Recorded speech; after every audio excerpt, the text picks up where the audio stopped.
The man opened his eyes and looked around. To his astonishment, he discovered that the school beauty standing in front of him was actually the legendary nine-tailed fox demon in human form. This sight shocked him. Chen unexpectedly transmigrated to a world where everyone tames beasts. In this world, everyone awakens their own contracted beast talent upon turning 18. When Chen turned 18, he activated the achievement system. With the activation of the system, he gained 2 godlike skills, seeing through the information of all demonic beasts and force contract. At this moment, looking at the monster disguised as a school beauty in front of him, Chen's lips curled up slightly, and a bold plan gradually took shape in his mind. He intends to use the forced contract skill to forcibly contract this legendary divine beast, thereby rapidly rising to prominence in this world of beast taming. Just then, a blurry humanoid figure appeared before everyone without warning.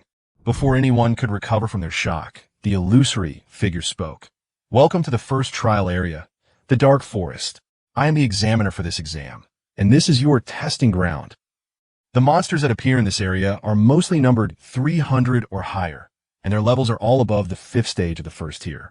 Their strength is far greater than it is now for you. If you're not careful, you may lose your life on the spot. Of course, it's also possible that higher-ranking demonic beasts might appear.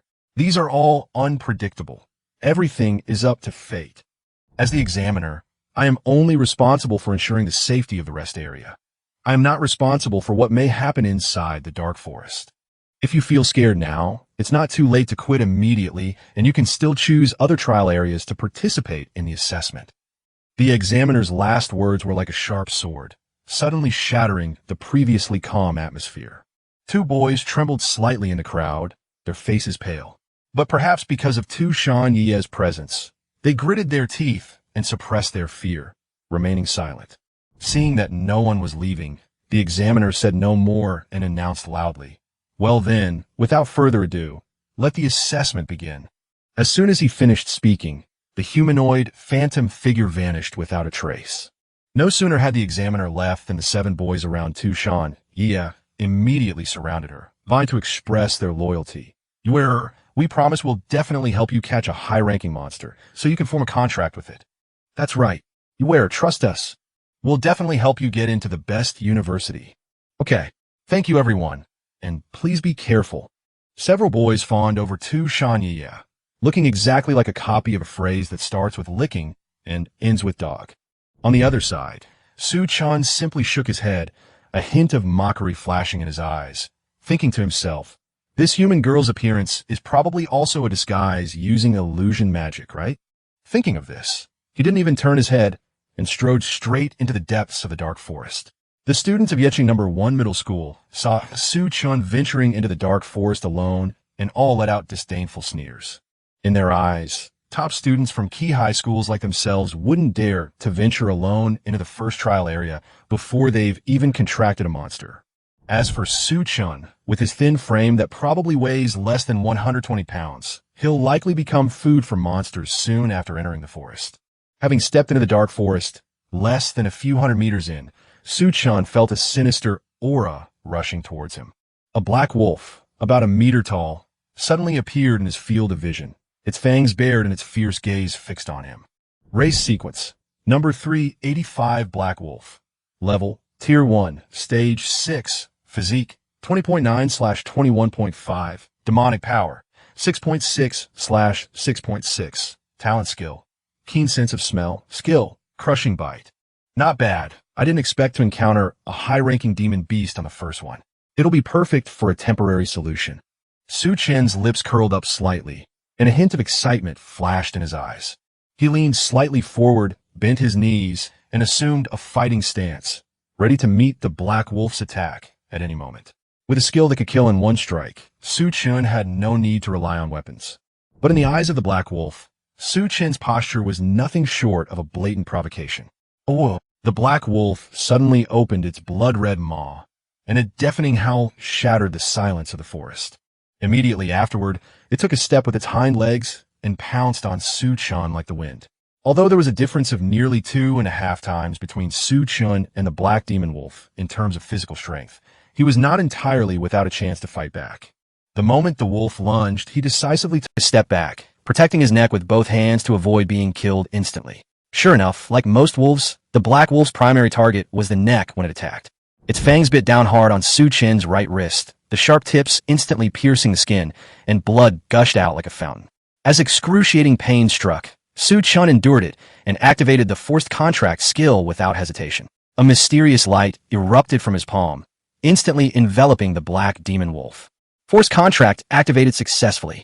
Contract in progress. At that moment, the black wolf's eyes widened suddenly, filled with disbelief. It struggled frantically, trying to break free from the strange force of the contract, but the force was as heavy as a mountain and impossible to resist. Contract successful. The next second, an extremely violent pulling force suddenly erupted and swept over. Driven by this powerful contractual force, the black demon wolf's physical body was instantly torn apart, turning into strands of energy that merged entirely into Su Chen's body. Congratulations, host, on achieving the achievement. First contract achievement points gained. 80 congratulations, host, on achieving the achievement. First monster kill achievement points gained. 40 congratulations, host, on surpassing 300 achievement points. Reward, 5 free attribute allocation points.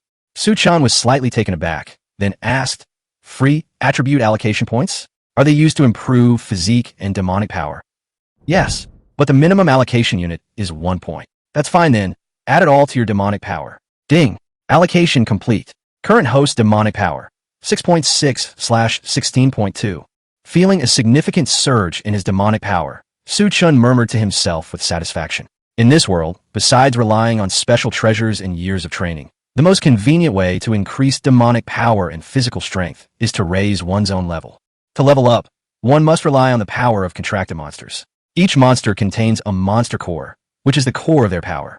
After a contracted monster devours a crystal core, it not only enhances its own strength, but also generates a special energy that is infused into the beast tamer's body, helping them break through levels. Without a contracted monster, one can only rely on the meager energy remaining in the air to slowly accumulate power, making the upgrade process extremely difficult. Su Chen had been in this world for 2.5 years, and had only barely broken through to the second stage of the first rank, a pitifully slow progress. Unexpectedly, the system directly rewarded him with 5 points of demonic power this time, a qualitative leap indeed. With a wave of his hand, Su Chen summoned the black demon wolf, which he had just successfully contracted. Its jet black fur stood on end like steel needles, and a thick killing intent permeated the surroundings. However, suppressed by the power of the contract, it was unable to attack Su Chen at all, and could only howl to the sky, as if protesting its fate. Su Chen bent down, patted the black wolf's head with a smile, and said in a teasing tone, "Spend a few days with me, and I'll let you eat crystal cores. Once I've formed a contract with that nine-tailed fox, I'll set you free." His palm gently stroked the black wolf's back, as if petting a reluctant country dog. Although the black wolf couldn't speak, it could still understand the general meaning. Upon learning that there were more crystal cores to devour in the future, it quieted down and stopped howling. "Good boy. Take me to find some monsters you could defeat." "A wood dash." The black wolf responded with a howl and led the way through the dense forest. It must be said that the difference between high-ranking and low-ranking monsters is like heaven and earth. Not far along, 3 black pythons with a sequence number of 740 and a first-order 5th stage emerged from both sides of the dense forest. In less than 10 rounds, the 3 demonic beasts fell to the ground one after another, their throats easily torn apart by the black demon wolf. Su Chen patted the black demon wolf's head and said casually, "Those 2 crystal cores are yours, go." The black wolf excitedly pounced on the black python's corpse, its sharp claws easily tearing the snake's body apart, finally extracting irregular crystals about the size of ping-pong balls, each gleaming with a ghostly green luster. It carefully picked up the crystal core and put it in its mouth, swallowing it without hesitation. "Congratulations, host, on achieving the achievement, devouring a crystal core." Achievement points gained, 40, as the crystal core was swallowed. A warm current suddenly surged through Su Chen's body. The warm current flowed through his body like a spring breeze, bringing indescribable comfort. He closed his eyes, quietly feeling the flow of this energy. As the 3rd crystal core was also swallowed by the black demon wolf, Su Chen's level successfully broke through. "Congratulations, host, on achieving the achievement. Upgrade through the crystal core." Achievement points gained, 40. Congratulations, host, on surpassing 400 achievement points. Reward, a silver dagger. As soon as the system notification finished, a silver light suddenly flashed. A short, silver-white dagger, gleaming with a subtle light, suddenly appeared in Su Chen's hand. However, He showed no surprise at this reward, instead rolling his eyes dramatically. What I need right now are attribute points, not this crappy dagger. Although the silver dagger appeared to be exquisitely crafted and exceptionally sharp, Su Chen's current physique made it impossible for him to unleash its full combat potential. Forget about this piece of junk. Let's keep going, little wolf cub. Oh. Meanwhile, on the east side of the entrance to the dark forest, a burly, muscular man with a buzz cut was wielding a sharp axe, engaging in close combat with a tree demon with a ghostly face. With a few swings of his axe, he cleaved the tree demon in two. The muscular man, however, wore a helpless expression and muttered a complaint. Why are all these monsters numbered 800 and above? His brows were furrowed, clearly dissatisfied with his prey's less-than-ideal appearance. A tall boy standing nearby, wearing glasses, was examining the demonic beast core he had just extracted from the tree spirit's body. He pushed up his glasses and calmly suggested, "Brother Lei, why don't we just find any monster and form a contract with it? Anyway, contracts can be dissolved at any time, and it's not a solution for us to keep fighting like this." Upon hearing this, the muscular man turned to look at Tu Shanya, who was standing in the shade of a tree not far away. A look of worry appeared on the girl's face, as if she was concerned for their safety. "Forget it. Yue hasn't even contracted a monster yet. What's the point of us contracting one so early?" The muscular man shook his head, looking hesitant. "But Yue doesn't like those monsters that are too low in the monster hierarchy, does she? It's just for temporary use, so it should be fine, right?" As soon as they finished speaking, several tree spirits appeared silently around them like ghosts. The 5 boys responsible for protecting Tu Shanya immediately drew their weapons and rushed forward to fight the monsters. In an instant, the atmosphere of battle filled the air. Amidst the chaos, no one noticed the hint of impatience hidden beneath Tu Shanya's slightly worried face. Why are there only these weak monsters? Can't we get some powerful ones to wipe them all out? The reason she risked exposing her identity by using Mirror Flower Water Moon to disguise herself as a human girl to take the college entrance examination was simply to leave Yi City. Yi City, and indeed all human cities, have isolation barriers that strictly separate the inside from the outside. Regardless of whether they are inside or outside the barrier, humans or demons without a contract cannot break through the restrictions of the higher ranks, and demons below the 5th rank cannot freely enter or leave. As a child, she was playful and once broke into the barrier of Yi City with a horde of monsters, passing through unimpeded. But fate took a turn at that moment when the main human forces descended like heavenly soldiers and generals, wiping out most of the monsters with overwhelming force. The barrier restarted in a short time, trapping her in the city. The higher-ranking monsters were captured and became the private battle pets of wealthy young men, to be manipulated and traded, while those lower in rank were killed on the spot and turned into monster cores. Fortunately, she possesses the innate skill, Mirror Flower Water Moon, which allows her to alter her appearance and aura, making it difficult even for powerful beast tamers of the 5th rank or higher to discern her true form. With this skill, she successfully hid in Yi City for many years. However, the limitations of the isolation barrier prevented her from breaking through to the 2nd tier, and she remained trapped in the low-tier realm. Fortunately, due to the long war between humans and demons, there were many orphans, and identity checks were not strict. She then infiltrated human society under the name Lin Yue, secretly seeking an opportunity to escape the barrier. Persistance payoff. Tu Shanya finally learned that the 18 trial areas in Yi City used for the college entrance examination were actually set up in a temporary outpost in the northwest.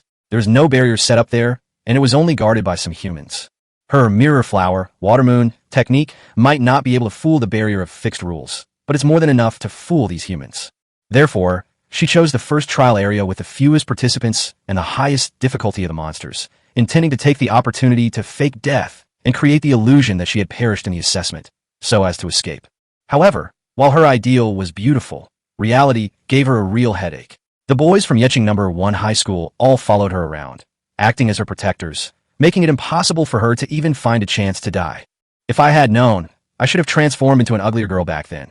Tu Shanya sighed helplessly, looking up at the sky and thinking to herself, I remember there are surveillance cameras above each trial area. I need to find a reasonable way to fake my death. Time slipped by unnoticed, and half a day passed in the blink of an eye. The dark, dense forest teemed with various kinds of monsters, including bears, wolves, snakes, tree spirits, and flower fairies. However, no matter what kind of demonic beast it was, none could contend with the black demon wolf. It could easily take on 2 or even 3 opponents at once. Its combat power was astonishing. Thanks to the black demon wolf's unparalleled combat prowess, Su Chen's strength was also rapidly increasing. At this moment, he had successfully broken through to the 4th stage of the first tier, with his physique value increasing to 9 points and his demonic power reaching 16.8 points. Meanwhile, the Black Demon Wolf successfully broke through to the 7th stage of the first tier, increasing its demonic power to 6.8 points. Originally just a casually contracted beast used as a stepping stone, it had now become so powerful that Chen even considered keeping it. However, he quickly dismissed the idea.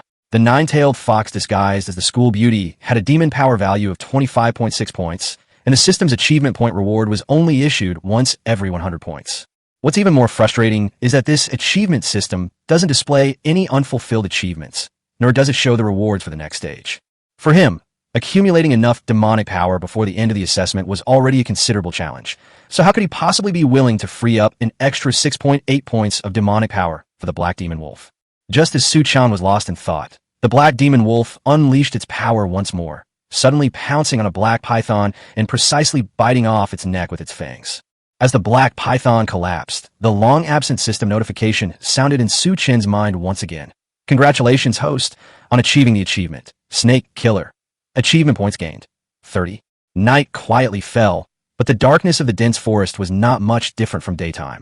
Continuous combat had significantly reduced the Black Wolf's stamina, lowering its constitution to 15 points, thus affecting its combat effectiveness. Seeing this, Chen decided to find a place to rest first. Unknowingly, he came to the tree hole of a towering tree. The tree hole was more than 3 meters in diameter, round and deep, like a natural little cave. However, the moment Chen stepped into the tree hole, a pair of scarlet eyes suddenly lit up and stared intently at him. Chapter 5: How to Use Achievement Points. Normally, with the Black Demon Wolf's keen sense of smell and detection abilities, it should have been able to detect something amiss from hundreds of meters away. But this time, it didn't react until it saw the monster in the tree hole with its own eyes. That was a demonic beast called Ghost Bat, species number 352, level 1, stage 6, with a demonic power value higher than the Black Demon Wolf. Its innate skill was called Echo Barrier, which could create a sound barrier that directly blocked detection by detection skills. Chen glanced at the information on the system panel and immediately understood, exclaiming, "So they've installed a counter-reconnaissance radar." He immediately gestured for the Black Wolf to stop making any rash moves. He planned to get a good rest tonight and didn't want to be disturbed. When the Ghost Bats see humans trespassing into their territory, they do not hesitate to emit a sharp warning sound in an attempt to scare away the intruders. But Chen wasn't the kind of person who would back down easily. Not only did he not waver, but he also took out a pair of special earplugs from his waist, put them on, and walked straight over. The next second, the Ghost Bat was completely enraged, letting out a piercing shriek. It unleashed this soul-stealing demonic sound, a sound wave with a powerful mental impact that could instantly throw demonic beasts into chaos. The Black Wolf howled incessantly, forced by the sudden sonic boom, struggling to stay upright. Strangely, however, Chen stood there motionless, completely unaffected. Ghostbat initially thought he was a powerful figure, until he noticed Chen was wearing earplugs. This immediately broke Ghostbat's guard, and he let out a furious shriek. It turns out this human doesn't follow the rules at all, bringing in earplugs specifically designed to suppress sound-based monsters. Chen was already approaching step by step, a smile playing on his lips, his movements swift and decisive as he pounced directly on the Ghostbat. Before the Ghostbat could react, its wings were firmly gripped, making escape impossible. "Tonight, you'll be on guard duty for me," Chen chuckled softly, then activated the force contract. Accompanied by a system notification, a mysterious light completely enveloped the Ghostbat. Shortly after, the contract was successful. Before the Ghostbat could even comprehend what was happening, it was forcibly absorbed into Chen's body by a force, transforming into energy threads and merging into the contract space. The system then popped up a series of notifications. "Congratulations, host. You have achieved the achievement. Abundant demonic power." This was because the total demonic power of his contracted beast was already close to the limit, less than 1 point away. The system even mocked him, saying that if the beast leveled up again, he wouldn't have a spot left. However, he also gained 50 achievement points from this. After the contract was completed, Chen released the Ghostbat. The Black Demon Wolf immediately approached, acting like an elder, and took the initiative to communicate with the Ghostbat. The two demonic beasts then stood guard on either side of the tree hole, becoming natural protectors.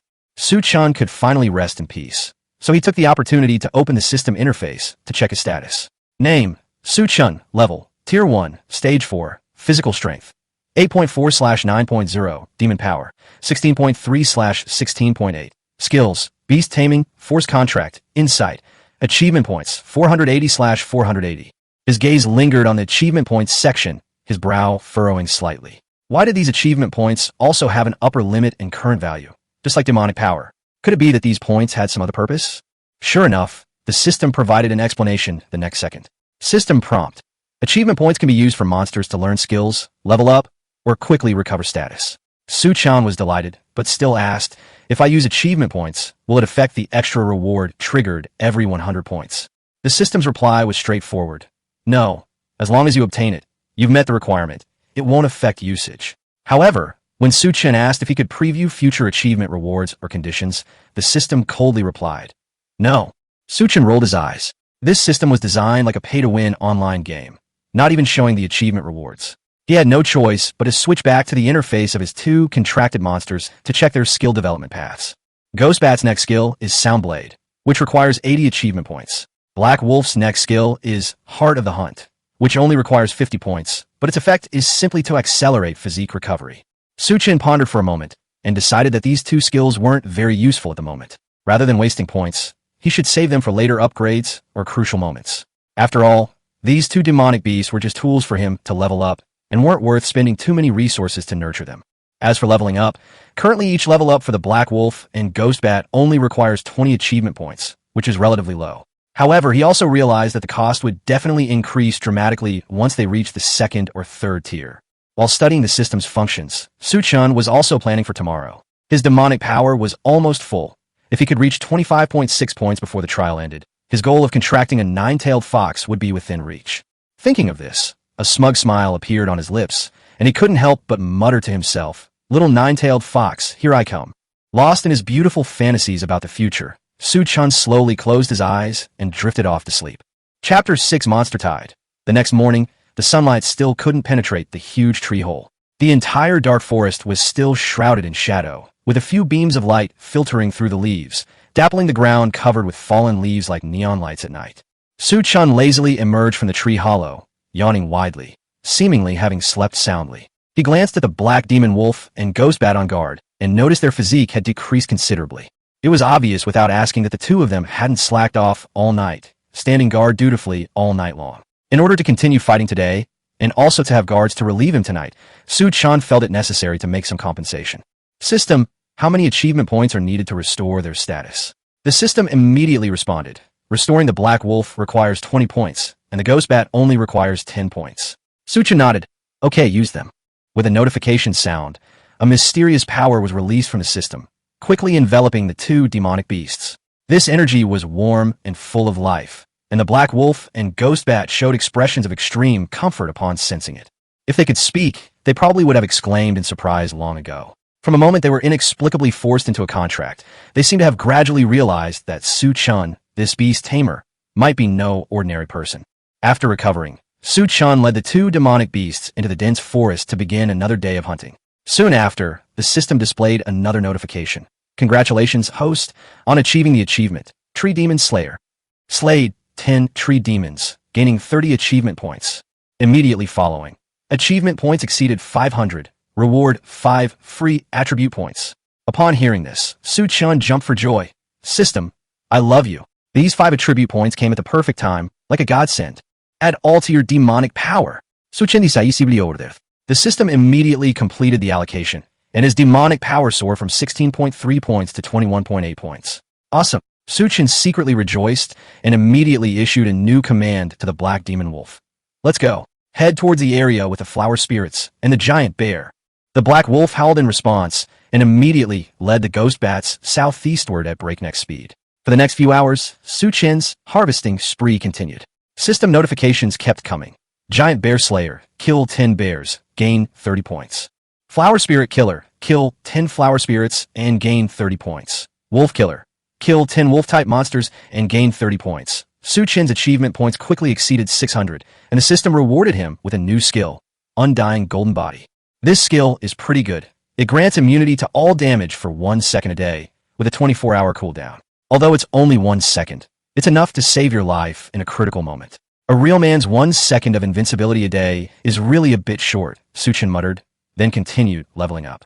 The days passed by quickly, like grinding through dungeons in a game. As dusk fell, the sunset painted the treetops red, and Chen successfully broke through to the 5th stage of the first tier. His demon power limit rose to 22.2 points, and as he watched it get closer and closer to 25.6 points, he felt even more eager to try.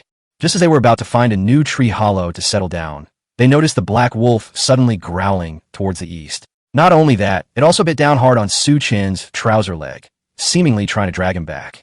The ghost bats also emitted rapid squeaking sounds, clearly sensing that some kind of danger was approaching. Although Chen was completely confused, his intuition told him that now was definitely not the time to stay put. Without hesitation, he turned and ran, sprinting westward. Sure enough, he hadn't run far when he heard screams from the woods to the east. How can there be so many demonic beasts? My moon bear, which I painstakingly contracted, is dead just like that. I told you not to mess with those things. Uera can barely run anymore. I'll carry her, everyone else. Quickly lure those demonic beasts away. Then came a series of crashing trees and deafening roars, as if the entire forest had been thrown into chaos. Chen could tell that the group of students from Yeqing No. 1 High School were being caught in a horde of monsters. And it wasn't just ordinary monsters. There must have been a powerful boss-level leader, forcing them to flee in all directions. The situation was urgent, so Chen immediately used 10 achievement points to restore the black demon wolf's condition. He then mounted its back and sped northwards, trying to get as far away from the danger zone as possible. Sure enough, he hadn't been gone long when he turned around and saw a dense horde of demonic beasts crashing down like a tsunami. The scene was catastrophic. Hundreds of demonic beasts surged forward, and even someone as strong as Chen couldn't help but break out in a sweat, his heart pounding.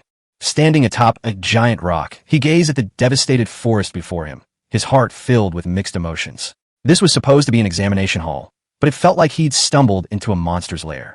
However, according to the rules of the college entrance examination, aside from the initial area, everyone was on their own to protect themselves. The examiners wouldn't intervene. Just then, his gaze locked onto a familiar figure in the distance. It was Chen Yaya. At this moment, she was surrounded by 10 demonic beasts, looking somewhat disheveled. Those demonic beasts were all ferocious and menacing, their eyes filled with greedy predation. Chen was taken aback. Isn't this my future nine-tailed fox? How come she's surrounded by ordinary demonic beasts? Just as he was trying to get a better look, a giant tree blocked his view. Although he knew Chen Yaya couldn't possibly be in trouble so easily, since she was his target, how could he just stand by and watch her get surrounded? He had to go check on her. Moreover, he had the ghost bat's echo barrier protecting him, making it difficult to be detected even if he got close. Having made up his mind, Chen patted the black demon wolf's back. Let's go. Take me there. At this moment, he no longer hesitated and headed straight for the battlefield where Chen Yaya was. Chapter 7: The Little Fox's Thoughts. Meanwhile, at the headquarters of the college entrance examination committee, a brightly lit monitoring hall held an unusually solemn atmosphere. Examiners from the 18 trial zones and university professors were intently watching the massive monitor screen, observing the real-time situation in each zone. Almost every minute brings new developments, and any anomaly is recorded. The performance of Trial Zone 10 is quite good, a neatly groomed middle-aged examiner commented with a smile. He was watching the performance of a 3-person team, his face full of approval. The team members were well-matched, a ranged damage dealer, a frontline tank, and a crowd control support. Their coordination was almost flawless. Although the monsters they contracted weren't particularly powerful, their teamwork was exceptional, demonstrating a synergy greater than the sum of its parts. Compared to students who fought alone, aiming for instant success, this kind of coordinated teamwork clearly showed greater potential. A team like this will definitely achieve great things in the future. The middle-aged examiner nodded in approval. Nearby, a short-haired female teacher wearing black-rimmed glasses leaned back in her chair, her expression filled with exhaustion and helplessness. It's so painful. The entire third trial area I was in charge of was wiped out. 17 people, not a single one left. Her lips were slightly parted, her tone laced with bitterness and resignation. Hearing this, the slick-haired man's smile froze instantly. Didn't you have that genius Zhang San from No. 3 middle school? Even he failed, the female teacher nodded and sighed. Yes, he was too arrogant. He challenged the merman without contracting a demon beast and ended up being dragged into the water and drowned by the seaweed demon in the lake. What about the other candidates? The slick-haired man continued to ask.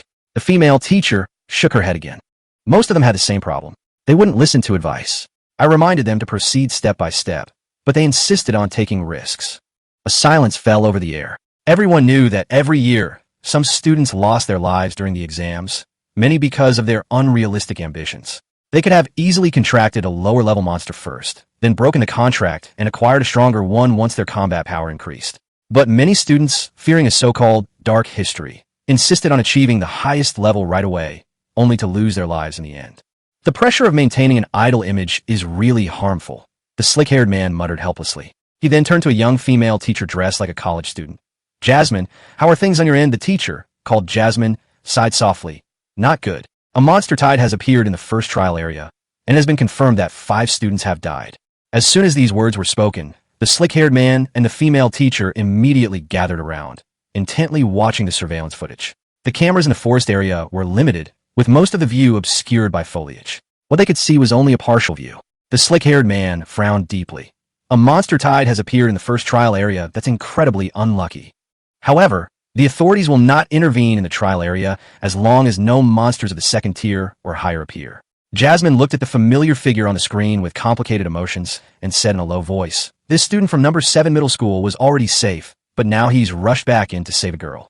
The boy in the picture was riding a black demon wolf, galloping forward. The 3 of them stared at the screen and sighed in unison. Lust is a double-edged sword. With this kind of courage, what kind of girl will he be able to find when he becomes a beast tamer? Sighs echoed throughout the monitoring hall. Meanwhile, in the dark, dense forest of the first trial area, the battle was exceptionally fierce. Chen was cornered by a group of demonic beasts against a large tree, her back against the trunk, with nowhere to retreat. A full 13 demonic beasts surrounded her, like hungry wolves eyeing their prey, yet hesitant to attack. A certain oppressive aura seemed to emanate from her, making them wary. Chen scanned her surroundings, her eyes filled with caution. She seemed to be confirming a certain condition, and when she determined that the surveillance footage couldn't fully capture the details of the area, a barely perceptible smile appeared on her lips. That's about enough. She slowly raised her hands, a strange energy spreading from her palms. The next second, the surrounding monsters, as if enraged, pounced on her instantly. She screamed, her body engulfed in the attack, blood splattering everywhere. A gruesome scene. The sounds of tearing, screams, and gushing blood mingled together. Her once neat school uniform was now torn to shreds, and the air was thick with the pungent smell of blood. The giant tree snapped and fell due to the impact of the demonic beasts, billowing dust and creating a scene resembling a disaster. However, not far away, Chen stood on a high ground, his expression full of confusion. In his eyes, he also saw Chen being attacked by demonic beasts. But strangely, her system interface was still there and even moving, while the interfaces of the demonic beasts disappeared one by one. He frowned and muttered to himself, "How come the monsters are eating her, while I'm the one who's dying? Could this all be an illusion?" Sure enough, in less than 30 seconds, all the monsters attacking her fell down, the scene almost identical to the illusion of her fake death. She even deliberately chopped down the big tree to create chaos and cover up the traces. Although the entire fake death scene appeared somewhat crude, it should be enough to confuse the surveillance cameras for a short time. The entire operation was executed flawlessly, clearly indicating prior preparation. Chen gently crouched down and began collecting demon beast cores, muttering to herself with a smile, "I've been holding back for too long these past few years. This time, I must successfully break through to the second tier." Her face was radiant with confidence as she hummed a little tune, preparing to swallow the crystal core in her hand. But before she could even move, her gaze suddenly sharpened, fixed intently on the bushes not far away. "Who's there?" Chapter 8. Whereabouts Exposed. Just as Chen finished speaking, the surroundings remained silent, without any response. She narrowed her eyes slightly, a wisp of pale, purple foxfire igniting at her fingertips, a coldness appearing on her face. "Either come out yourself, or I'll personally invite you out." Her tone was calm, yet it exuded an undeniable pressure. As soon as she finished speaking, she raised her hand, and the foxfire shot out like an arrow, plunging into the bushes ahead. As the flames exploded, a cloud of smoke rose, scorching the vegetation. She knew perfectly well that the group of followers from Yeching No. 1 Middle School had been wiped out in the monster tide and couldn't possibly still be alive. Moreover, under these circumstances, the examiner would never act rashly. Therefore, she could basically conclude that what was hiding in the shadows was either a demonic beast or an accidental escapee. Not long after, a soft cough came from the smoke and dust. Then, Chen slowly emerged, his face full of helplessness. Seeing him, Chen was completely stunned. Wasn't this the seemingly mediocre lone examinee from yesterday? He couldn't even beat his weakest sycophant. How could he possibly survive this monster? Her eyes were filled with disbelief. Chen was also incredibly embarrassed, inwardly cursing his bad luck. He knew that the ghost bat could see through illusions because it sensed its environment using ultrasonic waves, not sight. That's why it had captured the real scene, revealing its location. The problem is, this illusion is no joke. It covers a large area and involves more than a dozen demonic beasts. Once Chen sees that someone has discovered the flaw, how could she possibly let him leave? Chen knew perfectly well that this wasn't the time for reason. He chuckled dryly. I was just passing by. Beautiful lady, please continue to pretend you didn't see me. But how could Chen let him go? So easily the illusion had just been dispelled, and all her pretense was now useless. If Chen were to reveal her secret, she would be finished. Her eyes turned cold, and she slowly raised her hand, her mind made up. She cast Mirror Flower Water Moon once more. In Chen's eyes, Chen still looked helpless, much like a frightened little animal. In reality, however, her figure had already swept past the shadows of the trees, silently approaching Chen, step by step closing in. Seeing her rapidly closing in on the system interface, Chen instantly realized she was going to kill him to silence him. Is it really necessary? I only glanced at the illusion performance, and she's already making such a fuss. He might have been complaining in his mind, but reality didn't wait for him. Chen's demonic power was currently weak. A direct confrontation would surely result in his being crushed. At the critical moment, he decisively shouted, "Ghost Bat!" Soul-seizing demonic sound. Squeak! The Ghost Bat shrieked, and a sound wave suddenly exploded in the surroundings. This attack directly impacted Chen's mental defenses. Caught completely off guard, she instantly froze, her movements halting. The illusion dissipated, revealing her true form. She was now only 2 meters away from Chen. Chen seized the opportunity, swiftly mounting the black demon wolf and fleeing at breakneck speed. Chen, realizing what had happened, trembled with rage, her fists clenched so tightly that her nails dug deep into her palms, drawing blood. She gritted her teeth. Don't even think about running. The next second, she no longer concealed her human identity, transforming directly into a 2-meter-tall Azure Wolf King. Although it was still an illusionary form, its size was exactly the same as her true 9-tailed fox form, and its aura was even more imposing. She couldn't care less about anything else now. If Chen escaped and exposed her secret of using illusions, the consequences would be devastating. So now there's only one option. Chen must die.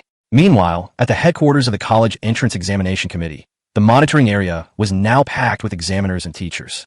Everyone's attention was drawn to the footage from the first trial area. On the screen, a gigantic Azure Wolf King was rapidly chasing after the fleeing youth. Someone recognized its race and exclaimed, "Is that the Azure Wolf King, ranked 111th in the race sequence?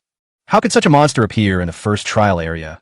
Could it be the culprit behind this monster tide?" Everyone was shocked and discussed among themselves. But soon, their surprise turned into silence and sighs. Several teachers looked grave and shook their heads with regret. Judging from this trend, that wolf-riding boy is probably in grave danger. The Azure Wolf King possesses an extremely terrifying innate skill, Wolf's Majesty. It can exert powerful suppression on enemies of the same or lower level, rendering them almost incapable of fighting. Not to mention, it combines attack, defense, speed, and crowd control, making it a truly top-tier monster. In the hearts of beast tamers, the Azure Wolf King is almost a dream come true, second only to divine-level beasts. The fact that such a powerful beast appeared at the assessment was truly unexpected. Unfortunately, however, no one currently possesses the skills to control such a treasure. All the teachers knew the rule. As long as the monsters didn't enter the safe zone, they weren't allowed to interfere. Even if it was a divine monster, the rules still had to be followed. They could almost imagine the regret Chen felt when he finally fell at the feet of the Azure Wolf King, unable to sign a contract even in his dying moments. This scene was truly heartbreaking.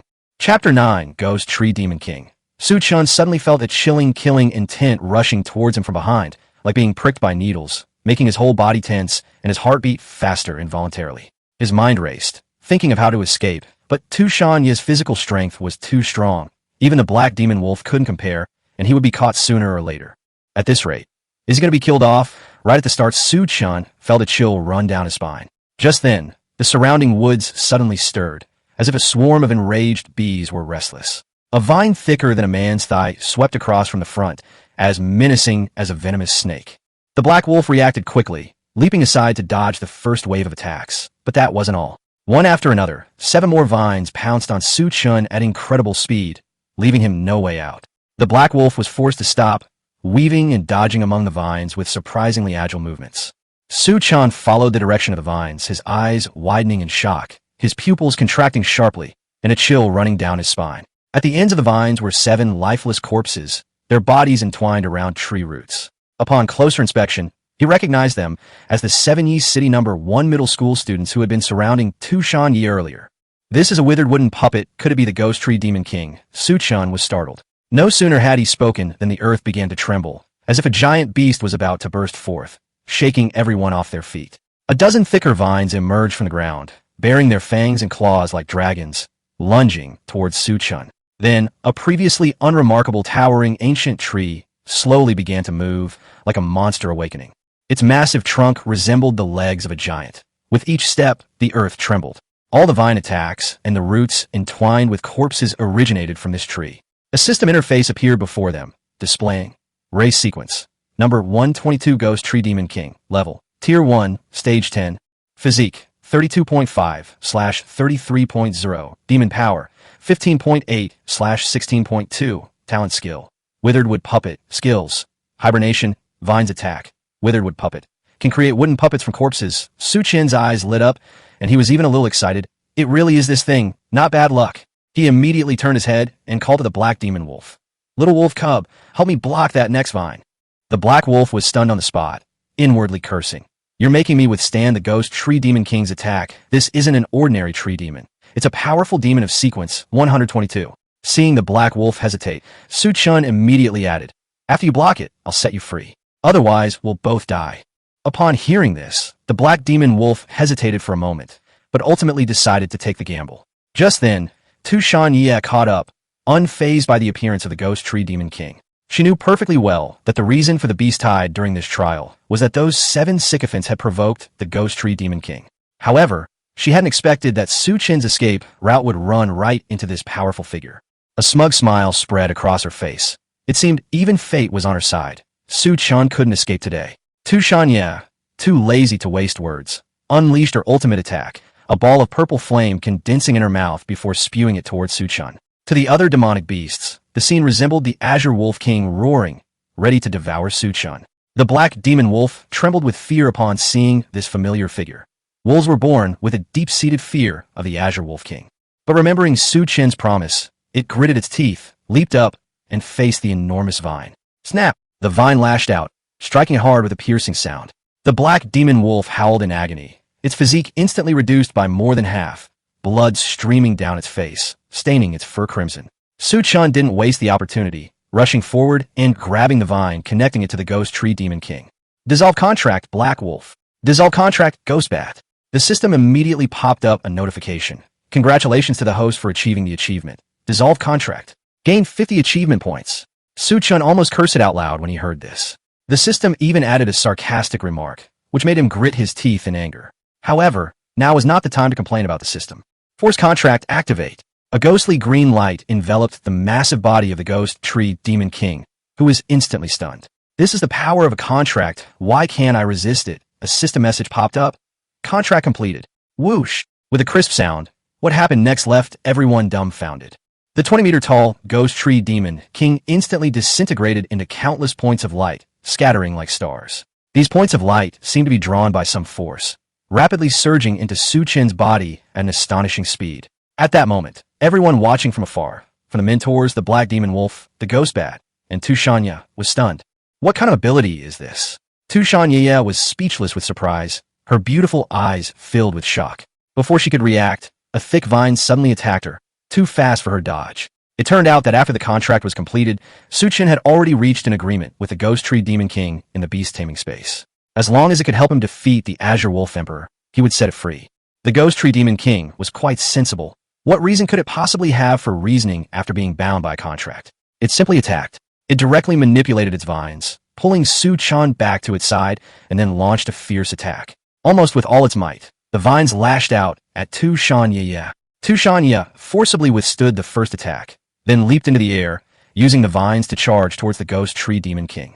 In her next attack, she activated the Mirror Flower Water Moon skill, creating illusions. All the vines that struck their target only hit the illusions she had created.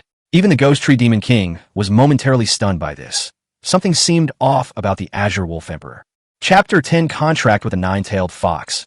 Gazing at the powerful figure in the distance, seemingly descended from heaven, Su Chen couldn't help but sigh inwardly. I really want one. He finally realized that even a high-ranking demon beast ranked only around the 100th was far stronger than an ordinary demon beast. The difference in strength was like two different worlds. Against such an opponent, a direct confrontation would be almost impossible. Su Chen knew very well that the only thing he could rely on was the system. His gaze swept over the restless tree spirits around him, and suddenly he made up his mind. He took a deep breath, his tone calm and decisive. Ghost Tree Demon King, attack those tree spirits immediately. The Ghost Tree Demon King frowned slightly upon hearing the order, but did not object, and immediately complied. Although they were also tree-type demons, in its eyes, these tree spirits were not even distant relatives, so attacking them was naturally without any pressure. Without hesitation, it severed the vine binding to Shan Yi, flinging her from midair.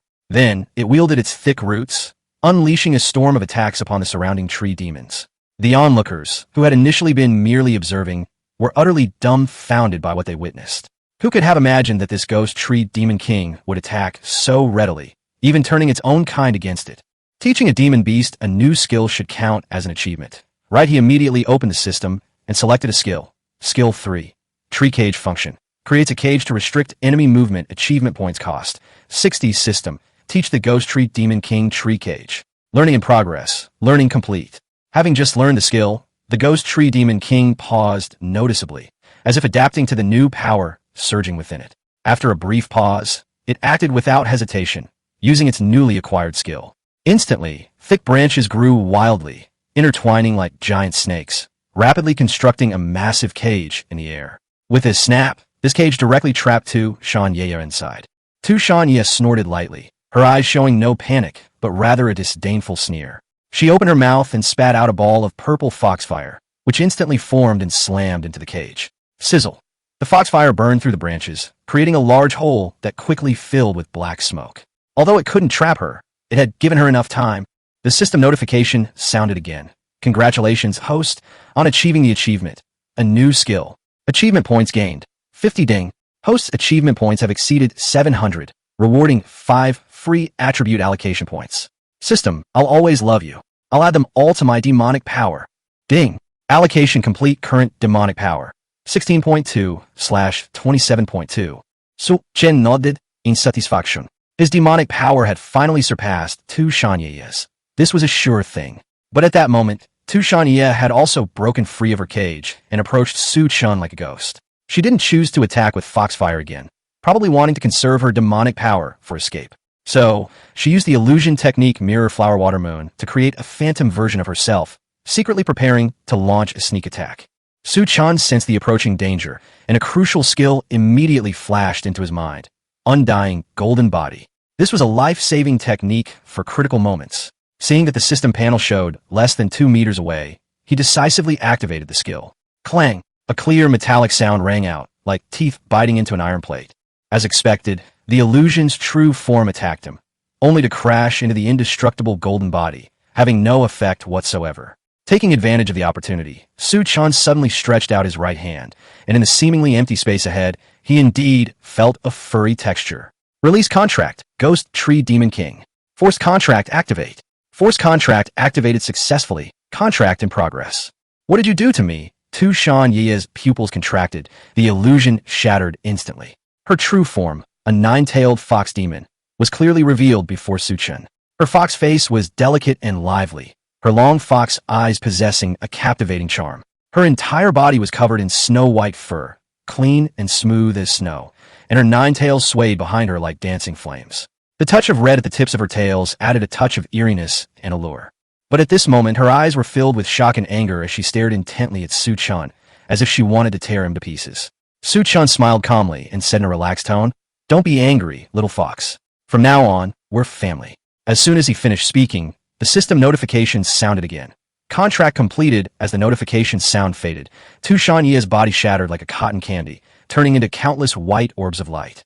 These orbs of light surged into Su Chen's body and were rapidly absorbed. However, unlike before, not all of them were absorbed this time. A portion of the white orbs condensed in Su Chen's right palm, eventually forming a 9-tailed pattern the size of a thumb. This white 9-tailed mark was the contract symbol of a divine generation beast.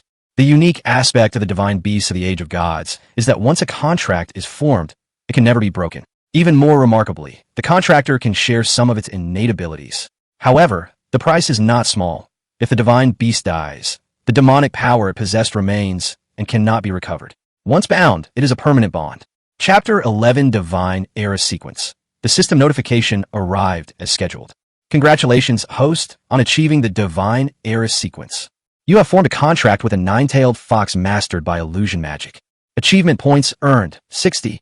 Chen shrugged, but before he could say anything, a roar suddenly came from within his body.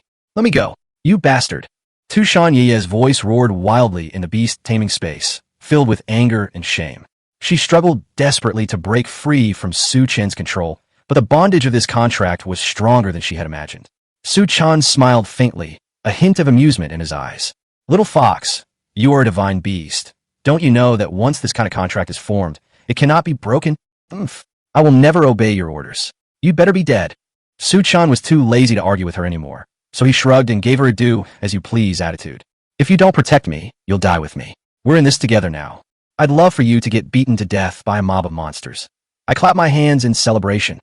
Chen knew she was being stubborn, so he ignored her and instead looked at the ghost tree demon king, who had just broken his contract, not far away. Brother, you've worked hard. Upon hearing Chen's greeting, the ghost tree demon king immediately formed a human-shaped vine pattern and said in a hearty tone, "It's nothing. I should thank you for teaching me a new skill. Don't hesitate to let me know if you ever need anything." Chen nodded slightly, secretly relieved. It seems that teaching its skills really worked. Even after the contract was broken, it didn't turn against me. He had originally planned to have Chen Ye protect him, so he could escape, since she didn't want to die either. But now it seems that it wasn't necessary to go through all that trouble. Brother, it's getting dark now. How about you help me find a tree hollow to stay in for the night? And while you're at it, collect those crystal cores too. The demon king of the ghost tree immediately agreed, showing no hesitation whatsoever. It really doesn't dare to mess with Chen, this freak who can even form contracts with divine beasts. If one day I'm forced into a contract again, and then casually released, and the contract is terminated, then I'm afraid not even my ashes will be left. Meanwhile, silence fell over the monitoring room on the other side. Could he be dead? Jasmine, the proctor in charge of the first trial area, frowned and muttered softly. She stared at the ghost tree demon king, who remained standing motionless on the monitor screen, her eyes filled with confusion. The other examiners also gathered around, whispering among themselves. Although the fighting has subsided, the fact that the ghost tree demon king is still alive suggests that Chen might also be still alive. They tried to see through the dense trees to get a better view of what was inside, but their view was completely blocked. No one can be sure whether the ghost tree demon king has turned against us or not. For a moment, everyone was caught up in speculation. Time passed quietly until, 10 minutes later, someone finally broke the silence. He's not dead. That wooden puppet is a skill of the ghost tree demon king, right? Judging from this, it seems the Azure Wolf King is gone. That's already ridiculous enough. Okay, that's the ghost tree demon king. Everyone breathed a sigh of relief upon hearing this, their faces showing disbelief. These days, there are actually test takers who can form a contract with the ghost tree demon king? I can hardly believe it. It's worth noting that almost all the students who survived the first trial zone over the years have become prominent figures in the future. Chen's actions now are simply unmatched. Unfortunately, all 8 top students from Yecheng No. 1 High School perished in this battle. What's this student's name? A white-haired old man in military uniform with a blank expression suddenly asked. Jasmine immediately replied respectfully. Chen is from Yecheng No. 7 Middle School. The old man nodded, his voice still calm. When his college entrance exam results come out, bring him to see me directly. After he finished speaking, many university teachers sighed. It seems this genius has been locked in. No other school can snatch him away. Jasmine immediately replied, "Understood, General. I will personally inform you." Meanwhile, led by the wooden puppet, Chen entered a larger and more comfortable tree hole. This tree hollow is not only spacious, but it was also carefully decorated by the ghost tree demon king. Pale, blue moonflowers covered the surroundings, exuding a sense of tranquil mystery. The vines on the outside are densely intertwined, like a natural barrier, completely isolating the outside world. Chen looked around and nodded in satisfaction before summoning Chen Ye. Due to the influence of the contract, he has gained a preliminary understanding of the principles of the illusion of life and death, although he is not yet able to use it. But at least it can accurately see through illusions and identify her true location. But when Chen Ye appeared, Chen almost burst out laughing. She had transformed into a village girl with a face full of pockmarks, looking both ugly and rustic. If we were to rate her out of 10, she'd only get a 3 out of 10 at best, definitely one of the lowest marks in the class. She huddled in the corner, her expression wary, and she was extremely annoyed by Chen's gaze. Chen didn't understand why she insisted on making herself look like this, but he was too lazy to ask any further questions. He directly brought up her skill list. Skill 2. Celestial Enchanting Eye. Effect. Puts the person looking directly at you into a state of bewitching attraction. Learning cost. 200 achievement points. Chen stroked his chin thoughtfully. As expected of a divine beast, a single skill is so expensive, but it's worth it. I'll learn it. Skill learning completed. As soon as the system notification sounded, Chen Ye's eyes widened instantly. She stared at Chen in disbelief, completely stunned. Under the suppression of the barrier in Yi City, she has been unable to break through to the second tier and has been unable to learn new skills. But you learn it so easily now. Chapter 12 Bond Value. Chen Ye blinked, her eyes filled with shock, staring at Chen as if he were a monster. She simply couldn't understand why Chen could help her master 2 new skills instantly without any preparation. What exactly did you do? Chen smiled and replied casually. What can I do? Of course, I'll help you learn skills. What? Are you still not satisfied? Chen Ye pouted, turned her face to the side, and muttered in a low voice, It wasn't me who made you learn it. Just then, a system notification suddenly sounded. System notification. Nine-tailed fox Chen Ye's bond value change. 0.5. Chen was slightly taken aback. He casually opened the information panel and noticed that Chen Ye's interface now had 2 new fields, name and bond value. System, what is this bond value for? I don't remember other monsters having this. Bond value is an exclusive attribute of divine Eris sequence monsters. The higher the value, the closer the relationship between the monster and the host. We recommend that you cultivate your bond level more. The effects will exceed your expectations. Chen nodded, silently calculating in his mind.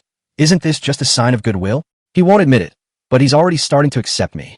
As he pondered this, he looked at the next skill. Skill 3. Soul Absorption. Effect. Absorbs the enemy's power to restore own status. Achievement points consumed. 400. Study. Chen gave the order without hesitation. Skill learning in progress. Learning complete. As soon as the system notification sounded, Chen Ye frowned immediately. She couldn't believe that Chen had taught her another skill in such a short time. Even more strangely, she didn't feel any energy infusion, nor did she consume any rare or precious herbs. All of this made her more and more confused. Coupled with the inexplicable forced contract she had been placed in and the subsequent skill upgrades, her worldview began to waver. System notification. Bond value change. 515. Chen chuckled softly, just as he expected. He thought to himself, for girls, all attraction begins with curiosity. Chen's actions at this moment undoubtedly attracted her attention. However, this also cleared my achievement points. Just as Chen was about to worry about the resource problem, the Ghost Tree Demon King thoughtfully delivered good news. He was carrying a pile of crystal cores in his hands, which he had collected by running around the neighborhood at night. Adding to the spoils from the 13 demonic beasts that Chen Ye had previously defeated, she had collected 50 demonic beast cores. Chen didn't waste any time and directly stuffed a handful of crystal cores into her hand. Eat up, little fox. Whether you can ascend in the future depends entirely on you. Chen Ye looked at her little hands, which were stuffed full, and hummed softly, but in the end she turned around and silently accepted them. She didn't speak, but simply turned her back to Chen and swallowed the crystal cores one by one. A few minutes later, a series of notification sounds rang in Chen's mind again. At the same time, he could clearly feel that Chen Ye's aura was much stronger than before. Achievement completed. Tier 2 Monster. The contracted monster has successfully broken through to the second tier. Achievement points earned. 100. Ding. Host achievement points have exceeded 800. Hoa, Basic Combat Technique. Basic combat skills. With basic melee abilities mastered, the host can finally fight. Achievement completed. Demonic Power Explosion. The total demonic power of the currently contracted monsters is nearing its limit, and there's a risk of demonic power going berserk. Achievement points earned. 50. Ding. Achievement points exceeded 900, and 5 free attribute points were gained.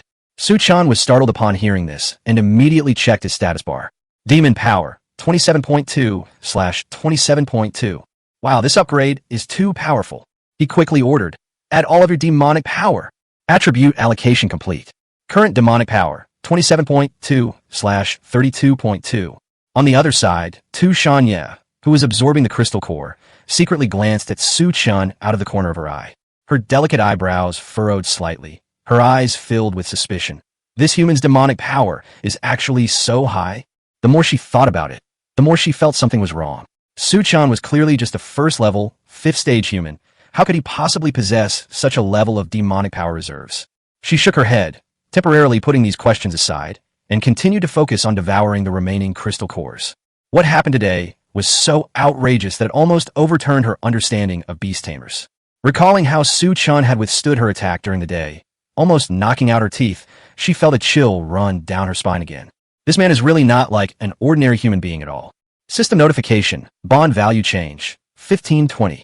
The next morning, sunlight streamed in through the cracks at the top of the tree hole, casting a golden glow across the ground. Chen rubbed his eyes, yawned, and got up, feeling refreshed.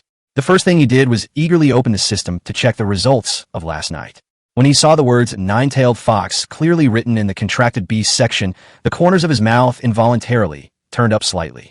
We finally won over the little fox. Even more surprisingly, he himself successfully broke through to the first rank, 6th stage, a double celebration. He happily turned to look at the figure in the corner and shouted, "Little fox, wake up! The sun's already high in the sky." Chen was curled up in the corner, awakened by Chen's noise. She blinked groggily, still somewhat dazed. He glanced around at his surroundings blankly, as if he was still unsure whether he was dreaming or in reality. It wasn't until her gaze fell on Chen that her expression gradually came to her senses. Then, she rolled her eyes with a look of disgust, her whole being radiating the helplessness of why am I still alive. Chen was about to laugh at her for being grumpy in the morning, but the next second he froze. Because the Chen who appeared in front of him at this moment was no longer the pockmarked village girl from last night. Her appearance had changed. She had become a completely unfamiliar person. He opened his mouth, then after a long pause, managed to stammer out, "Who are you?" Chapter 13. A more beautiful face beneath the mask. The woman before me was stunningly beautiful, unforgettable at first glance. Her features were striking and three-dimensional, with every line perfectly outlining her captivating silhouette, especially her almond-shaped eyes, which exuded charm with just a slight lift. She exudes a unique, gentle, and elegant temperament, which is completely different from Lin Yuer, the former school beauty of Yeqing No. 1 Middle School. Lin Yuer is beautiful, but she lacks the elegant charm that comes from within. Looking at the woman's figure, it is even more graceful and curvaceous. Her fair, snow-white skin was as delicate and smooth as cream, pure and without a single flaw. Her long, pure white hair cascaded down like a waterfall, reaching her slender waist. It swayed gently in the breeze, shimmering with a dazzling luster and emitting a delicate, refreshing fragrance. She was wearing a pink and white dress, the skirt light and flowing. The pale pink lace skirt swayed in the wind, like a flower bud about to bloom, delicate and charming. In short, it could be summed up in 2 words, perfect yet elegant, pure yet alluring. Name, Chen. Race sequence, number 007, nine-tailed fox. Level, Tier 2, Stage 1. Physical strength, 60.0/60.0. Demon power, 27.2/27.2. Talent skill, Mirror Flower, Water Moon. Skills, Demonic Foxfire, Celestial Enchanting Eyes, Soul Absorption. Bond value, 20. If it weren't for the system interface above her head, Chen would have almost thought he had accidentally wandered into some erotic spider cave. Otherwise, how could you see such pretty girls? Little fox, is this what you look like? Chen was stunned for a while before he came to his senses and couldn't help but ask. He didn't sense any trace of the Mirror Flower Water Moon technique being used, which most likely means that this is Chen's true appearance. I thought that Lin Yuer, the school beauty, was already at the pinnacle of beauty. Unexpectedly, Chen's true appearance was the epitome of perfection, almost flawless. This, the saying a more beautiful face lies beneath the mask, has actually come true in reality. Chen gently tossed her long hair, the smooth white hair cascading down her shoulders like a waterfall, exuding a faint fragrance. Seeing Chen's expression, she snorted contemptuously. "Humph. Men are all the same." She patted the dirt off her skirt and slowly stood up from the ground. Immediately, she suppressed the disgust on her face and replaced it with a relaxed expression. She took a deep breath, her fragrance as sweet as orchids and as sweet as musk, captivating all who smelled it. She walked over to Chen and carefully looked him up and down.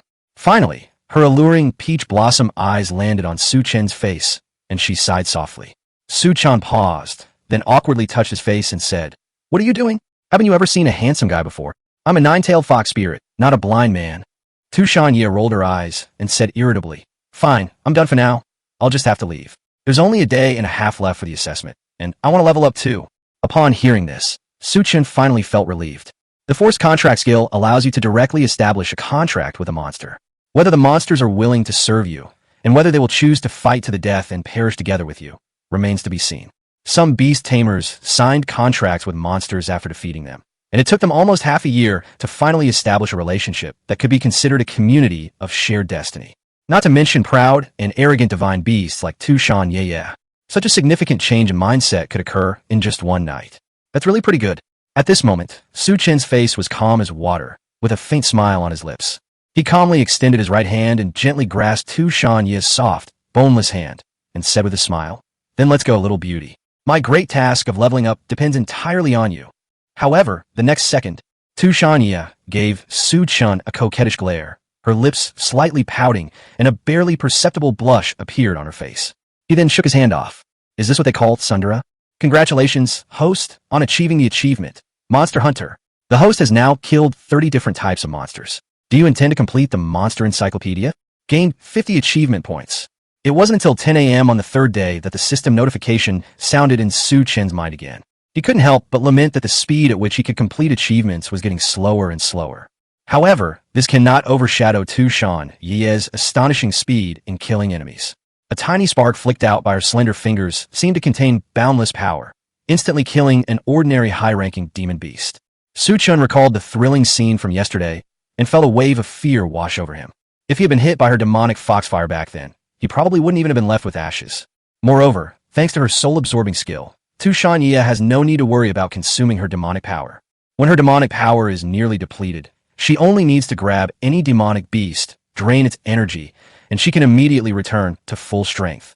This ability is simply incredible. In addition, due to the monster tide, the number of monsters in the Dark Forest was astonishing. Even without the Black Wolf's detection ability, you can encounter several monsters just by walking around. With a continuous supply of first-tier monster cores, and through battles, Tushan Ye's strength has been constantly breaking through, and she has now reached the second-tier, third stage. As for Su Chen's own attributes, name, Su Chen, Urang, Tier Satu, Nin Dun. Physical strength, 11.5/11.8. Demon power, 28.1/33.0.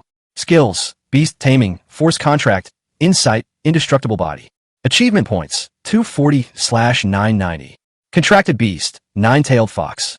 This level and demonic power are absolutely top tier among all high school graduates. Thinking of this, Su Chen's lips curled up slightly, and he nodded in satisfaction.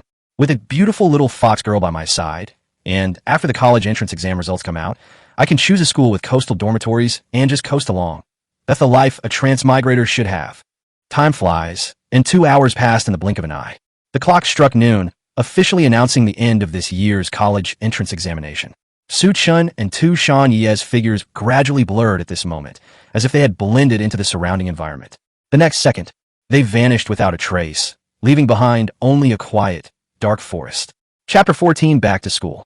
At the same time, the classroom where Su Chen was located was completely silent. Only the hurried yet light footsteps of the homeroom teacher, Zhang Ye, echoed in the air. She gripped her phone tightly with both hands, her gaze constantly shifting between the screen and the classroom, her expression growing increasingly anxious. The college entrance exam in the world of beast taming is nothing like the one in my previous life. Even in the 18th trial zone, which is considered relatively easy, nearly 500 students per year are killed. If all the trial zones are included, the sacrifice rate could easily exceed 30%. Such data is almost equivalent to the casualty rate of beast tamers in major cities during the monster tide. However, even though it is so cruel, all of this is unavoidable. After all, the various trial zones set up for the college entrance examination, even the 18th trial zone with the lowest difficulty, can be considered a relatively safe and comfortable zone compared to the perilous outside the city. If you can't even survive in such an environment, how can you become a beast tamer? How can we defend our homeland? Just then, knock knock knock dash. The 12 o'clock bell struck the hearts of every teacher like a heavy hammer. In an instant, dazzling beams of light suddenly burst forth above every seat in the classroom without warning. Immediately afterwards, the students' figures slowly emerged from these pillars of light, like ghosts. At the same time, a strong, pungent smell of blood quickly spread, making people want to vomit.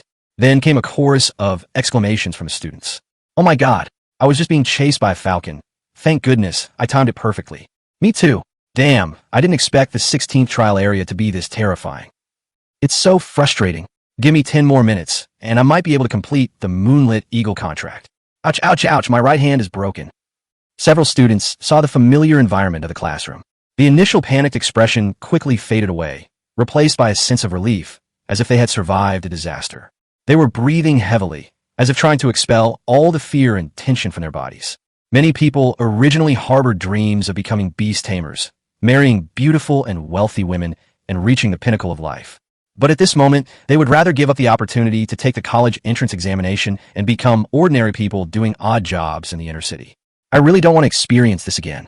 The school's medical staff were already on high alert and rushed to each classroom to treat the students. To ensure that every student receives timely medical treatment, the college entrance examination results can be processed normally 1 hour later. Seeing the students gradually return to the classroom, Zhanya finally felt a huge weight lifted from her heart. She sighed softly, and her tense nerves gradually relaxed. However, when her gaze fell on the 3 empty seats, a feeling of regret welled up in her heart. Although for a class of over 30 students, the fact that only 3 students were eliminated in the college entrance examination is already considered a very good result. But the passing of each life is incredibly heavy. Even though she experiences this scene every year, Zhanya still can't fully get used to the feeling of separation and death. Suddenly, Zhanya seemed to realize something. She paused for a moment, a hint of doubt flashing in her eyes.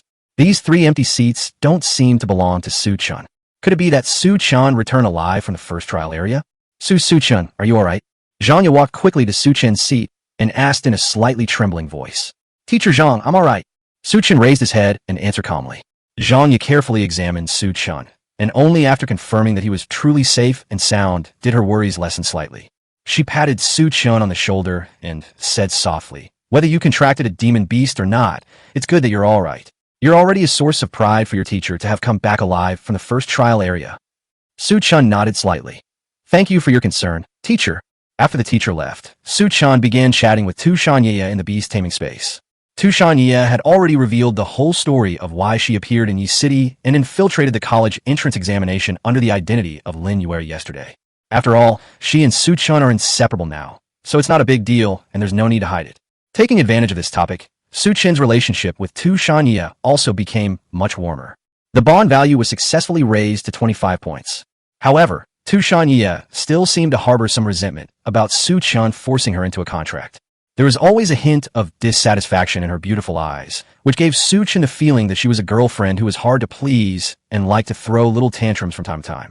"Little Fox, the final test is coming up soon. What university I get into depends entirely on you. Could you please stop calling me Little Fox? I'm a 9-tailed fox demon, not a fox. Is there a difference?" Su-chan rolled his eyes and said helplessly, "Then I'll call you Xiao Yeya, okay?" Tu Shanyeya still pouted and softly hummed, "Whatever." Su-chan shook his head helplessly. Sometimes he really couldn't figure out whether Tu Shanyeya was genuinely arrogant or just wanting to throw a tantrum. "By the way, I've always been curious. Tu Shanyeya, did you choose your own name?" "Speaking of this, I don't really know if I chose this name myself. I've known my name since I can remember. I don't really know how it came about or why I know this name." "So how old are you now?" "I don't know either, but it's been 18 years since I can remember." The man and the fox chatted idly, making small talk. An hour passed by without us even realizing it. All the candidates were taken to the playground to prepare for the final college entrance examination results test. According to the school statistics, a total of 1,088 students from Yeching No. 6 Middle School, where Su-chan studied, took the college entrance examination this year, and 801 students successfully returned to school. Among the returning students, 657 successfully formed contracts with monsters and became beast tamers. Compared to previous years, this ratio is roughly the same, and there's nothing particularly noteworthy. The final stage of the college entrance examination, the process of testing the overall strength of monsters, is also very simple. In the very center of the playground, a spirit gathering array with a radius of about 3 meters had been set up long ago. Each candidate only needs to step into this magic circle and then activate their own beast taming space. At this moment, the spiritual energy within the spirit gathering array will naturally merge into the beast taming space, resonating with the power of the demonic beasts inside, and then being fed back to the monitor via data. In this way, the overall strength of all the monsters in the beast taming space can be accurately calculated, and this value will directly become the college entrance examination score of each examinee. The advantage of doing this is that it avoids summoning behemoths like the ghost tree demon king, which could cause commotion inside and outside the school. It seems that this college entrance examination model was finally formed after a very long period of development.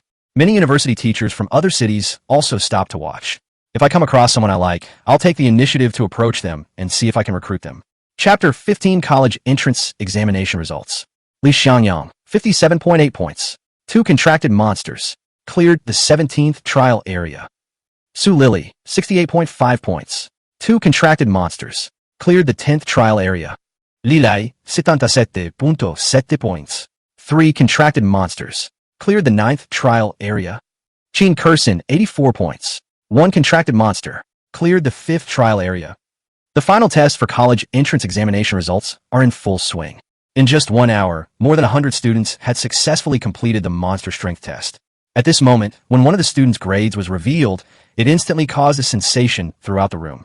The scoring framework for the college entrance examination is calculated based on all the contracted monsters in the beast taming space, similar to the combat power system in popular online games. Specifically, just like in card games, the higher the cost, the more demonic power the monster consumes, but the higher its overall strength and the higher the calculated score.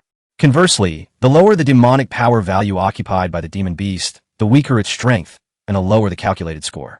Chen Kursin only contracted 1 monster and got a high score of 84, which is higher than the 3 monsters contracted by Li Lei before.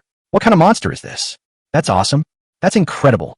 I just barely managed to get my demon power to the maximum, and I only got 70 points. Goddess Chen Kursin's score for just 1 demon beast is higher than mine. The difference between people is just too great. Goddess Chen Kursin is not only beautiful, but I never expected her beast taming skills to be so strong. That's incredible. It must be a monster that's contracted with a monster number within the top 200. Despite being the center of attention and admiration, Chen Kursin's delicate face showed no sign of excitement. Instead, it was as calm as an autumn pond, without a ripple. As the undisputed school beauty of Yecheng No. 6 Middle School, Chen Kursin was quite used to being the center of attention.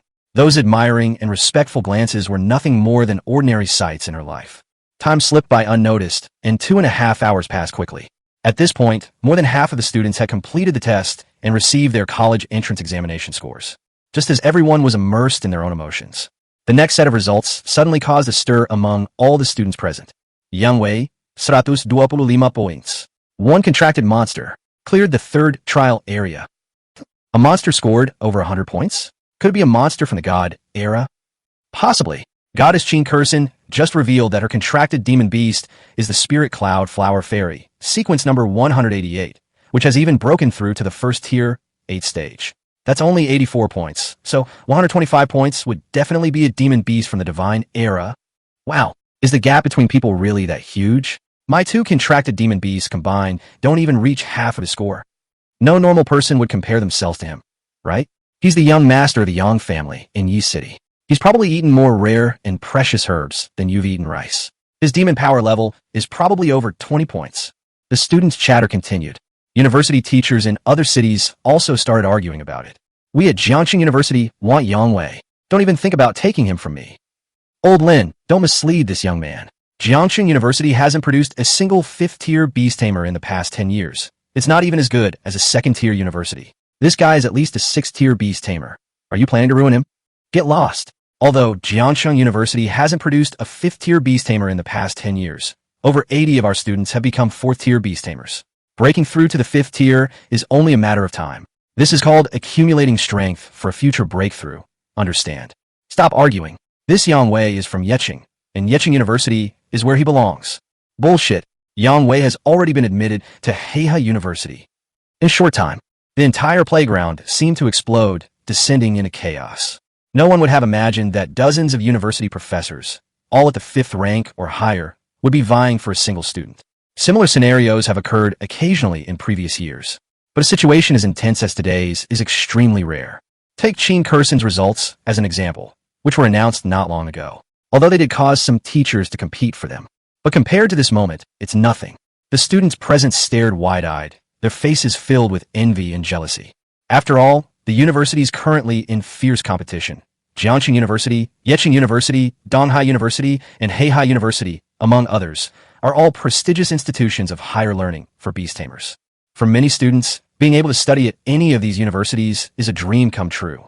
However, these top universities are now fighting tooth and nail over a single student, almost coming to blows. This is outrageous. Amid the bustling crowd, Jasmine, who had once served as an examiner in the first trial area, also had her brows slightly furrowed. She was ordered by her superiors to come specifically to guide Su Chen to meet General Han Xinghe. But to everyone's surprise, during the mission, they unexpectedly encountered such an outstanding young talent. Even if Su Chen's contracted beast is the Ghost Tree Demon King, it shouldn't be able to reach this score. Let's talk to General Han about this first. As she was thinking this, Jasmine took out her phone and contacted her direct supervisor. At this moment, Yang Wei's face was beaming with a smug and triumphant expression. He wore an expression that said, "It's only natural." He grew up surrounded by all sorts of rare and precious natural treasures, and now the demonic power within him has reached as high as 22 points. Keep in mind that this is something most people of the same age simply cannot achieve. Not only that, but as the college entrance examination approached, his parents spared no expense and spent a full 60 million credits to bid for the Thunder King Kong Ape, a monster with a race sequence number of 97, an auction and signed a contract with it. A prodigy like Yang Wei, who had already successfully signed a contract with a divine beast before the college entrance examination, didn't actually need to take the exam. He only needed to go to the Beast Tamer Association and take some simple tests to obtain the title of Beast Tamer. After all, there are people who can form contracts with monsters from the divine era. Even the first trial zone, considered a high difficulty challenge, would probably be nothing more than a piece of cake in the eyes of such people. Taking the college entrance examination might actually put you in competition with ordinary students for limited resources. Therefore, these students could basically choose any of the Beast Tamer universities in the country.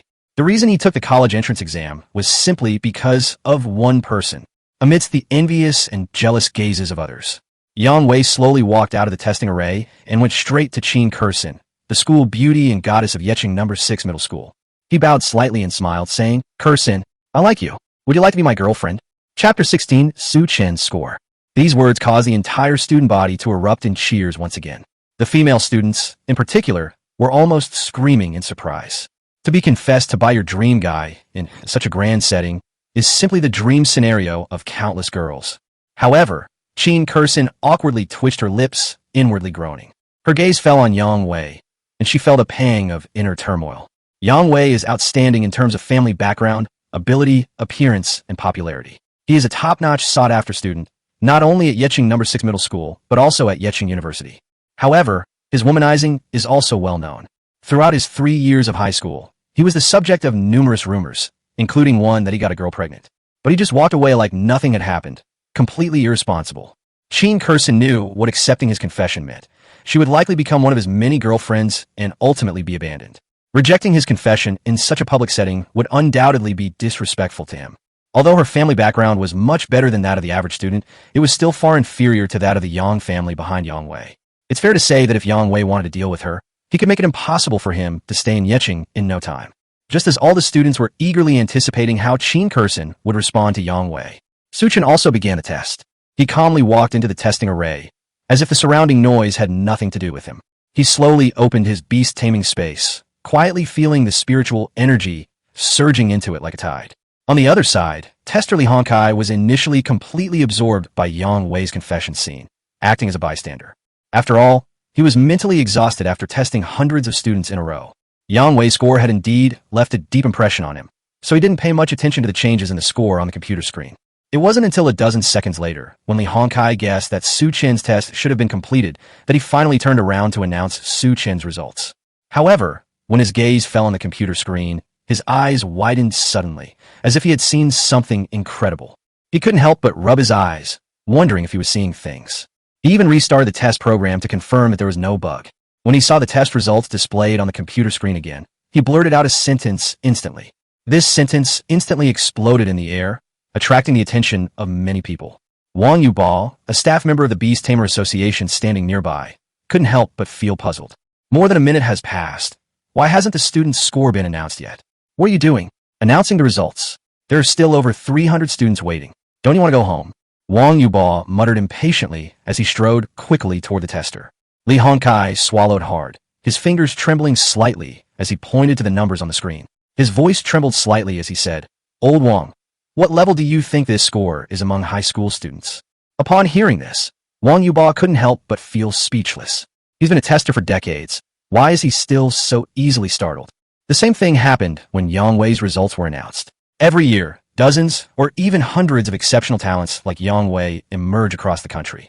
Is it really necessary to make such a fuss?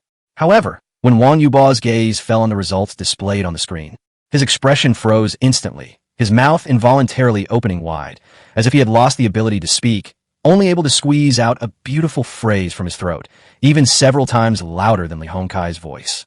For a moment, many people were drawn to what was happening with the tester. What's going on? Why haven't the results been announced yet after so long? There might be a problem with the program. It needs to be debugged. Damn, I'm next in line for the test. I'm waiting to show off to my girlfriend. Teacher, what's wrong? Su Chen's question finally pulled the two testers back from their shock. Wang Yubao and Li Hongkai exchanged a glance, both seeing disbelief in each other's eyes. They took a deep breath, slowly stood up, and announced loudly, Su Chen, 254 points. One contracted monster, cleared the first trial area. Upon hearing this, the entire room fell into a deathly silence. The commotion and excitement that had followed Yang Wei's announcement of the results were completely gone, replaced by a suffocating silence. Whether it was the students present, the teachers from Yecheng No. 6 Middle School, or the personnel dispatched from various universities, everyone stared wide-eyed, their faces filled with disbelief, wondering if they were hallucinating. A beast tamer receiving an overall score of 254 is not particularly high. Some of the contracted monsters of 3rd or 4th tier beast tamers can score as high as 300 points on a single test. But the problem is, Su Chen is a high school graduate taking the college entrance exam this year. It's highly likely that they're just high school students at around level 5 of the first rank. A young man who just turned 18 not long ago. Even if there are 3rd or 4th tier demonic beasts willing to submit to a human and willingly become his contracted demonic beast, his demonic power level is probably not enough to control it, right? A series of questions exploded in everyone's minds in an instant, making their scalps tingle. 254 points? Did I hear that right? The staff of the Beast Tamer Association wouldn't joke about something like this, would they? He cleared the first trial zone. I have a friend at Yecheng No. 1 High School, and none of the 8 top students from there who participated in the first trial zone came back. Su Chen actually came back. Yes, Lin Yuer, the school beauty of Yecheng No. 1 High School, also died in the first trial area. Does anyone know the highest score ever achieved in the college entrance examination over the past century? I know, it's Lung Yu from Yanjing No. 3 High School. 30 years ago in Yanjing, she accidentally contracted with a vampire of the 30th generation of the gods and achieved the highest score in history in the college entrance examination with 210 points. The second place was Mo Xiaoa from Donghai No. 1 High School. His contracted monster was the Sun Qilin of the 27th generation, and he finally achieved a score of 206 points. As far as I remember, only these two people have ever broken the 200 mark in the college entrance examination. I've heard the rumors about Lung Yu and Mo Xiaoa, but it's unlikely anyone will ever surpass their scores. Back then, the college entrance exam required summoning contracted monsters to assess overall performance. Vampires were stronger at night, while the Sun Qilin was significantly stronger in sunlight, affecting the final score. That's why their scores were 40 points ahead of the third-place finisher. Now, almost no one can reach a score above 150. What the hell is this 254 points? That's absolutely outrageous. Chapter 17, I remembered happy things. Not to mention the students and teachers present. Even Jasmine, who had long been accustomed to seeing countless peerless geniuses, was now staring wide-eyed, almost dumbfounded. She completely forgot that she was on the phone with her boss at that moment. What happened? On the other end of the phone came a slightly aged but strong voice. Jasmine snapped out of her daze, hurriedly picked up her phone, and quickly replied, General Han, it's like this. There's been a bit of a problem at Yecheng No. 6 Middle School. Taking Su Chen back later might be a bit tricky. Do you think you could send more people over to help? Upon hearing this, Han Xingha on the other end of the phone frowned slightly. He knew Jasmine very well.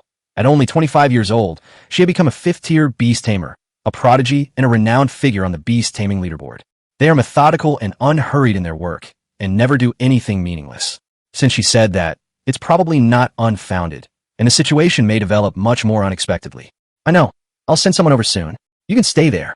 Yes. At that moment, time seemed to stand still. All eyes were fixed on Su Chen like spotlights. The astonishment in his eyes seemed to engulf him. 254 points. And there's only one contracted monster. Doesn't this mean that the strength of his contracted demon beast has surpassed that of the vast majority of 3rd-tier demon beasts? Su Chen never expected that Tu Shanye's strength was so great that she scored the highest score in history. Feeling the smug look in Tu Shanye's eyes from inside the beast taming space, Su Chen asked, Yeah, you didn't use illusion magic, did you? Don't play around like this. If you get caught, it'll be a big problem. Tu Shanyi gave him a playful glare. Don't you believe in my power at all? Su Chen couldn't help but mutter. The main problem is that this result is too outrageous.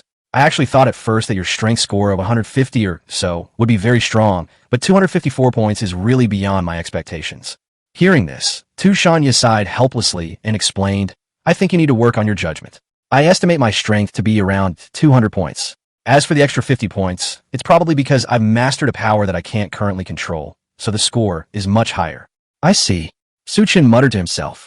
I never imagined this system's functions would be so outrageous. It's practically a cheating tool for the college entrance exam. No, the system itself is a cheating tool. However, every now and then a few inexplicable and offensive remarks would pop up. After Su Chen left the testing array, the scene instantly erupted in chaos. A large number of students and university teachers rushed up to him and surrounded him.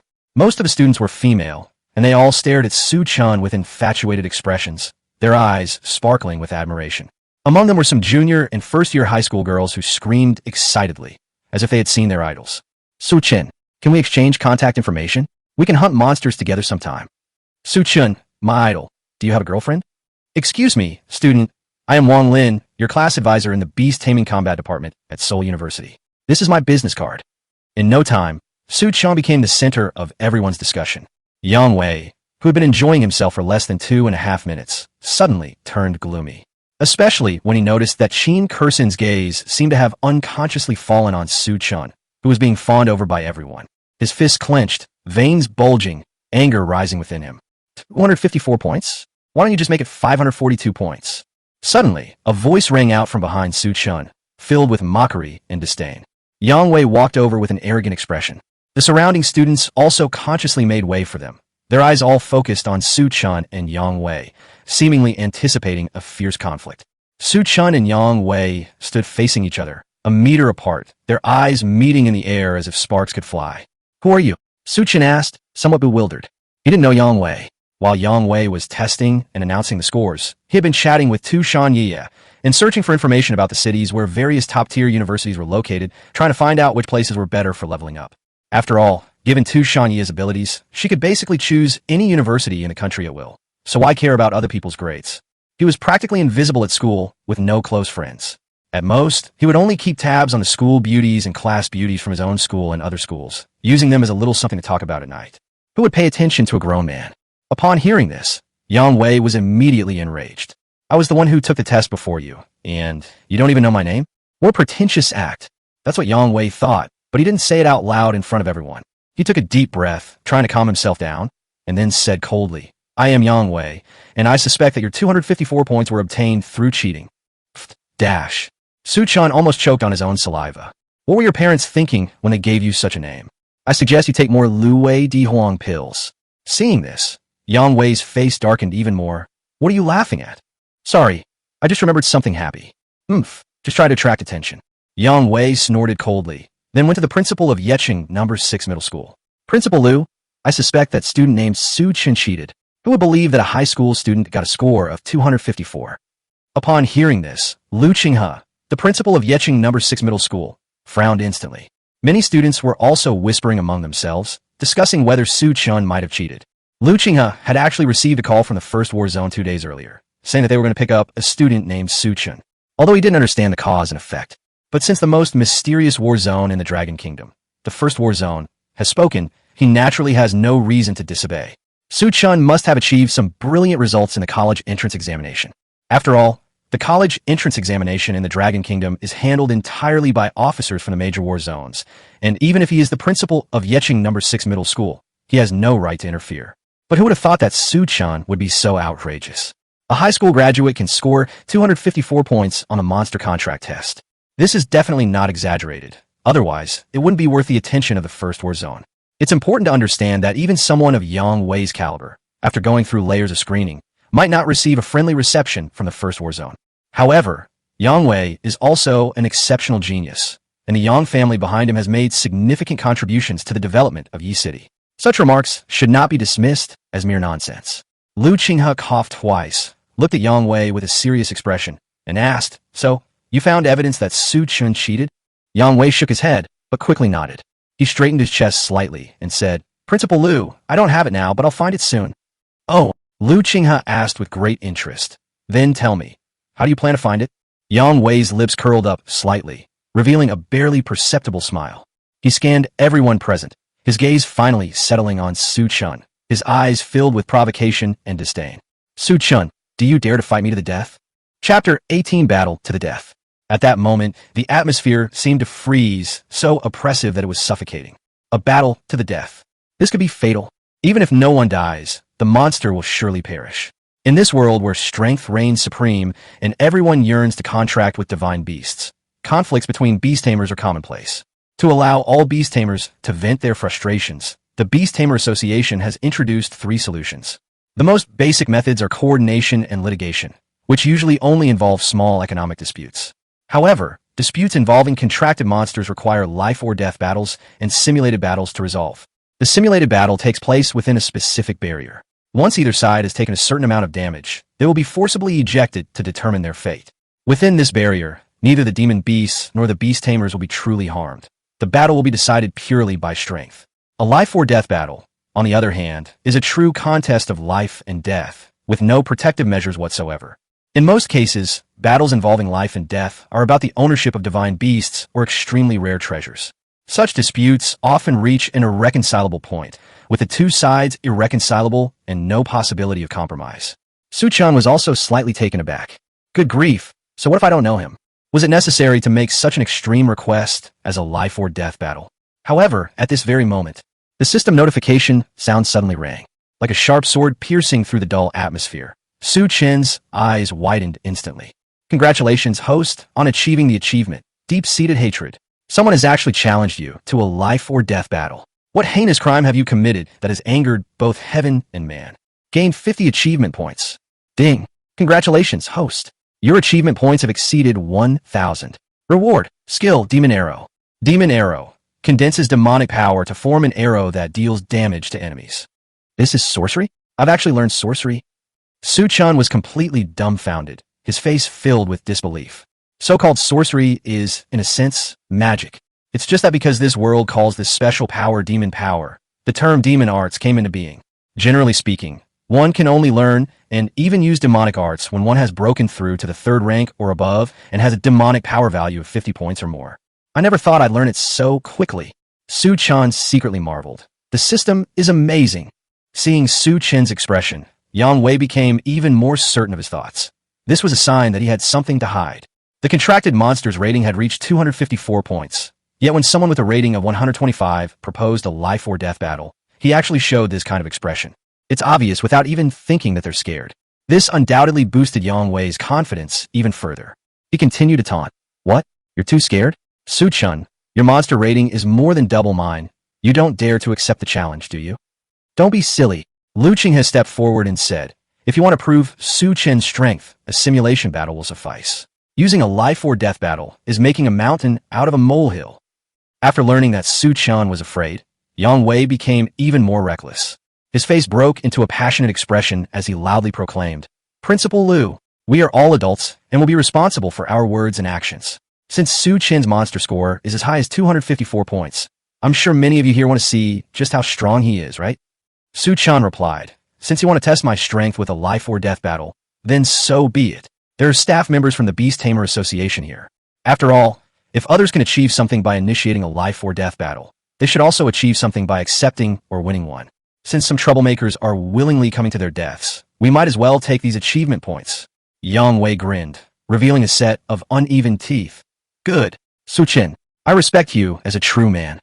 Lu Qinghe shook his head helplessly as he watched this scene, sighing inwardly. He stopped this life or death battle entirely for Yang Wei's own good. The fact that Su Chen was valued by the most mysterious First War Zone is enough to prove his formidable strength. He is not someone that just anyone can provoke. However, Yang Wei is the only bloodline of the Yang family. If he were to die here, Yeqing No. 6 Middle School would have a hard time explaining it to the Yang family. Therefore, he couldn't help but remind you in the end, there is no deep-seated hatred between you. If one of your contracted beasts has already been defeated, there is no need to kill it again. Having served as principal for decades, Lu Qinghe still enjoys considerable prestige. His proposal was approved by both Su Chen and Yang Wei. Not long after, under the joint witness of the staff of the Beast Tamer Association and all the teachers and students present, Su Chen and Yang Wei solemnly signed the life or death agreement. Of course, just as Su Chen expected, accepting a life or death battle does indeed earn achievement points. Congratulations, host, on achieving the achievement, Battle to the Death. The host has accepted a battle to the death. This will likely cause a lot of trouble, won't it? Gain 50 achievement points. By this time, everyone had long forgotten about the fact that hundreds of students had not yet completed their college entrance examination results tests. Who would have thought that a single doubt would lead to a life or death struggle between two peerless beast tamers? That's outrageous. On the dueling field, Yang Wei showed no respect for Su Chen whatsoever. What's there to be afraid of if someone cheats? This is a good opportunity to try and win back Chen Kerson's heart. This main course, which has been kept for 3 years, is something I absolutely have to have tonight. Su Chen, it's not too late to kneel down and admit defeat and confess how you cheated. In the arena, Yang Wei sneered and then summoned his contracted monster, the Thunder King Kong ape. The moment he appeared, thunder roared in the sky, as if celebrating the arrival of the Thunder Emperor. It was a purple-haired gorilla over 3 meters tall, its muscles bulging and as hard as steel.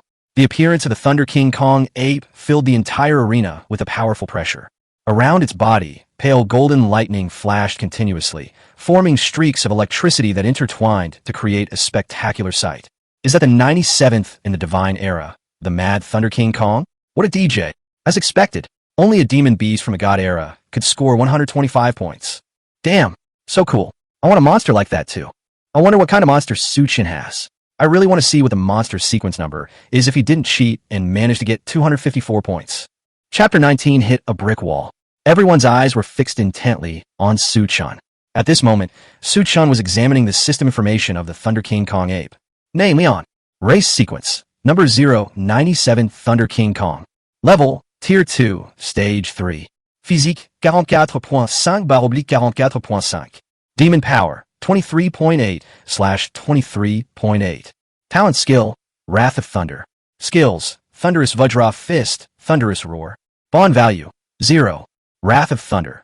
Combat power is greatly increased during thunderstorms. He thought to himself, it's actually a second tier, third stage demon beast? But is it because it's too weak? Or is Yaya too strong? Of course I'm stronger. Is there even question? Honestly, Tu Shanya said with a speechless expression and a hint of reproach in her tone. Speaking of which, Su Chen, do you want me to appear in human form or in my original form? Upon hearing the name Su Chen was slightly taken aback. This seemed to be the first time Tu Shanya had called herself by her own name, and an indescribable feeling welled up in her heart.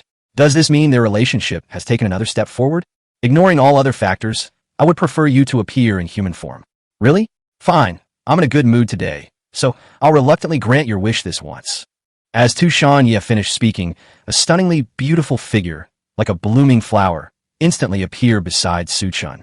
The beautiful phrases fish sink and geese fall from the sky, moon hides and flowers blush, graceful and elegant, and beauty that could topple kingdoms seemed to have been tailor-made for her. Her long hair cascaded down her shoulders like a waterfall, gently brushing against Su Chen's cheeks and bringing a faint fragrance. Everyone's eyes were stunned by this sudden beauty, their gazes widening instantly. After a few breaths of silence, an uproar ensued. A transformed demon beast? No way. A demonic beast that can transform into human form at the first or second tier. Isn't that a privilege only possessed by the top 10 demonic beasts of the god era? White fox ears, 9 tails. Could this be the legendary 9-tailed fox demon? It should be the existence of the 7th sequence. To this day, no one knows what the 9-tailed fox's innate skills are. It is said that the reason why the Sakura Kingdom sank into the Pacific Ocean 300 years ago was because of a 9-tailed fox. I laughed. You're accusing others of cheating? With a 9-tailed fox around, I could get 200 points on the college entrance exam too. Come on, even if we did encounter a divine beast, with our peasant-level demonic power, we simply couldn't form a contract with it. This moment, Yang Wei was completely stunned. His eyes widened, his mouth slightly agape, his face filled with disbelief. As the heir of a large family, his understanding of the divine beasts was naturally beyond question. Tu Shanye's signature 9 tails and fox ears are undoubtedly those of the legendary 9-tailed fox demon. The 9-tailed demon fox, 7th in order of the gods. This is a monster that is only seen once every 100 years. There has never been a rumor in history of making a pact with humans. Now tell him that Su Chen's contracted demon beast is a 9-tailed fox. What is this? Tu Shanye seemed to be thoroughly enjoying the benefits of quickly learning new skills, and she winked meaningfully at Su Chen with her beautiful eyes. Her meaning couldn't be clearer. I stood up for you this time. So next time you'll have to help me learn a new skill. Su Chen nodded and gently agreed. Anyway, she didn't specify when the next time would be, so I'll give her a promise first to make her happy. Su Chen originally planned to nurture Tu Shan properly, and once he had enough achievement points, he would naturally give her the opportunity to learn new skills. After receiving Su Chen's affirmative answer, Tu Shanye's face blossomed into a radiant smile. That smile was like a flower blooming in spring, delicate and beautiful beyond compare, like a fairy descending to earth, captivating all who beheld it. It almost perfectly illustrates what it means to have a smile that could launch 1,000 ships, leaving all the beauties of the palace pale in comparison. All the boys present were stunned. Even some older men who had been married for decades couldn't help but feel a surge of emotion, as if they had returned to their youth. Isn't it time? Can the life or death battle begin? Tu Shanye's voice was like a nightingale singing in a valley, clear and melodious, yet carrying an indescribable air of majesty. Her gaze swept over the staff outside the dueling arena, her eyes filled with confidence and anticipation. Wang Yuba and Li Hongkai were stunned for a while before they finally came to their senses. They exchanged a glance, then raised their hands and shouted, "The battle to the death begins!" As soon as they finished speaking, the Thunder King Kong ape let out a deafening roar. Thunderous Roar activated. In exchange for a significant increase in attack power, one sacrifices some of their sanity. Immediately afterwards, the Thunder King Kong ape swung its fist, which is a whole size larger than Tu Shanye's entire fox body, and roared towards Tu Shanye, carrying the power of lightning. Wherever the fist passed, the air was torn apart, producing a sharp, piercing sound. Just as the fist was about to hit Tu Shanye, she remained calm and simply extended two slender, jade-like fingers. With a flick of her finger, a small, pale purple flame condensed from her fingertip. With a flick of her wrist, Tu Shanye sent the small flame flying like an arrow toward the fist of the Thunder King Kong ape. In midair, the small flame rapidly expanded, transforming into a raging inferno that collided violently with the Thunder King Kong's fist. Boom! Lightning and flames collided violently like two ferocious beasts, instantly triggering an overload reaction. A terrifying shockwave, like a surging ocean wave, swept wildly across the dueling arena with overwhelming force. The girls who were watching the game from a distance of 100 meters away were terrified by this sudden turn of events. They instinctively held down their skirts, afraid of exposing parts that shouldn't be seen. However, amidst this chaotic situation, Tu Shanye's seemingly frail body remained as steady as Mount Tai, without budging an inch. She even stepped in front of Su Chen without hesitation, using her petite body to shield him from the powerful shockwave. In contrast, the 4-meter-tall Thunder King Kong ape was completely powerless against this terrifying force. It was as if it had been struck by an invisible force, and it was sent flying backward, its massive body drawing an arc in the air before crashing heavily to the ground. Yang Wei himself was like a kite with a broken string, thrown 100 meters away by the shock. He rolled on the ground dozens of times before finally stopping, looking utterly disheveled. Puff dash. Yang Wei suddenly coughed up a mouthful of blood, his face as pale as paper. Only then did he realize that he had really bitten off more than he could chew. He instinctively reached out to ask the Beastmaster Association staff outside the arena for help. However, Tu Shanye would not give him that chance. Ever since she started impersonating Lin Yue, a large group of sycophants and tagalongs have been following her around like flies to filth, and she can't shake them off. To avoid revealing her identity, she refrained from killing anyone, but her resentment continued to build. Adding to the events that occurred in the first trial area, just when he was about to escape his city, he was forcibly bound to a contract by Su Chen and was unable to seek revenge against him. Her resentment towards human men had reached its peak, and she needed to find an outlet for it. She took a step forward, and her figure flashed like a ghost, instantly appearing in front of Yang Wei. With a sharp rip, Yang Wei's scream echoed throughout the arena. His confidence as a man vanished completely at that moment. "Ugh, hi, you. How dare you take my, Tu Shanye smiled gently. "I think you should thank me. After all, I completely cured a certain ailment of yours. What's that saying again? Cutting it off cures it forever. You know." Chapter 21st, War Zone. The men around witnessed this scene. He couldn't help but pull his legs together, feeling a chill run down his spine. So ruthless. This is so terrifying. They're all turned to mud. I guess even high-level healing magic might not work now. How terrifying. Although I enjoy being stepped on by beautiful women, this is definitely not how you do it. In a short time, those who were previously jealous of Yang Wei's abilities couldn't help but cast sympathetic glances at him now. Even Su Chen couldn't help but feel his legs trembling slightly. That's too cruel. What's the difference between this and just killing him? After that, Tushan Ye stopped caring about Yang Wei. She turned around and looked at the Thunder King Kong ape not far away, her eyes revealing a hint of coldness and determination. She mimicked the initial attack pattern of the Thunder King Kong ape, gathering foxfire in her fist and unleashing a powerful punch. The Thunder King Kong had no time to dodge. The punch slammed into its chest like a cannonball. With a dull thud, Thunder King Kong's chest was instantly pierced, and blood and chunks of flesh splattered everywhere. Then she delivered a spinning kick, gathering foxfire in her feet and striking the Thunder King Kong ape on the head with overwhelming force. This kick was incredibly powerful. It even shattered the skull of the Thunder King Kong. The remaining foxfire, like burning flames, rapidly spread throughout the body of the Thunder King Kong ape, following the gaps in its chest and skull. In less than half a minute, the 97th monster in the God era, the Mad Thunder Vajra ape, was reduced to ashes. Only a second-tier demon beast crystal core remained, proving that it had once existed. Congratulations, host, on achieving the achievement. Winner of life and death. Could winning this life or death battle be the beginning of the next one? Gained 100 achievement points. Ding! Congratulations, host. Your achievement points have exceeded 1100. You are rewarded with 5 free attribute points. Congratulations, host, on achieving the achievement. God Generation Monster Slayer. The God Generation monsters have died, just like that. Will you feel heartache, host? Gained 100 achievement points. Ding! Congratulations, host. Your achievement points have exceeded 1200. You are rewarded with 5 free attribute points. Because there had been an agreement beforehand. In a life or death battle, whoever's monster dies loses. Therefore, upon seeing this, the staff of the Beast Tamer Association immediately stopped the life or death battle and intervened.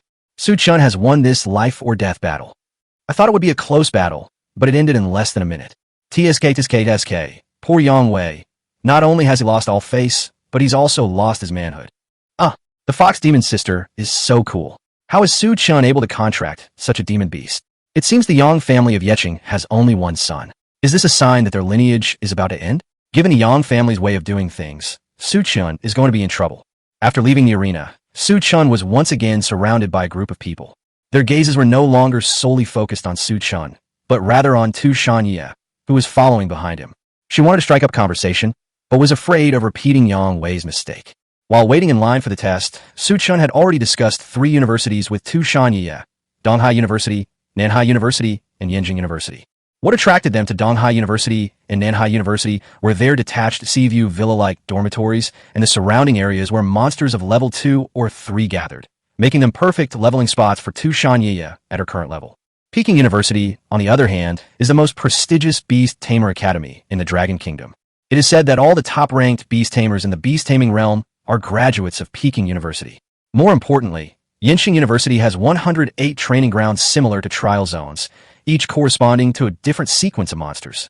Based on previous experience, you could get achievement points by hunting 10 monsters of each race. Without a doubt, Yenjing University is the best place to farm achievement points. Furthermore, based on the actual situation, if killing 10 monsters grants an achievement, then killing 100 or 1000 should also grant corresponding achievement points. The only regret is that Yenjing University doesn't have any detached villas with sea views.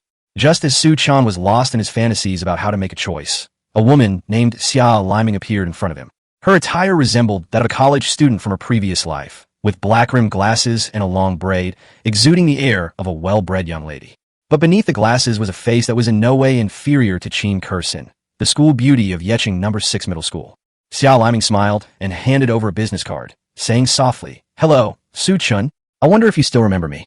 Su Chen took the business card, thought carefully for a moment, and shook his head. "Sorry, I don't remember."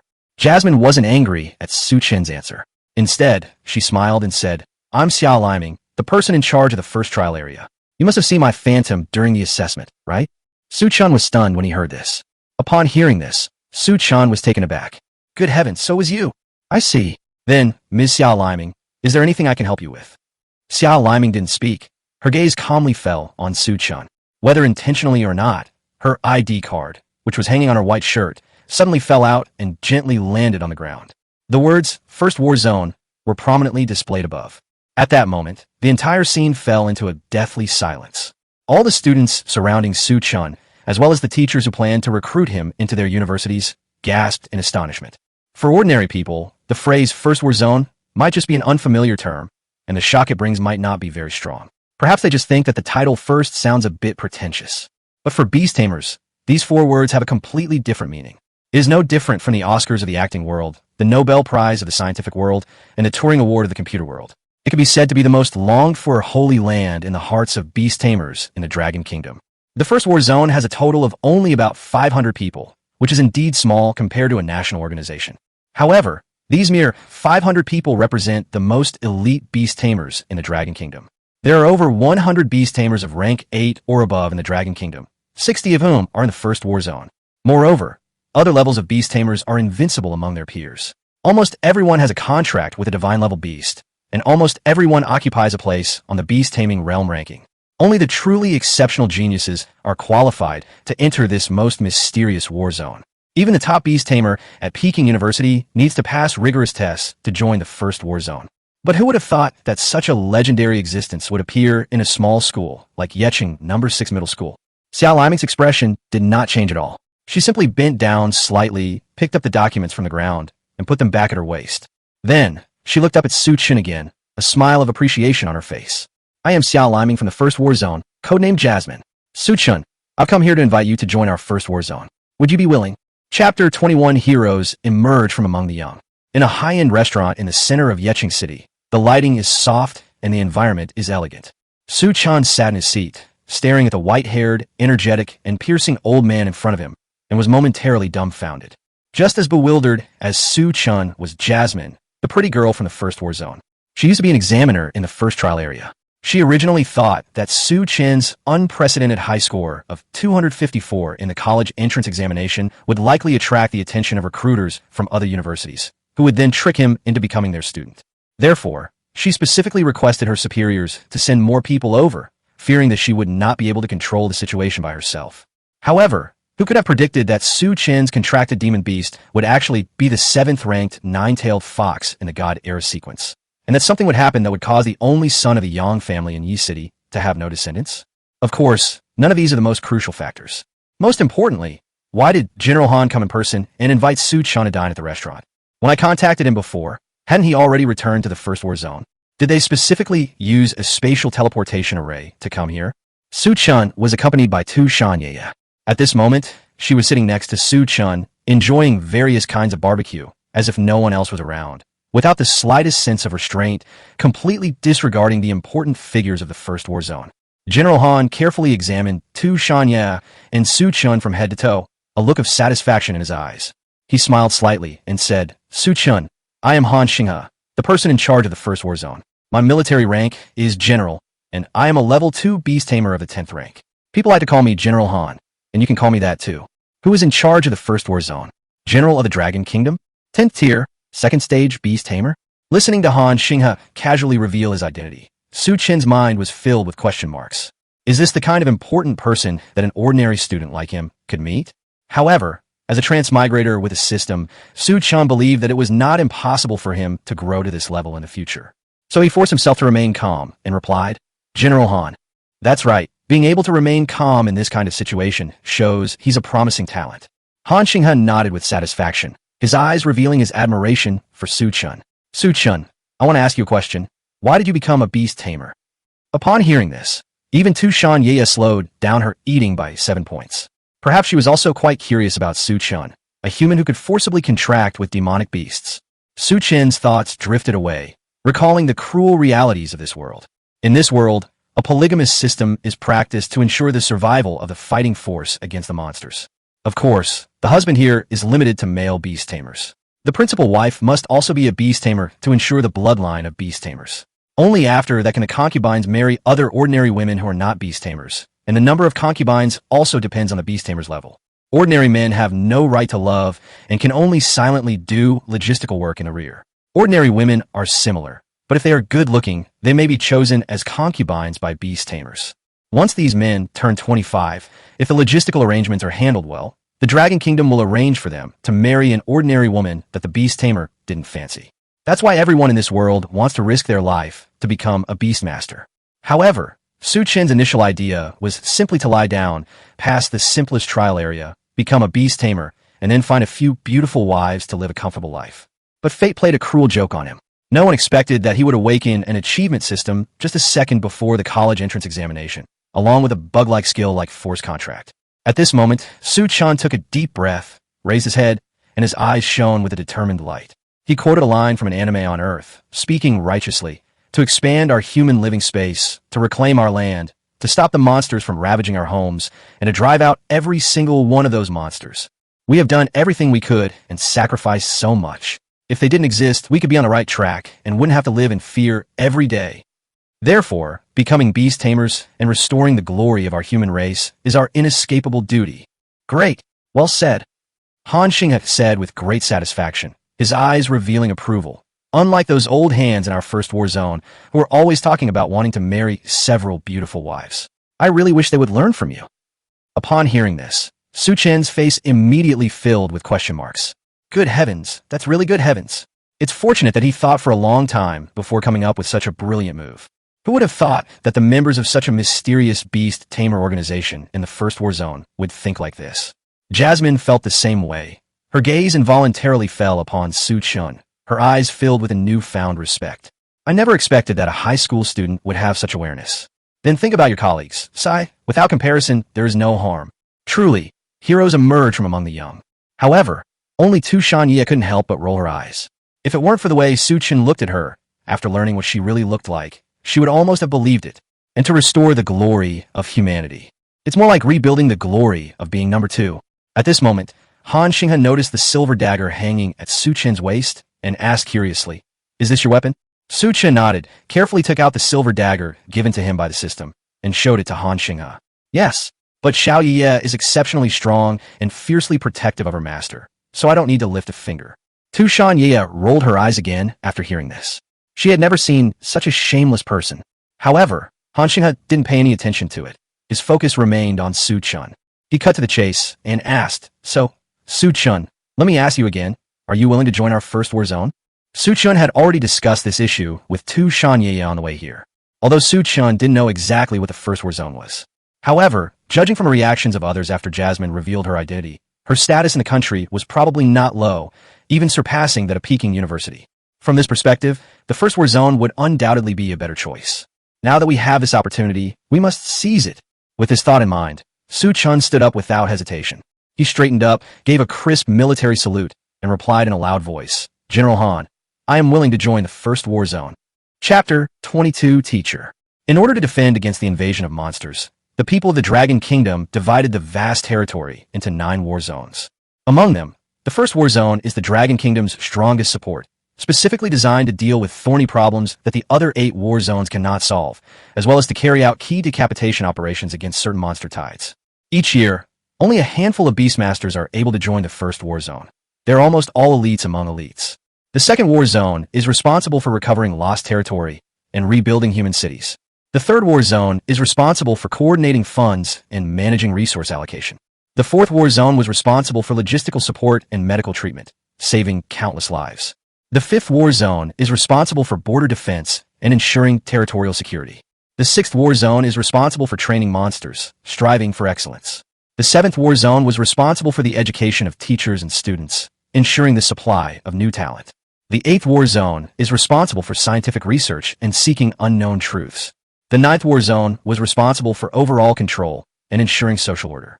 The 9 war zones work closely together, forming an indestructible great wall of steel, jointly safeguarding the basic livelihood of the people of the Dragon Kingdom. It is precisely because of their unremitting efforts that the Dragon Kingdom has stood firm on the Blue Star, becoming one of the only 12 remaining nations that have stubbornly fought against the monsters. Since their establishment, the 9 war zones have made countless outstanding achievements.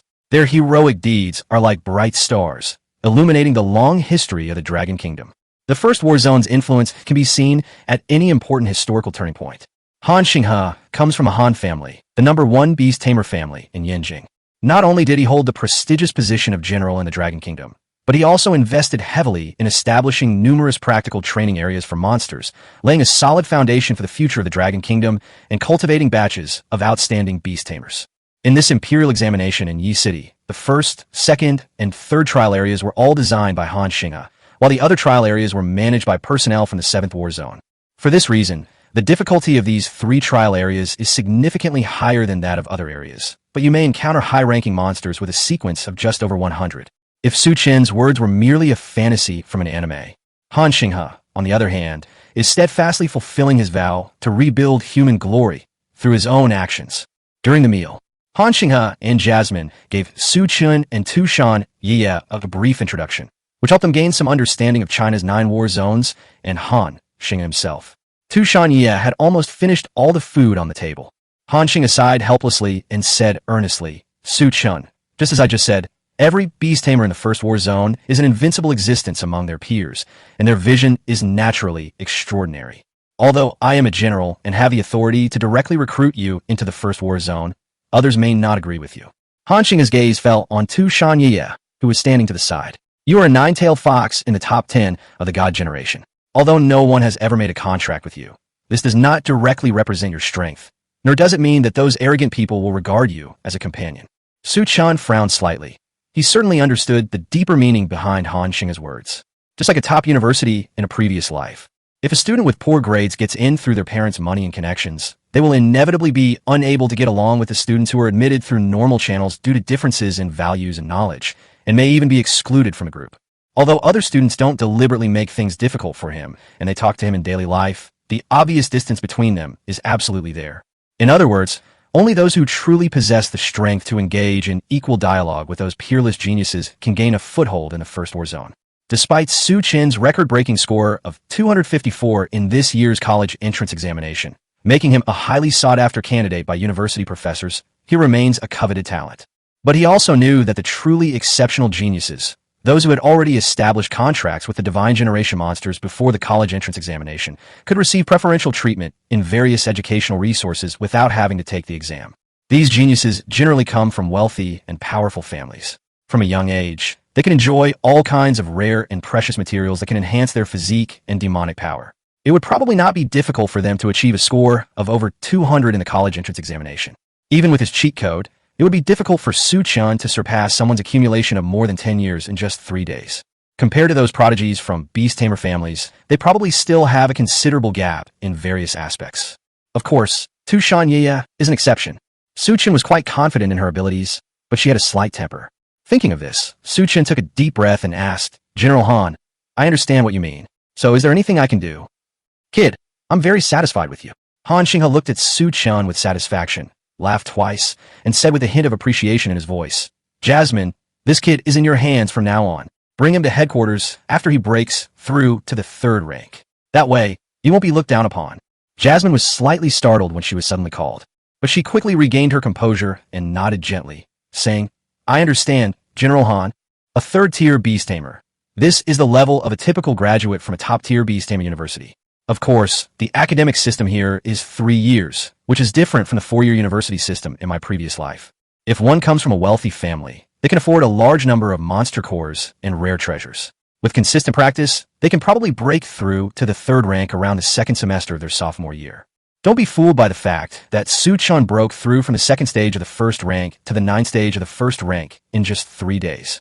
That's because 1st-tier beast tamers level up very quickly, and Su Chen himself started from a very low level. In addition, Tushan Ye herself has a very strong foundation, kills enemies very quickly, and has almost no obstacles in devouring crystal cores. If any other demonic beast had devoured so many crystal cores, its demonic power would probably have gone berserk in no time. For a typical high school graduate, breaking through 2 or 3 levels in these 3 days would already be a remarkable achievement. Given Su Chen's extraordinary talent, coupled with the abundant resources provided by the First War Zone, he might be able to break through to the 3rd tier within a year and a half. This is really a long-term task. With that thought in mind, Jasmine pushed up her black-rimmed glasses and extended her right hand to Su Chen again. With a hint of tenderness in her eyes, she smiled and said, Su Chen, let me introduce myself again. I am Xia Liming. I come from an ordinary family and am currently a 5th level, 8th-stage beast tamer. My military rank is only a lieutenant, which is not worth mentioning. For the next few years, I will be your teacher. If you have any questions, please feel free to ask me, and I will do my best to answer them. Su Chen reached out and took Xia Liming's small hand, replying, Then I'll have to trouble you, Teacher Xia. Chapter 23 The Teacher's Hunting Target. After the meal, the clock quietly struck 9 o'clock in the evening. After giving Xia Liming some detailed instructions, General Han Xinghe left alone. After having a hearty meal, Tu Shan returned to her beast-taming space, satisfied, and began to sleep soundly, showing no respect whatsoever to the human leaders. After all, the demon beasts and humans were at war. So how could she possibly have a pleasant expression? Xiao Liming did not show the slightest dissatisfaction. Being a beast tamer is not easy. Teacher Xia, where are we going? Watching Xiao Liming drive him away from the bustling city center, Su Chun couldn't help but feel uneasy and asked nervously. Previously, Xiao Liming had revealed that she had never had a boyfriend and had never accepted the advances of other men. Judging from this, could her hunting target actually be a fresh-faced young man like Su Chun who has just graduated from high school? No way. Should we resist? But can a fifth-tier beast tamer really resist? Just as Su Chen's thoughts were becoming increasingly complicated, Xiao Liming smiled slightly and explained, "Of course we're going to my house. After your college entrance exams, the school will probably take back the right to use the dormitories, right? Do you want to sleep on the streets?" Su Chun then seemed to wake up from a dream, realizing that he didn't have a place to stay for the night. In this world, once people reach adulthood, they can go to the awakening room of the Beast Tamer Association to awaken an inner world, the beast taming space, that can be inhabited by demonic beasts. This space will continue to expand as the demon power level increases. As long as you successfully contract a monster during the college entrance examination and become a beast tamer, this beast taming space will be preserved forever. Aside from monsters, any inanimate object can be placed inside, serving a function similar to a personal space. Since Su Chun didn't have many personal belongings to begin with, he had already stored all his items in his beast taming space the night before he took the college entrance examination. Originally, he planned to make do under a bridge or in a tree hollow for 2 months after the college entrance exam, thinking he would have a private dormitory after entering university. However, the appearance of the awakening system unexpectedly triggered a series of events that made him almost forget about it. Su Chun asked curiously, "Teacher Xia, do you live in Yi City?" Xiao Liming nodded slightly, a hint of sadness flashing in her beautiful eyes, her voice slightly low. "My sister married here, but she and her husband passed away 3 years ago. Her husband's family didn't want to see this sad place anymore, so they sold it to me at a discount." Upon hearing this, Su Chun paused slightly, a hint of apology on his face. "I'm sorry, I didn't mean to bring this up." Xiao Liming gently shook her head, her eyes revealing a calmness born of experience. In this kind of world, separation and death have long been the norm. You don't need to care too much. If you have that kind of heart, you should strive to become stronger. Get stronger? Su Chun stared at his system interface and suddenly said loudly, "Don't worry, teacher. I will definitely save this world. I will also keep my promise regarding everything I said at the dinner table. To restore the glory of humanity is our inescapable duty. I will drive out every single one of those demonic beasts." Xiao Liming's slightly sad mood was instantly amused by Su Chen's words. Even genius is merely a threshold to face global crises.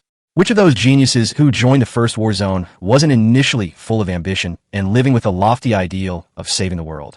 However, only after experiencing true life and death separations will they truly understand the cruelty and ruthlessness of this world. However, it is indeed very admirable that Su Chun has such determination and courage. And don't even mention that not a single one is left. Xiao Liming smiled and said, "Actually, some demonic beasts are quite willing to coexist peacefully with us." At the same time, outside the ICU ward of Yecheng First People's Hospital, a doctor slowly walked out of the ward, a hint of fatigue on his face.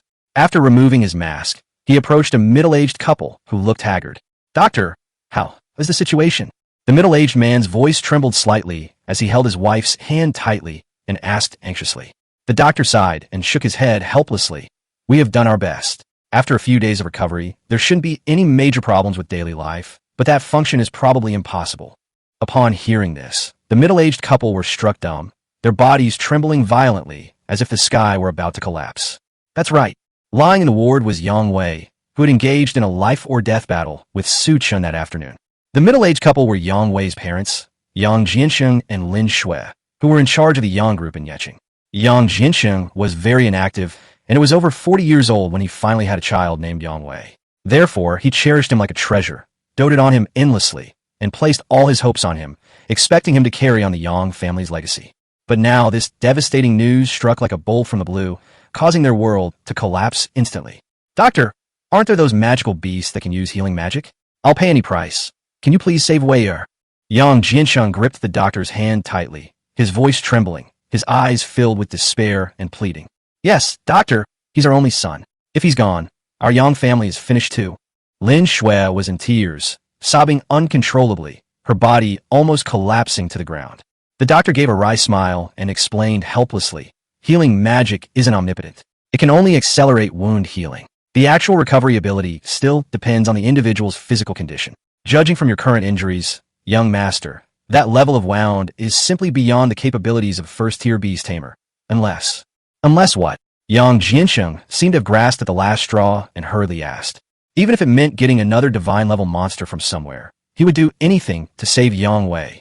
Judging from your injuries, as long as your physique value can break through 100 points, which is equivalent to the level of a 5th-tier beast tamer, restoring your original functions should not be a problem at all. Real.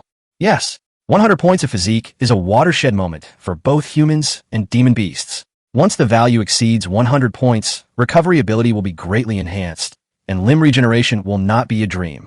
The doctor paused for a moment, then continued. If possible, you could give your young master some rare and precious herbs like Anaderma lucidum, snow lotus, and evening primrose, which have a significant effect on enhancing physical fitness.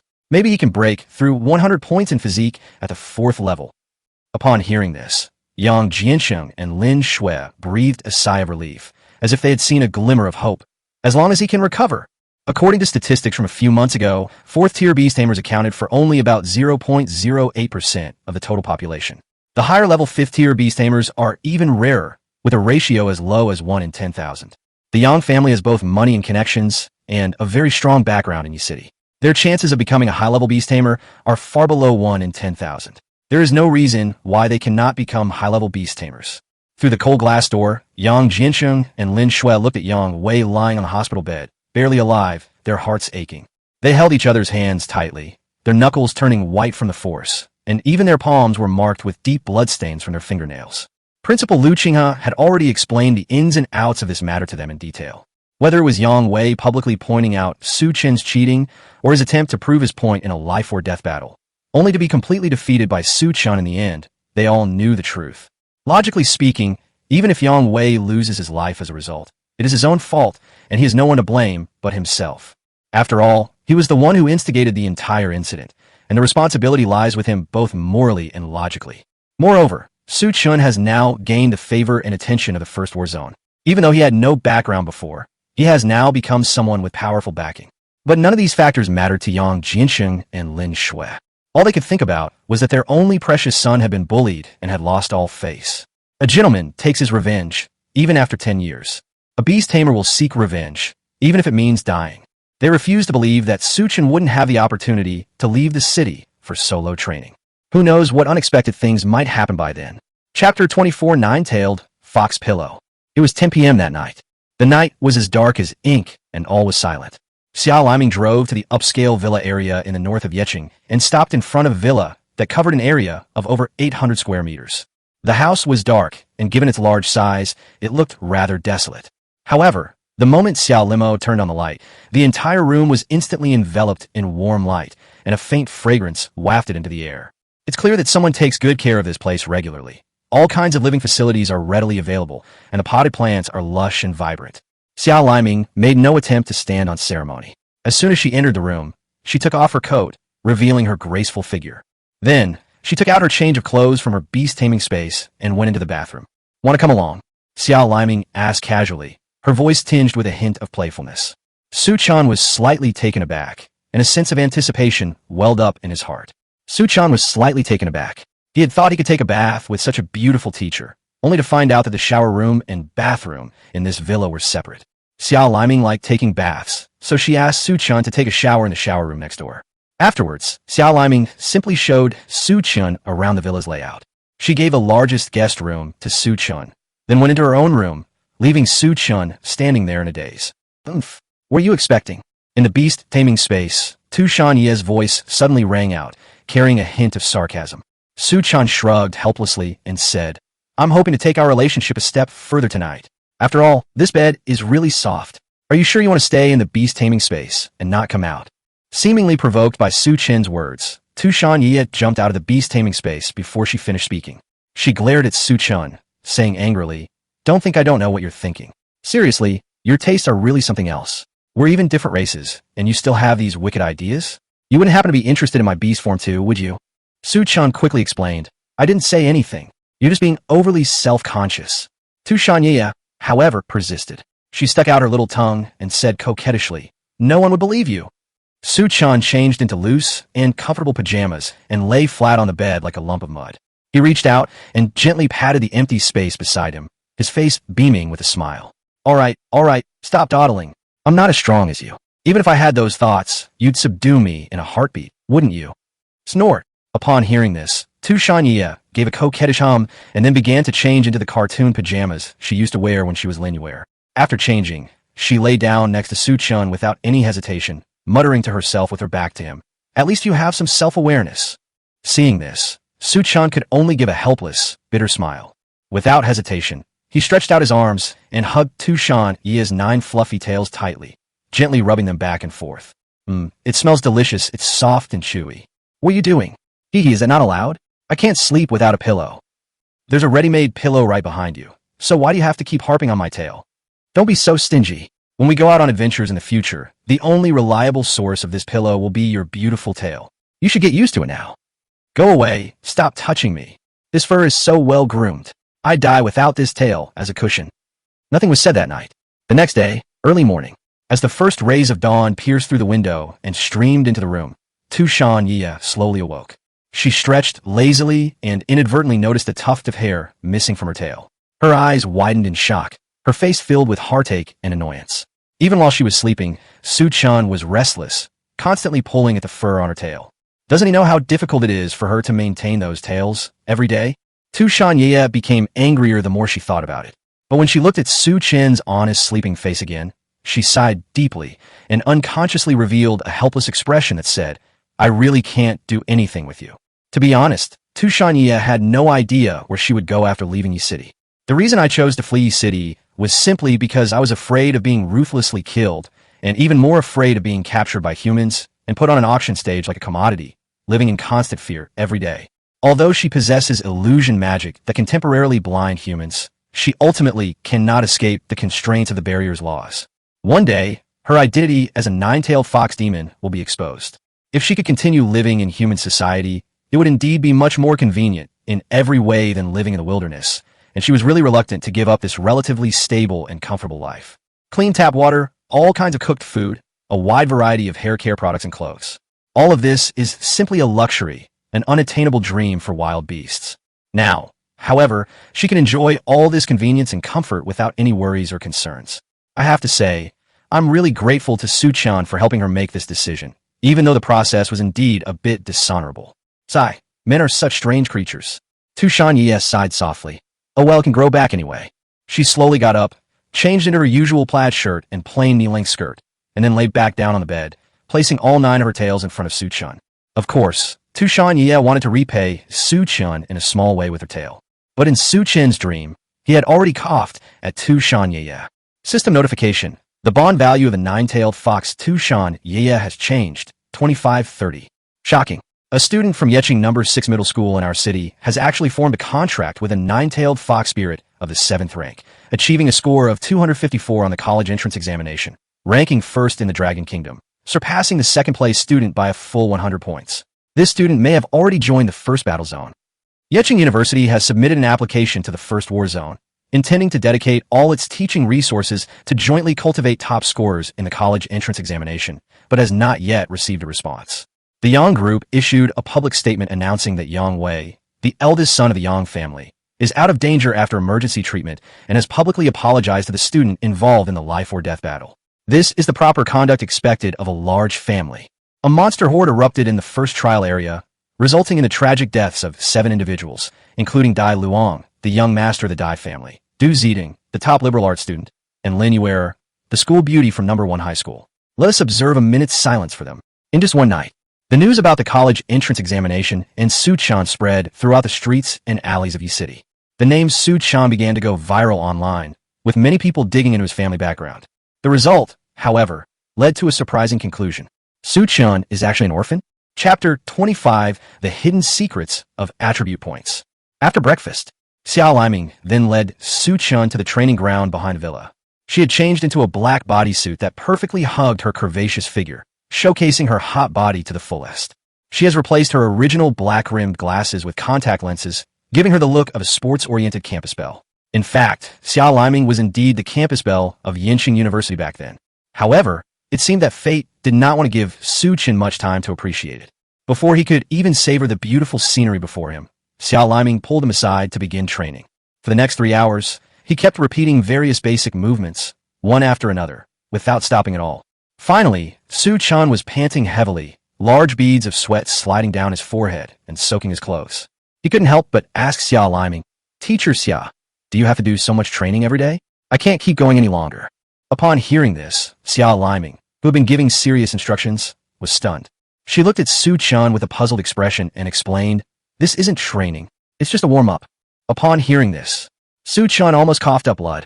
He said incredulously, "Warm-up? Seriously? I ran nearly 20 kilometers, did 300 push-ups, and a dozen other kind of exercises. This counts as a warm-up? How can you have a 3-hour warm-up?" Xia Liming sighed and explained softly, "I deliberately slowed down so you could keep up with my pace. If I were alone, it would only take me half an hour to finish. By the way, you've only completed half of the warm-up." "No way." Su Chen was completely distraught. He thought he was almost finished with the race, but the referee told him that he hadn't even reached the starting line yet. How wonderful! Seeing Su Chen's appearance, Xia Liming couldn't help but smile like an ant. She seemed to recall how she had joined the First War Zone as the top graduate of Yinqing University, and how she had worked herself to the bone, training for 18 hours a day. However, unlike the sophomores and juniors during university military training, she didn't show any schadenfreude as she watched the freshmen undergoing military training. She gently took out a towel and some lemon water that she had prepared beforehand, walked to Su Chen's side, and knelt down gently to hand the towel to him. Smiling, he said, "I heard you were always near the bottom in your high school physical fitness tests, so this is already very good for your first training session today. Keep it up." Su Chen took the towel, wiped the sweat from his face, then took the lemon water and drank it in big gulps. "Thank you for the compliment, Teacher Xia. However, while a beautiful teacher may offer verbal assistance, it doesn't mean the amount of training will be reduced. Take a 10-minute break. After you finish the rest of the warm-up, we'll begin the formal training." "No way." Su Chen looked at Xia Liming, a hint of resistance flashing in his eyes. Xia Liming saw through Su Chen's thoughts and earnestly advised him, "Su Chen, I know you are very capable, and the nine-tailed fox you contracted is also very powerful. Ordinary third-tier demon beasts may not be a match for her. But beast tamers can't rely solely on demonic beasts. This is a truth that many predecessors have learned at the cost of their lives. Take myself as an example. A month ago, during our internal physical test, my physique value was around 120 points. But the physique values of monsters of the same level as me, even those of lower rank, were calculated to be more than that. In other words, as our level increases, the gap in strength between us and the monsters will widen. In the wild, there are many unexpected situations that contracted monsters simply cannot react to. At least in the very first moment, you have to deal with them on your own. You can't place all your hopes on the contracted monsters. Therefore, it is absolutely necessary to improve one's own abilities." Xia Liming's words had actually been emphasized countless times in high school classes by her teachers. While humans cannot match the physical abilities of monsters of the same level, they can make up for this gap and defeat their opponents by using the power of weapons. However, if the disparity in strength is too great, even wielding a sword capable of cutting through everything in the world will not be enough to defeat the opponent. However, Su Chen ignored it completely and didn't take it seriously at all. He changed the subject and asked, "Teacher Xia, is your 120-point physique attribute due to consuming a large amount of rare and precious herbs?" Xia Liming nodded slightly. "Yes. Without the help of rare and precious materials, it is already very impressive for a 5th-level beast tamer to reach a physical strength value of 80 points. Those who can break through to the 5th level must have a lot of resources at their disposal." "I see." Su Chen stared at the few remaining free attribute allocation points on his system interface and couldn't help but sigh inwardly. He originally planned to add all his points to his demon power, and then see if he could contract some other demon beasts in the future. But now it seems that in order to survive this training, the only priority is to improve physical fitness. However, he still decided to reserve 2 points just in case. After all, Tu Shanye's demon power increased by a lot with each level up, almost 2 or 3 times that of Su Chen. There's not much demonic energy left. If the subsequent achievement point rewards don't yield attribute points, then the loss of control over the demonic energy will become an irreversible situation. This is also one of the dangers of making a contract with a divine beast, since you can't break the contract even if you want to, and if you can't keep up with their growth rate, you're doomed. System, increase your physique value by 8 points. Ding. Allocation complete. Current host physique value, 19.8/19.8. As the system's voice fell, a feeling as gentle as a spring breeze instantly swept over Su Chen's entire body like a tidal wave. It's like working overtime for 3 days straight and finally being able to relax completely in a massage parlor. That pleasant feeling is intoxicating and irresistible. All fatigue vanished in that moment, replaced by an unprecedented surge of energy, as if my whole body was filled with boundless power. What the hell is this? Su Chen suddenly discovered something extremely terrifying. Does it mean that every time you increase your physique, you can instantly return to full health? At this moment, Xiao Liming saw that it was almost time, so she gently reminded him, Su Chen, you've rested enough, haven't you? Let's continue training. Okay, teacher Xia. Su Chen snapped out of his daze and responded. Because of the increase in his physical strength, his speed was significantly faster this time than before. In less than 2 hours, he completed the training he had done in the previous 3 hours. Xiao Liming stood aside, watching Su Chen's performance with considerable surprise. He looked like he was about to die before. How come he suddenly became so strong? Was he hiding his true strength all along? This Su Chen doesn't seem to take me seriously. He's holding back during such a formal training session. No, we have to increase the intensity of the training later. Chapter 26, The Demon's Arrow. Su Chen naturally had no idea what Xiao Liming was thinking. His attention was completely focused on his system interface. Physical strength rating, 10.5/19.9. It seems that because of these 5 hours of high-intensity training, his physical limits naturally increased by 0.1 points. However, to Su Chen's great surprise, although he felt unbearable soreness all over his body as if it was about to fall apart, the decrease in his physical strength value was unexpectedly less than half. He couldn't help but recall the scene when he signed a contract with the Black Wolf and the Ghost Bat. At that time, even though they fought for a whole day, their physical strength did not drop to half its previous level. Does that mean that the body is already injured after dropping to half its original size? Of course, none of these things matter. It's more important to verify our previous guess first. System, add 1 point to your physique value. Ding. Allocation complete. Current host physique value, 20.9/20.9. Immediately afterwards, a wonderful feeling, like being bathed in a warm spring breeze, quickly swept over him and instantly spread throughout his body. In an instant, all the fatigue vanished, replaced by a wonderful feeling as if my whole body was filled with inexhaustible energy. Just as I expected, 1 point of physique allocation is equivalent to a full health resurrection gift pack. My system sister is awesome, Su Chen said with a delighted expression. But physically, he pretended to be panting heavily, with fine beads of sweat on his forehead. After all, if Xiao Liming sees how quickly he's recovering, she might add more training programs. However, Su Chen's disguise could not be hidden from Tu Shanye in the beast-taming space. Her beautiful eyes revealed curiosity as she asked softly, Su Chen, what's wrong with your physique? Why did you recover your strength so quickly? Su Chen dodged the question and said with a chuckle, basic stuff, don't be silly. Tu Shanye rolled her eyes and said with a hint of reproach, if you don't want to say it, then don't say it. At this moment, Xiao Liming was already sitting cross-legged with her eyes closed. The surrounding demonic power gradually gathered around her, forming faint blue ripples, like a gentle breeze rippling across the lake. A few seconds later, the ripples slowly transformed into the shape of an arrow, floating in front of her. Although this arrow is only 20 centimeters long, it gives the impression of containing immense power. The arrow shaft is light blue, flowing like water. The arrowhead is dark blue, giving off a profound and imposing aura, as if it could pierce through any obstacle. The fletching is pure white air currents condensed into a tangible form, appearing extremely graceful. Xiao Liming slowly opened her eyes and said softly, now for the main topic. This arrow is the demon arrow, created 300 years ago by the Gongsun family, a demon-controlling family in Yanjing, and finally refined into a demonic art after several generations of improvements. I've been learning this since I was a child, and I've already mastered about 50% of it. It allows me to provide support when my contracted monsters are locked in a stalemate with the enemy. Even a 6-tier monster can be easily breached. General Han has mastered it to over 90%. If he uses this move to attack demonic beasts, those below the 10th rank will be killed in 1 hit. Upon hearing this, Su Chen frowned slightly. Arrow of the Demon? Isn't this a skill that the system gave me before? From what Xiao Liming said, this move seems pretty awesome. However, Su Chen still caught a key detail in the conversation and asked curiously, what is the demon-controlling family? At this moment, Xiao Liming gently waved her slender, jade-like fingers, which were as white as mutton fat.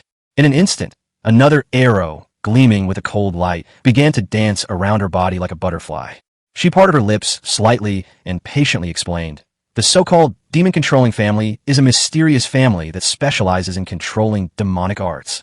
These people have a special physique, with demonic power levels much higher than ordinary people, but they cannot form contracts with demonic beasts. Therefore, they specialize in researching all kinds of demonic arts as their own power. More than 90 of the demonic arts in the Dragon Kingdom were researched by them. Chen nodded and couldn't help but sigh. I see. I didn't expect such a family to exist. The next second, Xiao Liming summoned her contracted demon beast. That was also a female-looking demon beast, tall and slender, about 1.8 meters tall, with an overall temperament leaning towards a mature and aloof older sister style. Upon closer inspection, one can see that several green vines meander and extend from its graceful body, twisting and stretching incessantly, which looks rather eerie. Race sequence, number 1, 15, Vine Fairy Flower. Level, Tier 5, Stage 7. Physical strength, 214.5/214.5. Demon power, 89.5/89.5. Talent skill, Parasitic Seed. Skills, Vine Attack, Flower Healing, Leaf Storm, Solar Flare, Greenwood Guardian, Entangling, Flower Poison. Parasitic Seed allows planting a seed inside an enemy's body. Once it sprouts, it can continuously steal the enemy's power. Then, Xiao Liming had a sudden thought, and a hint of pride flashed in her beautiful eyes. The arrows surrounding her seemed to come alive, shooting out like lightning with a fierce momentum as they hurtled towards the vine-like demon flower. Not to be outdone, the vine demon flower quickly condensed a huge vine shield, layer upon layer, to block its way. Sizzle dash! The demon arrow, like a sharp knife, easily sliced through the vine shield, passing through 3 layers of protection before finally being dodged by the vine demon flower. Xiao Liming's lips curled up slightly, revealing a smug smile, and she said proudly, "How about it?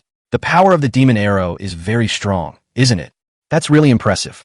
Chen raised another question. Our high school teacher said that you can only use demonic arts if your demonic power value exceeds 50 points. Even if I learn it now, will I be able to use it? Xiao Liming retracted the vine-like demon flower, a smug smile still on her face. She explained, "This is just practice. Do you really think you can learn in a day? It took me 5 years to learn even the basics." One more thing, the high school textbook says that you need at least 50 points of demonic power to use demonic arts, which is a very conservative view. After all, most people who can use demonic arts have at least 50 points of demonic power. As long as they have spare demonic power, they can try using demonic arts. You learn from me first. Gather your demonic power, then visualize the shape of the arrow in your mind and see how well you can do it. Chapter 27, Subtle Shift. Xiao Liming then closed her eyes again. The surrounding air seemed to freeze, and demonic power surged like a raging wave. In less than 2 seconds, the arrow had taken shape in her hand, emitting a faint light. Chen watched Xiao Liming's movements intently, carefully imagining the shape of the arrow in his mind as she instructed. At the same time, he began to mobilize the demonic power within his body, focusing his mind and gathering it at his fingertips. The next second, an unbelievable scene unfolded. Suddenly, pure white, demonic energy swirled around Chen's body like wisps of smoke, as if a deity had descended to earth. Boom! With a loud bang, a powerful aura erupted from Chen like a volcanic eruption, directly interrupting Xiao Liming, who was condensing the demon arrow. She stared at Chen in astonishment, her face full of confusion, and asked, "Chen, what are you doing?" Chen did not answer, but continued to describe every detail of the arrow in his mind. At the same time, a giant demonic arrow gradually appeared before him. This arrow was twice the size of the one Xiao Liming had previously conjured, and its entire body shimmered with dazzling light. The power contained within it almost caused the space around the arrow to begin to distort slightly. Chen slowly opened his eyes, turned around, and asked, "Teacher Xia, is that so?" Seeing Chen instantly learned the demon arrow technique, Xiao Liming was completely dumbfounded. While her talent may not be considered top tier in the First War Zone, it certainly surpasses that of more than 80% of the people there. However, even so, it took her a full 5 years to master the demon arrow. But what about Chen? He didn't even know what the demon-controlling clan was, yet he was able to learn this move so easily after just one explanation and one demonstration. Even if it were a peerless genius from a demon-taming family, it would still take at least several months to learn it, right? Chen, so you knew how to use this move all along. Xiao Liming's voice carried a hint of disbelief. Chen scratched his head, somewhat embarrassed, and explained, "I actually learned this during yesterday's life-or-death battle." He wasn't lying. It was indeed because Yang Wei had challenged him to a life-or-death battle yesterday, and after achieving an accomplishment, he received this skill as a reward. It's just that I haven't dared to use it yet, because of the 50 points of demon power limit in the high school textbook, for fear of causing some indelible after effects. Since Xiao Liming said there was no problem, then we must believe her. However, at this moment, Xiao Liming felt everything go black, as if the whole world had collapsed. Su Chen was definitely joking when he said that. The size of the demon arrow is closely related to the degree of mastery it has. Such a huge demon arrow probably requires at least 80% mastery. Keep in mind that there are only 5 people in the entire First War Zone who have reached such a high level. Su Chen not only formed a contract with a nine-tailed fox, but also demonstrated a profound mastery of the demon arrow. He's just an 18-year-old student who has just finished the college entrance examination. Thinking of this, Xiao Liming's cheeks involuntarily flushed red. She was just boasting smugly about how it took her 5 years to master the demon arrow, intending to show off in front of Su Chen. While this is indeed a remarkable achievement in the eyes of ordinary people, it is insignificant compared to Su Chen. Teacher, what's wrong? Su Chen's voice pulled Xiao Liming back to reality from her thoughts. Oomph. Su Chen, you actually tricked me so badly. You actually know the demon arrow. You lied to your teacher. You're punished by running another 20 kilometers. Xiao Liming said coquettishly, her tone even carrying a hint of Tu Shan Yi's. No way. My skills aren't as good as yours, so I also have to run 30 kilometers as a penalty. Let's go. Let's run together.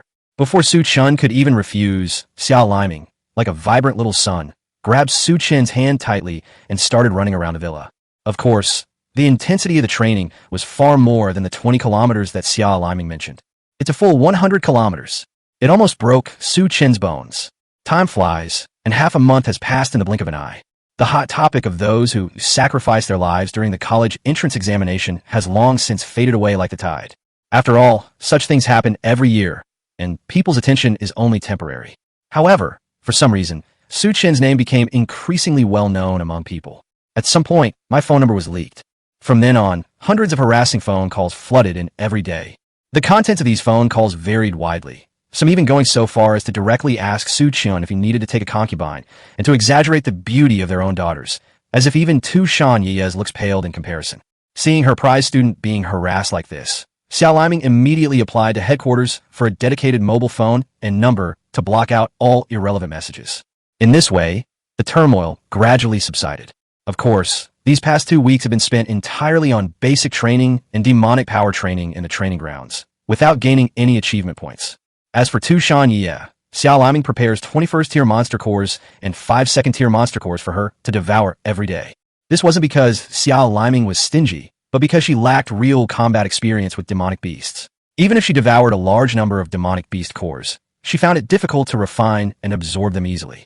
The daily supply of monster cores allows Tu Shan Yi to continuously accumulate power, laying the foundation for her to make a breakthrough in the next battle against monsters. These are experiences summarized by our predecessors through countless practices.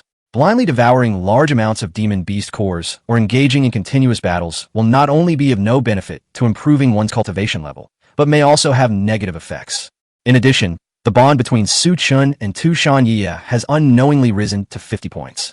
However, Su Chen always felt that her attitude towards him had not changed in any particular way. She was still the same person who would throw a tantrum at the drop of a hat. Every night, she would deliberately place her tail in front of Su Chen so he could use it as a pillow. I couldn't quite figure out what she was thinking. As for Su Chen himself, he was like the effort value in some games, which was almost zero before. Therefore, after more than half a month of training, the basic attributes have also seen a comprehensive improvement. Name, Su Chen. Urang, Tier Satu, Nin Dun. Physical strength, 24.5/24.5. Demon power, 28.1/36.8. Skills, beast taming, force contract, insight, undying body, demon arrow. Achievement points, 540/1290. Contracted beast, nine-tailed fox. Chapter 28, the Beastmaster's monthly mission. 36.8 demonic power value. Su Chen, you have to tell your teacher the truth. Were you really abandoned by your parents when you were young? Or are you some young master from a powerful family? Xiao Liming stared intently at the astonishing numbers on the testing crystal, her delicate eyebrows furrowing and a hint of disbelief in her beautiful eyes. According to detailed statistics from the Dragon Kingdom Times, a first-tier, 9th-level beast tamer typically has an average demon power value of around 12.4 points, while the median is even higher, reaching 13.0 points. After all, many beast tamers don't even have 10 points of demonic power, which greatly lowers the average.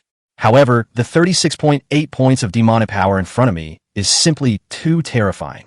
Since Chen was able to form a contract with a nine-tailed fox, it means that he must not be from a demon taming family.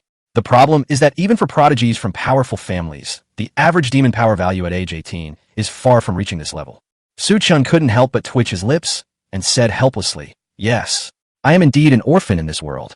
Xiao Liming narrowed her eyes and continued to ask, "I didn't mean anything else. It's just that your demon power is too high. If you hadn't been consuming all kinds of precious natural treasures since childhood, it would have been impossible for you to reach such an amazing level." Chen didn't know how to explain it for a moment. "I can't exactly tell Xiao Liming that I have a portable system. Can I?" He scratched his head and stammered. "Maybe it's because I've been eating random things since I was little and I accidentally stumbled upon some rare treasures." Xiao Liming sighed softly. She could tell that Chen didn't seem to intend to reveal any more information. However, this is only natural since everyone has their own secrets. She clapped her hands lightly, trying to ease the somewhat awkward atmosphere. He then pushed up his glasses and said, "Let's not talk about that now. You should know the regulations for beast tamers, right?" Chen nodded and replied, "After becoming a beast tamer, regardless of family background, you must complete a task within the Beast Tamer Association every month. Otherwise, you will be disqualified as a beast tamer and will not be able to enjoy any benefits related to beast tamers. To regain your qualification, you will need to go to the Beast Tamer Association for assessment again. There's a saying that this is the monthly task for beast tamers. Is this what Teacher Xia is referring to?" "Yes." Xiao Liming took out her phone, looked at the calendar and said, "The settlement date is the last 3 days of each month. Although you became a beast tamer after completing the college entrance examination in early June, according to the regulations, you still have to complete the June subjugation mission. It will be very troublesome to reissue the beast tamer qualification certificate after that. Today is the 20th. 10 days should be enough for you to complete the mission. You can also take this opportunity to refine the demon beast core energy that I fed to Tu Shan Ye before. I've just received a mission to return to the first war zone. You should be able to manage on your own during this time, right?" "No problem," Chen said with a confident expression. "I haven't earned any achievement points for over half a month, so I have to make up for it this time." Xiao Liming smiled, her eyes revealing admiration. "Not bad. You have guts. Just the fact that you didn't hesitate at all when you heard that you wanted to explore outside the city alone is enough to make you stand out from more than half of all beast tamers. I'll take you to the Beast Tamer Association in the north of the city." "Thank you, teacher." Half an hour later, Chen arrived at the Beast Tamer Association in the north of the city. A stunningly beautiful woman was also by his side. It was Tu Shan Ye. She requested to come out for some fresh air and see what the Beast Tamer Association looked like. After all, when she was still a wild demon beast, she never dared to step into the gates of the Beast Tamer Association, fearing that there might be something like a barrier inside that would expose her identity.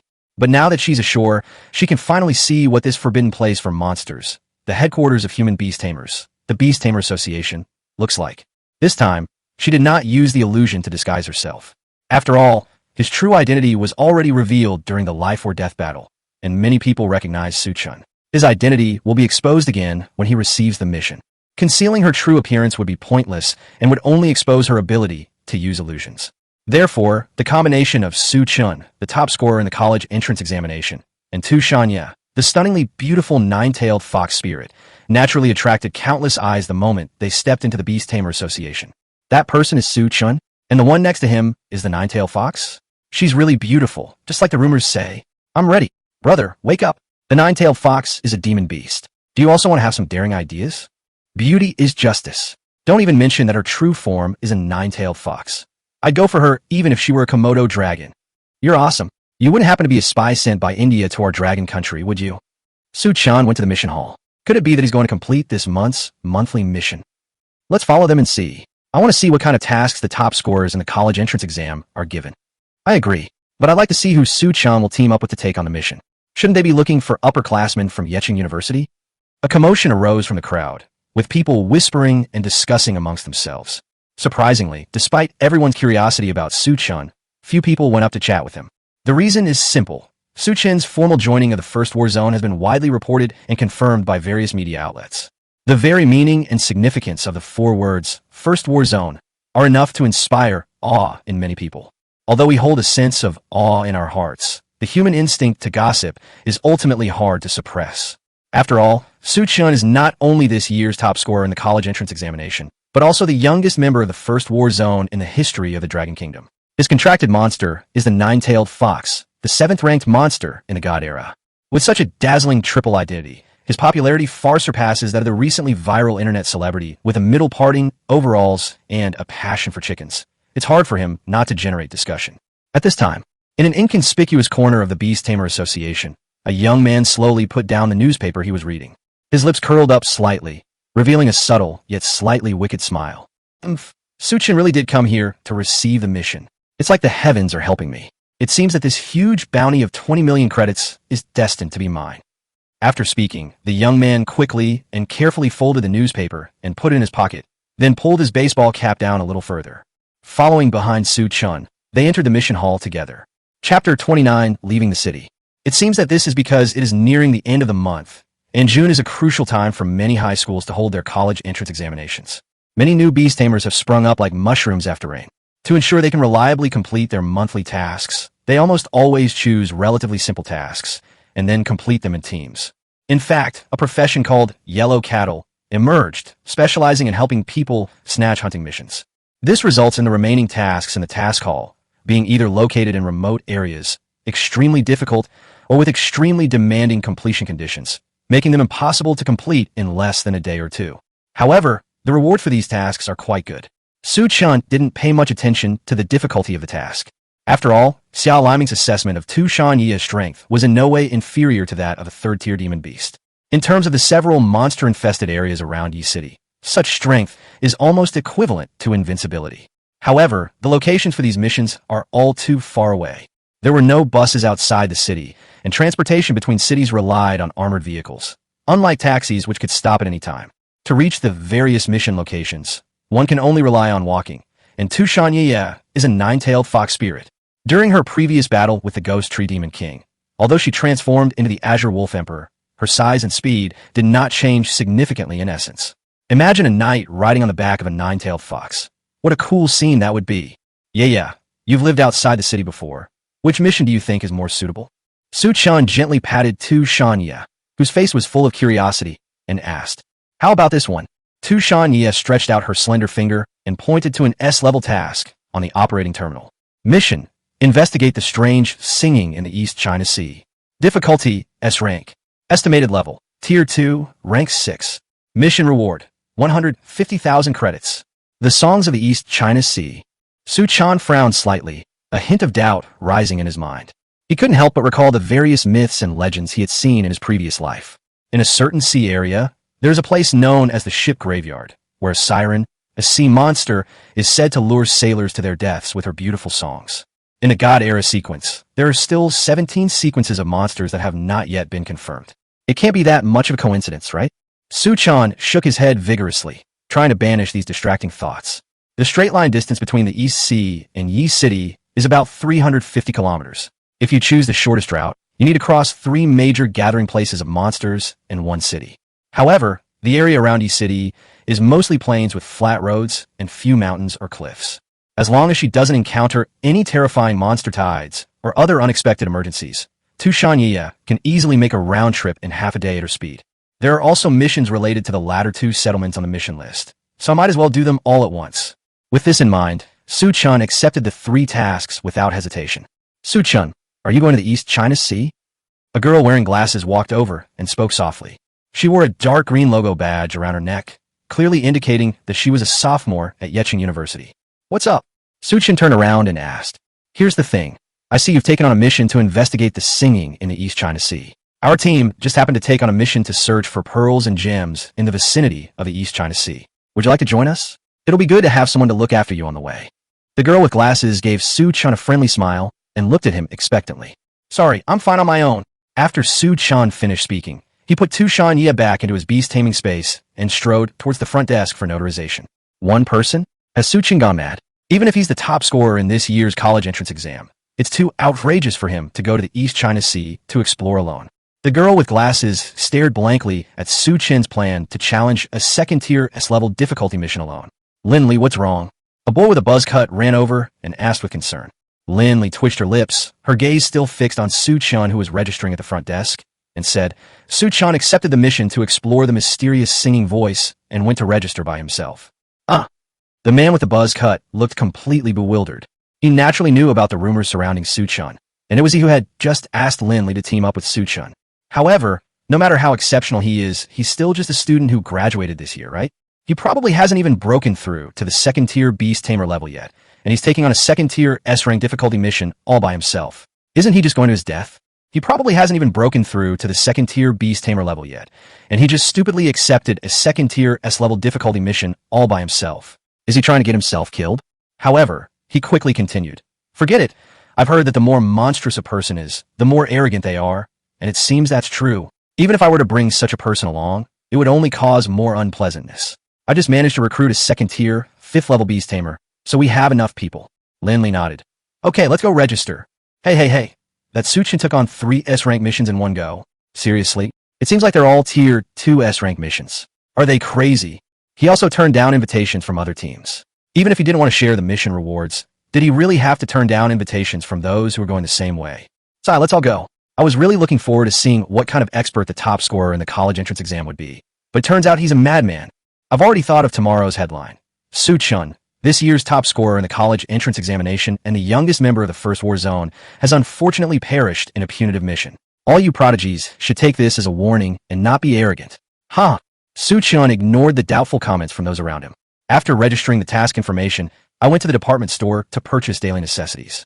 He then hailed a taxi and drove towards the east of the city. It's my first time leaving the city. I'm a little nervous. Looking at the isolation barrier in front of him, Su-Chun felt a sense of anticipation.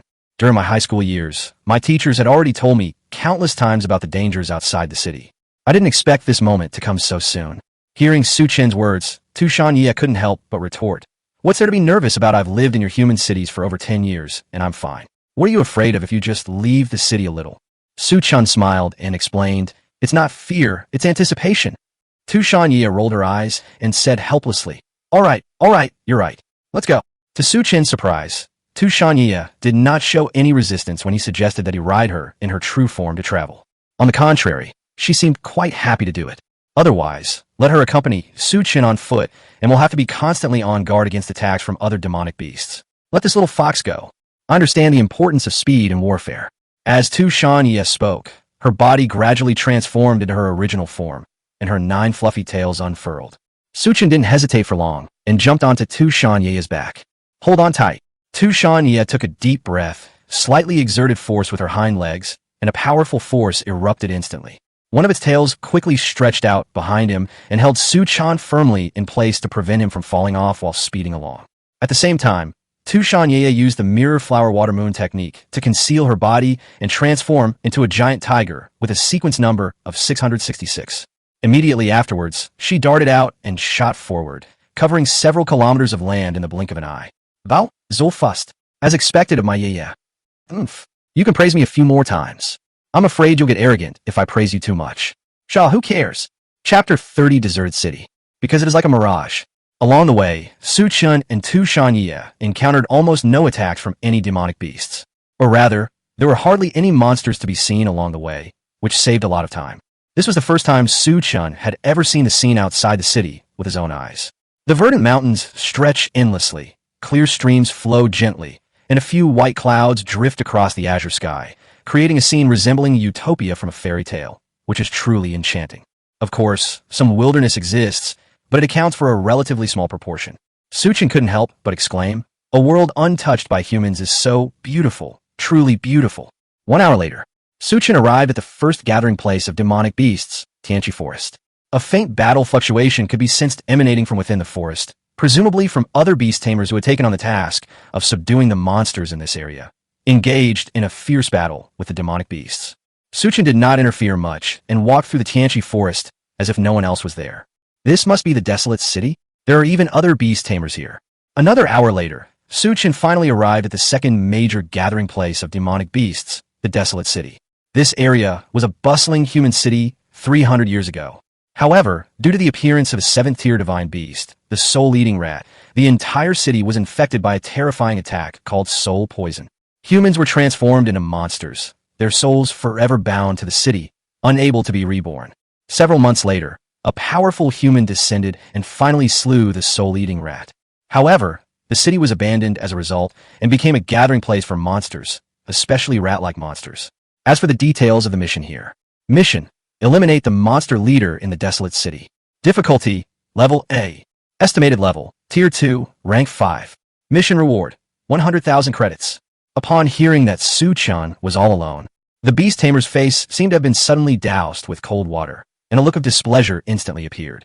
However, despite feeling a little dissatisfaction, he didn't say a word. He simply stretched out his finger and pointed into the interior of the desolate city, saying in a detached tone, "There are other beast tamers inside. If you encounter anything you don't understand in this desolate city, you can go and ask them." Chen looked puzzled and couldn't help but ask, "Aren't you going to participate in the campaign?" The beast tamer slightly curled his lip, a hint of disdain flashing in his eyes. He then explained in a seemingly matter-of-fact tone, "The mission issued by our Taichi mission hall only requires us to be responsible for receiving the beastmasters coming from Yeqing and the neighboring Yangqing. As for the specific details of the attack, that is not within our scope of responsibility. Look, that's also our base. We're responsible for notifying you of the situation as soon as the monster tide forms." After hearing this, Chen stopped dwelling on the issue and directly led Chen into the desolate city. Judging from what these people are saying, it seems that the leader of the monsters in the desolate city has not yet been confirmed to be what kind of monster it is. It's been released for quite some time now. Speaking of which, that kid just now looked a bit like Chen, the top scorer in the college entrance exam. I also think it's somewhat similar, but most of the information about Chen online has been deleted. I heard that the first war zone seems to be involved. How could it be him?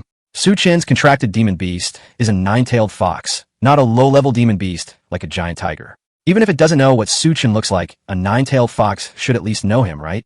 That's true, but is that guy alright? Exploring a deserted city all by himself. Thousands of beast tamers and tens of thousands of ordinary people die every day in the Dragon Kingdom. Whether he lives or dies has nothing to do with us.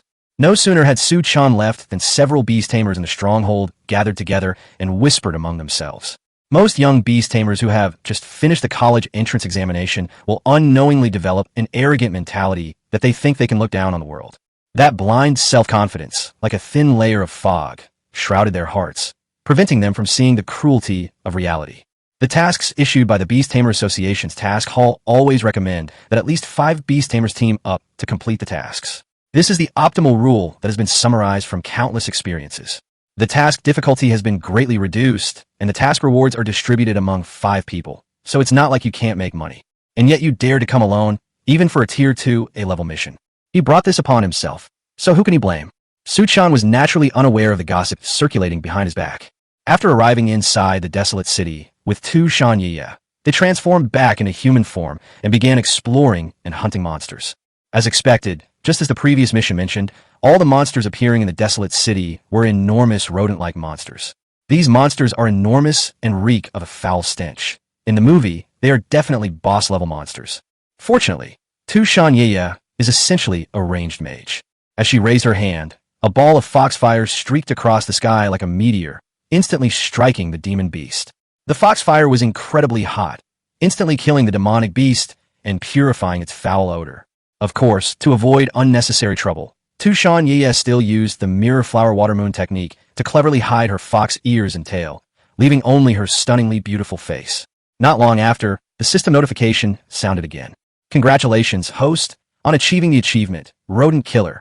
I've heard rat meat tastes pretty good. Would you like to try some?" Gained 30 achievement points. Ding. "Congratulations, host. Your achievement points have exceeded 1,300. You are rewarded with 5 free attribute points." Not bad, another 5 free attribute points. Chen was secretly delighted, but he did not use these attribute points immediately. After all, each point is equivalent to a perfect recovery potion, so adding it directly would be a waste. It's not too late to consider these things when you run out of demonic energy. Before we knew it, 2.5 hours had passed. Just then, they encountered another team of beast tamers who were hunting monsters. The team consists of 4 people, 2 men and 2 women. Their teamwork is very skilled, and their movements are smooth and natural, suggesting that they have been working together for some time.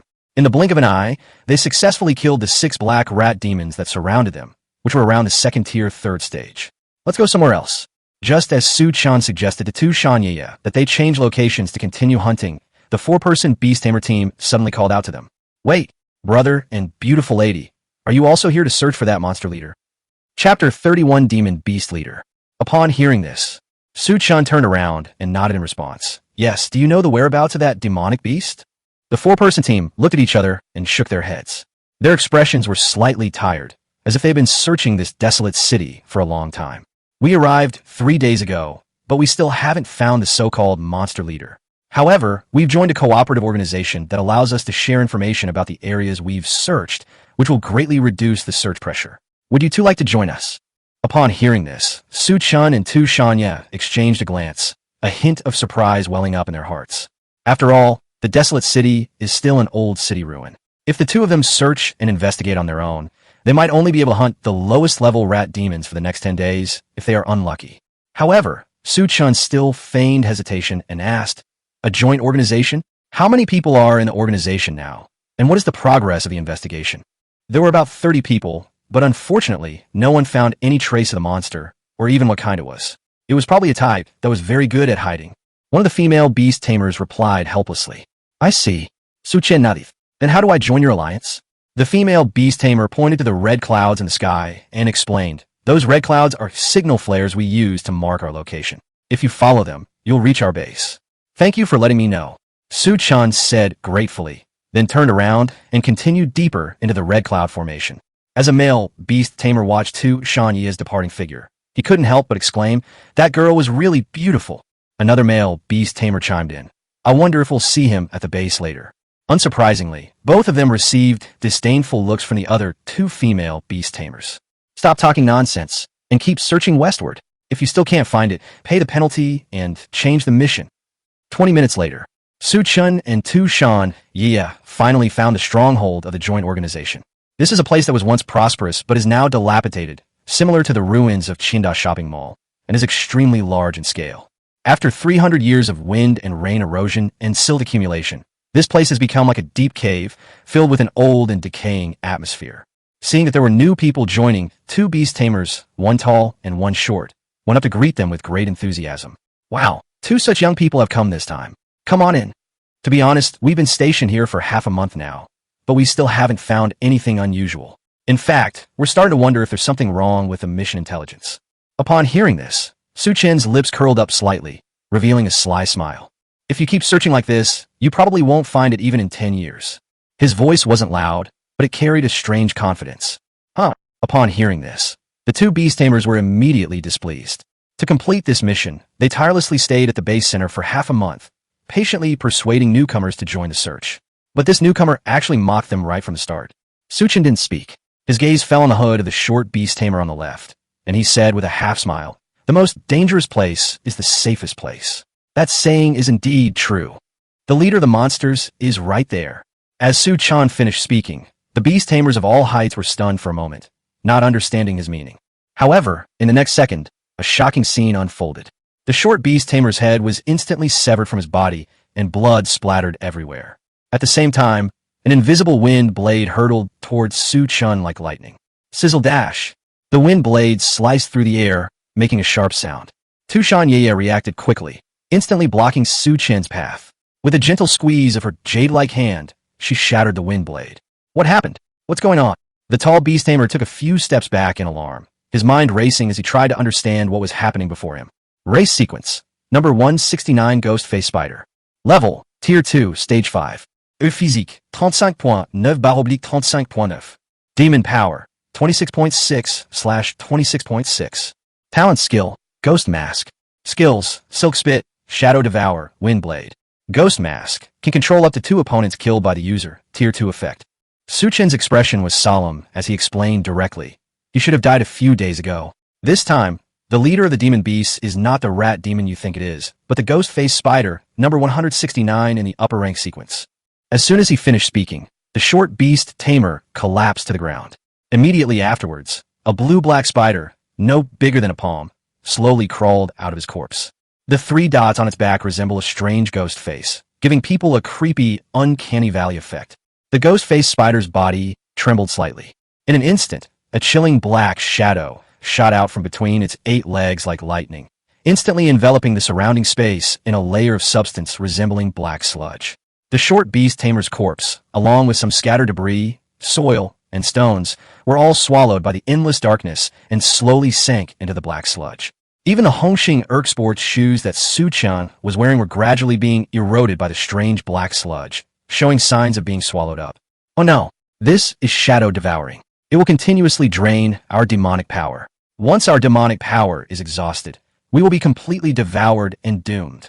The tall beast tamer finally came to his senses, his voice filled with terror and panic. At the same time, he frantically pulled out his phone, trying to contact his partner, who was outside searching for the whereabouts of the monster leader. A mere trick, not worth mentioning at all. Tu Shan gave a light snort, a hint of disdain flashing in her eyes. With a swift flip of her hands, 2 balls of foxfire, each the size of a basketball, instantly condensed in her palms and landed on the shadowy wall, instantly filling the ruins of the entire Qingdao Plaza. As the foxfire burned, 2 familiar system notification sounds finally rang in Su Chen's mind once again. Congratulations, host, on achieving the 100 rank achievement. A monster in the 100 rank is already considered extremely powerful. Without this system, would you be qualified to form a contract with such a monster? Achievement points earned, 80. Ding. Congratulations, host. Your achievement points have exceeded 1,400. You are rewarded with 5 free attribute points. You'll find out in Chapter 32 soon. After a hard-fought battle, Tu Shan finally succeeded in refining the demon beast cores she had devoured over the past 10 days and successfully broke through to the 2nd stage, 3rd level. Along with him, Su Chen also broke through to the 10th stage of the 1st rank. That's a wrap. Easy peasy. Su Chen bent down and picked up the 2nd-tier demon beast core of the ghost-faced spider, handing it to Tu Shan. Here, this is yours. Let's go to the next location. Tu Shan still wore a speechless expression and said coquettishly, judging from your tone, anyone who didn't know better would think you killed the monster. Su Chen gently put his arm around Tu Shan's slender waist and said softly, the ones you killed were the ones I killed. So why be so formal? Let's go. Maybe we can get to Taichung before nightfall and find a hotel to rest properly. Otherwise, we'll have to sleep in the wild. Tu Shan didn't resist Su Chen's actions. She pouted and said in a coquettish tone, I want to eat barbecue tonight. Watching Su Chen and Tu Shan's figures gradually disappear into the distance, the tall beast tamer finally came to his senses. His eyes widened, his face filled with disbelief. Damn it, that beautiful woman is actually a humanoid monster? That's not right. How could a 1st or 2nd-tier demon beast transform into human form? Could it be a monster of the 3rd rank or higher? According to regulations, if a high-level beastmaster wants to accept a low-level mission, the Beastmaster Association must provide various supporting documents proving that the mission's difficulty far exceeds what a current-level beastmaster can accomplish, and that continuing the mission might result in significant casualties. Only then can a high-level beastmaster step in. Of course, when a monster tide occurs, beast tamers of all levels must join the fight. Without this regulation, high-level beast tamers would definitely be scrambling to do low-level, easy tasks every day for safety and speed. At that time, high-level missions will be ignored, and low-level beast tamers will not get any training. If this vicious cycle continues, humanity will inevitably perish. The mission in the Desolate City is only an A-level mission, not even reaching S-level. How could a high-level beast tamer possibly get involved? That's really a bit bizarre. What's wrong? What happened? How did the base become like this? Have they discovered the whereabouts of the demon beast leader? Where did Old Sun go? Not long after Su Chen and Tu Shan left the stronghold, beast tamers from other joint organizations arrived one after another. Looking at the devastated stronghold, they all wore bewildered expressions. Everyone disperse. The leader of the monsters in the Desolate City has been dealt with. Huh? Solved? Who solved it? The tall beast tamer sighed inwardly, his gaze fixed on the direction Su Chen had gone. He's probably the chosen one of some powerful forces. But putting everything else aside, his contracted beast is truly stunning. I've got material for my dreams tonight. I heard the words, very beautiful. The 4-person beast tamer team gasped in shock, their minds flashing back to the 2-person beast tamer duo who had been introduced to this place earlier. It can't be such a coincidence, can it? After leaving the Desolate City, Su Chen and Tu Shan continued their journey eastward without stopping. The scenery along the way was different from that around Yi City. They encountered monsters much more frequently. However, this was not a big problem for the powerful Yi. The attacking monsters were just there to deliver monster cores, so it didn't take up too much time. Time passed by, second by second. Su Chen finally arrived in Taichung at 9 p.m. This city has the same design and layout as Yi City, both being circular cities covering nearly 100 square kilometers. It is surrounded by thick city walls and isolation barriers, and is only slightly smaller than Yi City. Su Chen thought to himself, judging from this, the layout of each city is probably more or less the same. Barbecue, barbecue. Su Chen, ils vont barbecue. As soon as they entered the city, Tu Shan shouted excitedly. Su Chen said softly. Sure enough, Even a nine-tailed fox is still just like a fox by nature, with an irresistible love for meat. Hey, take a look at which barbecue restaurant looks good, and let's go there. As Su Chen spoke, he unlocked his phone and tossed it to Tu Shan. After all, she had lived in human society for a period of time, so she was naturally very familiar with how to use a mobile phone. As for her original phone, it was already dead in human society because of her identity as Lin Yuer. Using it rashly might cause a lot of unnecessary trouble, so she simply burned it with a ball of foxfire. I had originally planned to buy her a new phone, but I kept putting it off because of Xia Liming's training. I might as well get it done tonight. Let's choose this one. Kuan Barbecue Restaurant. It sounds really high-end. Tu Shan said excitedly. Under the cover of night, her flawless profile looked exceptionally captivating in the lamplight, and Su Chen couldn't help but swallow hard. Tonight is a rare moment of solitude. Tu Shan is my contracted demon beast, so there shouldn't be any problems, right? After finishing the barbecue, buying the new phone, and completing various formalities, it was already midnight.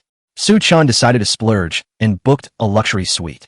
After all, he had never stayed in a hotel, either before or after his time travel. Now that the First War Zone is issuing credit points as a subsidy and hotel stays can be reimbursed, I'm definitely going to give it a try. However, as they entered the room, a sense of disappointment welled up in Su Chen's heart. The so-called luxury suites, apart from having more decorations, were not as spacious and luxurious as one might imagine. The bed smelled of disinfectant, nothing like the bed and bedding at home, which were imbued with the fragrance of Tu Shan. It's really heartbreaking. Why are you looking at me like that? Tu Shan's long, cascading hair was still dripping with water droplets, and she exuded a faint fragrance from her bath. Just as she finished adjusting her bathrobe, a strange feeling welled up inside her, as if an unfriendly gaze was fixed on her. Naturally, this unsettling gaze came from Su Chen. Su Chen took a deep breath, forcing himself to appear calm and composed, and slowly said, "What? Is it not okay for me to look at my own sister?" Upon hearing this, Tu Shan let out a soft snort. "Humph, I hope you're just looking." As she spoke, she picked up the hairdryer next to her and began to dry her hair. Throughout the process, she kept a slightly wary eye on Su Chen's every move, always feeling that he was up to something. Su Chen sighed softly, inwardly reflecting on his feelings. As expected of the 7th-ranking nine-tailed fox in the God era, her perception ability is indeed extraordinary, easily discerning the thoughts of others. But that doesn't matter.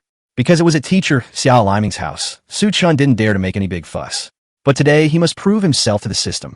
Even if the system might take back the achievements that have already been awarded, it's still the same.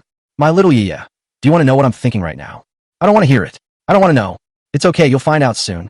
Chapter 33 Little Yi's Sulky Mood. The next morning, sunlight streamed through the window and fell on Su Chen's face. He stretched lazily, savoring the feeling of a new day. As the clock slowly struck 10, Su Chen finally sat up in bed, yawning.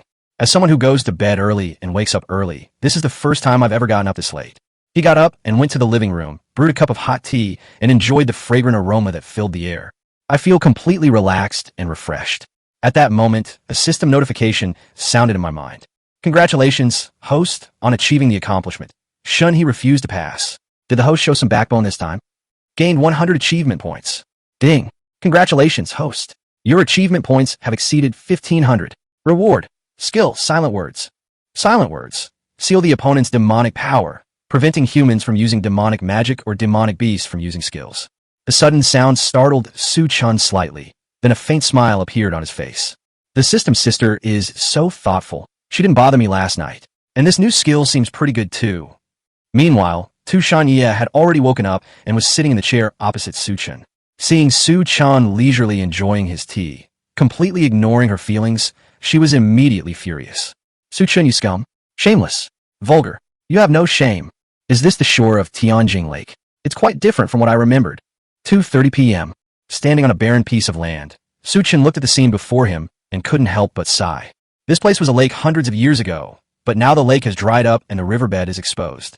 The surrounding grasslands have also disappeared, replaced by an endless desert, which stands in stark contrast to the lush greenery around Yi City. The mission here is to kill desert scorpions and collect 500 kilograms of scorpion tails. Based on the average size of desert scorpions, it would take killing about 50 to complete the mission, which is not too difficult. The reason it's classified as a level difficulty, and despite being very close to Taichung, not many people are willing to take it on, is mainly due to the desert scorpion's innate skill, scorpion venom. Being hit by its attack will cause poisoning, and even if an antidote is taken immediately, it will still cause irreparable damage. In gaming terms, being poisoned not only deducts your current HP, but also permanently reduces your maximum HP. Unless your physique reaches 100 points or more, you can't expect to recover from a severed limb. However, these desert scorpions were completely inaccessible to Chen. Even its hard outer shell was instantly burned away by the foxfire. Indeed, even the scorpion's tail, the target of the mission, was burned away. Beautiful yeah. Please have some mercy and hold back a little. How am I supposed to complete the mission if you keep going like this? Su Chen shouted helplessly. Snored. Chen seemed to still be sulking. She gave a soft hum and did not respond to Su Chen. She felt very dissatisfied with what Su Chen had done, but there was nothing she could do about it. I can only vent my anger on these desert scorpions. Despite her anger, her bond level didn't drop, and she didn't seem to be too resistant. Su Chen sighed helplessly, his gaze slowly falling on his system interface. Essentially, this is a case of the wool coming from the sheep's back. It seems the only option left is to resort to some tricks. System, I need to help Chen level up. Each level up for a second-tier monster requires 100 achievement points. Do you wish to use them? Su Chen's lips curled up slightly, revealing a sly smile. Then, she gently took Chen slender, jade-like hand and whispered, "Let's upgrade twice. Leveling up in progress. Upgrade complete." Just then, Chen, who was about to angrily shake off Su Chen's hand, suddenly felt a warm power surging out from Su Chen's palm, spreading rapidly like a babbling brook. Chen stared in astonishment as she discovered that she had broken through 2 levels without any warning, directly leaping to the 5th stage of the second tier. Her once sullen and charming face was now replaced by deep shock. Su Chen, what exactly did you do? Consider this my apology. Don't be angry, my little yeah. Su Chen explained with a smile, a hint of smugness flashing in his eyes. Upon hearing this, Chen also let out a long sigh. She knew that Su Chen's abilities were somewhat peculiar. He could instantly help her learn skills and force her to form contracts with other demonic beasts. I never expected that there would be another ability that can directly increase the level of a monster. All right, that's fine. Just don't mess around like that again next time. Hee. Thank you for your generosity. Yeah, I won't mess around next time. I'll just do it directly. Get out. Next time I'll fight back. It's all right. I believe my beautiful Ye won't resist. After a brief argument, Chen pin-up emotions gradually dissipated. This time, her control over Foxfire reached a level of consummate skill. The desert scorpion's body was precisely burned through, while its tail remained intact, eliminating the need for any cutting. Wow, my Ye is amazing. Su Chen couldn't help but exclaim in admiration. Oomph, don't you know who I am? Chen proudly raised her chin, her eyes sparkling with confidence. Congratulations, host, on achieving the achievement, Scorpion Buster. I've heard that the scorpion venom in this world tastes sweet. Would you like to try some? Gained 30 achievement points. Chen swept through everything in her path, leaving only charred remains of the desert serpents and scorpions wherever she went. With the addition of soul absorption, skills like Fox Flame can be used almost without limit, so there's no need to worry about consumption. However, their distribution was so scattered that it caused considerable trouble for Chen's collection efforts. Finally, after 3 hours of hard work, they collected 500 kilograms of venomous scorpion tails. Just as Su Chen and Chen were preparing to leave Tianjing Lake and find a safe place to rest, suddenly, a cold light flashed from behind. Chen's gaze sharpened, and she immediately stretched out her right hand, catching the cold light with her bare hands. It was actually an ice arrow. Su Chen also sensed the danger and quickly turned around, his eyes fixed on the sand, doomed dozens of meters away. There stood a man who looked to be about 30 years old. He was slightly thin, with a weathered face and a messy beard on his chin, giving the impression that he was not doing well. However, the chilling killing intent emanating from his entire body sent shivers down one's spine. It's likely that murder was nothing more than a trivial matter to him. Beside the man stood a humanoid monster, its entire body ice blue, holding a bow and arrow. It exuded a bone-chilling coldness, clearly the humanoid monster that had just ambushed Su Chen with ice arrows. Chapter 34 Assassin. Who are you? Why did you ambush me? Su Chen's voice was icy, carrying an undisguised question. If Chen hadn't reacted in time, they would probably be dead by now, along with their unborn child. Don't blame me. I was just doing my job for the money. If you have someone to blame, blame yourself for messing with the wrong person. There was no remorse in the man's tone. Instead, it revealed a false sense of regret, as if he was lamenting that the divine beast had died because of Su Chen. He's an assassin?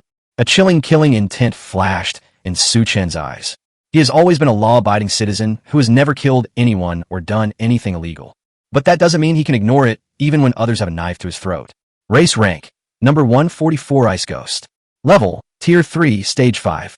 Physical Strength, 60.5/60.6. Demon Power, 25.5/25.5. Talent Skill, Frost Body. Skills, Frost Arrow, Ice Shard, Ice Blast. Ice Body. Anyone who touches this body will be cursed with ice, slowing their movement speed. Yeah, a 3rd tier, 5th stage demon beast. Its physique and demonic power are not as high as yours. Can it win? Tu Shanyi looked at Su Chen with some confusion, her heart filled with doubt.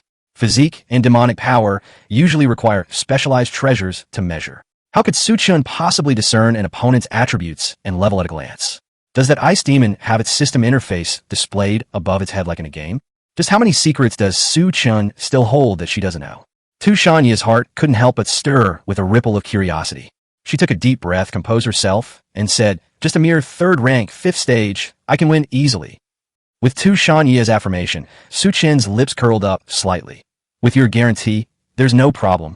If possible, it would be best to capture them alive and find out who's behind them. Tu Shanyi nodded. I know that. If we don't take down the mastermind behind this, we'll probably be living in constant fear. Oh, right, the ice demon should stay behind too. I have an experiment I want to do. Good. Upon seeing this, the assassin immediately gave the order. Go. Take them both out.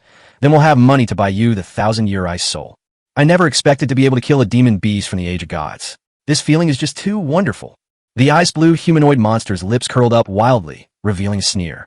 It gripped the bow tightly, and a cold arrow shot out like lightning towards Su Chen's brow. However, just as the ice arrow was about to pierce Su Chen's brow, something unexpected happened. It turned out to be just an illusion. Su Chen and Tu Shanyi had already approached the assassin and the ice demon from the right. How is this possible? Is this an illusion? The assassin paused slightly, a look of astonishment on his face. Clearly, he hadn't expected this move at all. However, as a 3rd-tier beast tamer who had killed dozens of young prodigies, he did not panic too much. Su Chen was just a kid who had become a beast tamer a little over half a month ago. Even if the sneak attack failed, he could easily crush him in a head-on battle. No need to hold back. The ice demon swiftly retracted its ice bow, its eyes flashing with a cold light, as if brewing an even more powerful attack. It conjured a huge block of solid ice with its hands, and then shattered it with a mighty crash. In an instant, countless ice blade fragments rained down on Su Chen and Tu Shanyi, forming an overwhelming torrent of ice. However, to the surprise of both the assassin and the ice demon, it turned out to be an illusion as well. Their attack missed completely, and Su Chen and Tu Shanyi appeared before them unharmed. How is that possible? The assassin was filled with doubt and shock. Just as he was pondering a countermeasure, a blazing fireball suddenly burst forth on the ice demon's body. The scorching heat wave, like a volcanic eruption, instantly blasted the assassin dozens of meters away. His body was scorched by flames, half of his skin was charred black, and he emitted a pungent burnt smell.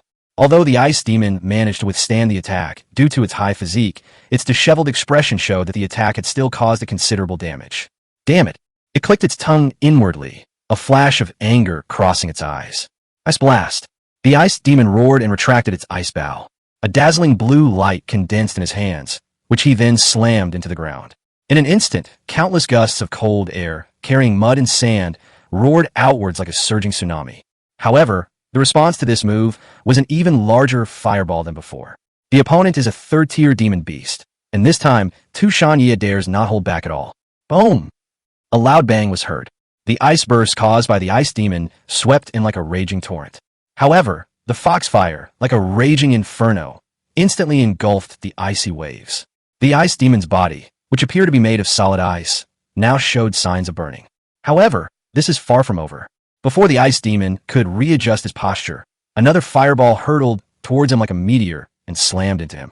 Immediately afterwards, a 2nd, 3rd, and 4th purple fireball rained down like raindrops, as if to completely engulf the ice demon. Due to the power of the mirror flower water moon, no matter how hard the ice demon tried, he was unable to find Tu Shanyi's exact location. It could only passively endure round after round of attacks, treated like a helpless wooden stake, toyed with at will. Puff Dash. The assassin, who had been blown away, coughed up a mouthful of blood. He stared wide-eyed at the scene before him, his face filled with astonishment. Who could have predicted that a dignified 3rd-tier, 5th-stage demon beast would be so suppressed by a 1st-tier beast tamer's contracted demon beast, with almost no power to fight back? That damn ice demon's rating was a whopping 280 points. Why can't it beat that fox? The assassin cursed through gritted teeth, while glancing at Chen beside him. Battles between beast tamers are actually very simple. If the beastmaster can be successfully killed, then even the most powerful contracted monster will become meaningless. Therefore, the key to the game between the two sides lies in how to bypass the monster's defenses and kill the beast tamer. Bloodblade. The assassin roared, and his aura suddenly exploded. A surge of demonic energy gathered in his right hand like a raging torrent, condensing into a blood-red sword blade. Immediately afterwards, the assassin took a step forward and charged towards Chen with unstoppable momentum. Chapter 35, Chen's Secret Weapon. Chen's gaze sharpened slightly as he glanced at the assassin. Is this sorcery? Perfect. Let's see how my new sorcery works. As soon as he finished speaking, he quickly raised his middle and index fingers to his lips and whispered, "Silence." In an instant, an invisible wave rippled out from Chen. This fluctuation is like a gentle breeze, seemingly soft and powerless, yet contains boundless power. The assassin keenly sensed this strange energy and instinctively tried to raise his blood-stained blade to block it. However, the power of the silent words was like a gentle breeze, silent and unnoticed, unlike the bloodblade which possessed substantial destructive power. The assassin chuckled inwardly, realizing how foolish his reaction had been. Chen is just a recent graduate. How could he possibly use sorcery? It's probably just some kind of gimmick. However, in the next second, his smile froze on his face. To his astonishment, the blood blade he had condensed in his right hand vanished into thin air. Even the demonic power within him seemed to have been drained, completely emptied, leaving him like an ordinary person who had not yet awakened, unable to sense the existence of demonic power at all. Moreover, due to the disappearance of demonic power, the ice demon, who was fighting the nine-tailed fox, seemed to have suddenly lost its support and instantly weakened by 3 points. The once indestructible ice armor was now extremely fragile. Chen Ye's fireball streaked across the sky like a meteor, and this time it blew through both of the ice demon's legs, completely rendering the ice demon unable to resist. Chen Ye looked at Chen with curiosity. Does Chen have some kind of advanced technology now? Seeing how amazing the effect of this move was, Chen was also taken aback. Goodness, is this move really that outrageous? Forcibly stripping the opponent of their demonic power is, for a beast tamer, the same as silencing a mage and emptying their mana bar. No wonder it's called the Words of Silence. However, this move was indeed extremely taxing. After using it once, Chen felt as if all his demonic power had been drained, and he was almost unable to hold on. It seems this move can only be used as a last resort. At crucial moments, this move might be able to turn the tide of battle. With this in mind, Chen decided to finish the battle quickly and not give the enemy any chance to breathe. Taking advantage of the assassin's momentary lapse in concentration, he swiftly channeled his demonic power into his fingertips. The demonic power swirled like a whirlwind, instantly condensing into a demonic arrow that gleamed with a cold light. His eyes were sharp as he locked onto the assassin, and without hesitation, he hurled the demon arrow toward him. The ice demon is at the 3rd tier, 5th stage, and its strength should not be underestimated. Judging from the assassin's appearance, he didn't seem to have contracted multiple demonic beasts, so his level was probably around this range. Physical fitness is generally around 40 points. Such strength, when converted to a monster around number 500, would be roughly equivalent to the 2nd tier, 3rd, or 4th stage. With the power of the demonic arrows released by Chen, it should be enough to deal with the current situation. Call out dash. With a piercing sound of something cutting through the air, the demon arrow streaked past like lightning. The assassin's right arm was instantly pierced, and the powerful impact dragged his body backward. The assassin who had just charged dozens of meters towards Chen was bounced back to his original position in the blink of an eye. His body rolled on the ground, raising a cloud of dust, and he rolled dozens of times before finally stopping. Puff dash. The assassin coughed up a mouthful of blood, and his murderous gaze was replaced by fear. His eyes widened, his face filled with disbelief. Why does a 1st-tier beast tamer possess such terrifying strength, and even master demonic arts so skillfully? The destructive power of this demonic arrow could easily injure him severely. Who sent you to kill me? Chen conjured another demonic arrow and questioned him from a distance. After all, there's a difference in physical strength, and this person is an assassin. Getting too close might lead to a sneak attack. The assassin, clutching his bleeding right arm, struggled to his feet. His face was as pale as paper, and cold sweat beaded on his forehead. Damn it, that idiot Yang Jia, wasn't he supposed to be just a high school graduate? He spat fiercely, cursing inwardly. He slowly stood up, took out a smoke talisman from his pocket, and quickly activated it. In an instant, billowing smoke, like a huge dark cloud, quickly spread out, obscuring the view. However, after taking only a few steps, he suddenly felt a sharp pain coming from his thigh. Immediately afterwards, he stumbled and fell. He looked down and saw that his left leg had been mercilessly pierced by the demon's arrow, and blood was gushing out of the wound like a spring. Ugh dash. A tremendous pain shot through him, and the assassin couldn't help but let out a painful howl. At this time, the battle on Tu Shanye's side had ended. The ice demon, whose limbs had been blasted off by foxfire, looked on the verge of death and was simply thrown in front of Su Chen. Tu Shanye planted one foot firmly on the ice demon's body, a smug look on her face, and said triumphantly, "Here you go, the ice demon you wanted. By the way, what kind of experiment do you want to do? Wow, you was amazing." She actually killed the opponent by a whole level higher. Su Chen praised it, then turned his gaze to the ice ghost stick lying on the ground. "I want to test my secret weapon." Secret weapon? Su Chen didn't speak, but slowly placed his hand on the ice demon's body. Forced contract activated. Forced contract successfully activated. Contract in progress. As Su Chen finished speaking, a strange energy fluctuation surged from his palm, quickly enveloping the ice demon's tattered body. The ice demon seemed to sense something strange. Its pleas for mercy abruptly ceased, replaced by sounds of confusion and fear. What did you do?" Its contract with the assassin was still in effect, yet for some reason, it was about to be bound to a contract by this young man in front of it. What kind of bizarre power is this? Contract complete. The next second, the ice demon's body suddenly began to change. Its body gradually transformed into strands of energy, which Su Chen began to absorb into his body. However, due to Su Chen's insufficient demonic power, the process did not go smoothly. Like a cassette tape, a portion of the energy threads actually stopped in front of Su Chen, appearing and disappearing, as if they were engaged in a difficult tug-of-war with Su Chen's body. Congratulations, host, on achieving the achievement, stealing a monster. Forcibly taking someone else's monster for yourself. Doesn't your conscience hurt? Gained 100 achievement points. Ding. Congratulations, host. Your achievement points have exceeded 1,600. Reward. Skill. Beast Tamer Cultivation Secrets. Volume 1. Beast Tamer Cultivation Secrets. Volume 1. After mastering this skill, the energy feedback efficiency obtained by demonic beasts when devouring crystal cores is greatly increased. Congratulations, host. You have achieved the achievement. Demonic Power Overload. The demonic power of the beast you have contracted has exceeded its limit. Is this a recipe for a berserk death? Achievement points earned. 80. Ding. Congratulations, host. Your achievement points have exceeded 1,700. You are rewarded with 5 free attribute points. Chapter 36 Breakthrough to the Second Tier. At this moment, Su Chen finally deeply understood what it felt like to have his demonic power go berserk. My body felt as if it were being swallowed up by an irresistible force. Every muscle was trembling, and every bone felt like it was about to break. The pain was like the pain of having to do 100 push-ups after running the 1,500 meters in a physical test before crossing a mountain, when your body has reached its limit.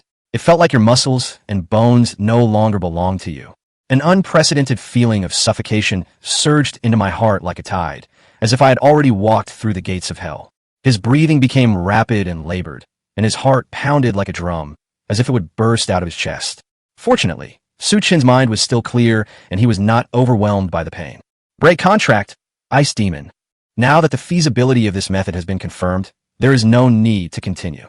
The next second, the contract between him and the Ice Demon was severed instantly, and the surging demonic power within him gradually calmed down. At this moment, Tu Shanye was completely stunned. She stared wide-eyed at Su Chen in disbelief. The fact that Su Chen was able to forcibly form a contract with a wild demon beast like her is already astonishing enough. It turns out that they can even contract other people's monsters. Isn't that absurd? The assassin was equally bewildered, even forgetting that blood was continuously flowing from his right hand and left leg. Why was Su Chen able to directly contract his contracted monster? Ice Ghost was completely bewildered from beginning to end. In less than 2.5 seconds, he first broke the contract with the assassin, then was contracted by Su Chen, and finally had the contract broken again. What exactly happened? 3 big question marks suddenly appeared above the heads of the 3 people. Once he caught his breath, Su Chen quickly called out to Tu Shanye. "Yeah, you can start now." "Good." Tu Shanye responded, quickly condensing a blazing fireball that, with boundless power, pounced on the remaining body of the ice demon. The fireball instantly engulfed the ice demon's body, creating a violent explosion that reduced the demon's body to ashes. Only a 3rd-tier demon beast core remained, lying quietly in the desert, shimmering with a faint light. Congratulations, host, on achieving the achievement, slaying an opponent of a higher level. You actually managed to kill an opponent who was a whole level above you. Who knew you could be this powerful? Gained 100 achievement points. Ding. Congratulations, host. Your achievement points have exceeded 1,800. You are rewarded with 5 free attribute points. Su Chen's gaze was sharp as he stared intently at the assassin. Then, tell me, who sent you? The assassin remained silent. He knew full well that under these circumstances, if the information were leaked, he would face certain death. He had done this kind of thing before, but he was the stronger one. He was the one threatening others. As long as this secret is kept, Su Chen will not kill him. Seeing that the assassin remained unmoved, Su Chen sighed helplessly. He turned to Tu Shanye and said, Yeah, it's up to you now. Tu Shanye smiled sweetly, squatted down, and looked the assassin at eye level. The next second, the assassin's tense expression gradually relaxed. His eyes became unfocused, just like those sycophants who used to fawn over Tu Shanye, filled with infatuation. Celestial enchantment. A skill originally used for control can also be used for interrogation to extract information. Speak, who sent you? The Yang family of Yecheng. The Yang family of Yecheng is offering a 20 million credit point bounty on your life. Upon hearing this, Su Chen and Tu Shanye's expressions immediately darkened. With 20 million credits, the Yang family has really gone all out this time. Yang Wei provoked a life-or-death battle himself, and Su Chen was already being extremely kind by sparing his life. I never expected that the Yang family would resort to such despicable means as hiring someone to kill him. Are there any other assassins? There are 3 others, but after I found your trail, I already reported the completion of the mission to the Yang family, so they may have already left. Su Chen nodded. Unexpectedly, this assassin was so confident in his abilities that he was eager to report before the task was even completed. That makes sense. A normal 3rd-tier beast tamer does indeed have an overwhelming advantage over a 1st-tier beast tamer. Anyone else would have been turned into dust in the desert long ago. However, his actions actually saved Su Chen a lot of effort. At least for the time being, no more assassins should be coming after him. Having gathered enough intelligence, Su Chen once again condensed the demon arrow and pierced the assassin's head. Congratulations, host, on achieving the achievement, slaying your own kind. How did it feel to kill for the first time? Gained 100 achievement points. Ding. Congratulations, host. Your achievement points have exceeded 1,900. Reward, skill appraisal. Appraisal skill allows you to view detailed information about various items. After looting the body, Su Chen called Xia Liming and reported to her in detail about the assassination attempt that day and the mastermind behind it. The Yang family of Yecheng? That might be a bit tricky. Xia Liming's slightly troubled voice came from the other end of the phone. Teacher Xia, is there nothing you can do? Yes. The Yang family has a 6th-level beast tamer named Yang Shichao. Half a year ago, due to an accident, he was promoted to a senior executive in the Beast Tamer Association. If we confront the Yang family head-on, we will encounter trouble in various ways. I see. However, Su Chen, I only said I couldn't do it. It doesn't mean General Han can't. I'll pass this on to him, and he'll definitely give you a good result. Upon hearing this, Su Chen quickly expressed his gratitude, saying, Thank you, Teacher Xia. Teacher Xia is always the most beautiful. Stop flattering me like that. You should continue with your missions. When you have some free time, stay in Taichung for now. I'll be going back to Yecheng in a few days, and you can come back then. Thank you, teacher. While Su Chen was on the phone with Xia Liming, Tu Shanye had already raised her jade hand and condensed a ball of pale purple foxfire, which burned the assassin's corpse to ashes. After completing all this, Su Chen and Tu Shanye exchanged a glance and left this place of trouble together, regardless of whether it constitutes legitimate self-defense. Now that the opponent has been killed, we must ensure that we leave no trace. Yeah, you should absorb the 3rd-tier crystal core first. I want to break through to the 2nd tier as soon as possible. What are you thinking? You only recently broke through to the 10th stage of the 1st rank. You're already thinking of breaking through again, Tu Shanye said with a speechless expression. However, she did not hesitate for long and swallowed the 3rd-tier demon beast core directly. In an instant, Su Chen seemed to enter a wonderful state of enlightenment. If the energy feedback given to Tu Shanye each time she devoured a crystal core was as thin as a trickle. At this moment, with the blessing of the Beast Tamer Cultivation Secrets, Volume 1, this energy was like a surging, turbulent river, continuously and frantically pouring into Su Chen's body. He broke through to the 2nd stage, Level 1. Not only that, he even felt that he was not far from reaching the 2nd stage of the 2nd tier. Name, Su Chen. Level, Tier 2, Stage 1. Physical strength, 27.2/27.6. Demon power, 30.0/39.5. Skills, beast taming, force contract, insight, undying body, combat techniques, demon arrow, beast tamer's cultivation secrets, Volume 1, appraisal. Achievement points, 960/1910. Contracted beast, nine-tailed fox. Remaining free attribute points, 25. What the hell is this? Su Chen's eyes widened, his face filled with disbelief. He originally thought that the level growth bonus provided by the Beast Tamer Cultivation Secrets, Volume 1, would be at most 50, but this is almost a tenfold increase. Tu Shanyi was equally stunned, her beautiful face filled with astonishment. How could their own owner be so outrageous?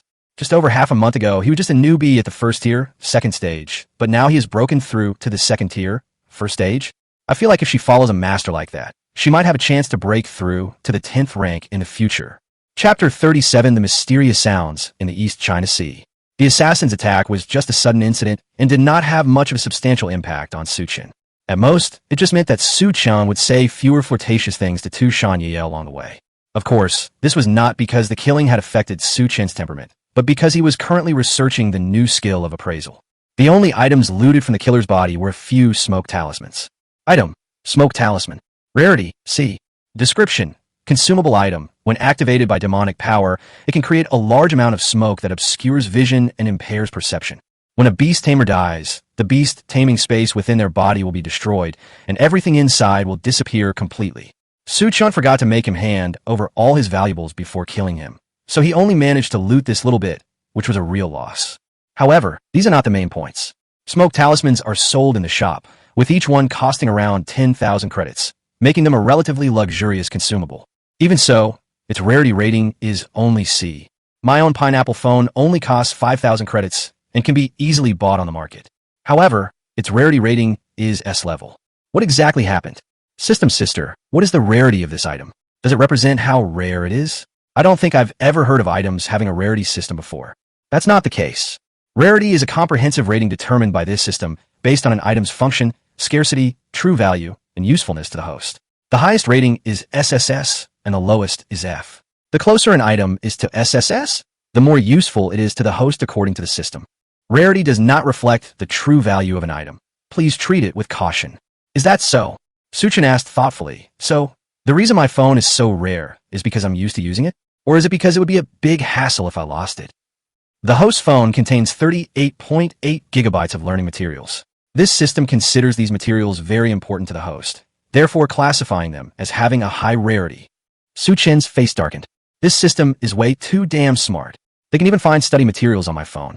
Now that Tu Shanyi is with me, why would I need to look at study materials? He and his right hand have broken up.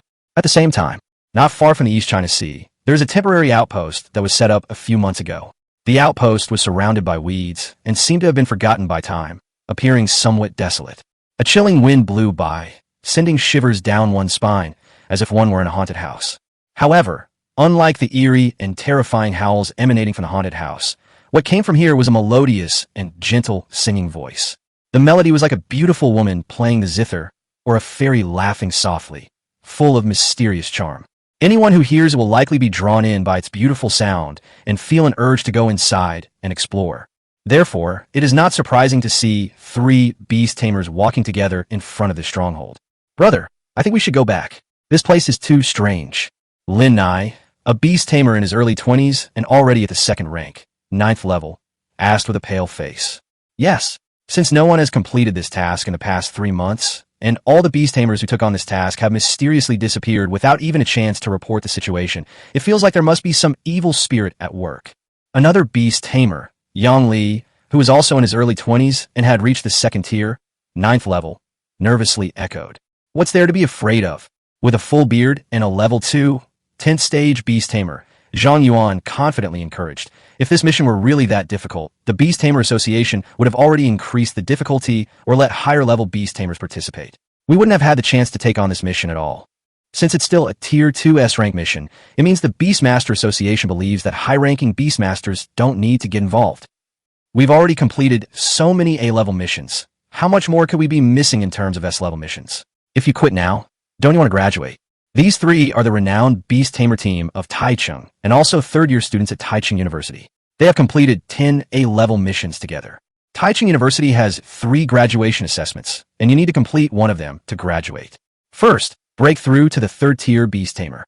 Secondly, during my time at school, I completed a total of 100 tasks issued by the Beastmaster Association. Third, complete an S-level difficulty mission. Given their current situation, it is almost impossible for them to fulfill the first two conditions this year. They will have to postpone it until at least next year. Thinking of this, Lin Nai and Yang Li couldn't help but swallow hard, their hearts filled with anxiety. Repeating a year is an embarrassing thing for any student, let alone a graduate of Taichung University. Repeating a grade will definitely affect your future development.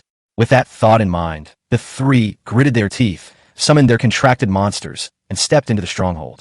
The rotting wooden planks creaked under their feet, adding an eerie atmosphere to the silent environment. They proceeded cautiously, their searchlights illuminating the path ahead, but they still did not see any monsters. Finally, they arrived at a wooden door with a pearl curtain hanging on it. That extremely melodious voice came from inside this wooden door. Zhang Yuan took a deep breath and said, "Shaolin, your contracted monster has high defense. Let open the door." Linnaeus nodded and whispered, "Shielded bull, go and break down the door." The armored bull nodded and charged straight toward the wooden door. With a dull thud, the wooden door was flung open, and the pearl curtain shattered with a series of cracking sounds. The pleasant sounds continued to come from all directions, yet they carried a hint of eeriness. The three of them instantly went into a state of high alert, their eyes scanning their surroundings warily. However, the room was completely silent, with no sign of any people or monsters, only two blue feathers lying quietly on the desk in front of the window. Zhang Yuan's gaze fell on his contracted demonic beast, the demon-eyed lizard, and he said in a low voice, "This isn't a demonic beast with the stealth ability, but the sound is still there. Be careful." "Good." Yang Li and Lin Nai responded in unison, and they carefully walked forward to pick up the feathers from the desk. "Is this a feather from a goshawk?" "No, eagle feathers are very hard and can be used as concealed weapons, while these feathers are soft and fluffy. Let's put it away for now. The sound hasn't stopped. Let's go check other places first." Zhang Yuan hadn't finished speaking. Suddenly, a gust of eerie wind arose. The originally melodious tone, like a nightingale singing in a valley, gradually turned extremely cold, as if the grim reaper from hell was whispering. What is this? Don't want. Ugh dash. Roar, roar, roar dash." The three beast tamers and their corresponding contracted beasts clutched their heads, prostrated themselves on the ground in agony, and let out miserable howls. Blood flowed from their nostrils, mouths, and ears, emitting a faint bluish glow under the moonlight, like ghostly phantoms. "It's sound magic. Put on your soundproof headphones and get out of here quickly." Despite the excruciating pain, Zhang Yuanxiang managed to shout to the other two beast tamers. He used all his strength to barely prop himself up, preparing to take out the noise-canceling headphones from the beast taming space. Ring ring dash. Crunch dash. Accompanied by the crisp sound of wind chimes, the door slammed shut instantly, as if completely isolating them from the outside world. A few minutes later, the previously cold voice returned to its calm state, leaving only the melodious singing echoing within the stronghold. Chapter 38, Azure Phoenix. The East China Sea is turbulent. Night fell over this mysterious ocean. On a wrecked cargo ship, a tall, stunningly beautiful woman sat quietly on the sail. Her blue hair cascaded down her shoulders like a waterfall, and a pair of blue wings trembled slightly on her back, as if she could take flight at any moment. She closed her eyes tightly, swayed her slender legs, and sang softly. Her singing was melodious and plaintive, and under the moonlight, she resembled a songstress singing her heart out on a stage. That stunningly beautiful face was captivating, as if such a beautiful sight could only be seen in a dream. However, if you look down, you'll discover a chilling truth hidden behind this beautiful scene. On the deck of the sunken ship, there were 96 human corpses lying haphazardly. No, 3 more had been added, so to be precise, there were 99. Their bodies had decomposed to varying degrees. Some had turned into bones, while others emitted a foul stench. The corpses seemed to be listening quietly to the song, as if they were audience members, which was extremely eerie. Before long, the woman slowly opened her eyes. Her cold gaze held a hint of resentment, yet it was breathtakingly beautiful.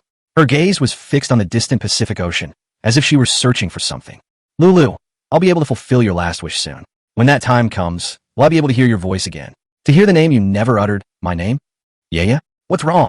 Seeing Tu Shan-Ye suddenly stop, Su Chen couldn't help but ask in confusion. Tu Shan-Ye's gaze remained fixed on a stronghold not far away, and she said in a low voice, "There is a sound, and it is a strange sound. It doesn't sound like a musical instrument or a recording device. Is there a sound?" Su Chen took out his phone and checked the map navigation. "This place is less than a kilometer from the East China Sea. If we walk a little further, we should be able to see the beach. Could it be the strange sound mentioned in the mission? It's truly a case of searching high and low without finding it, only to have it come to you effortlessly. I was originally planning to rest here tonight and explore the source of the sound more thoroughly tomorrow. I didn't expect to run into this so soon after I arrived. Let's go take a look. If we handle it quickly, we might be able to stay at the Taichung Hotel tonight. Upon hearing the words Taichung Hotel, Tu Shanye rolled her eyes again and stuck out her tongue at Su Chen. However, she still listened to Su Chen's advice and ran towards the stronghold. Strange, why can't I hear anything? Su Chen walked up to the stronghold and asked with a puzzled look. He frowned, strained his ears, and tried to catch the strange, legendary sound. However, all around was quiet, with only the rustling of leaves in the breeze. If Tu Shanye hadn't been certain that the voice was coming from the stronghold, no one would have noticed anything unusual. Can't you hear me? Yes, I can hear your voice clearly, but I really didn't hear the singing you mentioned. How so? Tu Shanye was also somewhat confused. How could Su Chen not hear such an obvious sound? To verify her story, Tu Shanye took out her phone and turned on the record button. She carefully brought her phone close to the source of the sound, hoping to record the mysterious sound. But the result was a huge disappointment to her. Her phone recorded no sound at all. That's strange. Tu Shanye scratched her head, her bewildered expression making her look quite adorable. Don't think too much about it. Let's go in and take a look. Su Chen patted Tu Shanye on the shoulder to comfort her. Soon, Su Chen led Tu Shanye to the end of the road and arrived at the wooden door with wind chimes hanging on it. The wind chimes swayed gently in the breeze, making a crisp tinkling sound. You still can't hear anything? It's right here in this room. Yes, I really didn't hear it, but seeing how certain you are, I'm starting to wonder if I'm deaf. Well, dash. Tu Shanye sighed. Fine, I'll go in and take a look first. As she spoke, she took a deep breath and reached out to push open the wooden door. The room was filled with an old, worn atmosphere, as if time had stood still for a long time. Tu Shanye cautiously walked in, her eyes scanning every corner. The interior remained empty, except for 2 blue feathers that had fallen in front of the desk. Su Chen activated his appraisal skill and instantly read out the specific information about the feather. Item: Azure Phoenix Feather. Rarity S. Description: feathers imbued with powerful life force. Looking at the introduction of the Azure Phoenix Feather, Su Chen frowned slightly and fell into deep thought. Judging from a name, this should be the feather of the Azure Phoenix. However, among the 999 monster sequences in this world, there is no monster called Qingwan. Could it really be an unrecorded divine beast from the Age of Gods? Su Chen muttered to himself as he stepped into the room and carefully picked up the 2 Azure Phoenix feathers. After all, this thing is as rare as a mobile phone containing valuable study materials, so it must have some extraordinary uses. However, in that very instant, Tu Shanye, who had been cautiously observing her surroundings, suddenly covered her head with both hands, her face showing an expression of extreme pain. What's wrong? Su Chen's heart tightened, and he hurriedly asked. Damn it, the tone of that voice has changed. It seems to be some kind of extremely powerful sonic magic. Tu Shanye gritted her teeth and answered with difficulty.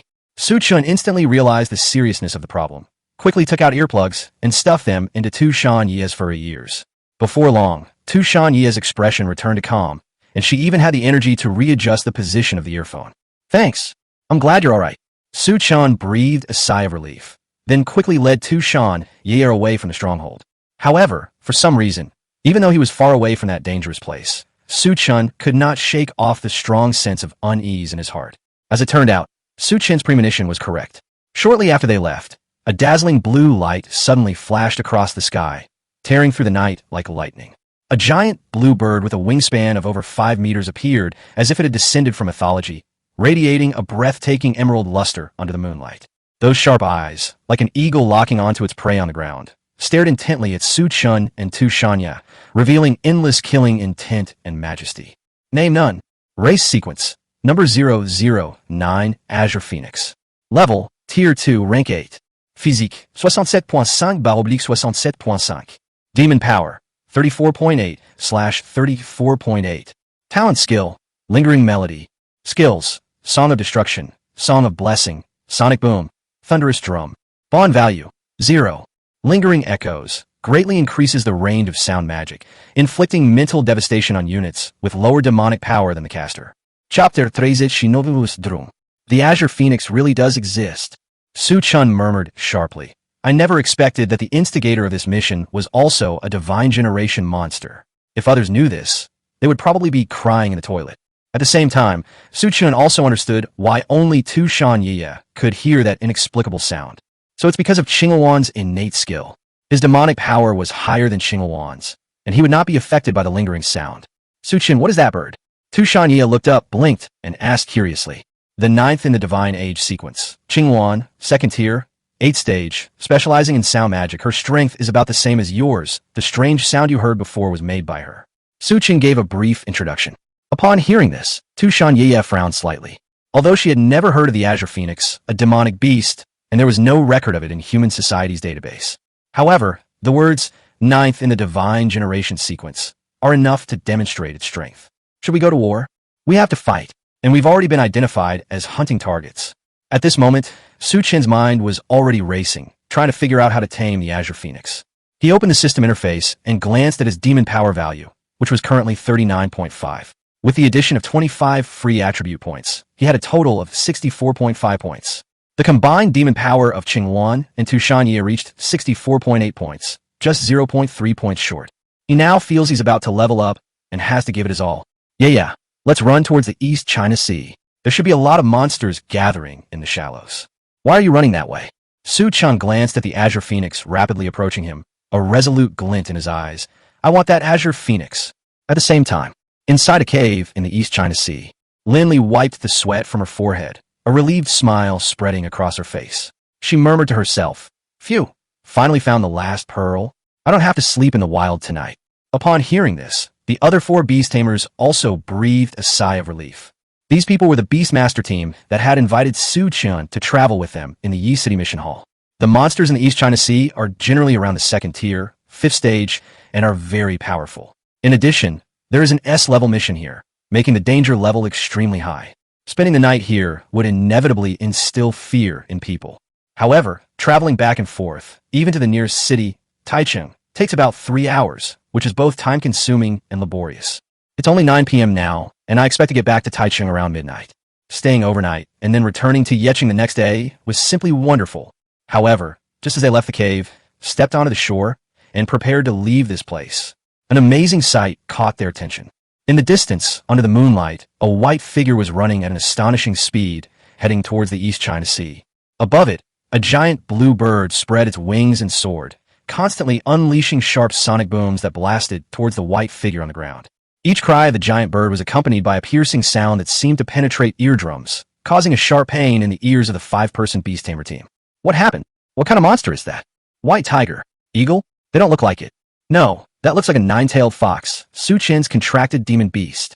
Didn't Lin Li say before that Su Chen accepted the mission to investigate the mysterious voice? It really is him.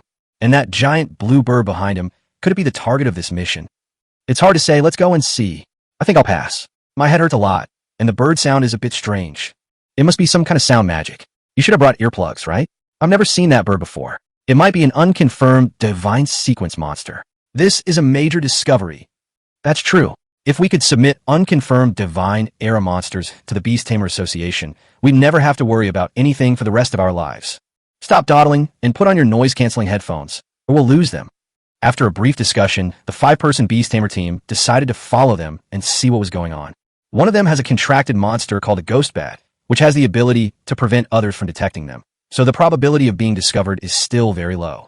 All they need to do is secretly take a few photos from a distance, depicting the specific appearance of a new monster, and then submit the photos to the Beast Tamer Association. However, when they caught up with them, the scene before them left them speechless.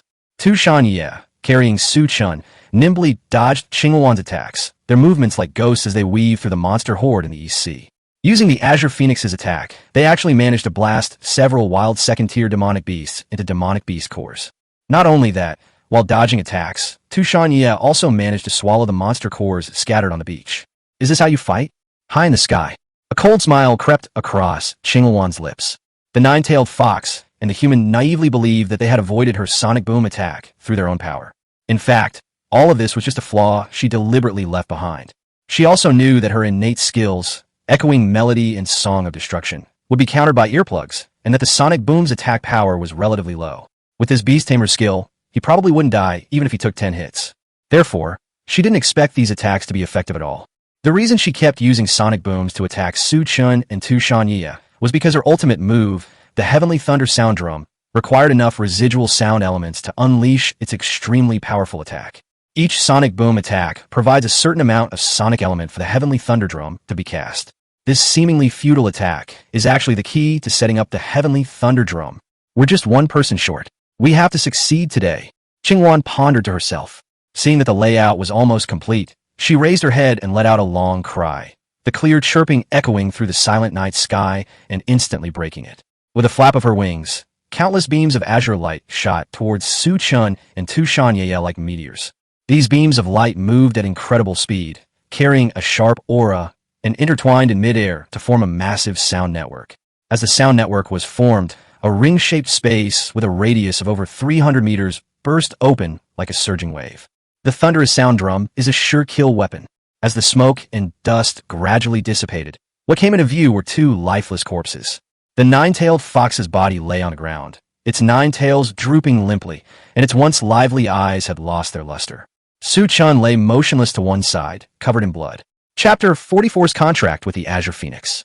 How could this be? Su Chen is dead, just like that. Lin Li, who was not far away, exclaimed in surprise. The nine-tailed fox scored 254 points on the college entrance exam, which is the strength of an ordinary third-tier demon beast. Even so, he couldn't even withstand a single attack from that giant bluebird. What kind of monster is that? Let's hurry up and leave. We've already taken the photos. There's no need to linger here. Yes. If we're found out, Su Chen's fate will be our fate too. Wait, what do you think that giant bluebird is trying to do? As the words of a man with a buzz cut fell to the floor, the blue phoenix spun its wings and slowly descended to the ground. With a flash of blue light, she transformed into a mature and beautiful woman with a look and temperament almost identical to Tu Shanye, and slowly walked towards the corpses of Tu Shanye and Su Chen. It's actually a demon beast that can transform into human form. That Azure Phoenix should not be higher than the third rank. If a second-rank demon beast can transform into human form, wouldn't that mean it's one of the top 20 demon beasts in the divine era? Number 1, number 2, number 3, number 5, number 6, number 9, number 12, number 13, number 14, number 16. The existence of 10 types of demonic beasts among the first 20 has not been confirmed. If I'm not mistaken, she should be one of them. Let's not talk about anything else. Shall we go? The buzzcut man's words were like a thunderclap, silencing everyone. Being among the top 20 in the Age of Gods is something countless people dream of. As long as you can form a contract with her and enter the first war zone, you will receive countless resources and reach the pinnacle of your life. Compared to the reward for providing information on divine-level monsters, it's worlds apart. The problem lies in her strength. Even Su Chen's nine-tailed fox was no match for her and was easily killed. Should we go for it? How do I access it? These two questions, like a tangled mess, instantly filled the minds of everyone present. However, just as Qingyuan approached Su Chen's body, preparing to take him back to the sunken ship, a sudden change occurred. Su Chen's corpse, the bright red blood all over the ground, and the body of the nine-tailed fox all vanished without a trace at this moment, like phantoms. Instead, there was an even more devastated scene. The shallows were uneven, and the remains of monsters were scattered all around, resembling a painting of hell, which was terrifying. Immediately afterwards, a hand gently clasped Qingyuan's shoulder. I never expected Qingyuan to be such a beautiful woman. What great luck! Qingyuan was startled and quickly turned around to look. What appeared before them was Su Chen, who hadn't suffered a single scratch, and Tu Shanye, who was standing next to her with a jealous expression. At that moment, Qingyuan suddenly realized that everything that had happened before was wrong. Although my sonic boom hit the sand and gravel in the shallows countless times, I couldn't see any dust being kicked up. It turns out that both the scene of Su Chen fleeing in panic and the scene of the heavenly sound formation killing them were all false illusions. He had been completely manipulated by Su Chen and the nine-tailed fox. Thinking of this, Qingyuan's anger surged from the bottom of her heart. At such close range, even if the opponent is wearing earplugs, her sound attribute moves can still cause considerable damage. She took a deep breath, glared at Su Chen, and prepared to unleash the song of annihilation. However, at that moment, a system notification suddenly rang in her mind. Force contract successfully activated. Contract in progress. Force contract? What's that? When did I sign a contract with him? Qingyuan stared wide-eyed, her face filled with disbelief, her heart brimming with doubt and confusion. A chilling, restrictive force surged forth like a tidal wave, rapidly spreading from Su Chen's right hand and covering Qingyuan's entire body. She shook her head vigorously, trying to deny what was happening before her eyes, but the restrictive force gave her no chance to resist. She struggled desperately to break free from the terrifying binding force, but all her efforts were in vain. No, I don't want to. The blue phoenix cried out in despair, but it did nothing to change anything. Contract complete. The next second, the azure phoenix's body vanished instantly, and countless rays of azure light burst forth from her shattered form. They intertwined and entangled, eventually transforming into countless slender, cyan power threads that continuously flowed into Su Chen's body. At the same time, a feather pattern emitting a faint blue light fully appeared in the palm of Su Chen's left hand. Qingyuan has been officially accepted by Su Chen. Congratulations, host, on achieving the Divine Era Sequence, too. You've actually contracted a second Divine Era Sequence monster, and it's another beautiful female monster. Is the host specifically collecting monsters that can transform into beautiful women? Gained 100 achievement points. Ding! Congratulations, host. Your achievement points have exceeded 2,000. You are rewarded with 5 free attribute points. Su Chen, tell me, what exactly is your ability? How do you know about her skills? And what exactly is the skill that blocked the heavenly thunder drum just now? Tu Shanye held Su Chen's hand tightly, shaking it incessantly, her face full of curiosity. His eyes seemed to hold a determination to never give up until he achieved his goal. Su Chen smiled slightly. I'll tell you when we get back. Tu Shanye pouted in dissatisfaction. You're always keeping me in suspense. You stinky man. Let's move a little further back in time. After deciding that he was going to capture the Azure Phoenix, Su Chen began to think about strategies to counter her. The key to this battle is to first reach the second stage as soon as possible, or see if you can achieve something and take a gamble to see if you can get another 5 free attribute points. The Azure Phoenix was relentlessly pursuing him, as if it had touched a raw nerve, leaving him no time to kill other demonic beasts. Therefore, Su Chen focused on leveling up. However, after several encounters with Qingyuan, Su Chen keenly sensed something amiss. The blue phoenix seemed to be guiding something. Its attacks appeared fierce, yet they also seemed to follow a certain pattern. The 9th-ranked demon beast in the divine generation knew that the sonic boom could not hit Tu Shanye at all, and even if it did, it probably wouldn't cause much damage, yet it kept using this move to attack. Combined with the heavenly thunder drum technique, Su Chen guessed her purpose. So, he secretly had Tu Shanye use the mirror flower water moon technique to create the illusion that they were still dodging attacks, while his real body went to pick up the monster cores of the monsters killed by Qingyuan and began to devour them directly. With the help of dozens of second-tier demon beast cores and the first volume of the Beast Tamer Cultivation Secret Method, Su Chen quickly broke through to the second stage of the second tier, and his demon power value increased by 0.4 points. Seeing that the time was right, Qingyuan unleashed the massively wide-range attack skill, Thunderous Drum, intending to kill Su Chen. Su Chen put Tu Shanye into his beast taming space, used his invincible golden body to withstand the attack, and then released Tu Shanye under the cover of smoke and dust to maintain the illusion. And that's how the current situation came about. Chapter 41, Unconventional Approach. Let me go. Human. At this moment, the Azure Phoenix kept crying out in Su Chen's beast taming space, its voice filled with anger and resentment. It spread its wings and kept flapping against the spatial barrier of the beast taming space, trying to escape from this place. But it was all in vain. Her eyes flashed with fury, as if she wanted to burn Su Chen to ashes. This scene feels somewhat familiar, doesn't it? Tu Shanye was the same way back then, swearing to never comply, but didn't she eventually change her mind? Why can't these monsters just face reality? They only lower their pride after experiencing the "it's actually delicious" phenomenon.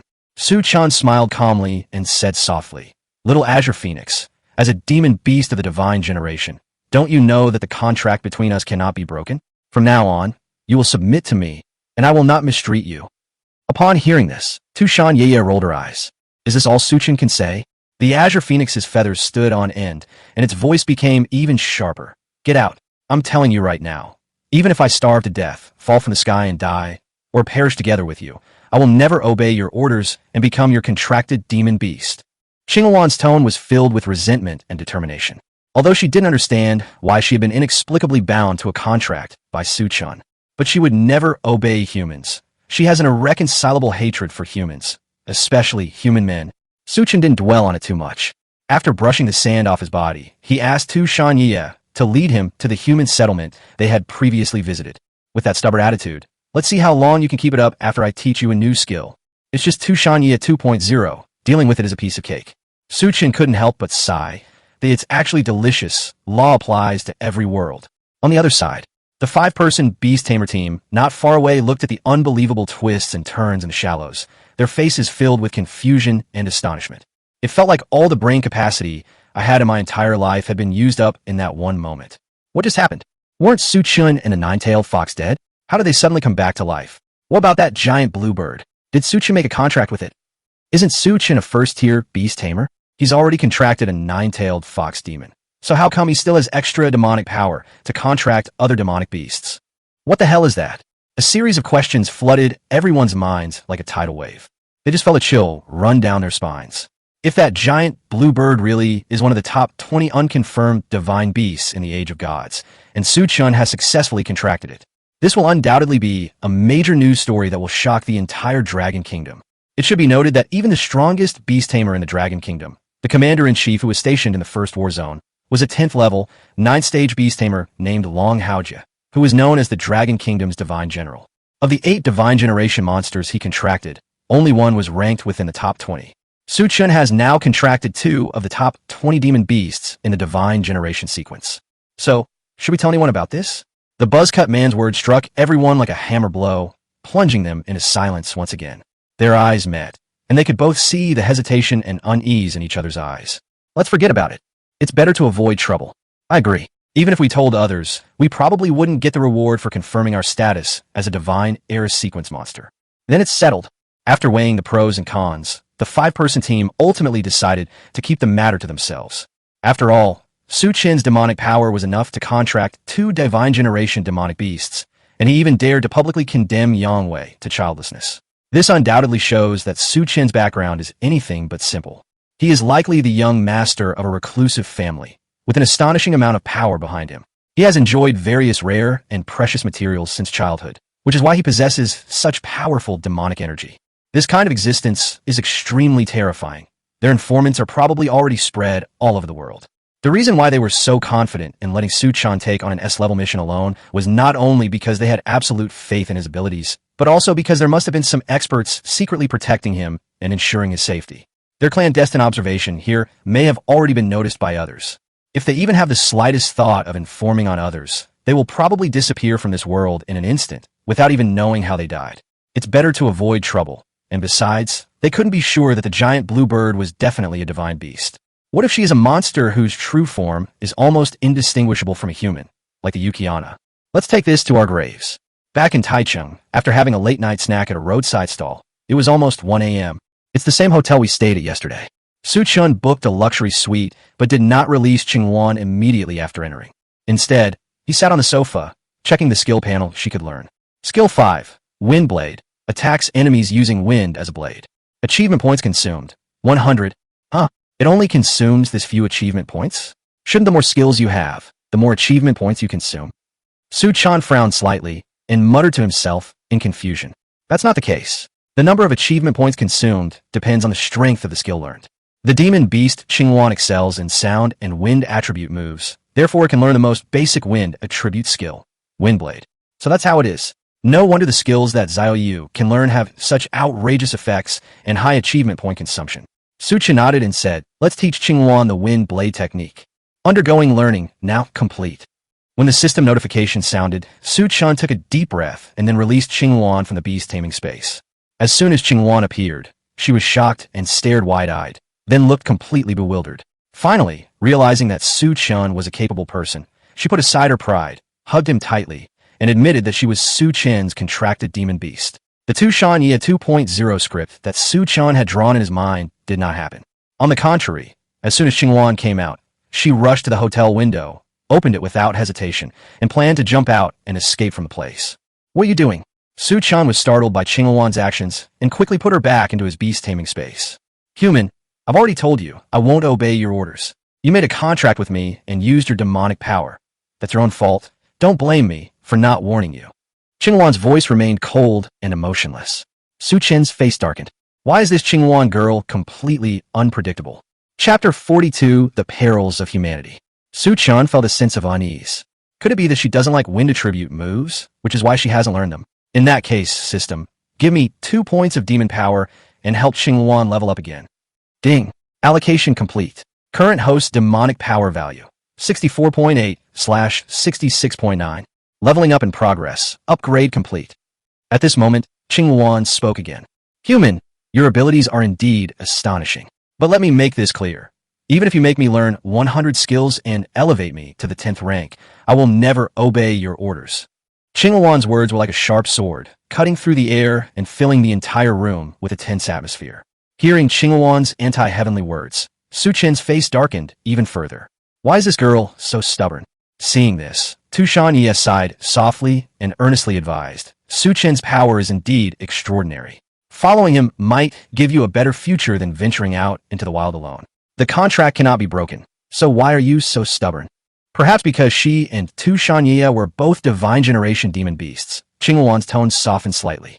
She looked at Tu Shanye and sighed. Judging from your appearance, you must have lived in human society before, right? Don't you understand the cunning and treachery of humans? Upon hearing this, Tu Shanye glared fiercely at Su Chen. Thinking back to when she was Lin Yuer, the many men who fawned over her made her feel somewhat annoyed, but she had never truly experienced the wickedness of human nature. However, it wasn't until last night that she fully understood. She had no way of knowing whether other humans were treacherous, but Su Chen's wickedness was undeniable. However, since Qingluan has already been contracted by Su Chen, they will be sisters fighting side by side in the future, so it is not a good idea to make their relationship too strained. She slowly sat on the edge of the bed, her expression instantly reverting to the gentle demeanor Lin Yuer displayed when facing those sycophants. She said softly, I know, but there are many wonderful places in human society, and at least in my opinion, this place should be more comfortable and safer than the wild. We wage war against humanity to fight for living space. Since human society can also survive, and we have no other choice now, why not accept it? Your mission has already been posted in the Beastmaster Association's mission hall. It's likely that a high-level Beastmaster will come to take it on in a while. Before she could finish speaking, Qingluan interrupted her, saying, No high-level beast tamer will come to attack me. Upon hearing this, Su Chen and Tu Shanye exchanged a glance, a hint of surprise flashing in their eyes. Judging from Qingluan's tone, she seemed to have an unusually high degree of certainty about this matter. Tu Shanye's mind worked extremely fast. She quickly asked, From what you're saying, do you have spies among the humans? Qingluan remained silent, which could be considered an admission of Tu Shanye's statement. Su Chen also realized that the Azure Phoenix's deep hatred for humans must be hiding a hidden past. Given her stubbornness and refusal to listen to reason, perhaps the only way to find a breakthrough is to look at her past.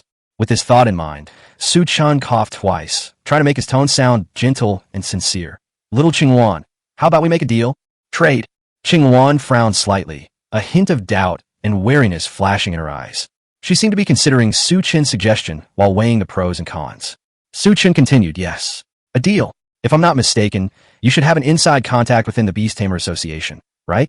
That inside contact will help you suppress everything, so that your subjugation mission won't escalate to the point where a high-level Beast Tamer needs to intervene. You might as well tell us what exactly happened that requires planting an inside agent within the Beast Tamer Association and why you need to stay in the East China Sea. As long as you can tell me honestly, I will do my best to help you solve the problem. If I can help you solve this problem, you will become my contracted demon beast, and we will improve together in the future. If I determine that I cannot solve it, I will let you go, and I will accept the loss of the demon power value used. This won't do either of us any harm, will it? Upon hearing Su Chen's words, Qingluan fell silent once again. Her eyes revealed complex emotions, as if she were going through a fierce internal struggle. She once deeply hated humanity. Now, however, she has to ask humans for help, which is truly a cruel twist of fate. She was somewhat tempted by Su Chen's words. Su Chen did not urge him further. It's clear that Qingluan harbors deep resentment towards humans, making it difficult for her to make a decision immediately. It's so late today, and I have important business to attend to later. I'll wait until tomorrow to hear Qingluan's reply. He turned to look at Tu Shanye, a slight smile playing on his lips. Su Chen, what do you want to do? Tu Shanye took a step back, a hint of wariness in her eyes, as if she had already anticipated what was about to happen. Su Chen smiled slightly. Didn't I already say that yesterday afternoon? After hearing this, Tu Shanye rolled her eyes again and said speechlessly, Little bird, I take back what I just said. Human society is indeed very dangerous. You should think about it carefully, especially this Su Chen. He's the most wicked human being. The next day, at 10 a.m., Su Chen once again experienced the wonderful feeling of being healthy from sleeping late and waking up late. I arrived at the restaurant and had breakfast with great satisfaction. Unfortunately, they did not receive a reply from Qingluan. Su Chen's beast taming space was like a vast grassland, with a gentle breeze blowing and the grass lush and green. There is a small house in the grassland that was specially built for Tu Shanye. Last night, because Tu Shanyi did not return to the beast taming space. This house was left to Qingwan. The blue phoenix transformed into human form and lay quietly on the wooden bed, remaining awake all night. Her thoughts surged like a tidal wave as she pondered the deal Su Chen had proposed the previous night. Especially after Tu Shanyi personally experienced what it means to be treacherous in the world last night, she was even less inclined to agree to the deal. However, being locked up in the beast taming space by Su Chen like this is not a solution. She had something she absolutely had to accomplish, or she would die with regrets. As for becoming Su Chen's contracted demon beast, that's absolutely impossible. Lulu, I will fulfill your last wish. When that time comes, I will follow you in death. Qingwan silently murmured to herself. Having made up her mind, Qingwan patted her cheeks. She forced a smile, took a deep breath, and then told Su Chen about her thoughts and past. Chapter 43, The Past. It was a night 6 months ago, a night with a bright moon in the sky. An ordinary armored passenger ship, en route from Yinqing to Shanghai, slowly sailed across the calm sea. The ship was guarded by 7 fifth-tier beast tamers and 1 sixth-tier beast tamer dispatched by the Beast Tamer Association to ensure the safety of the passengers. On the deck, a stunningly beautiful woman with blue hair and blue wings was chatting happily with a lively girl of above-average looks. The blue-haired woman was Su Chen's contracted demon beast, Qingwan, while the girl was named Yang Luer, a second-tier, 10th-level beast tamer. Yang Luer looked guilty and spoke first. I'm sorry, Xiaoqing, my talent is really limited. It's been so long, and I'm still 0.5 points short of being able to form a contract with you. Qingwan pouted and muttered. Can you please stop calling me Xiaoqing? Is this so perfunctory? Yang Luer covered her mouth and chuckled. Once I establish a contract with you, I will definitely give you a really nice name. Qingwan laughed jokingly. Just kidding. Lulu, I'll like whatever name you give me. Yang Luer laughed and said, Don't worry, you'll definitely like it. But please don't break through to the second tier, 8th stage, or my demon power will really be insufficient. Qingwan pouted. I haven't eaten a demon beast core for a year because of you. What are you worried about? Feeling the sea breeze, which brought a cool and salty taste, both the human and the demon revealed their longing for the future. A year ago, Yang Luer accepted an E-level mission in Yinqing to explore mysterious sounds and unexpectedly encountered Qingwan. Originally, Qingwan should have been her target, but because they both had a strong interest in singing, their relationship quickly warmed up and they eventually became close friends. In order to establish a contract with Qingwan, Yang Luer worked hard to cultivate and continuously increase her demonic power. Qingwan also stayed by her side, helping her to kill monsters and collect monster cores for her contracted monster to devour, helping her grow quickly. On this trip to Shanghai, Qingwan was worried about encountering a shipwreck or powerful monsters along the way, so she disguised herself as her contracted monster so that it could carry her to safe land in case of danger. That's why it ended up here. Little did they know, their conversation was overheard by the ship's only 6th-tier beast tamer guard. When Yang Luer boarded the ship, she was at the 2nd tier, 10th level, had contracted a 3rd-tier demon beast, and had already taken human form. Although such incidents are rare, they do happen, so they didn't attract much attention at the time. However, the 6th-tier beast tamer did indeed hear the words 2nd tier, 8th stage. A 2nd-tier demon beast can transform into human form, a privilege usually reserved for the top 20 demon beasts of the god era. Furthermore, this demon beast doesn't seem to have formed a contract with the girl. In an instant, he was filled with evil thoughts.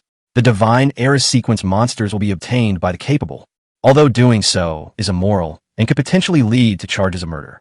However, after he made a contract with a divine beast, he was unable to break the contract. A 6th-tier beast tamer who has contracted with a divine generation monster, whether for combat power or other considerations, the Beast Tamer Association will likely do everything in its power to protect him. Killing a 2nd-tier beast tamer is of no importance to the Beast Tamer Association. Qingwan, completely oblivious to the approaching danger, asked with great interest, By the way, what did you go all the way to Shanghai for? Aren't there plenty of monster gathering places in Yinqing too? Why go all that way? Yang Luer looked expectant, her eyes sparkling, and said, For my dream. Dream? Qingwan pressed for more information. Yeah, besides being a beast tamer, I'm also an underground idol, but I don't have any popularity at all. Yang Luer's expression dimmed slightly, but she quickly brightened up again. However, I've been scouted by an idol company in Shanghai. They're willing to hold an underground concert for me to see how things go. If things go well, I might be able to sign a contract. I really hope 100 people can come. Upon hearing this, Qingwan smiled slightly and comforted her. There must be at least 100 people. Your singing skills are even better than mine. Don't mention 100. You could probably even get 1,000. Before he could finish speaking, Qingwan suddenly felt a powerful killing intent approaching. She was just about to spread her wings and carry Yang Luer away from this place. However, it was all too late. Despite being a divine-level monster, she appeared so small and powerless in the face of such an absolute difference in level. She was instantly bound tightly by the vine chains of the vine demon flower, unable to move an inch. Yang Luer looked at the 6th-tier beast tamer guard behind her in horror and questioned, "What are you doing?" "She is my contracted beast." However, what she received in response was those 3 cold and heartless words. "Kill her." As the words fell, the vine-like demon flower, like a demon's tentacle, swiftly extended a sharp tentacle, mercilessly piercing Yang Luer's chest. In just a moment, her body seemed to lose its support and collapsed limply to the ground. The vine-like tentacle casually tossed Yang Luer's body into the boundless sea as if it were trash. All of this happened in the blink of an eye. Qingwan stared wide-eyed at everything happening before her, her mind blank, completely unable to understand why this was happening. Her best friend died inexplicably right in front of her, and it took her a long time to recover from the sudden blow. "You killed her?" Qingwan asked with a look of astonishment, her voice trembling with disbelief. She couldn't understand why these people weren't the ones responsible for protecting the passengers. Why did they target Yang Luer? The 6th-tier beast tamer grinned, revealing a set of chilling teeth, his eyes filled with greed and desire. He had no intention of answering Qingwan's question. Instead, it continued to command the vine-like demon flowers to whip the Azure Phoenix, intending to exhaust the Azure Phoenix's strength and then form a contract. Finally, Qingwan's consciousness gradually faded, and she eventually fainted completely. When Qingwan awoke again, she found herself not bound by contracts with other beast tamers, but adrift alone on the boundless sea. In the distance, a scene of flames shooting into the sky caught her eye. It wasn't until later that she learned from some of the sea monsters that the beast tamers on the ship had started a civil war for some unknown reason. The contracted beasts of 5th and 6th-tier beast tamers possessed extremely powerful destructive capabilities, instantly destroying the armored passenger ship and causing this disaster. The reason is obvious. Her identity as a divine beast from the Age of Gods was exposed. The beast tamers and guards fought amongst themselves for her contract, which led to the civil war. How ironic. Chapter 44 Coincidence. The Azure Phoenix finally fell in love with a human. However, because of his unnecessary actions, Yang Luer lost her life at sea, and her body could not even be found. This ending, like a sharp sword, pierced his heart deeply and made her utterly disillusioned with humanity. She bit her lip, determined to fulfill Yang Luer's wish. So she used the shipwreck as her base and began a hunting expedition. However, such a large-scale sacrifice in one area would inevitably attract the attention of the Beastmaster Association. However, by sheer coincidence, Qingwan learned something from one of her listeners. In the shipwreck incident, the 6th-level beast tamer who killed Yang Luer actually survived. He did not reveal the real reason for the shipwreck, but simply said that the entire army was wiped out due to an encounter with an 8th-level demonic beast. After all, the traces at the scene really looked like a major battle had taken place, and there wasn't even time to report the battle situation. However, because he survived an encounter with an 8th-tier demonic beast and brought back important information, he was not only not punished, but was also recommended to work at the headquarters of the Beast Tamer Association in Shanghai. This news nearly drove Qingwan to despair. The murderer who killed Yang Luer is not only still alive, but is even doing better. However, she also knew to be patient, knowing that she was no match for that 6th-level beast tamer. She suppressed her inner pain and asked this listener to write a letter to the 6th-level beast tamer. To maintain our current position, we must turn a blind eye to everything that happens in the East China Sea and not send any beast tamers of rank 3 or higher to investigate. Otherwise, the truth about the shipwreck will be revealed. The 6th-tier beast tamer didn't understand who wrote the letter. However, in order to protect his current position and to prevent the truth about the shipwreck from being revealed, he had no choice but to suppress all the events in the East China Sea. Even though more than a dozen 2nd-tier beast tamers have mysteriously disappeared here, it has not attracted the attention of the Beast Tamer Association. Qingwan had been wondering if the 6th-level beast tamer would unexpectedly come here to ambush and kill her. Then, the 6th-level beast tamer specifically asked the listener to bring a message, showing that he had no intention of caring about the lives of the lower-level beast tamers and could kill as many as he wanted. At this point, Qingwan no longer held back, determined to become stronger while fulfilling Yang Luer's last wish. Until yesterday, I met Su Chen. Qingwan's speech lasted for almost 2 hours. Her voice was low and tinged with sadness, as if every word carried heavy memories. Especially when she talked about Yang Luer, her eyes involuntarily moistened, and glistening tears welled up in her eyes, perhaps without her even realizing it. Regardless of whether the events were true or false, her feelings for Yang Luer, the beast tamer, were indeed genuine. Su Chen was the 100th listener, which is why Qingwan used all her strength last night to kill him. I don't know if it was good luck or bad luck. Su Chen selectively ignored the fact that Qingwan had hunted down 99 low-level beast tamers. In this world where monsters and humans are already at war, once you become a beast tamer and accept the mission to subdue them, you should be responsible for your own life. If you die, you can only blame your own weakness. However, after completely subduing her, Su Chen still planned to teach her a lesson using the same tactics he used on Tu Shan-Ye last night. She needs to know how precious the birth of life is. After a long silence, Su Chen asked, "So, you want to fulfill Miss Yang Luer's last wish, to help her gather 100 listeners and to get rid of that 6th-level beast tamer, right?" Qingwan nodded. "As long as you can help me complete this, my life will be yours from now on." This puts Su Chen in a difficult position. He's only a 2nd-tier beast tamer. Even if he had the will, he didn't have the strength to kill a 6th-tier beast tamer. He sighed inwardly, a sense of powerlessness welling up inside him. "May I ask what that person's name is?" "Yang Shichao is currently working at the Beastmaster headquarters in Shanghai." "What?" Upon hearing the name Yang Shichao, Su Chen and Tu Shan-Ye were struck dumb, jumping up from their seats in a jolt. Qingwan also sighed helplessly. For a 2nd-tier beast tamer to grow into a 6th-tier beast tamer and to possess the strength to kill a veteran 6th-tier beast tamer is simply a pipe dream, with even a 1 in 10,000 chance. Even if such a miracle were to happen, it would take decades. By then, that person will probably be old and dead, so killing him or not will be meaningless. She didn't want to stay near this human who could even kill demonic beasts. She never knew when she might suffer the same fate. Having fallen into Su Chen's hands this time, she was heartbroken and completely resigned to her fate. Once the last listener had arrived, she had no more attachment to this world. However, she never expected that Su Chen's next move would strike her heart like a bolt of lightning. Su Chen picked up his phone and dialed number. "Good morning, Teacher Xia." On the other end of the phone, Xia Liming seemed to have just woken up. Her voice still carried a hint of languor and grogginess. "It's Su Chen. What's wrong?" "It's like this, Teacher Xia. It's about Yang Shichao, whom you mentioned yesterday." Su Chen took a deep breath and recounted the whole story of the shipwreck that happened half a year ago. Who could have imagined such a coincidence? "Su Chen, is everything you're saying true?" Xia Liming's tone carried a hint of disbelief. She simply couldn't believe that a guard on a passenger ship would so cruelly kill innocent passengers. Is this even human? How could such scoundrels exist in the Beast Tamer Association? Yes. To be honest, Professor Xia, the protagonist of this incident, Qingwan, the 9th in the Divine Era sequence, has actually already been contracted by me. Huh, wait, do you have enough demonic power? That's enough, but it's also nearing the point of its demonic power, going berserk. Xia Liming breathed a sigh of relief. Don't scare me. Let's get back to the main topic. I've already informed General Han about your assassination attempt yesterday, and he immediately launched an investigation. Guess what happened? What's wrong? Xia Liming paused, then said indignantly, "In the past decade, the Yang family has been involved in numerous cases of hired murders. It is only by eliminating many competitors that the Yang family has grown so rapidly in the past decade. These alone are enough to bring down the entire Yang family." "Real?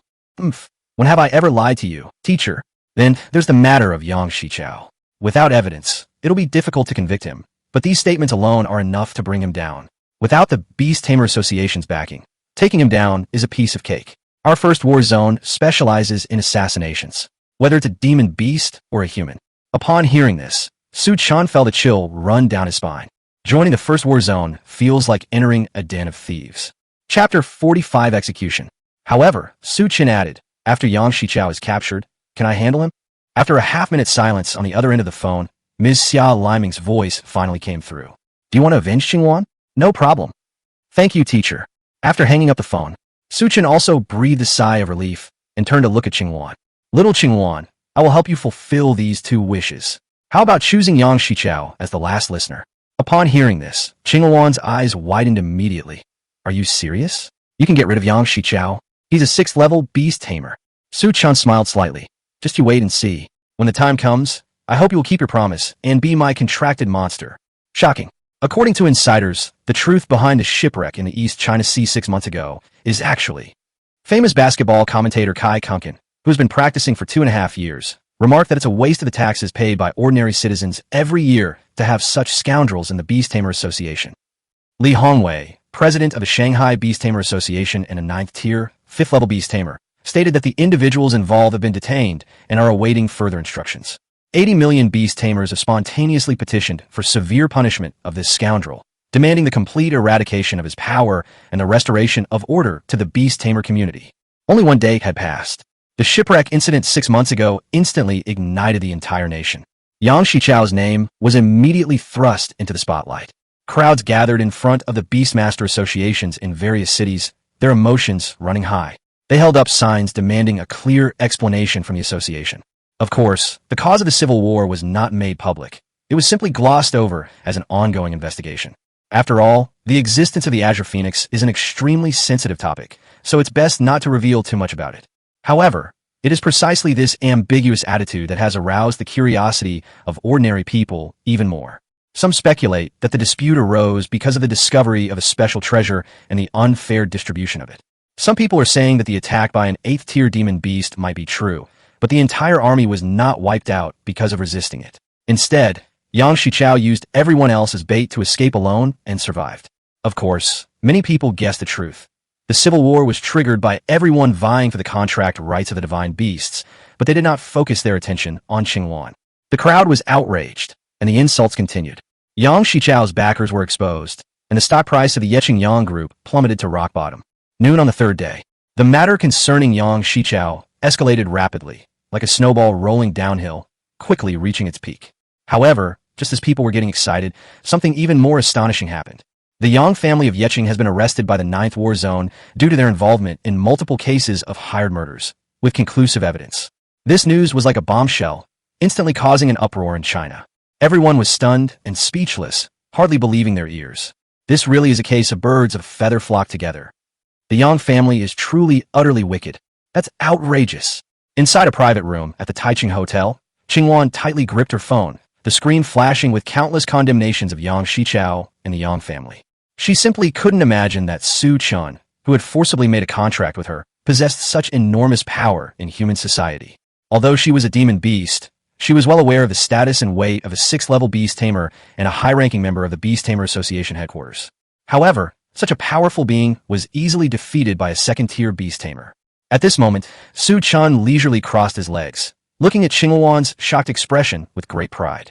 His lips curled up slightly, revealing a sly smile, as if he were showing off his victory to Qingwan. So, can you trust me now? No, I haven't even met Yang Shichao yet. I have to wait until I see Yang Shichao in person. Qingwan's tone softened considerably at this point. It sounds like a rejection, but it feels more like a coquettish act or a show of strength. Su Chen looked at the text message that had been sent to his phone a minute ago and laughed. Let's go, I'll take you to see him now, the guy who personally destroyed your beautiful dreams. Once again, we returned to the sunken ship in the East China Sea, and night had already fallen. Qingwan stood quietly on the deck, her gaze fixed on Yang Shichao kneeling there. Yang Shichao's body had been tortured beyond recognition, covered in wounds and bloodstains, and his eyes revealed despair and fear. Looking at the moonlight, which was almost exactly the same as that day, Qingwan's thoughts returned to the scene when she and Yang Luer talked about the future on the deck, and tears finally broke free. Qingwan's hands were clenched tightly, and bright red blood flowed from her fingernails, as if she was suppressing her anger. Su Chen, Xiao Liming, and Luo Yunchuan, the 8th-level beast tamer sent by Han Xinghe to escort Yang Shichao, stood aside and watched silently. It is truly rare for a monster to have such a deep bond with a human before a contract is established. Or rather, after establishing a contract, the relationship between monsters and humans is almost impossible to reach such a level. But this also proves that the Azure Phoenix is indeed a very loyal and affectionate beast. After a long while, Qingwan finally came to her senses, her eyes filled with determination.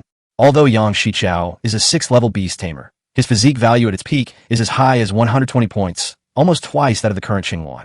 But now he is covered in wounds, his meridians are broken, and you can't even tell what he used to look like.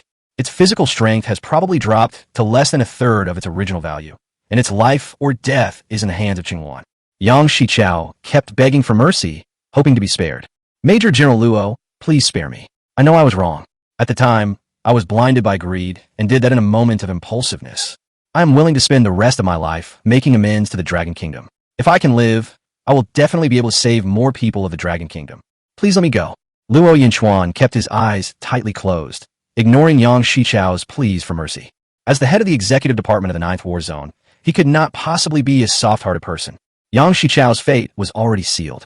This world is full of endless cruelty, and every person's life is like a fragile flower, fleeting and ephemeral. Therefore, the passing of every life should have its meaning and value. The death of Yang Shichao, this 6th-level beast tamer, brought far more benefits than allowing him to prolong his life. The benefits of appeasing public anger, making an example of someone to scare others, labeling the Beast Tamer Association as someone who can admit and correct their mistakes, enhancing the cohesion of the Dragon Kingdom's beast tamers, and increasing the prestige of the 9th War Zone are numerous. Qingwan took a deep breath, her exquisite face appearing even more captivating under the moonlight. Tears left 2 clear streaks on her cheeks, as clear and translucent as pearls, adding to her endearing charm. She tried her best to compose herself, and the corners of her mouth gradually turned up, revealing the same beautiful smile she had shown to Yang Luer. Su Chen, thank you. Her voice was as light as a feather, yet full of genuine emotion. Then, she condensed the wind blade that Su Chen had taught her into her right hand.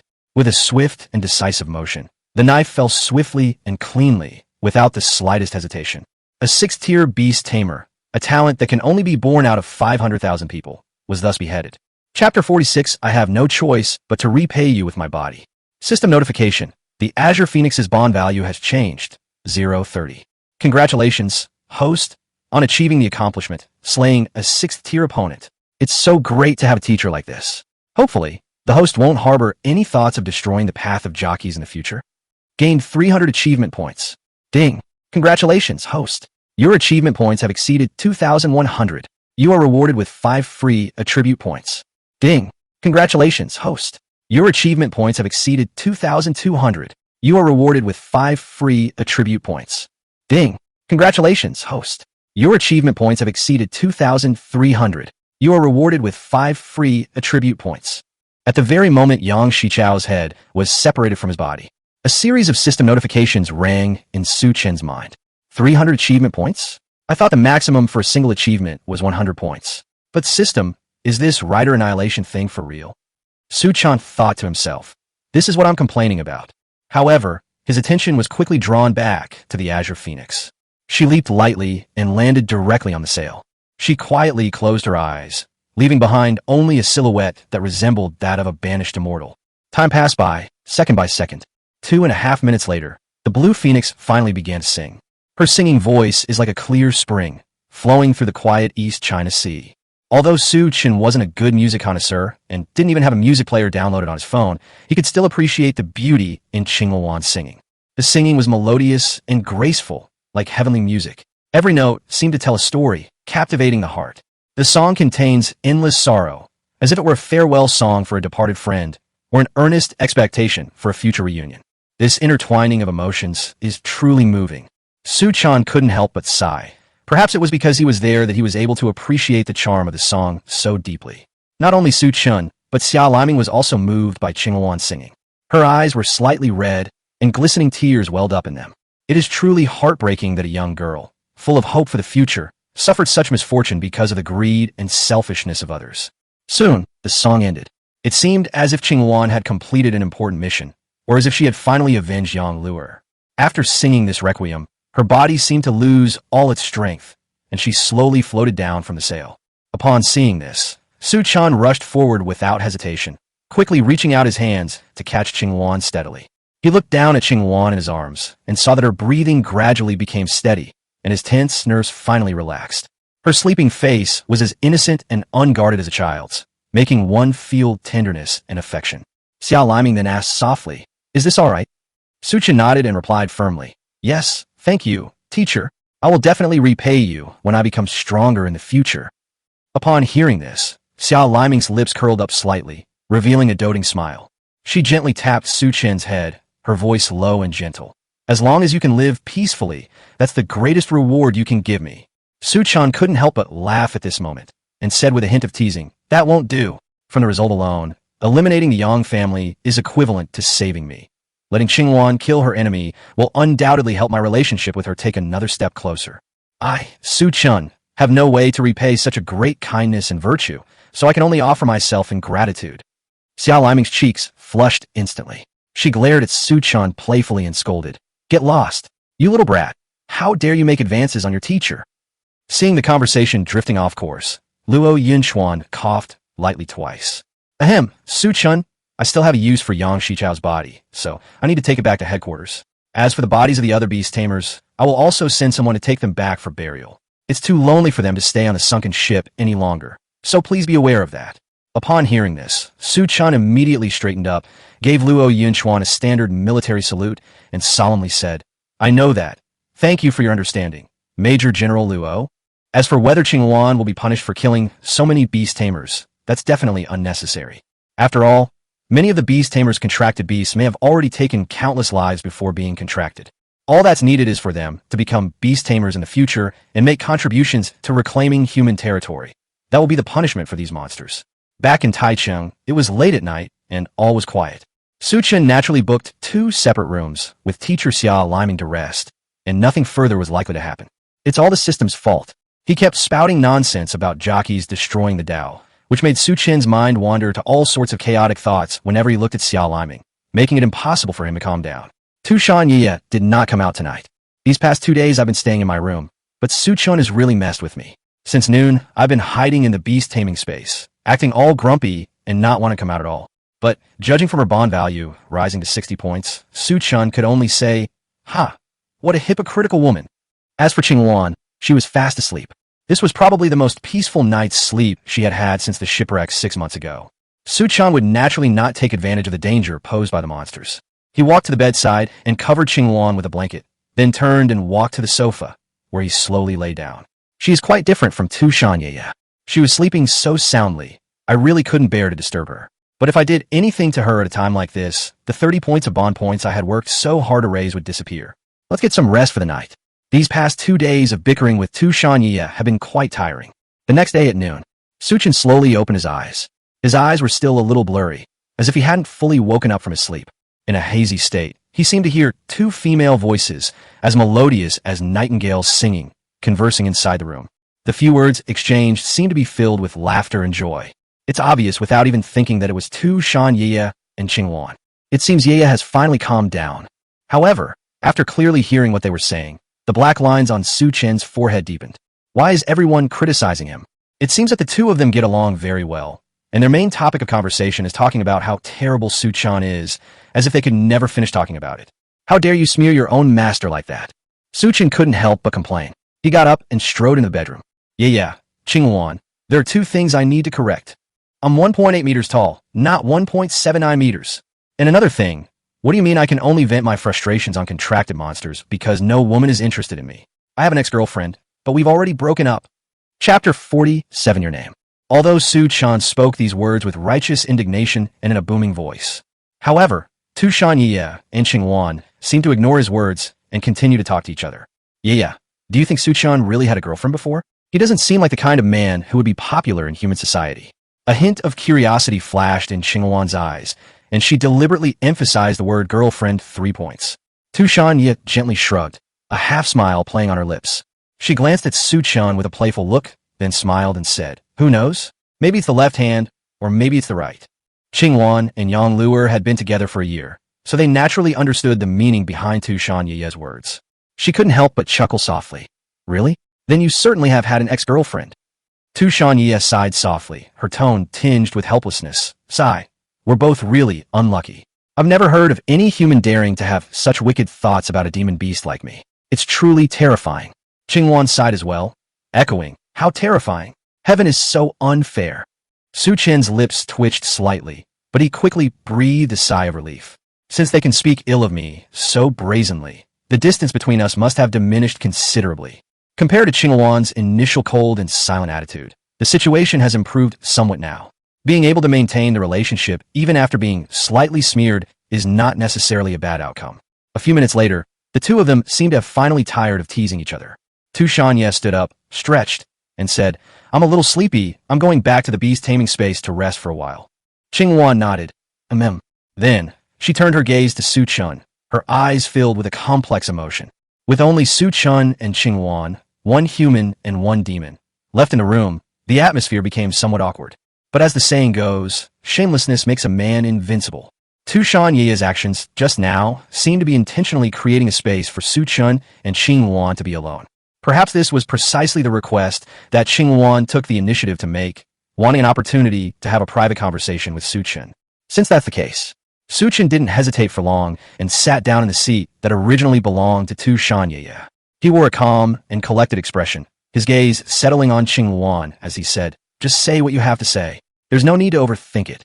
Qingluan was clearly not prepared for Su Chen to be so direct, and she was slightly taken aback. However, since their master has already spoken frankly, and it's just her and Su Chen here, there's really no need for a long, rambling explanation.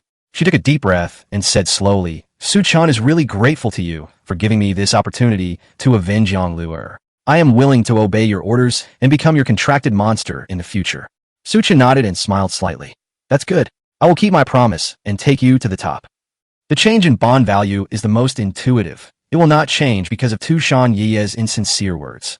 According to the system's introduction, a bond value of 0 points means that the two are complete strangers and have just met for the first time.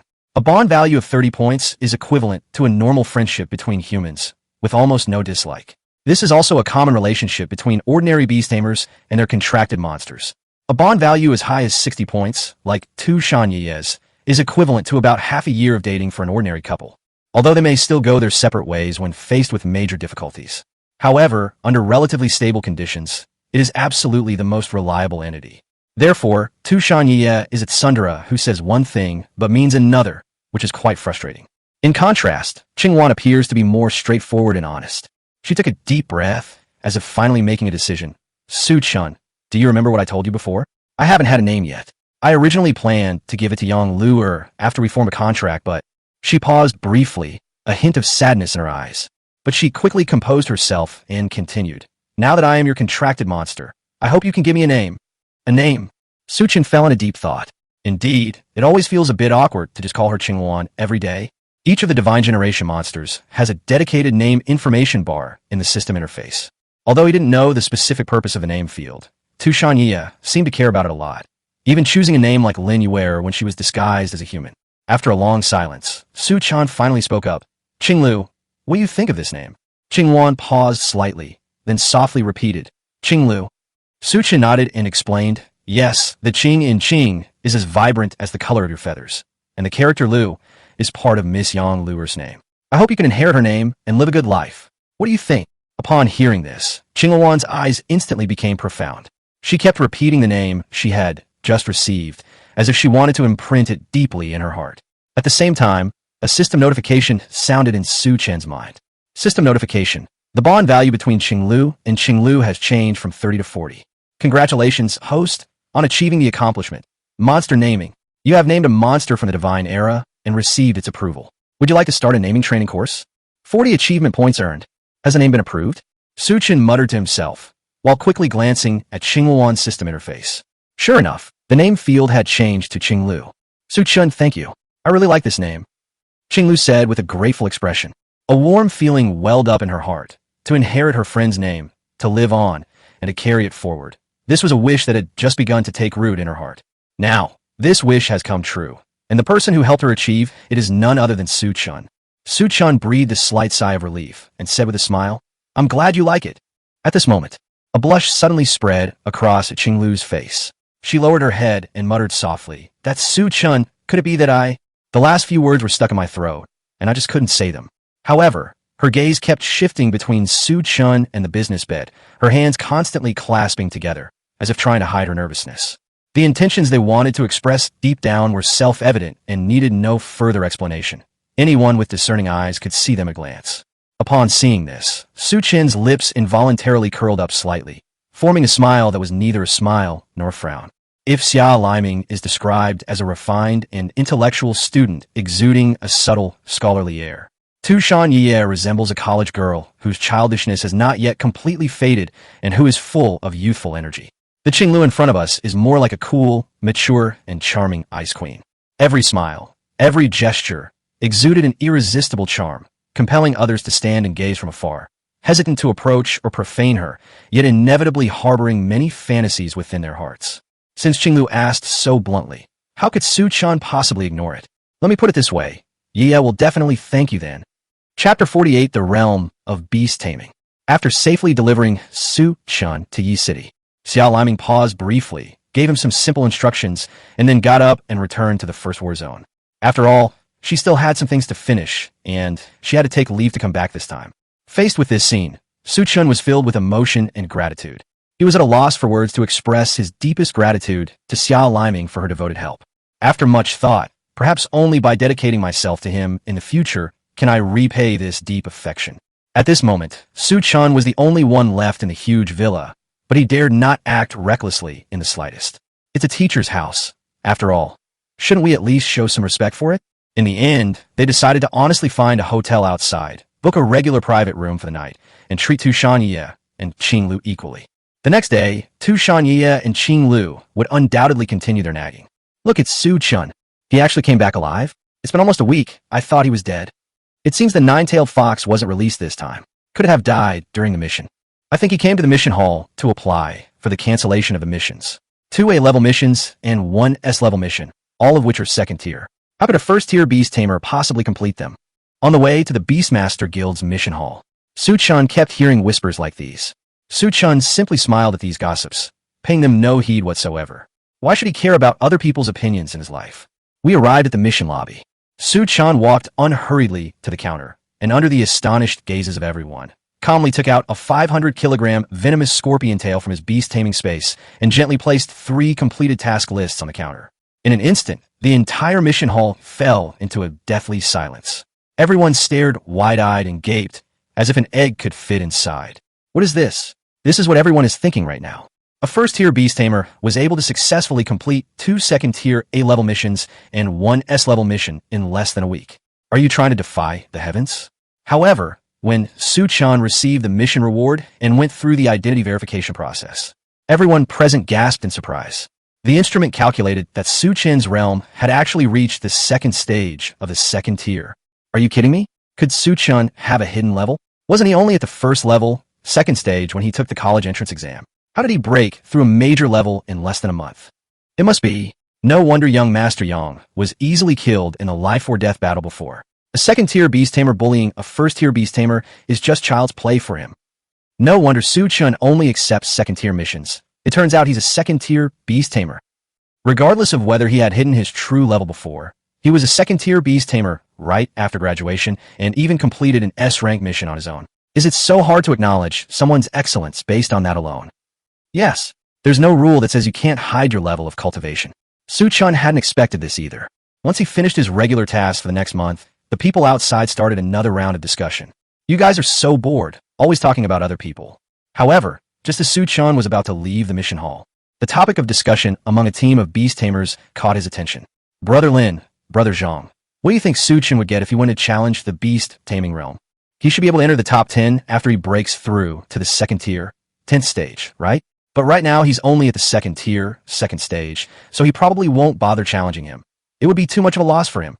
I'm not talking about our Yi City's ranking, I'm talking about the entire Dragon Kingdom's ranking. Dragon Kingdom rankings? Let's forget about that. Once he breaks through to the second tier, 10th stage, he should have a chance to make the list, but getting into the top 10 is a bit risky. His age is a huge disadvantage. That's absolutely right. Those old schemers, they clearly have talent, but they're still stuck at the second-tier beast tamer level, even in their 40s or 50s. They keep trying to climb the rankings, and now they can't even tell what level they are at in their age group. It's really speechless. Yes, I feel that we should classify people by age, not by grade. It's really unfair to classify them like this. The realm of beast taming? Chen muttered to himself. This word was not unfamiliar to him. He had heard it back in high school. However, at that time, he didn't have a system yet, and just wanted to be a lazy bum. His understanding of the beast-taming realm was limited to knowing that it was something without any in-depth knowledge. Although the system can accurately measure the physical strength and demonic power of the contracted monster, the college entrance examination assessment can calculate the monster's overall strength score. However, the actual outcome of a battle is influenced by many factors. Physical strength and demonic power are not the only determining factors. A demonic beast with a low score may not necessarily lose to a demonic beast with a high score. Examples of the weak defeating the strong are commonplace in the world of beast tamers. Perhaps we can use the beast taming realm to test how strong Tu Shanyi and Qing Lu really are. That's the thought in my mind. Chen turned on his phone and began searching for information about the beast taming realm. Each city has a beast taming realm in its center, and it has rankings for the city, the country, and the world. The beast taming realm has 4 challenge levels: Tier 2, Tier 3, Tier 4, and Tier 5. Each challenge level corresponds to the beast tamer's level. Those of the 6th rank and above are extremely rare among beast tamers, possessing their own unique beast taming philosophy, and have no need to use the beast taming realm to verify their strength. Similarly, first-tier beast tamers are also excluded, because this stage is only the starting point for a beast tamer's growth, and it is not very meaningful to test their strength. However, these rankings only show the top 100, and they record the achievements of everyone since the establishment of the beast taming realm. Therefore, ordinary people would never even think about making the list. The challenge format of Beast Taming Realm is similar to that of a fully immersive online game, requiring players to upload their mental consciousness to the platform and enter a virtual world for testing. Aside from the long duration of the challenge and the possibility of enduring hunger for a period of time, this testing method places almost no other burden on the body. Many beast tamers have undergone testing in the Beast Taming Realm. Based on their performance in the test, they will understand what level of monsters they can deal with, and then go to the mission hall to accept missions that suit them. This can significantly reduce the likelihood of accidents. Therefore, Beast Taming Realm is recognized worldwide as the most authoritative platform for testing the strength of beast tamers. It is also one of the assets that many beast tamers use to compete and show off to each other. Chapter 49, Be a Decent Human Being. It's right across from the Beastmaster Association. Chen looked at the navigation information on his phone and felt a surge of surprise. He strode out of the Beastmaster Association, his gaze drawn to a platinum-gold technological tower standing in the center of the plaza. The tower's silhouette tapers from bottom to top, with a total height exceeding 100 meters. The tower has no windows or other signs. Only a silvery white light curtain gently surrounds it. It has absolutely nothing to do with the grand and sophisticated name Beast Taming Realm. Beast Taming Tower would be a more fitting name. So if this is the Beast Taming Realm, I always thought it was just a landmark. Chen sighed, inwardly lamenting that he felt like he had transmigrated into a fake alternate world. He has been in this world for 2.5 years, and he still doesn't know what kind of facilities and amenities each city has. The Beast Taming Realm has 8 entrances, and at each entrance, there are staff members wearing Beast Tamer Association uniforms stationed on both sides to handle payment and maintain order. By the way, challenging the Beast Taming Realm is not completely free. It requires a fee of 500 credits per attempt. While this price isn't considered expensive, it's certainly not cheap either. After all, maintaining such a massive technological tower is quite costly. Moreover, if the challenge were free, those beast tamers who manipulate the rankings would probably just live here. After verifying his identity and paying the credit points, Chen entered the second phase of the testing phase. The average test time in the beast taming realm is over 5 hours. In addition, it is currently the holiday season for various universities, so the place is even more crowded. The good spots in the corners have long been taken by other people who arrived earlier. Left with no other choice, Chen could only look for a relatively central location. He put on the mental link sensor, adjusted his state, and prepared to begin the test. Soon, several broadcast notification sounds, completely different from the achievement system's tone, echoed in my mind. Respected second-tier beast tamer, welcome to the Beast Taming Realm for your strength test. In progress with mental linking, link complete. Ding! This is your first time attempting the Beast Taming Realm. For your privacy, please choose a nickname. You can use it to check your ranking in the Beast Taming Realm later. As the words fell, Chen felt a sudden flash of light before his eyes, and then a naming window that looked like that in an online game appeared in front of him. There's also a soft keyboard next to it for typing. A screen name? Then let's call it number 1 under heaven. Ding! A duplicate nickname has been detected. Please choose a different nickname. We can't repeat it, so let's call him Yeching Wu Yinzu. Ding! A duplicate nickname has been detected. Please choose a different nickname. Holy crap! Is there really someone named Daniel Wu in this world? Chen's face immediately darkened, and he couldn't help but complain. The rule that characters cannot be repeated, cannot have special symbols, and can only have 5 characters made Chen, a name-choosing failure, feel a bit crazy. Centuries have passed, and those nice-sounding and interesting names have probably all been registered by others long ago. It's really a ripoff. Finally, having no idea how to name things, he decided to just name it after his contracted monster. Fox and Bluebird. This username should be fine, right? Ding! Registration successful. Lord Fox and Bluebird, this challenge will begin in 1 minute. Summon your contracted monster and prepare for the challenge. With a wave of his hand, Chen summoned 2 beauties, Tu Shanye and Qing Lu, who instantly appeared beside him like bodyguards.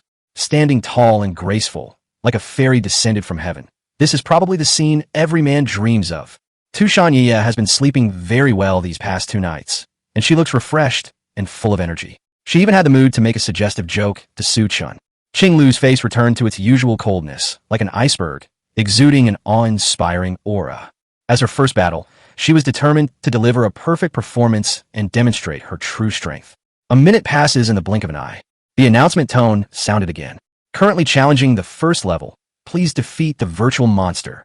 As soon as he finished speaking, a hyena beast with a sequence number of 995 was summoned and launched a fierce attack on Chen with lightning speed, giving him no time to react. Logically, everyone should challenge the same virtual monster to ensure fairness. Otherwise, those who manipulate the rankings could simply use save/load techniques to find easier monsters to challenge and improve their rankings. Such a sudden attack would probably defeat many ordinary beast tamers who are challenging the trial realm for the first time in an instant, right? Was it designed this way on purpose? Fortunately, Chen's contracted demon beast was no ordinary demon beast. Just as the hyena launched its attack, a burst of blazing foxfire shot out like a meteor and struck the hyena with unerring accuracy. In an instant, the hyena beast was burned into a pile of data fragments resembling twinkling stars, which drifted in the air.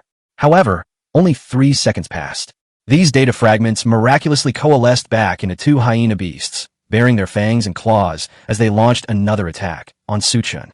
However, this time Qinglu quickly unleashed her wind blades, easily annihilating them.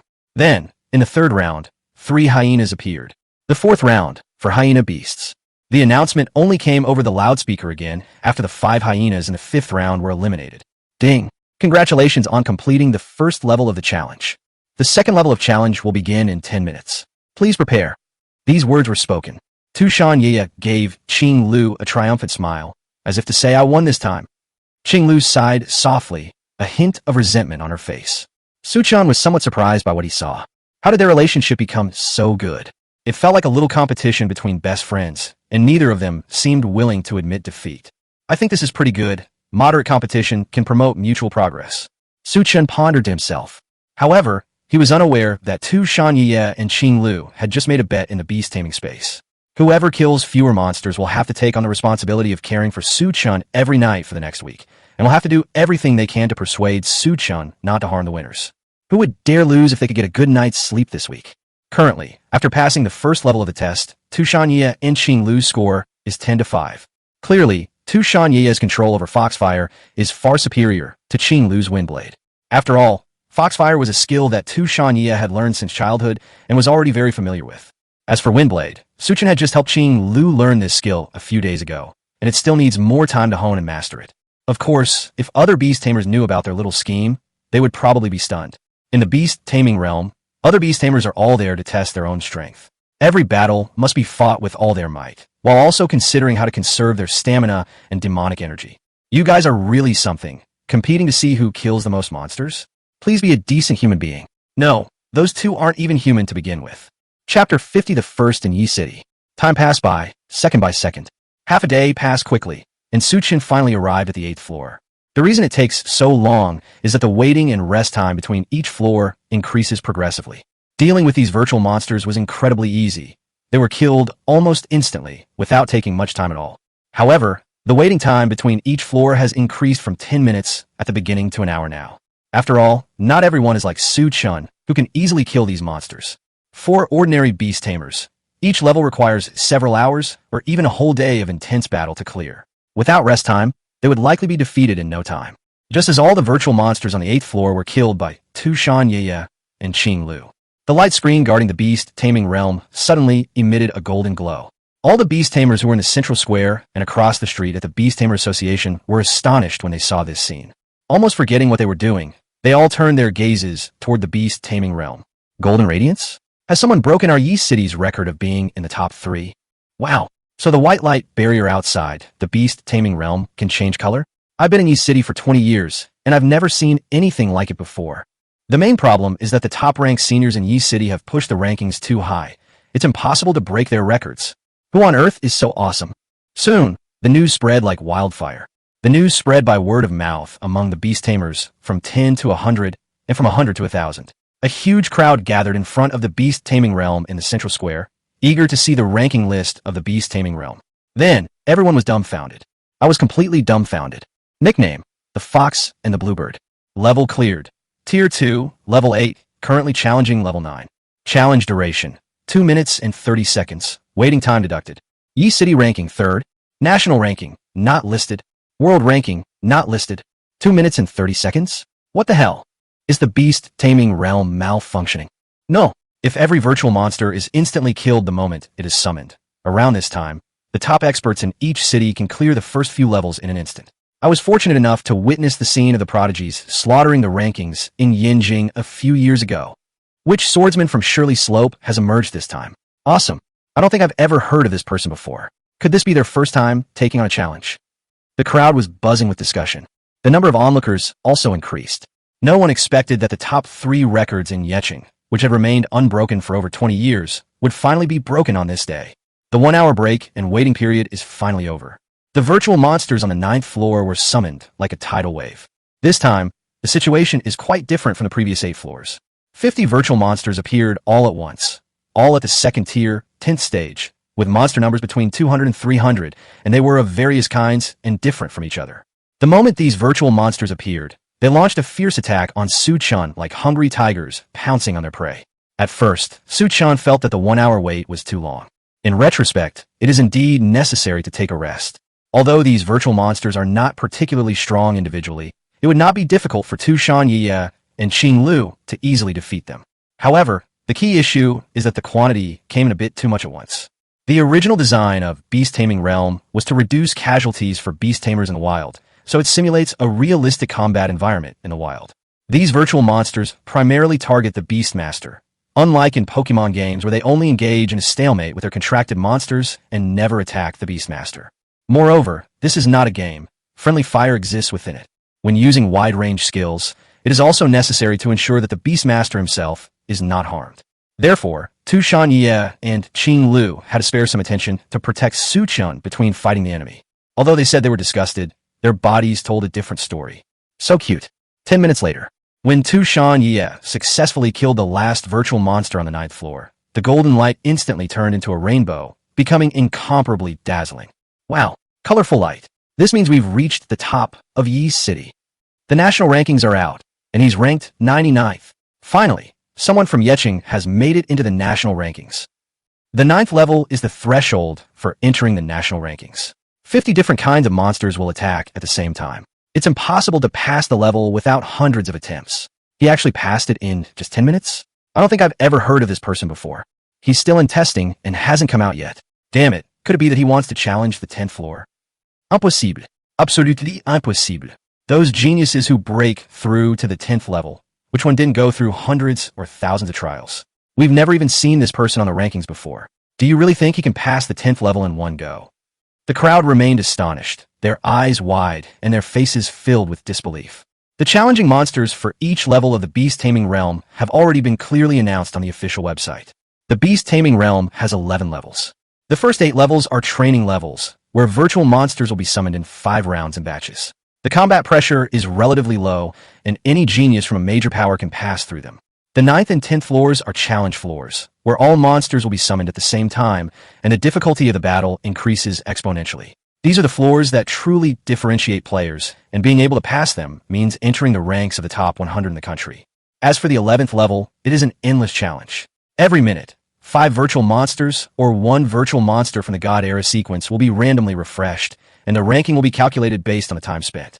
The difficulty increases dramatically after reaching the 10th level in the 2nd tier, where monsters of the 3rd tier or higher will appear.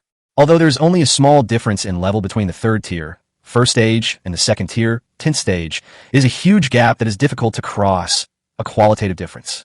Starting from the 3rd tier, the virtual monsters in the Beast Taming Realm are now designed to take human form, with their strength greatly increased and their intelligence comparable to that of ordinary adults.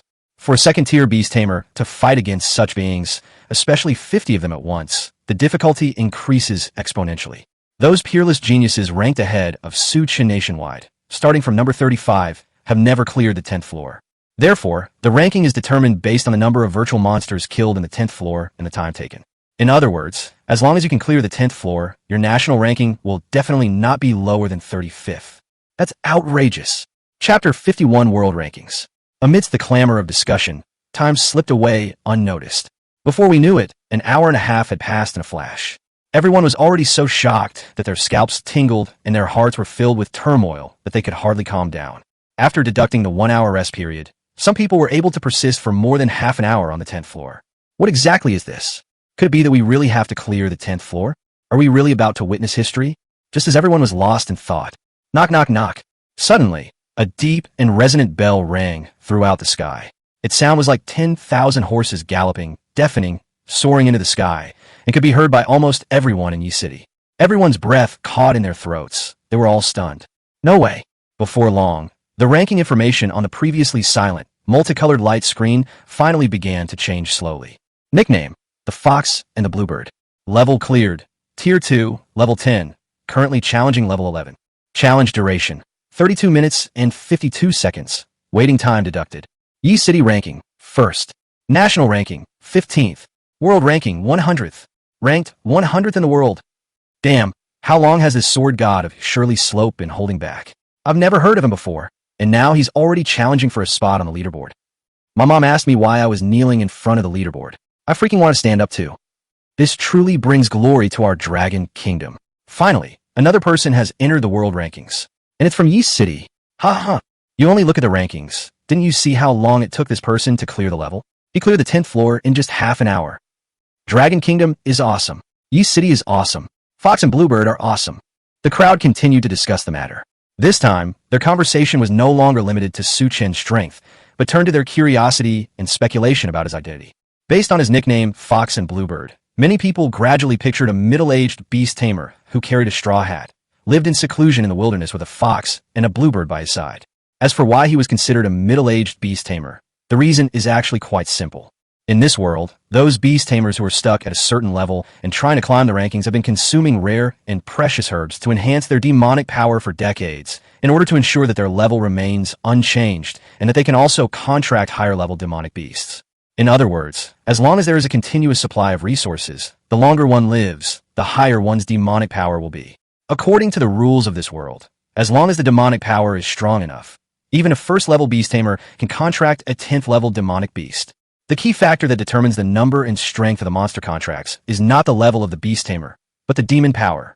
The increase in level not only brings an increase in demonic power, but the increase in power far exceeds that of simply relying on consuming rare and precious herbs. At the same time, the higher the demonic power of a monster, the stronger it is. This is why it is said that only high-level beast tamers can contract powerful monsters. The highest level a beastmaster who can challenge the 2nd tier range can reach is the 10th stage of the 2nd tier. Therefore, someone who can contract such a powerful monster must have accumulated experience over a long period of time and be at least 40 or 50 years old. They might even be nearing the end of their lives, with one foot already in their coffin.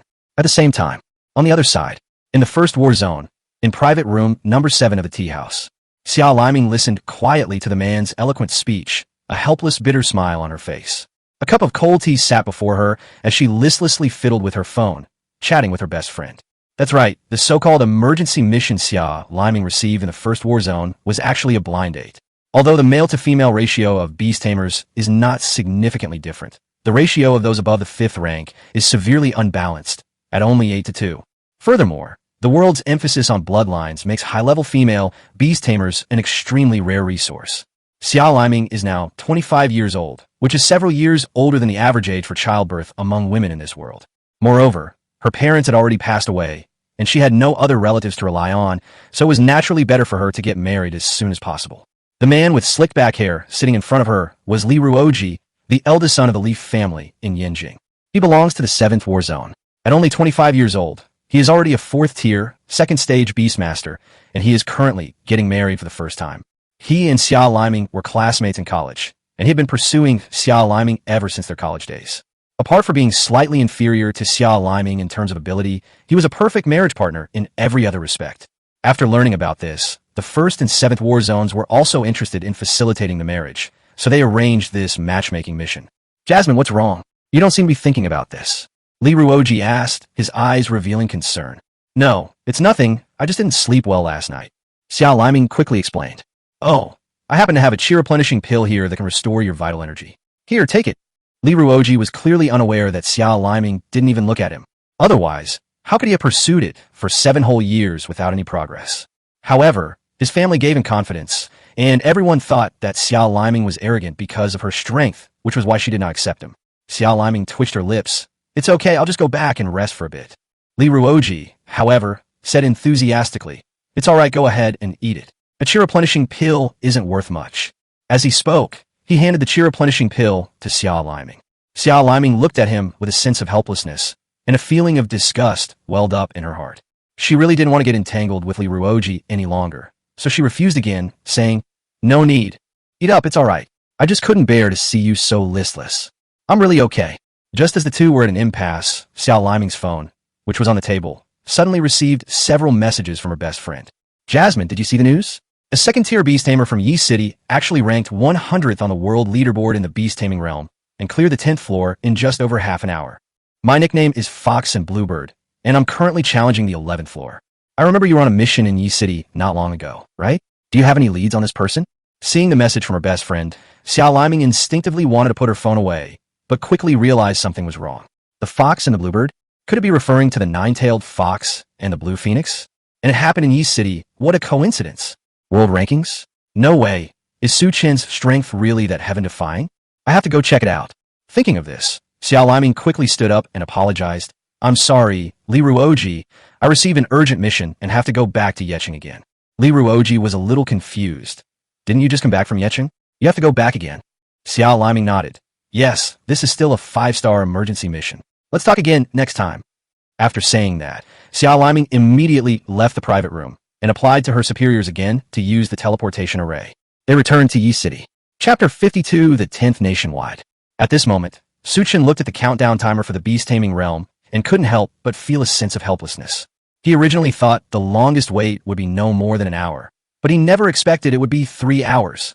In this virtual space, he couldn't use his phone and could only sit there bored, watching Tu Shan Ye and Qing Lu argue about who would win the competition. "I killed 151 virtual monsters. You only killed 149, so I won this time," Tu Shan Ye said with a face full of indignation. "No, I killed 151 of them. Don't try to cheat me." Qing Lu was equally defiant, her voice carrying a hint of stubbornness. "No, you're mistaken. You're the one who's mistaken." It looked like they were about to fight. Su Chen was speechless as he watched this scene. He interjected, "Why don't we just call it a draw? It's that simple. Besides, there's more to come later. Why are you all arguing so much?" Upon hearing this, Tu Shan Ye and Qing Lu crossed their arms, snorted coldly, turned their heads away, and looked sullen. Is this what they call a fake sisterhood? That's really quite bizarre. However, before long, the two of them started arguing again. "Little bird, I'm only at tier 2, rank 6, while you're already tier 2, rank 9. Even if we follow Su Chen's logic and consider the kill count as a tie, I should still be considered the winner since my rank is lower than yours. We only compare kills, not levels. Besides, you've been learning Foxfire for so long, while I've only been learning Windblade for a few days. Whose fault is it that you didn't use a sonic boom? I don't care.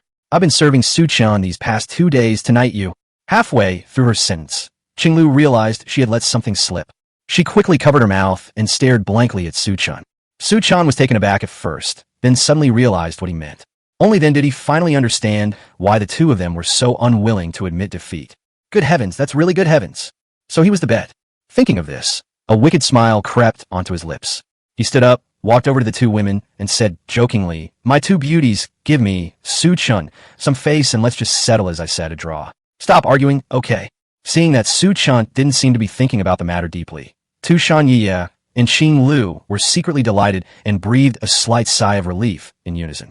However, to their utter surprise, what Su Chen said next almost made them vomit blood on the spot. "Steamed shrimp heads."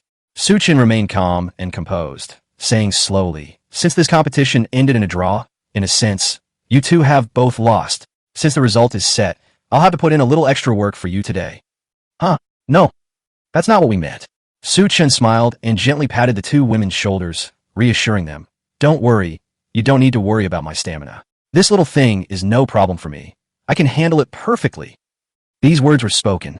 In an instant, you could see two faces that had turned pale with fright.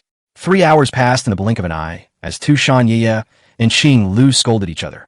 The challenge of the 11th floor has finally begun. The endless mode is more challenging than imagined. Even divine-level monsters like Tu Shan Ye and Qing Lu showed signs of fatigue after more than a dozen rounds of intense battles. Of course, the main reason was that after hearing what Su Chen said, the sense of dejection became more and more obvious, and the fighting spirit was completely gone. Faced with this situation, Su Chen also gave up the idea of continuing the challenge. In the previous 13th round of Endless Mode, the the beast taming realm summoned the divine sequence number 90 devouring tiger, which was at the 3rd tier, 8th stage, and had already taken human form. However, under the fierce attacks of Tu Shanye and Qing Lu, the monster could not even last half a minute before being easily killed. Therefore, it is clear that even a 3rd tier, 10th level divine generation monster would probably be no match for the two of them. Having learned all this, Su Chen felt that was enough. Continuing the challenge would likely be futile. After all, he wouldn't challenge a 4th tier demon beast for no reason. He just needed to know that the two of them were invincible among 3rd tier demon beasts. So he made a quick decision to quit the test and return to the real world. By this time, he was so hungry that his stomach was practically sticking to his back, and he hadn't had time to eat lunch or dinner yet. However, the moment he exited the beast taming realm, a dazzling beam of light suddenly burst forth from the colorful light screen outside, piercing through the night-shrouded city of Yi. A name etched forever in everyone's hearts. Nickname: the Fox and the Bluebird. Level cleared. Tier 2, Level 11, Round 18. Challenge time: 1 hour, 12 minutes, 20 seconds. Waiting time deducted. Yi City ranking: 1st. National ranking: 10th. World ranking: 50th. 10th in the nation. 50th in the world. It only took a little over an hour. This astonishing achievement sent the entire city of Yi and even the entire Dragon Kingdom into a frenzy. Countless beast tamers in the Dragon Kingdom were shocked, and many high-ranking officials took immediate action, rushing to Yi City to witness this peerless genius whose name they had never heard of before. At this moment, Su Chen had just taken off the mental link headgear and stretched out with a big sigh of relief. He checked the time. It was already past 10 p.m. This is exhausting. Wasn't it agreed that there wouldn't be anything else besides hunger? I really don't understand how those people managed to keep fighting for 2 or 3 days. Su Chen stretched, rubbed his stomach, and couldn't help but complain. However, just as he stood up, to their surprise, the entire second-order test area was already packed with all sorts of people. Even the staff of the Beast Tamer Association were mobilized, checking each location one by one, seemingly searching for some important person. Su Chen was somewhat bewildered, muttering to himself, "Damn it, could it be that some murderer has fled here?" Just then, a familiar voice suddenly drifted into Su Chen's ears. "Su Chen, you really were here?" Upon hearing the shout, Su Chen turned around reflexively. It was actually teacher Xia Liming. Moreover, Ms. Xia Liming is quite different from the past. She was dressed in a gorgeous light purple dress. Her hair was styled in a high bun, and she wore a pair of exquisite high heels. Her face was lightly made up, and she looked radiant and beautiful, several times more beautiful than usual. Her elaborate attire makes it seem like she's attending some kind of banquet. Chapter 53, What Brings You Here? Su Chen was completely stunned by what he saw. After a long while, he seemed to snap out of a dream and asked, "Teacher Xia Liming, why are you back so soon? I thought you wouldn't be back until the beginning of July." Faced with Su Chen's question, Xia Liming smiled slightly and explained softly, "Things over there went very smoothly, so I took care of everything in advance. I just got back here today and wanted to come see how you were doing. Are you tired? Are you hungry? Come on. Let me take you for a late-night snack." Su Chen thanked him, saying, "Thank you, teacher. I am indeed very hungry. It's been a whole day of challenges." To be honest, Su Chen was quite startled when he first saw teacher Xia Liming appear here. They thought it was a murderer that even the Beast Tamer Association couldn't handle, which alarmed even the people of the First War Zone, and they came to hunt him down. It turns out they were just there to pick him up. What an excellent teacher. Even though he hadn't revealed a single thing about his whereabouts to her, she still managed to find him here without any mishap. It seems that only by offering myself in marriage can I repay this kindness. By the way, teacher, what exactly is going on here? Why are there so many people? Su Chen looked around at the bustling crowd and asked with some confusion. However, Xia Liming did not offer any further explanation in response to Su Chen's question. She simply reached out and grabbed Su Chen's arm, cleanly and decisively leaving the beast taming realm and pulling him into a taxi parked on the side of the road. As soon as the car door closed, the car immediately drove towards Xia Liming's villa. After getting in the car, Xia Liming made a special phone call to Kuan Barbecue Restaurant, which they used to frequent, and asked the owner to bring the ingredients and tools to the villa courtyard for a barbecue that evening. Su Chen was completely taken aback. What exactly happened? Many people on the street were looking at Su Chen, but they soon looked away and shook their heads. Was that Su Chen just now? Could he be a fox and a bluebird? After all, his contracted demon beast is a nine-tailed fox. A person wearing a Beast Tamer Association uniform watched the taxi drive away and asked a question. However, as soon as the staff member finished speaking, he was immediately met with objections from several of his colleagues. What are you thinking? Su Chen just completed his identity verification in the mission hall this morning, and his level is only Tier 2, Stage 2. You're telling me that someone like him has entered the top 10 in the country? Or did he break through Tier 2, Stage 10 in half a day? Yes, and he's only 18 years old. Even if he was nourished by all sorts of rare and precious herbs in the womb, compared to those top-ranking experts, he's just a kid. His demonic power and combat experience are far inferior. Focus on investigating second-tier, 10th-level beast tamers. I admit Chen is indeed amazing, but he is still an unpolished gem. The final product will depend on the sculpting of time. Okay, I understand. The beast taming realm was developed by people from the 8th War Zone. They have the back-end access, and the Beast Tamer Association has no right to view the information of each beast tamer. Faced with this situation, we can only use the most primitive and clumsy methods to find clues. Ultimately, even after thousands of people searched the entire beast taming realm, they still couldn't find the true forms of the fox and bluebird. Just as everyone was feeling confused, a startling conjecture gradually emerged in their minds. Based on various signs, it is highly likely that Fox and Bluebird has successfully formed a contract with the Void Pattern God Owl, sequence number 25 of the God Era. It was the first of all the monsters to learn spatial skills. With its unique spatial teleportation technique, the Void Pattern Owl can traverse distances of several kilometers in the blink of an eye. It must have been through this spatial teleportation technique that the Fox and the Bluebird were able to disappear from the beast taming realm so easily and without leaving a trace for everyone.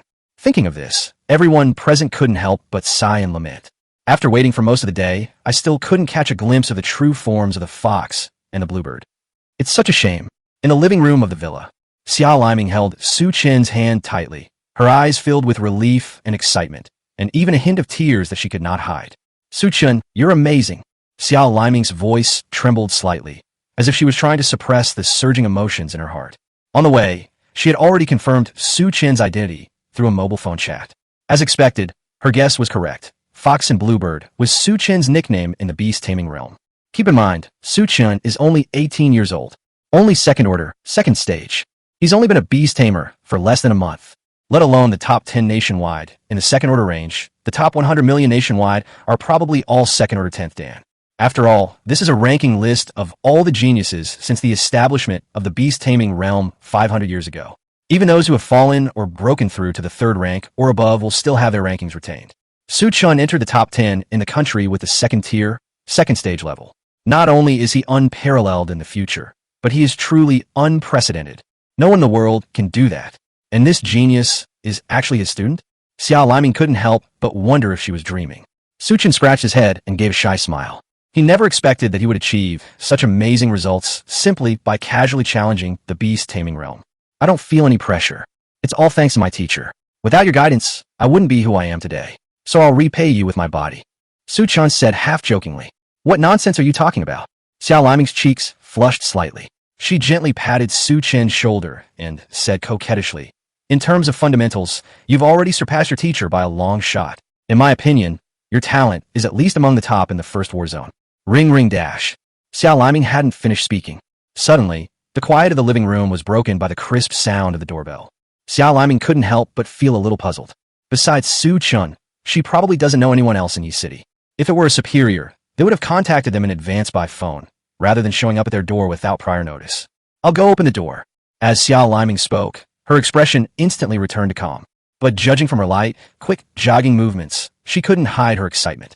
However, when he opened the door and saw the person's face clearly, my whole body stiffened instantly. It's you? What brings you here? Xiao Liming said with a look of astonishment. Because the person standing in front of the villa courtyard was none other than his previous blind date, Liru Oji. Chapter 54, The King of Simps. Of course, it wasn't just Liru Oji. Not far behind him were two beast tamers, both at the early third rank. Liru Oji said with a worried expression, Jasmine, I just asked someone in the first war zone, and there haven't been any urgent missions issued in Yi City recently. I was worried something might have happened to you, so I inquired about your villa's address. Upon hearing this, Xiao Liming's expression instantly darkened. A hint of displeasure flashed in her eyes. The joy that Chen had initially felt because of his good grades was instantly extinguished by a bucket of cold water, and the mood plummeted to rock bottom. Regardless of which war zone they are from, people should not inquire about the details of the assigned missions. This is an unwritten rule. Liru Oji not only inquired about her, but also found out her address in Yeqing, and even came to her door, which was undoubtedly a disrespect for her personal privacy. But she still managed to force a smile and tried her best to keep her tone calm. She said politely, I'm fine. It was an urgent task that my best friend asked me to handle. It's normal that my superiors didn't know about it. I've taken care of it now, and I'll be back tomorrow. It's good that you're all right. Li Ruoji breathed a sigh of relief. A huge weight had finally been lifted from her heart. With the 7th War Zone backing them up, the higher-ups in the 1st War Zone also approve of the marriage.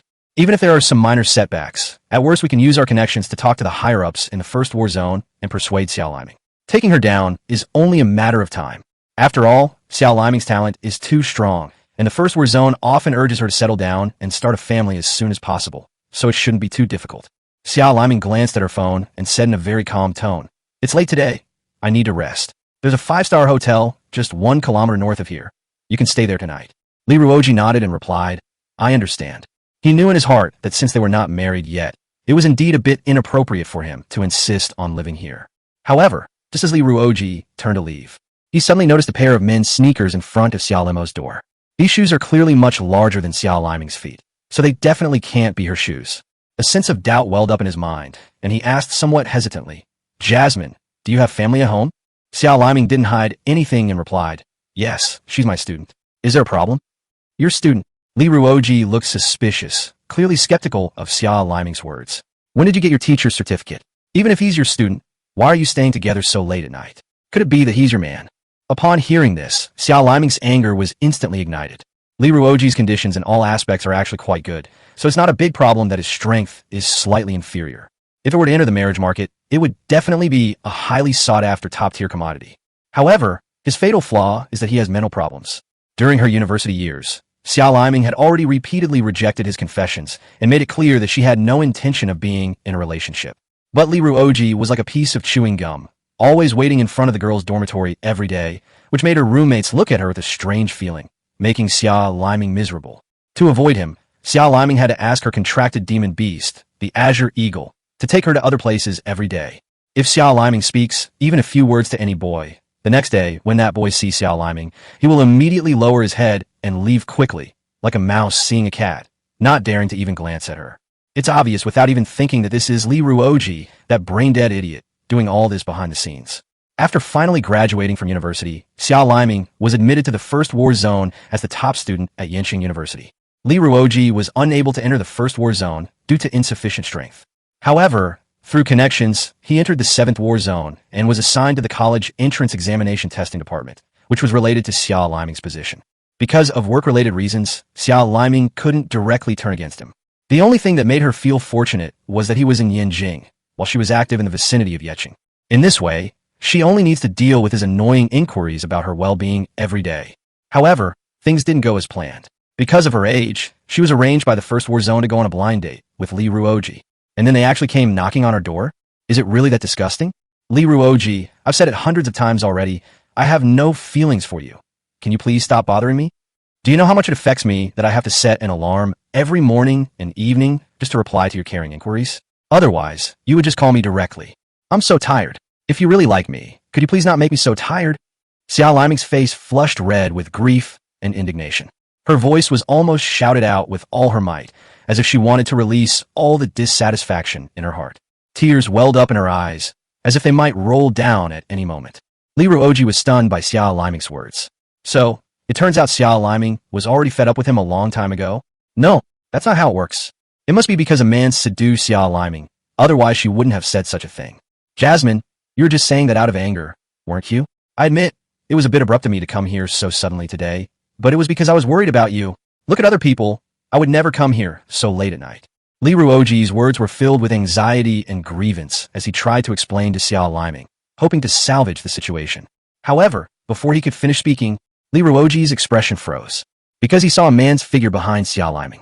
This man was Su Chen, who had come to check on the situation after hearing Xiao Liming's shouts. Su Chen frowned slightly. Based on Xiao Liming's shouts and Li Ruoji's words, and considering Xiao Liming's attire today, I have a general idea of what happened.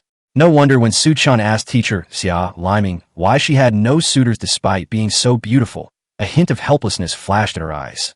So it turns out there's a simp who's been harassing her all along? At this point, no man would stand idly by, right?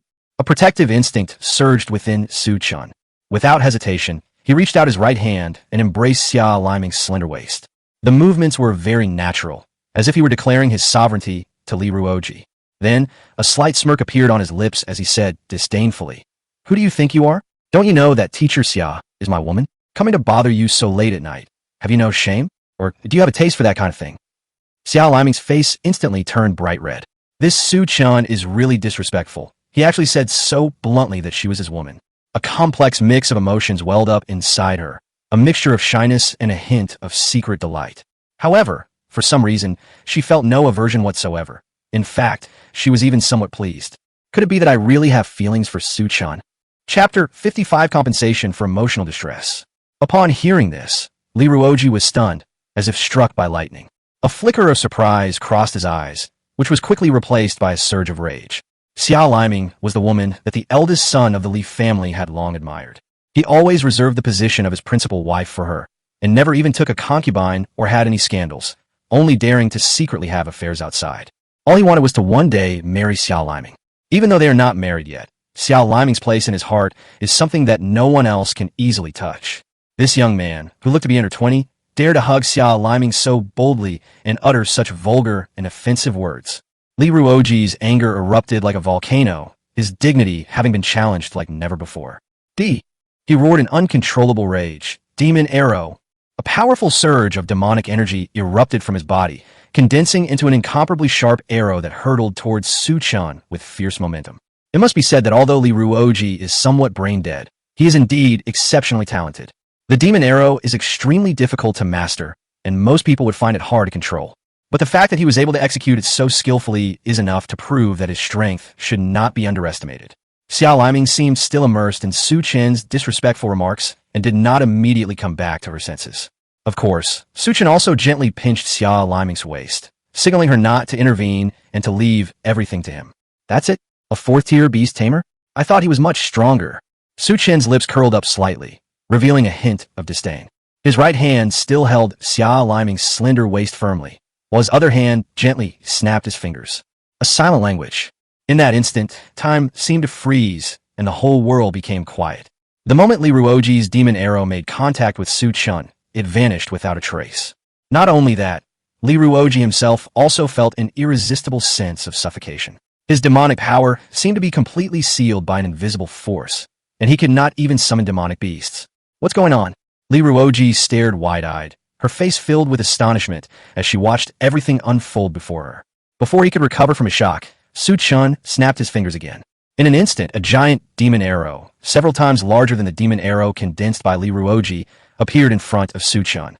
With a gentle wave of Su Chen's hand, the demon arrow shot out like lightning.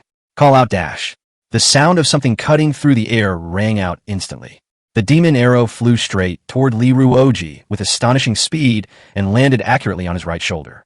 However, the difference between fourth order and second order is still too great.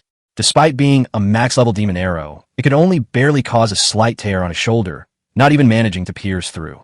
Young master, are you alright? Two attendants rushed forward in a panic, asking Li Ruoji about his condition with concern. Li Ruoji endured the pain, ignoring her injuries, and glared fiercely at Su Chen, her eyes flashing with anger. You brat, how dare you lay a hand on me? Su Chen, however, showed no fear. He shrugged and calmly replied, What? Are you the only one allowed to make a move, but I can't?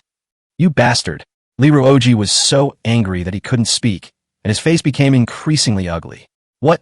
Do you need the surveillance footage to make you remember? Su Chen pointed with his chin to the surveillance camera at the courtyard entrance, a slight smile playing on his lips.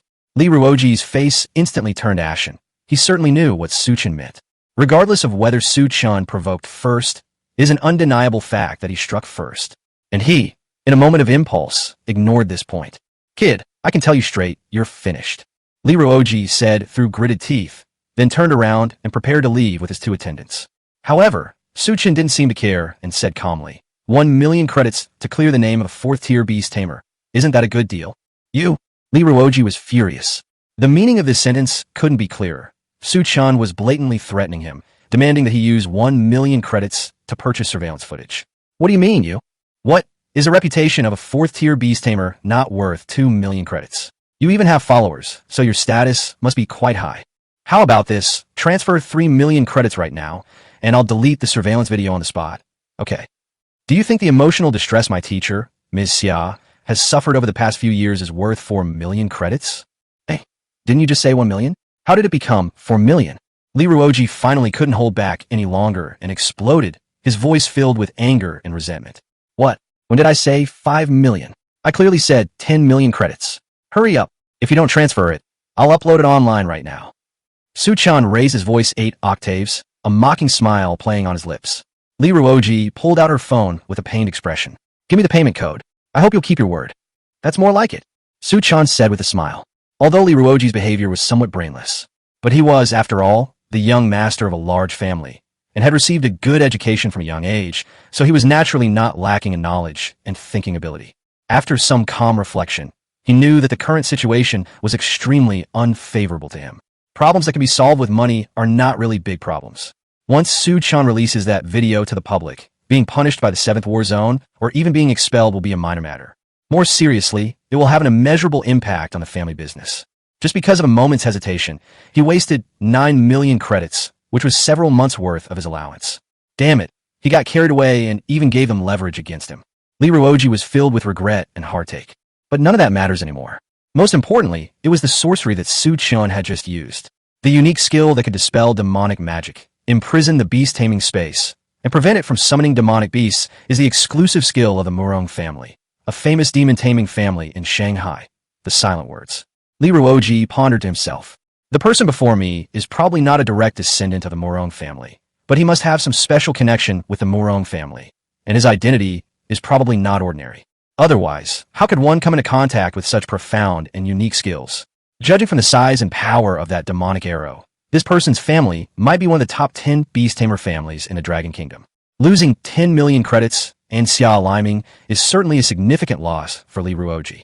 But compared to potentially provoking such a powerful family, this is already the best possible outcome. However, this feud is now truly over.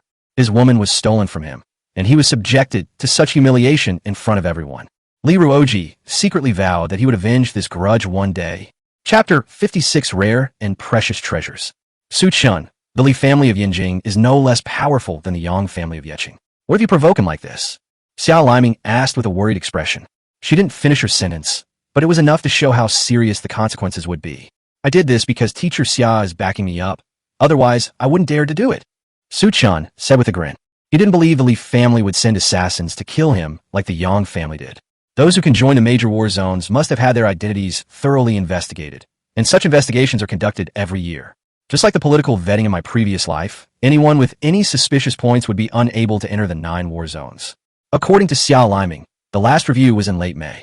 At least we can be certain that apart from this past month, the Li family has not done anything outrageous, and their character is at least not particularly despicable. Furthermore, the conflict between Su-chan and Li Ruoji happened right before Xia Liming's eyes. If something happens to Su-chan, the Li family will definitely be the focus of the investigation. They're a large and powerful family, and they must know the consequences. Therefore, the possibility of sending assassins is almost zero, but they might create some minor obstacles in other ways. Of course, Xia Liming could definitely figure this out as well. Otherwise, they wouldn't have let Su-chan do as he pleased. Thank you, Su-chan. You helped me make up my mind.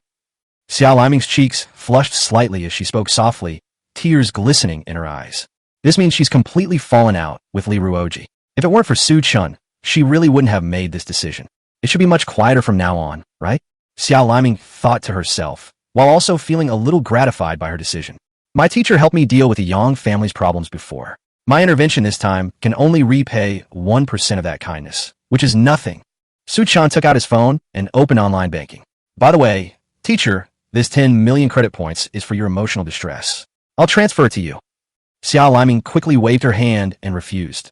No need. My savings have long exceeded 100 million. You can keep these credits to buy rare and precious materials to improve yourself.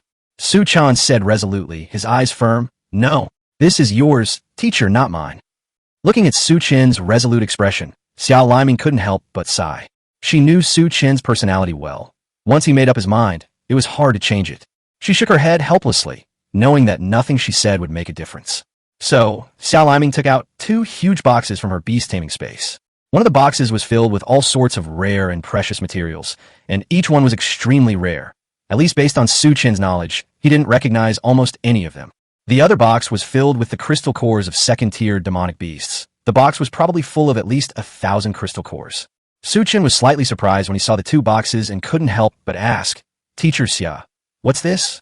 Xia Liming smiled slightly and replied softly. These are the resources distributed by the First War Zone every quarter of the year, which I've accumulated over the years. I didn't expect to use so much more. But let's not talk about that for now. You helped me get this compensation for emotional distress, so I can't just take it for nothing. I hardly need any of these materials anyway, so you can take them all. Hearing Xia Liming's words, Su Chen felt a surge of emotion. He knew how precious these resources were to a cultivator, yet Xia Liming had given them to him without hesitation. So many. Yes. Otherwise, why would everyone want to enter the First War Zone? It's only natural that outstanding people enjoy more resources.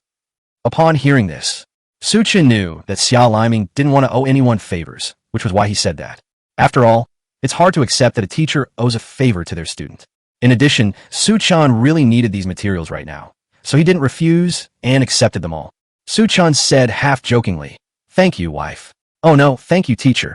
Xia Liming's face flushed again. She gently tapped Su Chen's chest with her small fist and said coquettishly, "Get lost. You have no manners." Su Chen quickly dodged and said with a smile, "I smell barbecue. Let's go, teacher. Let's go get some late-night snacks."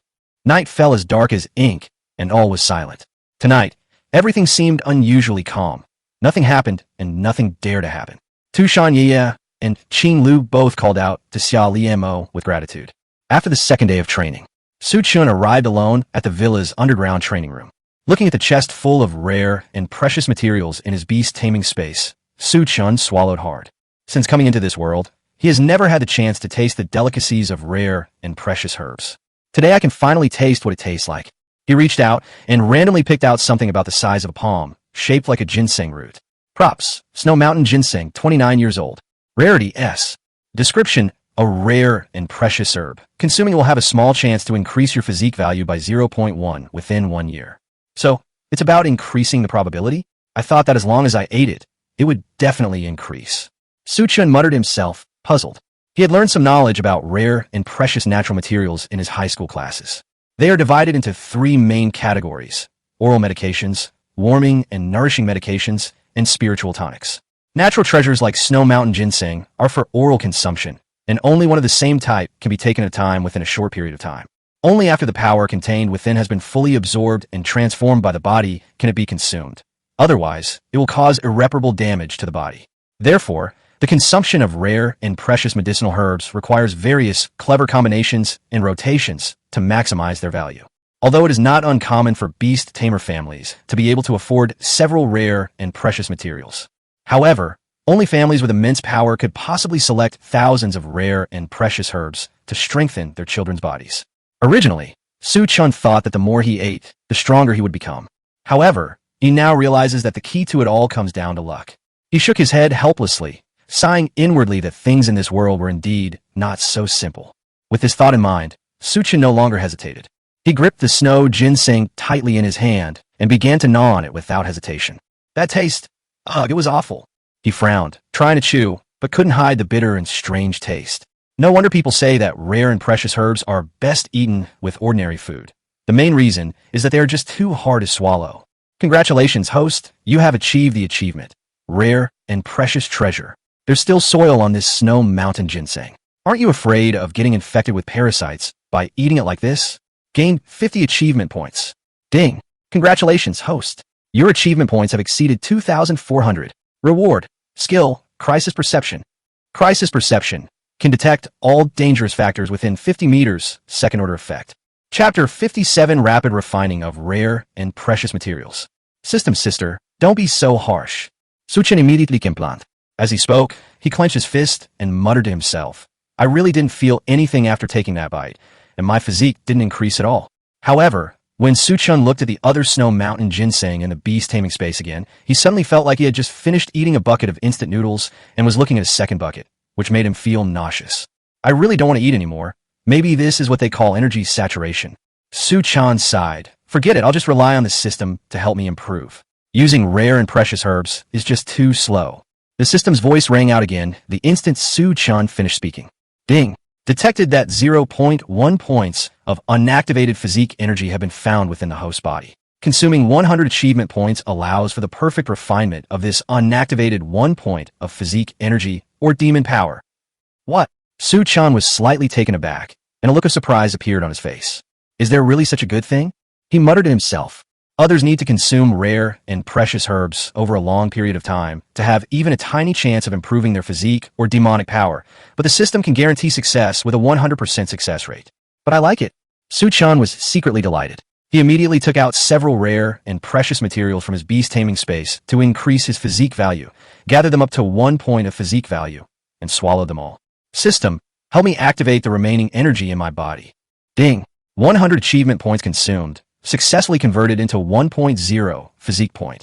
As the system notification sounded, Chen felt a powerful force surging within him. The force was like a surging torrent, instantly washing away his previous feeling of fullness and making him feel incredibly comfortable. The nausea I felt at the sight of similar rare and precious herbs vanished instantly, and I even felt an urge to have another one. My system sister is awesome. Keep going. Without saying a word, Chen continued to consume rare and precious herbs. Fortunately, Xiao Liming was training Tu Shanyi and Qing Lu at that moment. Otherwise, if she saw this scene, she might start to question her existence again. Over the next month, Chen continued to train with Xiao Liming in the villa courtyard. Although nightlife has become much less vibrant. However, this also increased Qing Lu's bond value to 50 points, while Tu Shanyi's increased to 65 points. Of course, this training session wasn't just for Chen. It also included Tu Shanyi and Qing Lu. Refining the energy within a monster's core doesn't necessarily mean you have to fight a wild monster. With Xiao Liming's demonic beasts as sparring partners, Chen's progress was rapid, and he broke through to the second stage, 8th level. Name, Chen. Level, Tier 2, Rank 8. Physical Strength, 42.6/42.6. Demon Power, 68.8/75.5. Skills, Beast Taming, Forced Contract, Insight, Undying Body, Combat Techniques, Demon Arrow, Beast Tamer's Cultivation Secrets, Volume 1, Appraisal, Crisis Perception. Achievement Points, 50/2400. Contracted Beasts, Nine-Tailed Fox, Azure Phoenix. Remaining free attribute points, 18. Tu Shanyi also broke through to the second stage, 8th level, while Qing Lu broke through to the second stage, 10th level. They're only one step away from the third stage, 1st level. They will be able to break through after perfectly refining a third-stage demon beast crystal core. Xiao Liming watched Chen grow up, her heart filled with shock. She never imagined that humanity could make such rapid breakthroughs. In just 1 month, he broke through from the second stage of the second rank to the 8th stage of the second rank, and his foundation was also very solid. Is this talent just too monstrous? Even with an unlimited supply of monster cores, it's hard to imagine that such tremendous progress could be made in such a short time. Although Tu Shanyi and Qing Lu's breakthrough speed was also very fast for demon beasts, as long as they have enough demon beast crystal cores and a lot of combat experience, their leveling speed will naturally be faster. This is the first time I've heard of a human's breakthrough speed being faster than that of a contracted demon beast. I originally thought it might take Chen a year or 2 to reach the 3rd rank. Now look what's happened. If this continues, it might break through by the end of the month. Xiao Liming couldn't help but think of Chen's level before taking the college entrance examination. At that time, he was only at the 1st rank, 2nd stage. Now, just 2 months later, he has already advanced to the 2nd tier, 8th Dan, a total of 16 Dan levels. What exactly is this? Xiao Liming felt that her talent was completely incomparable to Chen's. But shock aside, let's get down to business first. Chen, I have a favor to ask of you. Of course, this is not official business, but a personal matter, and I will not force you to do anything. Xiao Liming asked somewhat shyly. What's wrong, honey? As long as I can do it, I will definitely do it. Chen said with a mischievous look. Hearing this, Xiao Liming gently tapped Chen's head and said coquettishly, You rascal, you're always so disrespectful. For the past 2 weeks, Chen has been calling his teacher and wife by the wrong names every day, clearly teasing her on purpose. However, there was no blame in her tone. Instead, there was a hint of doting affection. Xiao Liming even fantasized about what life would be like if she married Chen. Exercising in the courtyard every day, gradually becoming stronger, conquering all directions, and growing old together. No, how could a teacher have such delusions about his students? Xiao Liming quickly came to her senses. After a pause, she slowly said, Chen, you should know about the opening training camps of various universities, right? Chen nodded. I've heard a little about it. Why? In this world, beast tamers are a highly respected profession. The back-to-school training camp is to test the results of the beast tamers training during the holidays and also to help them better adapt to future battles. Essentially, it's somewhat similar to the entrance exam before time travel. Similar to the National College Entrance Examination, Gaokao, students from various universities will be assigned to different trial zones prepared by the 7th War Zone and will survive there for half a month. Of course, the only difference is that during the training camp, there will be high-level beast tamers on standby at all times, making it much safer than the college entrance examination, and the rewards are very generous. After all, these are all promising beast tamers who have already been trained. If they were to perish like this, they would be devastated. As long as you complete the training camp, you will definitely receive a subsidy of 200,000 credits, and you will also receive various other rewards based on your ranking, which is equivalent to a scholarship. Xia Liming adjusted her gold-rimmed glasses and took out a promotional poster about the training camp from her beast-taming space. My best friend Yin Yao belongs to the 7th War Zone. She is in charge of the orientation training for third-year students at Peking University, which starts in 3 days.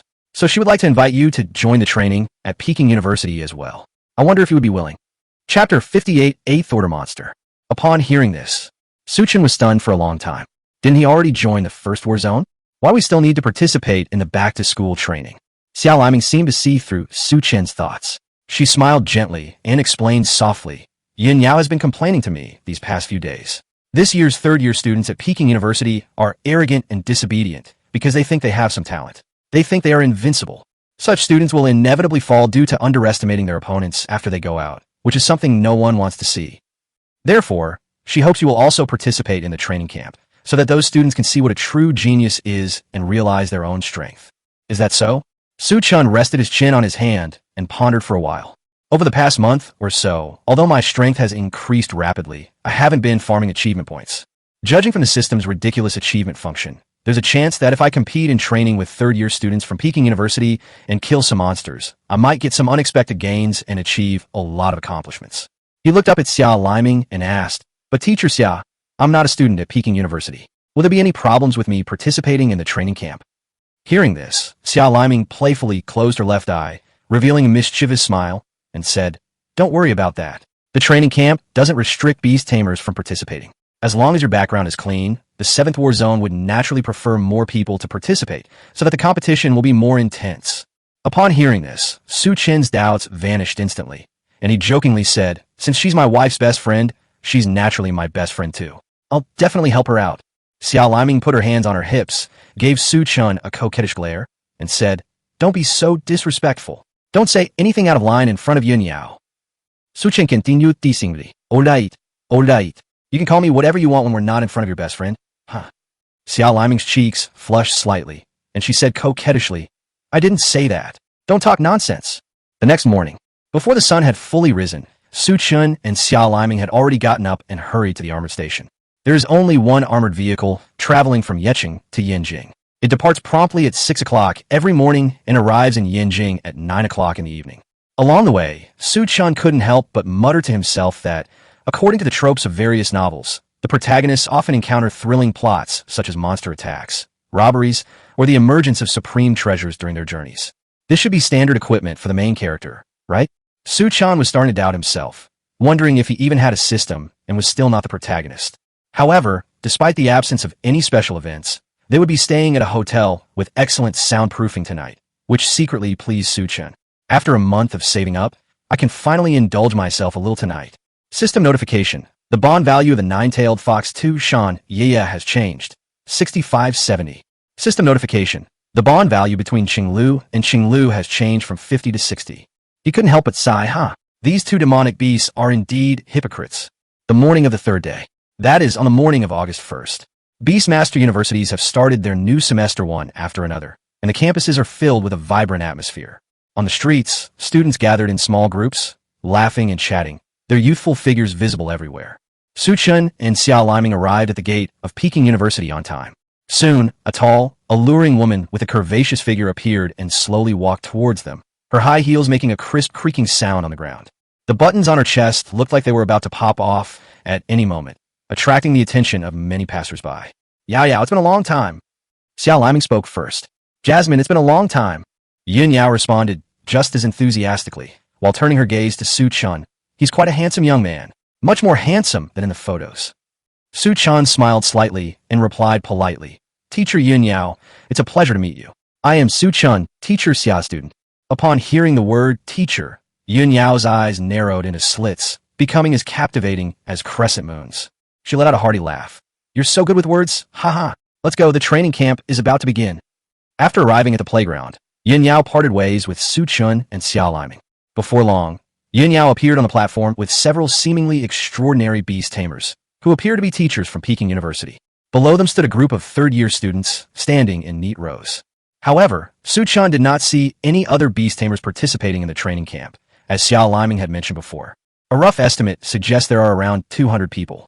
Su Chen couldn't help but look around curiously, muttering to himself, I thought there would be a lot of people in universities, but I didn't expect there to be so few juniors. Upon hearing this, Xiao Liming explained, Yenjing University has always implemented an elite training system. The school only selects the most outstanding students from the entire Dragon Kingdom for intensive training, so the number of students is naturally relatively small. In contrast, institutions like Yeqing Beast Tamer Academy, which are at the second-tier level, may not have such strict standards when admitting students, so the number of students is naturally much larger. After listening to Xiao Liming's explanation, Su Chen nodded thoughtfully. It sounds similar to the training in the First War Zone, right? Yes. After all, some special rare and precious materials are extremely rare, so of course we should select the best ones to cultivate. If we had enough resources, we could definitely cultivate more beast tamers. I see. Whistle dash.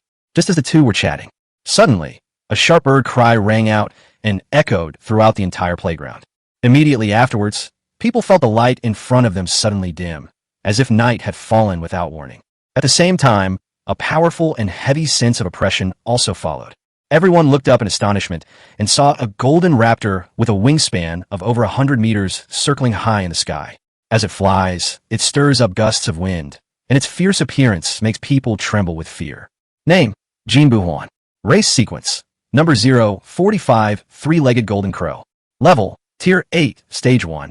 Physical strength, 366.0/366.0. Demon power, 190.5/190.5. Talent skill, Divine Bird Incarnation. Skills, Lightning, Thunderclap, Wing Slash, Windblade, Storm, Tornado, Feather Perch, Swiftness, Crimson Lotus Inferno, Flame Burst, Heavenly Fire Wildfire.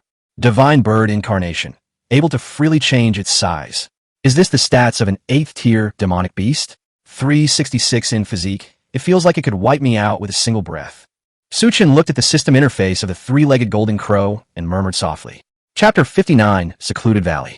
As the three-legged golden crow landed, two figures leaped down from its back. A man and a woman.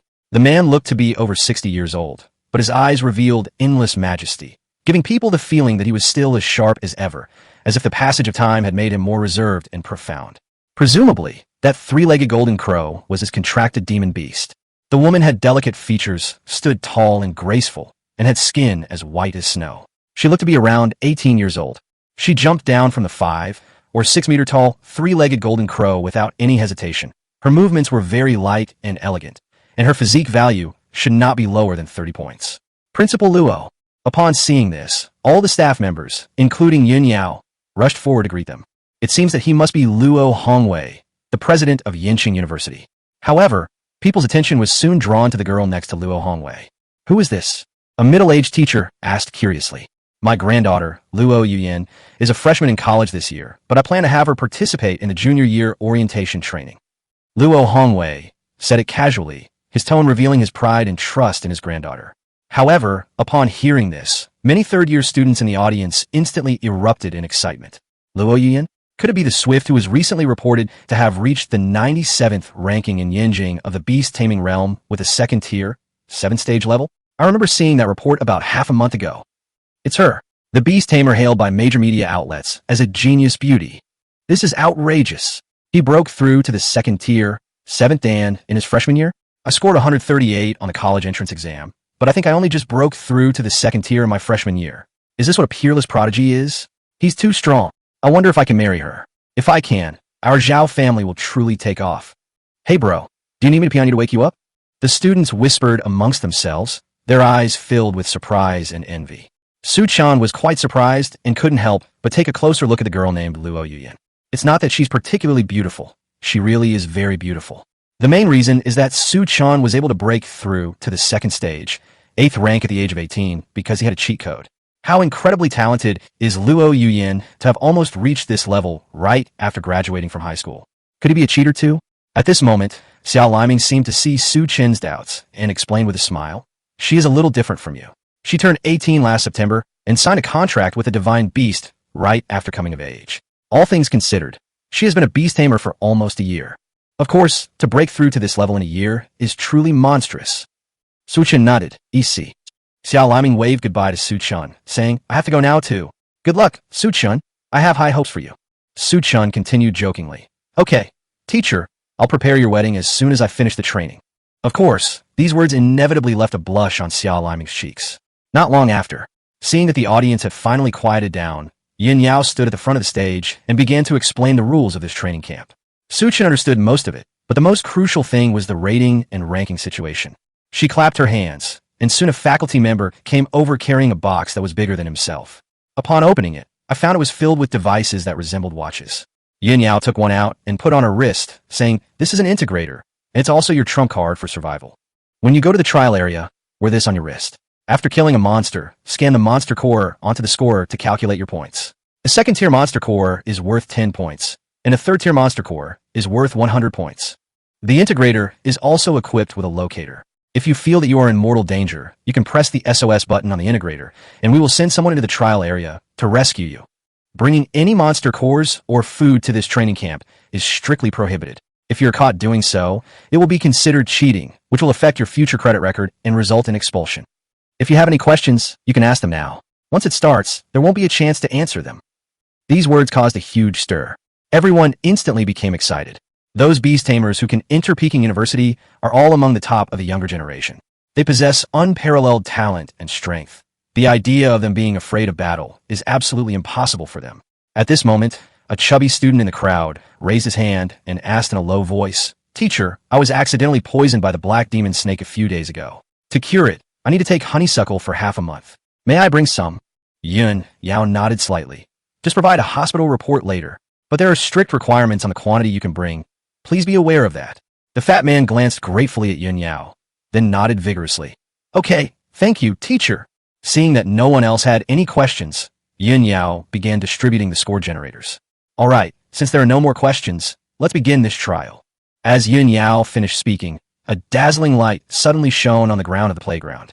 A huge circular magic circle slowly emerged, gleaming with golden light. Immediately afterwards, everyone felt a powerful suction force, as if their entire bodies were being drawn into a bottomless vortex. In the blink of an eye, they were teleported to the trial area set up by the 7th War Zone. The endless deep mountains are characterized by undulating peaks and crisscrossing ravines. The bright sunshine shone on the mountains, yet it gave people an indescribable sense of loneliness. This is the training ground for Yinqing University, this time, Yigujian. A total of 206 third-year students, plus Su Chen and Luo Yuyan, who could be considered first-year students, were all teleported to the entrance of Yigujian. After everyone came to their senses, many of the third-year students who had originally planned to team up set off together and entered the outer area of the secluded valley. Everyone wants to strike first, get ahead of the competition, and gain more points as quickly as possible. Of course, some students are not in such a hurry. Yuyan, I am Zhang Yuanbao from the Zhang family of Shichen. My current level is Tier 3, Stage 1. I have contracted 2 monsters with a sequence number of just over 100. One is support, and one is damage dealer. Would you like to form a team and hunt monsters together? Yuyan, I am Lu Qua, from the Lu family of Yanjing. I have a contract with the Mad Thunder King Kong Ape, number 97 of the Divine Generation. I am willing to be your knight and protect you. Swift, my nickname in the beast taming realm is Ganji's Little Tyrant. Half a year ago, I was ranked 100th on the Yanjing ranking. Later, because I could no longer challenge others after breaking through to the 3rd tier, I was pushed down by others. I wonder if you remember me. Many male students were not in a hurry to enter this secluded valley. Instead, he focused all his attention on Luo Yuyan. Chapter 60 Training Camp begins. In just a short while, Luo Yuyan was surrounded by more than a dozen boys of all kinds. They come from different backgrounds. Some are sunny and handsome, some are gentle and refined, and some exude a free and unrestrained spirit. Moreover, these students showed no fear when facing Luo Yuyan. On the contrary, they displayed a confident demeanor. That makes sense. Students who are able to get into Yinqing University are all the chosen ones cultivated by various powerful forces. They are full of confidence in their own strength and background, and must have been invincible in the dating scene during high school. As the daughter of the president of Peking University, Luo Yuyan is of noble status. If one can win her favor, The road ahead will surely be smooth and unobstructed, and it will even bring endless benefits to the family behind her. Of course, most students just watch from the sidelines, curiously observing the boys, wondering who would ultimately win the heart and approval of this beautiful girl. These guys are clearly quite strong, but their brains seem to have been kicked by a donkey. Since the principal sent her in alone, it means it was for her to train independently. Otherwise, in a training camp that anyone can participate in, he would definitely send guards to accompany her. How could it be your turn? In the crowd, Chen shook his head speechlessly. He looked at the map in his hand and had already roughly figured out the route and strategy for moving forward. Then they walked slowly towards the outer area of the secluded valley. The secluded valley is divided into 4 areas: the outer area, the central area, the core area, and the spring area. The outer area is mainly inhabited by monsters below the 3rd rank, whose strength is relatively weak. For third-year students of Peking University, it's a piece of cake. Most students choose the area bordering the central and core areas as their hunting grounds, where the monsters are usually around the early stage of the 3rd tier. After all, as long as the monster successfully breaks through to the 3rd tier, the monster core dropped after killing will be the 3rd tier. Not only is it easier, but it also allows you to accumulate points quickly. These students are not lacking in money and resources, but they lack reputation and prestige. Achieving a good ranking in the training camp is undoubtedly the fastest way to gain fame. Therefore, these students almost never choose to stay in the outer areas. However, things are different here for Chen. The outer area is filled with a wide variety of monsters, in large numbers and densely packed together, a density no less than that of a monster horde attacking. Plus, there's no one competing for monsters here, so farming achievement points here is incredibly fast. Yeah, Qinglu, we need to spend the night in the wild tonight. One of you might need to keep watch, so whoever kills the most monsters will be in charge of keeping watch tonight. Chen said casually. Upon hearing this, Tushan Yaya and Qing Lu's expressions instantly froze. They knew that Chen had learned a new skill called crisis perception, which allowed him to keenly detect any dangerous factors within a 50-meter radius, even in a deep sleep. The reason Chen said that only one person was needed to keep watch was self-evident. They exchanged a glance, a resolute glint in their eyes. To get a good night's sleep tonight, I absolutely cannot lose. Looking at the boys who were trying to curry favor with her, Luo Yin couldn't help but sigh slightly. Just as Chen said at the beginning, it's obvious what these boys are thinking without even having to think about it. However, many of these guys, even at their peak at the 2nd tier, 10th level, had never made it onto the Yanjing beast taming ranking. So how could they expect her to take care of them? We should be grateful if we don't cause her any trouble. Luo Yin forced a smile and said truthfully, I'm sorry. My father sent me here to train me. If I team up with others, I'm afraid I won't be able to truly discover my shortcomings. So, I appreciate your kindness. How could this happen? Amidst the sighs of regret from the crowd, Luo Yin summoned her contracted demon beast, the 3-legged golden crow.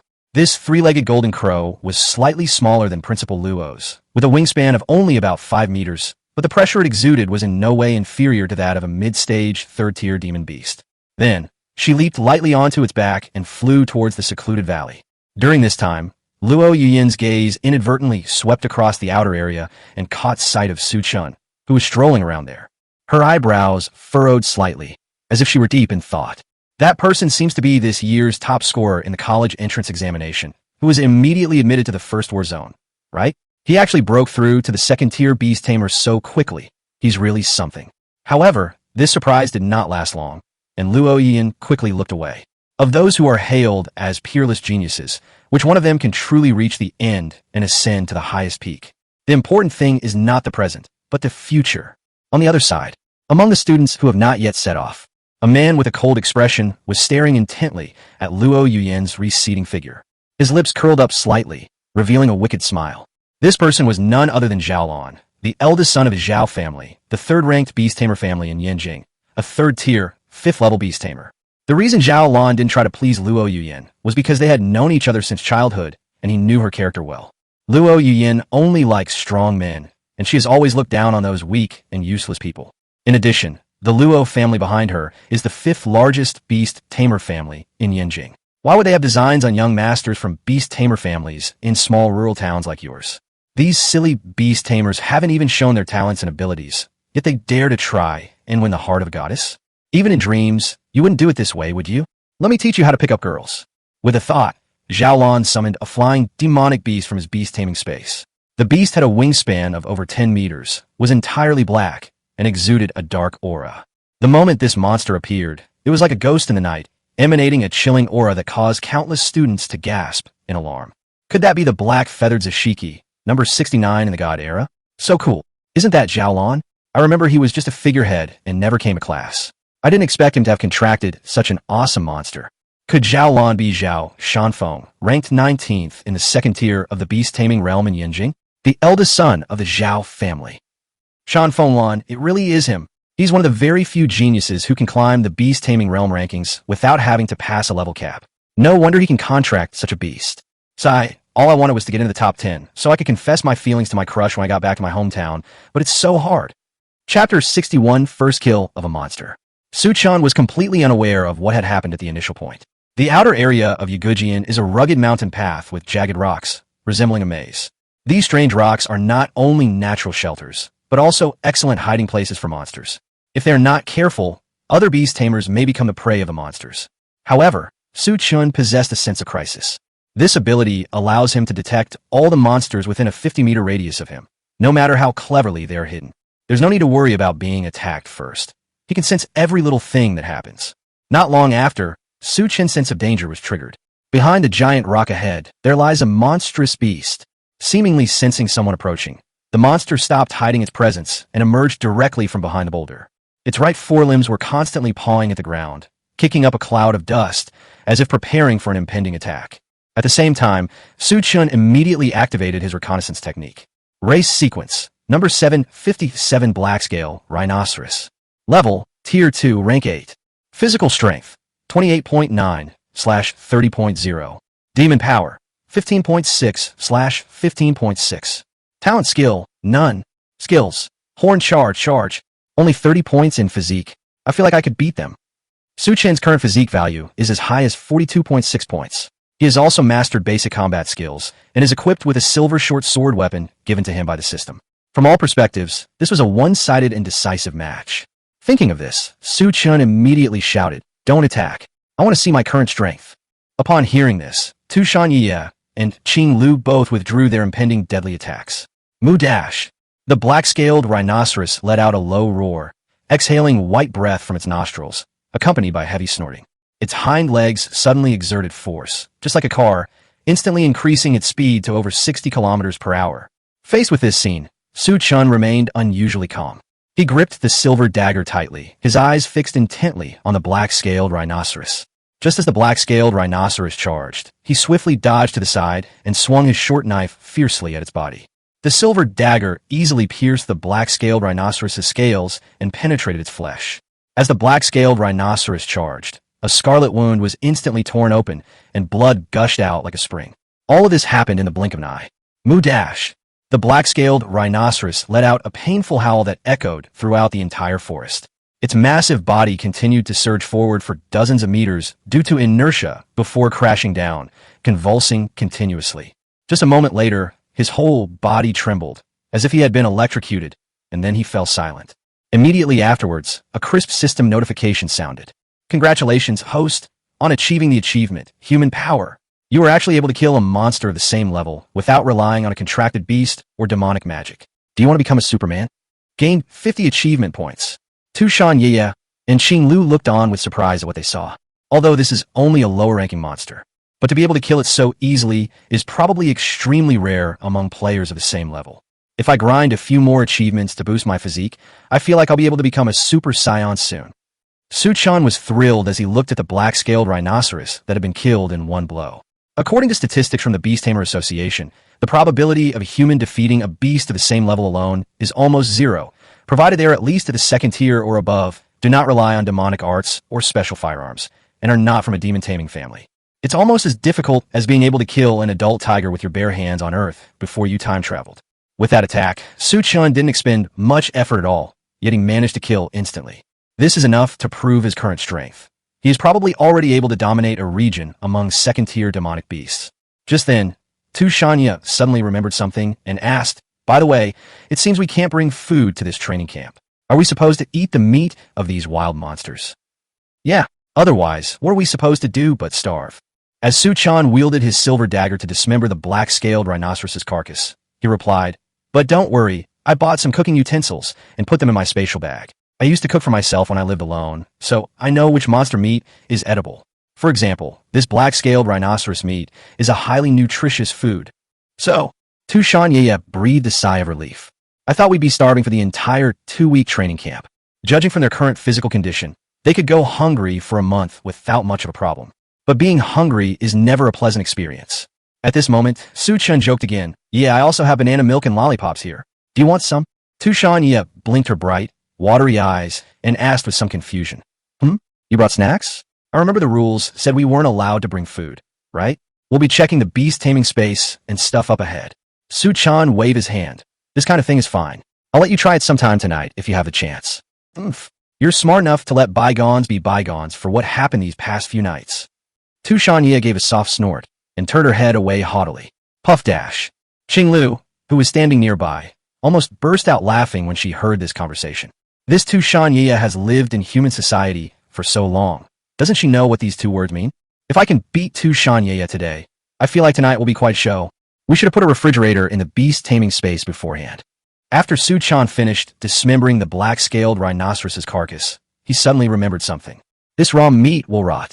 When I went out exploring before, I brought cooked food and didn't think about food storage at all. Unlike the spatial rings and cultivation novels, the beast taming space is not like the space rings and cultivation novels, where time is frozen and objects inside do not expire. It seems I'll have to hunt some edible monsters every day. Su Chan pondered to himself, but his hands did not stop moving at all. Ding! Detected a second-tier monster core, gained 10 points. Current ranking, 137th.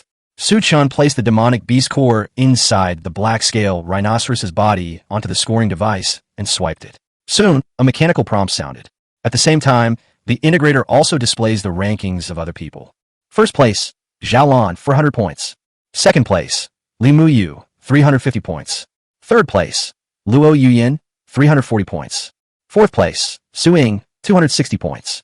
Rank 137, Su Chen, 10 points. Chapter 62, The Swarm of Venomous Fawn Spiders. Unexpectedly, Su Chen was surprised to see Luo Yuyin's name among the top 3, and her score was far ahead of the 4th place. More than 2/3 of the third-year students at Yinxing University have successfully broken through to the third-tier beast tamer level. These are all elites among their peers.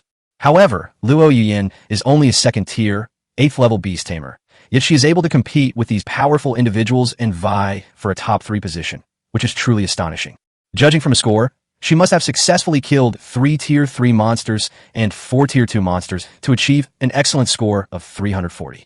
However, all of this had little to do with Su Chan.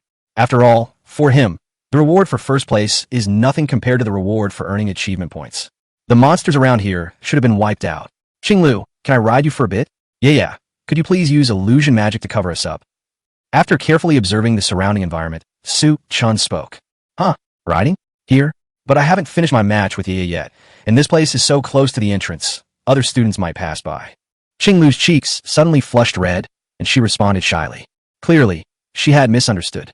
Su Chan rolled his eyes at her helplessly and explained, "What are you thinking? I meant we're going hunting in other places, and I wanted you to turn back into your original form and give me a ride. Do you think I'm the kind of person who would do anything without considering the situation?" Upon hearing this, Qinglu breathed a sigh of relief. She might be able to tolerate Su Chan doing that kind of thing to her. But to ask her to do that kind of thing in broad daylight and in front of everyone, honestly, even though she's a demon beast, she still has the sense of shame of a normal human being. Okay? This time, it was Tushan Yeye's turn to chuckle to herself. It seems Qinglu really did have a stress reaction from being ridden like that. Congratulations, host, on achieving the achievement, the slayer of bovine beasts. What's the difference between the meat of bovine monsters and farm beef? Gained 30 achievement points. Congratulations, host, on achieving the achievement, insect slayer. It said that most insects have 6 times the protein content of beef. Since you eat beef to fill your stomach, how about trying a fat insect combo? Gained 30 achievement points. Ding. Congratulations, host. Your achievement points have exceeded 2,500. You are rewarded with 5 free attribute points. Within 3 hours, Su Chen easily gained another 60 achievement points. Tushan Yeye and Qinglu made rapid progress. Wherever it went, all the monsters either turned into monster cores or into reserve food and monster cores. No monster could withstand a single blow from the 2 of them. After all, in the beast taming realm, the 2 of them could easily defeat even 3rd tier, 10th level demonic beasts, and even divine era demonic beasts couldn't withstand more than a few moves. These monsters, which are not even at the third rank, were a piece of cake for the two of them. All Su-Chen needed to do was be a diligent little bee, silently following behind them to collect monster cores. Just then, Su-Chen suddenly noticed 5 students ahead riding their contracted monsters and fleeing in a sorry state. Their faces were filled with terror and despair, and the bloodstains on their faces had not yet been wiped clean. Su-Chen was a little confused and asked, "What's wrong with you guys?" The students didn't seem to recognize Su-Chen, but there was no sign of them looking down on him. As they desperately fled on their contracted monsters, they shouted in panic, "Run!" "Brother, don't blame me for not warning you beforehand. There are a lot of Sequence 589 poison fong spiders ahead, and there's also a Sequence 209 shadow spider queen mixed in. It's fucking terrifying." Upon hearing this, Su-Chen's eyes showed no fear whatsoever, but rather gleamed with excitement. His voice was filled with barely suppressed excitement. "Really? That's wonderful." The students who had run away looked bewildered, as if they had heard the most unbelievable thing in the world. This is a swarm of venomous spiders. It's still the Shadow Spider Queen's fanged spider swarm. The fanged spider, taken alone, might not seem like much. These lower-rank monsters, which lack even innate skills, can be killed with ease. However, the Shadow Spider Queen's innate ability, Poison Nest, can greatly enhance the venom of surrounding fanged spiders. Once poisoned, it will cause irreparable damage that is difficult to recover from. Among the many types of monster tides, the venomous spider tide, led by the Shadow Spider Queen, is definitely one of the most terrifying, and this is a knowledge point that must be learned in high school. Unless one possesses overwhelming power, venturing into such a place is tantamount to courting death. A slight misstep could lead to disaster. And yet you got excited when you heard about the swarm of fanged spiders? Damn it, is it worth it for those few points? However, life is someone else's own, and since he has already given him kind advice, it is none of his business if he does something reckless. After saying that, the students who had fled sped up, trying to escape this troublesome place as quickly as possible. "Thanks for letting me know. Yeah, Qinglu, let's go. We'll have lunch after we wipe out those spiders." As Su-Chen finished speaking, from the woods behind him, there was a sudden sound of trees being easily pushed aside. Immediately afterwards, dozens of spider monsters, almost the same size as the old man, appear before them, baring their fangs and brandishing their claws. These spider monsters have an eerie dark green body, and their 8 long legs are covered with sharp barbs, leaving deep scratches on the ground with every movement. Their heads have a pair of huge compound eyes that gleam with a chilling light. What's most terrifying are their sharp, venomous fangs, which seem capable of easily piercing any hard object. The giant tree, with a radius of over 1 meter, was like fragile paper in front of these spider monsters. Unfortunately, this time they encountered the 9-tailed fox and the azure phoenix, who were determined to avoid any harm from Su-Chen. The ending was already predetermined. Boom, boom, boom. Several loud roars followed. The monster horde of nearly 100 fanged spiders, plus a shadow spider queen, was wiped out just like that. It's not even 2.5 minutes. The students who had run away were immediately stunned. What? Am I dreaming? The swarm of venomous spiders was just dealt with like that. Who exactly is that person? Does our school have such a person? Or is he just a figurehead like Xiaolon? The 9-tailed demon beast is a 9-tailed fox. I know. He is Su-Chen, this year's top scorer in the college entrance examination. Wasn't he being reported by all the major media outlets 2 months ago? The perilous genius who scored 254 points in the college entrance examination. Your college entrance exam score is twice mine? No wonder it's so outrageous. That's too strong. That's too strong. Chapter 63, Rapidly Growing Points. Congratulations, host, on achieving the achievement, Spider Slayer. I've heard that spider venom is a rare and precious treasure. Would you like to try some? Gain 30 achievement points. Originally, Su-Chen had already ignored the system's teasing remarks when he achieved his goal. This time, however, it piqued his interest. Venom? Is it a rare and precious herb? Su-Chen was completely bewildered. He had never heard of such a strange claim before. Although the system's sister likes to talk nonsense, she probably wouldn't make things up, right? With this curiosity, his gaze slowly fell on the fanged spider on the ground that had been killed by the wind blade. He took a deep breath and gently sliced open the spider's head with his silver dagger. A bluish-purple liquid immediately flowed out, emitting a pungent odor, clearly indicating that it was highly poisonous. Then identification techniques were used on it. Item: spider venom, 100 milliliters. Rarity: Description: a rare and precious herb. When applied to the body, it has a very small chance of increasing physique by 0.1 within a year, but also a certain chance of causing skin ulceration. Upon seeing the detailed description of venom, Su-Chen immediately rolled his eyes.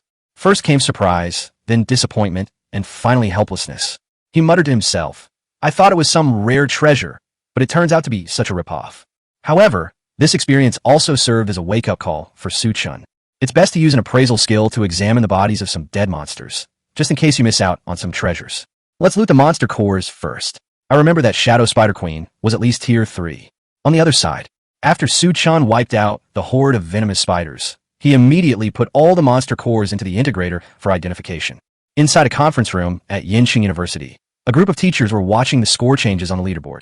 Chen's scores skyrocketed like a rocket, increasing by 1060 points in the blink of an eye, directly placing him in 4th place. This sudden change caused the teachers present to gasp in surprise, their faces showing disbelief. What's going on?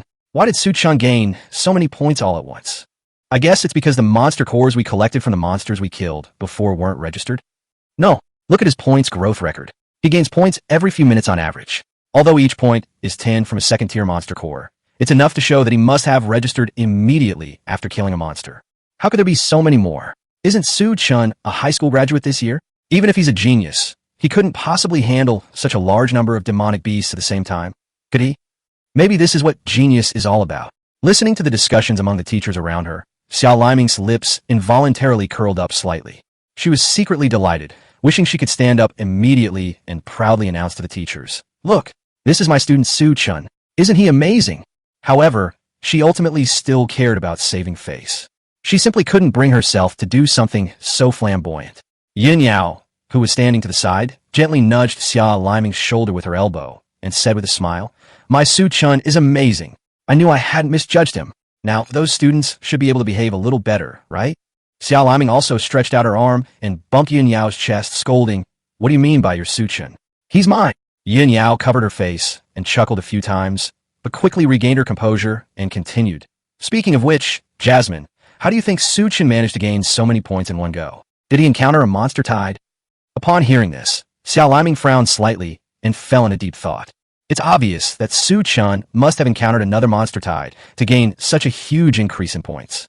After all, the challenge of the 10th level of the beast taming realm requires facing dozens of 3rd-tier or higher monsters at the same time, and Chen successfully passed the challenge in just half an hour. This happened just a month ago. Now his strength has improved even further, and he can easily handle 2nd or 3rd-tier monster hordes. However, what Xiao Liming was curious about was how much time Chen actually spent in eliminating the monster tide. It should be noted that the battlefield of the beast taming realm is a circular space without any obstacles, while the special geographical location of the Hidden Valley stream means that there will inevitably be many obstacles there. After all that, it should take about half an hour, right? Surely we can't say we can wipe out a wave of monsters in 10 minutes? After all, a monster horde in this deep mountain environment would probably take at least 10 minutes to deal with. Those monsters are just too good at hiding. Thinking of this, Xiao Liming quickly waved her hand and said, Let's not speculate at this time. We'll find out by asking him after the training camp is over. Yin Yao nodded in agreement, saying, That's true. Let's go, it's lunchtime. I'll treat you for the next 2 weeks. Xiao Liming also stood up and replied with a smile, Isn't that what I should do?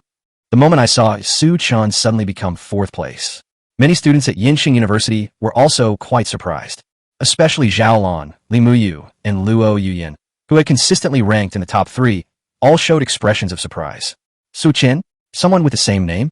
Or is he the top scorer in the college entrance examination? Zhao Lan would check Luo Yuyan's score almost every 10 minutes. However, this time the refresh revealed a completely unfamiliar name to him, Chen, who had suddenly jumped to 4th place. However, he quickly shook his head, and the look of surprise on his face vanished instantly. For the past few hours, he had been riding the black feathered poison, circling in the air, searching for a place where the demonic beasts were gathering. Only after finding a 3rd-tier demonic beast will he descend without hesitation and kill it. Therefore, it is perfectly normal to have fewer points. After all, killing those 2nd-tier demonic beasts in an instant was just a piece of cake for his black feather poison. Presumably, this Chen must have found a place with a lot of 2nd or 3rd-tier demonic beasts and kept clearing them out for more than 3 hours, which is why he suddenly appeared just now when the settlement was being made. Just try to attract attention. Zhao Lan snorted coldly and then closed the leaderboard. Immediately, he continued to steer the black, feathered, poisonous bird towards the depths of the secluded valley. It was him. On the other side, Luo Yuyan couldn't help but show a deep surprise when she saw Chen instantly surge to 4th place. Just 3 hours ago, she clearly saw Chen strolling leisurely in the outer area, looking completely unconcerned about the match. However, Su Chen suddenly surged to 4th place. What on earth is going on? Luo Yiyin pondered to herself. If Su Chen really did obtain these points by hoarding monster cores and then registering all at once, this is enough to prove that he has the strength to kill a large number of monsters in just 3 hours, and such an achievement is absolutely genuine. But so what if we come in 4th place? There's still a gap of several hundred points between us. Chapter 64, 8 Taboos. Su Chen? Isn't that the person my brother mentioned a month ago? After seeing the rankings, Li Muyu was stunned and pondered to herself. He is the 2nd son of the Li family in Yanjing, and Li Ruoji's half-brother. A month ago, Li Ruoji told his parents about his experience at Xiao Liming's villa, and Li Muyu was also present at the time. At the time, he didn't pay much attention to the matter, because in his view, Li Ruoji was indeed in the wrong first and had left a handle against him. Spending 10 million credits for a peaceful life is definitely worthwhile. As for the families that have proposed marriage to Li Ruoji, there are at least 80 or 100, so Xiao Liming is no exception. With Li Ruoji's background, wouldn't he be able to pick any college beauty from an ordinary beast tamer? I thought the matter was over, but I never expected to run into Su Chen here. Although, as the 2nd son, he could not receive the same full support from his parents as Li Ruoji. But if he can surpass Su Chen in this training camp, wouldn't that prove that he is more talented than his older brother and more worthy of the family's resources to cultivate him? Thinking of this, Li Muyu slapped her cheeks hard, a firm determination flashing in her eyes. In any case, he must maintain his ranking above Su Chen, and ideally, he should also surpass Xiao Lan, who is in 1st place. Su Chen was completely unaware of the other people's discussions. He leisurely took out a barbecue kit and black-scaled rhinoceros meat from his beast taming space and started barbecuing as if no one else was around. The aroma of roasted meat filled the air, attracting even the students who had previously run away. Su Chen was very generous in sharing some with them. After all, he and his 2 contracted monsters couldn't possibly finish all that food, and keeping it would be a waste. In return, Su Chen asked them some questions about the surrounding environment. First, let's discuss why there's a swarm of venomous spiders. Every year, 3rd-year university students come to this secluded valley for intensive training, which has become a tradition. Therefore, it is perfectly normal to ask senior students about the specific details of the training camp. Among these places, there are several that are marked as taboo and should absolutely not be visited. Spiderweb Cave, where a large number of venomous spiders reside, is one such example. They had initially thought that it was just a gathering place for monsters in the outer area, and that the monsters there were only some 2nd-tier lower-level monsters. The 5 of them were among the best of the 3rd-tier beast tamers, and they were well equipped with antidotes and other medicines. They would certainly be able to handle dozens of 2nd-tier demonic beasts without any problem. But who would have thought that the Shadow Spider Queen would exist in the Spiderweb Cave, whose innate skills would increase the threat level of the poison fang spiders several times over? Looking back now, it's really frightening. No wonder the senior students repeatedly warned that this place should never be visited. They were all prescient. Su Chen handed a student a piece of grilled meat and asked with a smile, "Could you tell me about the other places?" The student took the roasted meat, a look of horror on his face. "You don't actually want to challenge it, do you? Let me tell you, this fanged spider tide is relatively easy. It's only a 2nd-tier forbidden area. The other places are all within the central region, and those are all 3rd-tier demonic beasts." Junior Su Chen, I have to say, you saved our lives this time. If you hadn't come, we might have had to apply for rescue, and then this training camp would have been over. Our conscience wouldn't allow us to let our savior go to his death like this. Upon hearing this, the other 4 3rd-year students echoed his sentiments, advising Su Chen not to court disaster. Su Chen was quite surprised to hear this. Yin Yao always said that students at Yinqing University are particularly stubborn and arrogant. It seems that's not the case now. That felt really thoughtful. Su Chen quickly waved his hand and said with a smile, "How could I possibly go and die? I just want to get a little information so I don't accidentally wander into this place." Upon hearing this, the 5 students breathed a sigh of relief. It's good that they didn't go looking for trouble and risk their lives. That's good. There are 8 forbidden areas in total, 1 in the outer area, 4 in the central area, 2 in the core area, and 1 in the stream area. Do you have a map? We'll mark them for you. Remember, never go to these places. It's best to stay away from them at all. Don't risk your life for those few points. After finishing the barbecue lunch, Qinglu quietly moved to Su Chen's side and asked in a low voice, "Su Chen, are you really planning to wipe out all these settlements? I have a bad feeling about this." A bad feeling? Su Chen frowned slightly. He recalled that when he had a one-on-one fight with Qinglu in the hotel room, Qinglu had mentioned that on the night Su Chen forcibly made a contract with her, she also had a bad feeling. However, because there were 100 listeners right in front of her, she had no choice but to ignore this premonition and launch an attack on Su Chen. And as it turned out, her hunch was correct. Not only was she forcibly taken away by Su Chen, but she also had to hold a concert in the hotel room every night. That's outrageous. Yes. Qingluan's expression turned unusually serious. She nodded vigorously and said softly, "Moreover, this ominous feeling is stronger than before. It definitely doesn't mean anything good." Chen looked at Qing Lu, a slight smile playing on his lips, and joked, "But why do I feel that this isn't really an ominous premonition?" Qing Lu was completely bewildered. Chen laughed and said, "Look, you met me, and not only did you successfully kill Yang Shichao and realize your almost impossible wish, you also experienced the joy of being a human girl. How can this be considered an ominous premonition?" Upon hearing this, Qing Lu immediately rolled her eyes. The first part of the statement is indeed true. If it weren't for Chen, she would almost never have been able to get revenge.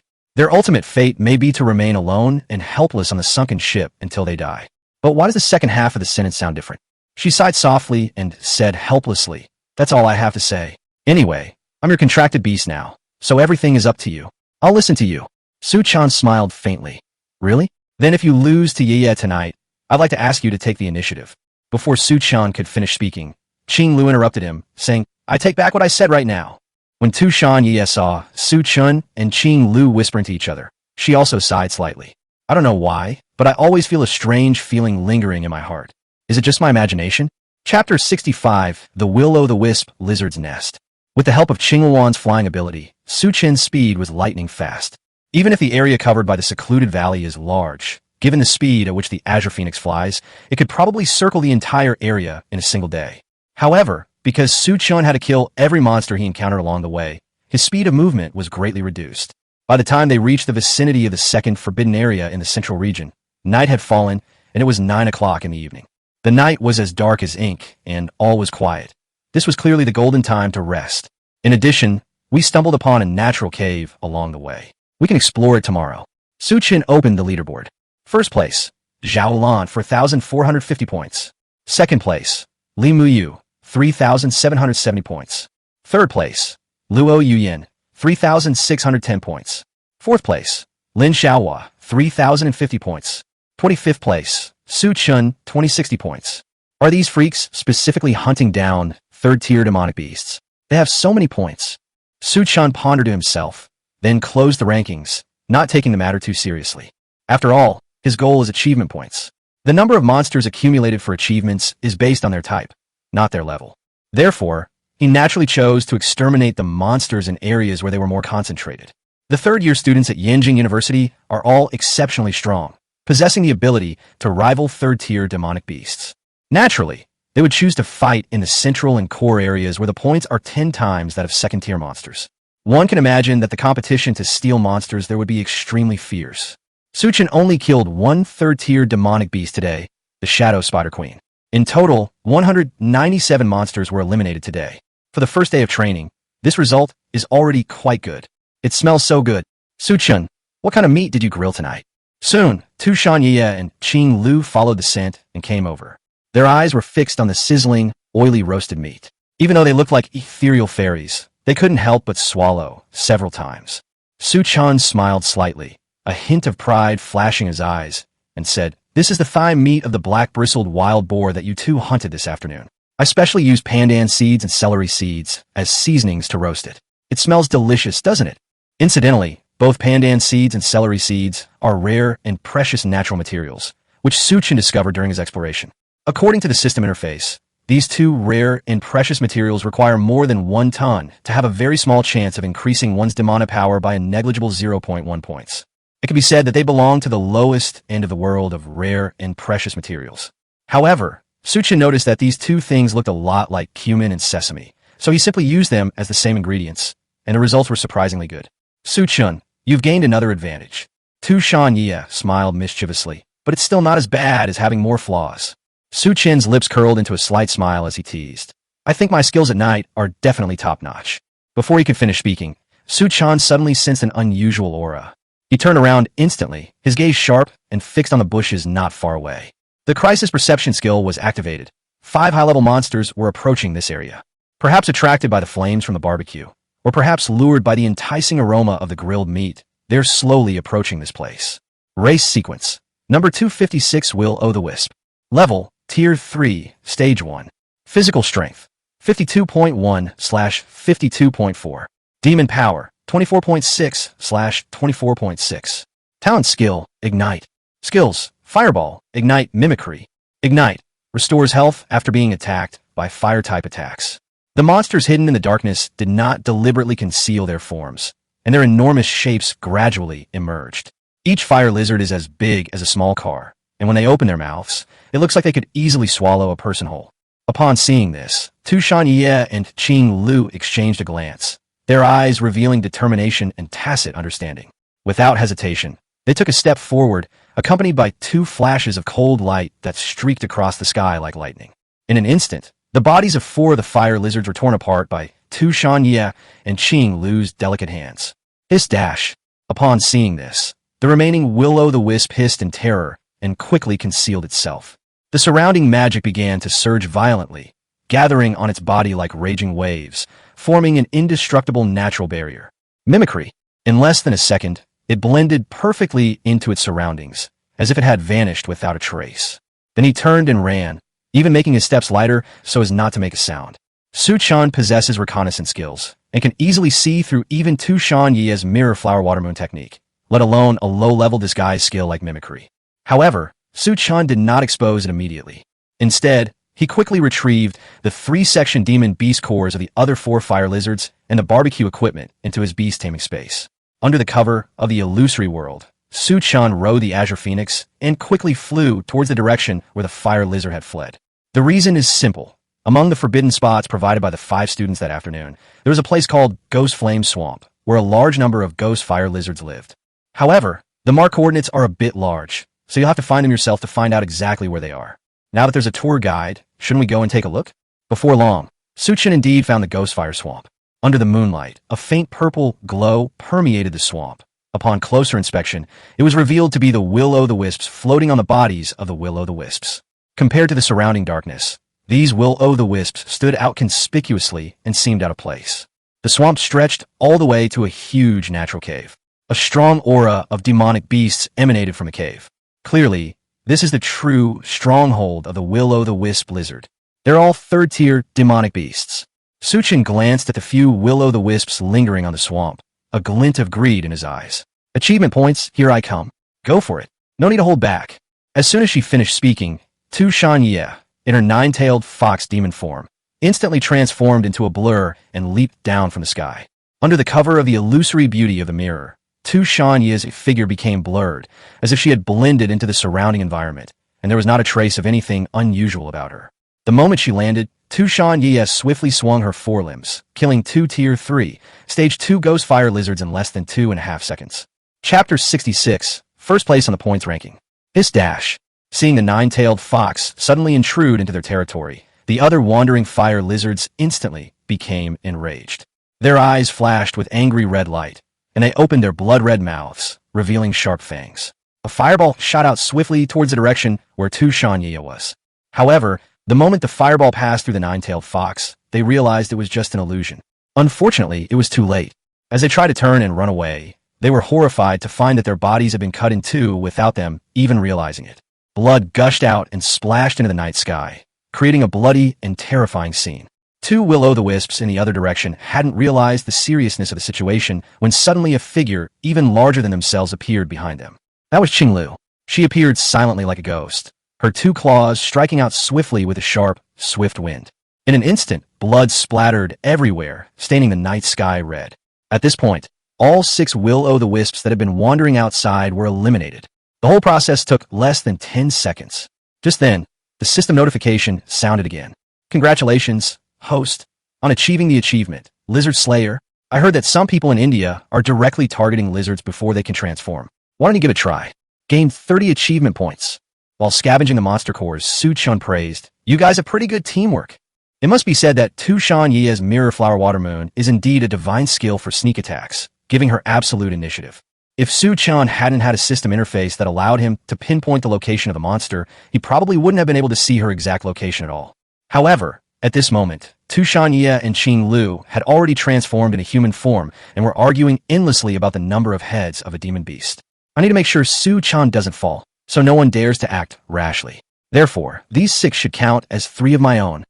No, I killed 4. Why should it be counted as 1 for you? You attacked all the monsters we encountered along the way first, and I didn't say anything. Anyway, no one's going to die from the fall. So what's there to be afraid of? He's still our master, isn't he? If he gets killed in the fall, won't we all die with him? Su Chen's face darkened. Good grief, is this the time to talk about this? Also, what do you mean by not dying from a fall? Damn it, the Azure Phoenix flies at an altitude of several hundred meters. Even if it doesn't die from the fall, it'll probably end up in the ICU, right? Su Chen strode forward, stood between the two girls, a smile on his face, and said softly, "My two beauties, if you keep arguing like this, I might have to declare it a tie." Upon hearing the word draw, Tu Shanye and Qing Lu swallowed back the words they were about to say. There's still room for maneuver if we compare kills, but a draw would definitely keep me up at night.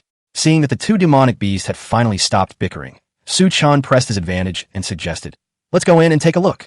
The real culprits are the demonic beasts inside." As soon as I stepped into the cave, a strong, pungent stench of lizards and the muddy smell of the swamp surged over, making one feel nauseous.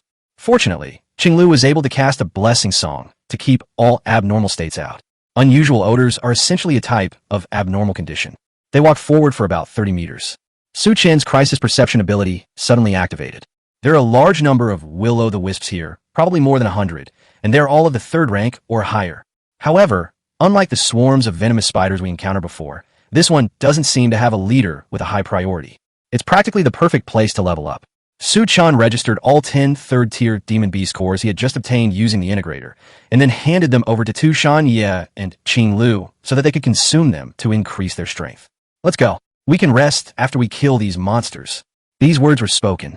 Tu Shanye and Qing Lu's fighting spirit was instantly ignited. Currently, the score difference between the two of them is only 3 monsters. Whether I can get a good night's sleep depends on the number of monsters I kill this time. At the same time, Zhao Lan, Li Muyu, and Luo Yuyan, who had already found a place to rest, were almost startled. Su Chen's score has increased by another 1,000 points. Is this Su Chen counting the 10 3rd-tier demonic beasts he killed earlier, or did he annihilate those 10 3rd-tier demonic beasts in just a few minutes? Luo Yuyan's eyes widened, and she murmured in disbelief. Logically speaking, even the strongest Zhao Lan could not have killed so many 3rd-tier demonic beasts in such a short time. After much thought, the only plausible explanation seemed to be hoarding.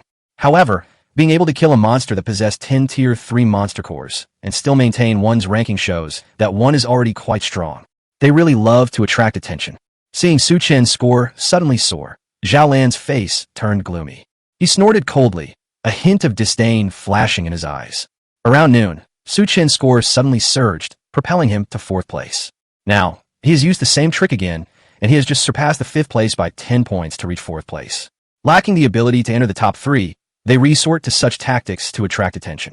However, Zhao Lan had to admit that Su Chen, as a 2nd-tier beast tamer, was indeed impressive to have the strength to consistently rank in the top 10. After all, he is only 18 years old this year, and such talent is enough to attract his attention. As expected, Big Brother was right.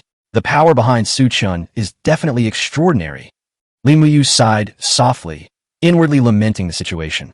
However, this only fueled his even stronger fighting spirit. If he can defeat this renowned prodigy in the training camp, the Li family will definitely value him even more.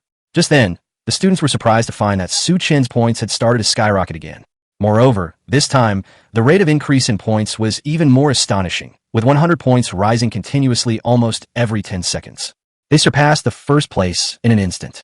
This bizarre scene left everyone speechless and dumbfounded. Could it be that this Su Chen is some kind of chosen one, who accidentally discovered a place where a large number of 3rd-tier demon beast corpses were gathered and then dismembered them one by one to collect the 3rd-tier demon beast cores? Otherwise, how can we explain such an abnormally high rate of points growth? In fact, their guess was not wrong. Su Chen did indeed find a place where a large number of 3rd-tier demon beast corpses were hidden, and he was picking up the 3rd-tier demon beast cores one by one to register his points. However, the corpses of these demonic beasts were all killed by Tu Shanye and Qing Lu just now. Chapter 67, the whole audience is shocked. Because it's already night now. Most student scores have plateaued and no longer show significant changes. Many faculty and staff members originally planned to check the rankings one last time before going back to rest. Night shift staff will continue to rotate shifts to ensure that students' nighttime calls for help are responded to promptly. However, when they saw the current rankings, everyone was stunned and completely dumbfounded. 1st place, Su Chun, 13,860 points. Second place, Zhao Lan, 4,450 points. Third place, Li Muyu, 3,770 points. Fourth place, Luo Yuyin, 3,710 points. Does anyone remember what scores Su Chun got just now? Zhang Honghu, the class teacher of Class A, Grade 3 at Yinqing University and a 5th level, 8-stage beast tamer, stared wide-eyed and asked incredulously. I know, I checked the leaderboard half an hour ago, and he only had 2,060 points then, ranking in the 20s. Lin Xian, the homeroom teacher of Class D in the 3rd grade and a 5th level beast tamer, quickly responded. Her voice trembled slightly, clearly shocked by what she was seeing. Upon hearing this, the entire room fell into a deathly silence. People looked at each other, their faces filled with disbelief. It's unbelievable that he gained more than 10,000 points in just over half an hour. Even for a 4th-tier beast tamer, it would be almost impossible to obtain such a high score in such a short period of time. After all, there simply aren't that many monsters to hunt. If these are monster cores that were previously hoarded, based on the changes in points in the background, doesn't that mean that Su Chun hunted down more than 300 monsters on just the first day of training? Even Zhao Lan, who was previously ranked first, would probably find it difficult to catch up with her. Principal Luo, could it be that Su Chen's integrator is malfunctioning? Or perhaps he secretly kept some 3rd-tier demon beast cores that weren't detected? Zhang Honghu leaned close to Luo Hongwei's ear and whispered the question. Although cheating and integrator malfunctions have never occurred during Yinqing University's training camp. However, other schools have precedents. Luo Hongwei's expression was solemn. He neither refuted immediately nor expressed his agreement. His gaze slowly fell on Yun Yao, who was chatting quietly behind him, and Xiao Liming, who looked smug. Jasmine, I have a question for you. Xiao Liming tried hard to suppress the urge to smile and nodded gently. Please speak, Major General Luo. I'd like to ask, how did you discover such an unparalleled prodigy? A 2nd-tier beast tamer soloed all 8 challenging areas. Even I can't help but wonder if he cheated. Luo Hongwei's words were like a bombshell, causing a huge uproar in the conference room. The 17 faculty and staff members present gasped in shock upon hearing this. The 8 challenge zones are the highest difficulty levels specially set up by the designers of the Hidden Valley trial area. Its danger level is so high that even a 4th-level beast tamer could lose his life if he were to explore it with the slightest carelessness. Its purpose is to test whether anyone has outstanding leadership skills and can organize a powerful small army of beast tamers to conquer this gathering place full of monsters. After all, the current educational philosophy in the Dragon Kingdom not only focuses on cultivating the individual abilities of beast tamers, but also emphasizes cultivating their teamwork skills. Unfortunately, in the century since the establishment of the trial zone, no student has dared to challenge these 8 challenge zones, and it has gradually become a forbidden place that has been passed down by word of mouth among students of all generations. If Luo Hongwei hadn't brought it up now, everyone would probably have forgotten about these places. However, considering Su Chen's score growth curve, if he did not cheat, the only explanation is that he single-handedly eliminated the monsters in the 8 challenge zones, which would explain his astonishing score growth rate. When Xiao Liming heard Luo Hongwei's question, she couldn't help but smile slightly, revealing a hint of smugness. She stood up straight and replied, reporting to Major General Luo, the talent was discovered in the first trial area of Yi City. Please allow me to keep the details confidential, as General Han specifically instructed me to do so. After all, the abilities Su Chun displayed in the first trial area were truly astonishing. Through repeated comparisons of the video recordings, it can be determined that Su Chun possesses some kind of mysterious secret technique that allows him to form contracts with wild monsters when they are not in a weakened state. The 9-tailed fox spirit Tushan Yia is actually Lin Yuer, the school beauty of Yecheng No. 1 Middle School. It's likely that Su Chun saw through her disguise and then used some powerful secret technique to forcibly form a contract with her. Such an ability is extremely rare in the world of beast tamers, and if it were to spread, it would surely cause a huge uproar. You should know that Lin Yuer has lived in Yecheng for nearly 10 years. She had dealt with several beast tamers of the 5th rank or above, but had never been exposed. Her disguise skills were top-notch. However, even so, her disguise could not escape Su Chen's eyes. With such powerful insight, coupled with demonic power comparable to a 4th or 5th-tier beast tamer, the word monster is far from sufficient to describe him. Is this the person General Han has his eye on? I understand. Luo Hongwei sighed helplessly. Originally, he wanted to find out more about Su Chen's background so that his daughter, Luo Yuyin, could marry him and seek a better future. But now that he knows Su Chen is the prodigy Han Xinghe has his eye on, he has no choice but to give up the idea. The other faculty and staff members were also aware of Han Xinghe's formidable reputation, and they could only shake their heads with a bitter expression. Peking University is one of the top beast tamer academies in the Dragon Kingdom. However, they're now being told that the genius they have been educating for 2 years has been crushed underfoot by a student who has just graduated from high school. Although everyone knew in their hearts that this was entirely because Chen was too strong, losing to such an opponent was not shameful. However, once this result gets out, it will inevitably have some impact on the school's reputation, etc. Suddenly, a female teacher exclaimed in shock, as if she had discovered a shocking secret. Does everyone remember the fox and bluebird that appeared in the beast taming realm of Yi City a month ago? Chen is a second-tier beast tamer, and he happens to be from Yi City. His contracted beast is a 9-tailed fox, and combined with his incredible strength. Upon hearing this, the atmosphere in the entire conference room instantly became deathly silent. Everyone stared wide-eyed, their mouths agape, as if they had discovered something incredible. Could it be that Chen is the fox and the bluebird who ranked 10th in the country? Chapter 68, Fairy Spring. At this time, Chen and his group have almost completed the eradication of the ghost fire lizard's nest. The will-o'-the-wisps in the nest scattered in terror, with only a few still struggling. As for Tushan Ye and Qing Lu's killing efficiency, because of the existence of the talent skill Ignite, Tushan Ye's Foxfire is essentially banned, thus greatly reducing her killing efficiency. In this confined cave environment, Qing Lu's Song of Destruction was practically unstoppable. Looks like Tushan Ye will definitely be our snack tonight. Just as Chen was thinking this, a system notification suddenly sounded. Congratulations, host, on achieving the achievement, Lizard Slayer. You've actually killed 100 lizard monsters. Don't you think you're incredibly cruel? Gained 100 achievement points. Ding. Congratulations, host. Your achievement points have exceeded 2,600. You are rewarded with 5 free attribute points. Chen was slightly taken aback, then a smile appeared on his face. As expected, killing 100 of the same type of monsters also earns an achievement. I just wonder if there's an achievement for 1,000 or 10,000. I feel like a real butcher. Chen murmured, slightly surprised. Soon, he felt the power feedback from refining the demon beast crystal core, and the energy in his body surged instantly. His aura continued to rise, directly breaking through to the second tier, 9th stage. At the same time, Tushan Ye's level was also raised, reaching the second tier, 9th stage. I estimate that once I've refined all the tier 3 monster cores I obtained from this extermination of the fire lizard stronghold, I won't be far from breaking through to tier 3. A few minutes later, the last fire lizard was killed by Qinglu's Windblade. She also completed the refining of the 3rd tier demon beast crystal core and successfully broke through to the 3rd tier, 1st stage. Immediately following, another system notification sounded. Congratulations, host, on achieving the achievement, 3rd tier monster. After breaking through to the 3rd tier, a monster can transform into human form. Host, do you think human girls or monster girls smell better? Gained 100 achievement points. Ding. Congratulations, host. Your achievement points have exceeded 2,700. You are rewarded with 5 free attribute points. As long as it's pretty, of course it smells good. Chen chuckled and responded to the system's sarcastic remark, though he didn't receive a reply. But I have to mention, farming these achievement points is really awesome. As Chen had predicted, today's match ended with Tushan Ye's narrow defeat.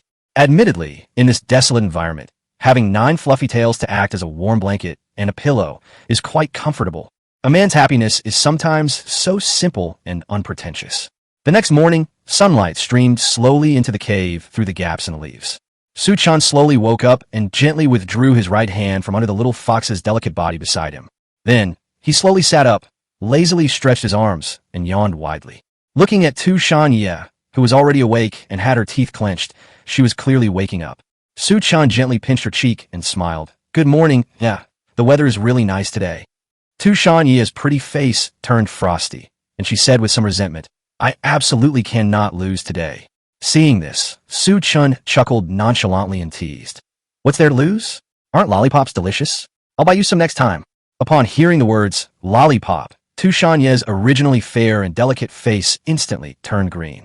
She gagged and said indignantly, Chen, don't ever mention those 3 words to me again. I almost threw up my dinner from last night. Congratulations, host. You have achieved the achievement, Spider Slayer. The baby spiders are so cute. How could you bear to kill them? Gained 100 achievement points. Ding. Congratulations, host. Your achievement points have exceeded 2,800. You are rewarded with 5 free attribute points. On the way to the 3rd forbidden place, Chen caught sight of several lone fanged spiders. Without further ado, Here's a one-stop service for you. Unexpectedly, with the swarm of venomous spiders we wiped out yesterday, we've made a total of 100. 5 more freely allocable attribute points have been credited to my account. Awesome. We have accumulated 43 freely assignable attribute points. Chen secretly calculated that if he added all these attribute points to his physique, he would be almost equivalent to the level of an ordinary 5th-tier beast tamer. However, if added to the demon power value, it could be used to contract a 3rd-tier divine sequence demon beast.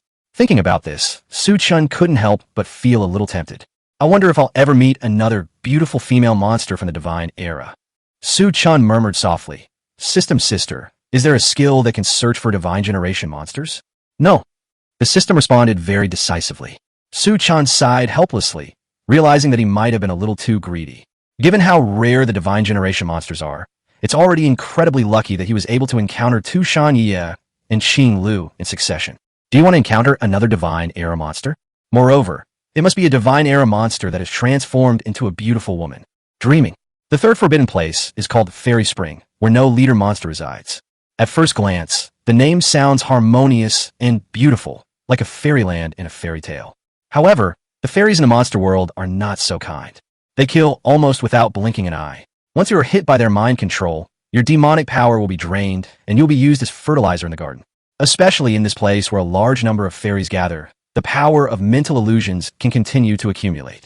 I'm afraid even a 5th-tier beast tamer would be in trouble if they came. However, this was not a problem for Chen. Although demons and monsters possess powerful mental control abilities, their physical strength is the lowest among demons of the same level.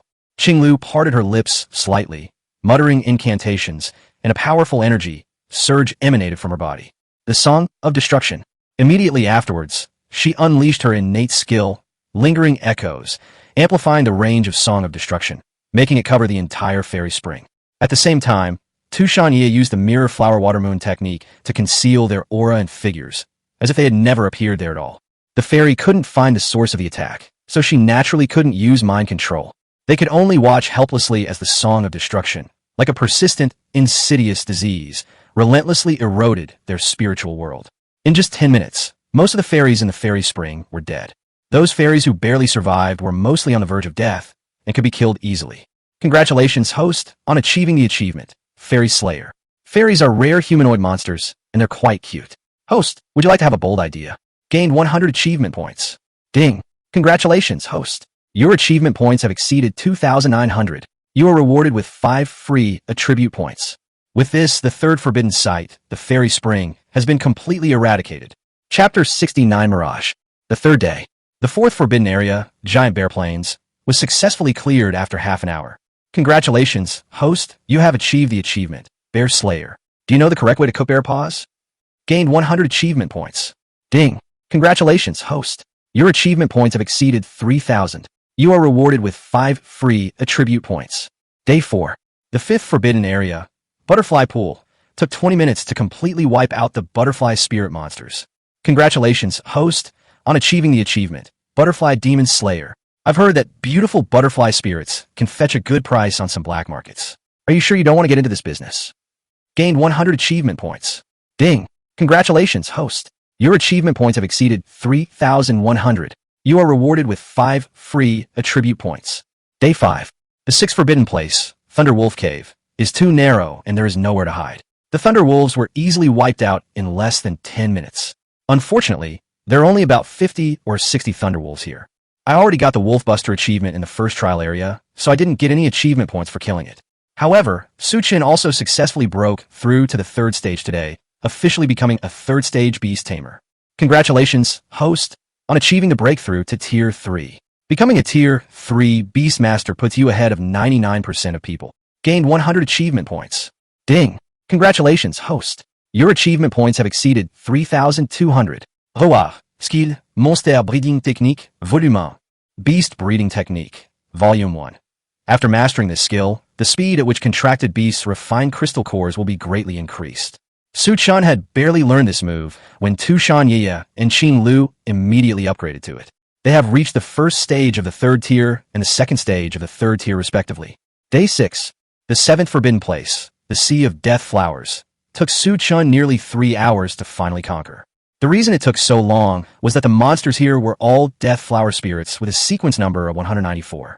These death flower spirits are similar to fairies, with naturally low physical strength, but they possess a fearsome, innate skill, death backlash. When they are killed by the enemy, they will inflict the same damage on the enemy, and this counter damage cannot be avoided. When used as a contracted monster, this talent skill is almost useless, like a blank slate. However, when faced with these deadly flower spirits as targets, they become a nightmare that all beast tamers least want to encounter. The correct strategy, besides relying on absolute level advantage to make the reflected damage almost negligible, is to rely on monsters with powerful healing magic to advance together. In the battle against the death flower spirits, heal them while slowly torturing them to minimize the effects of the reflected damage.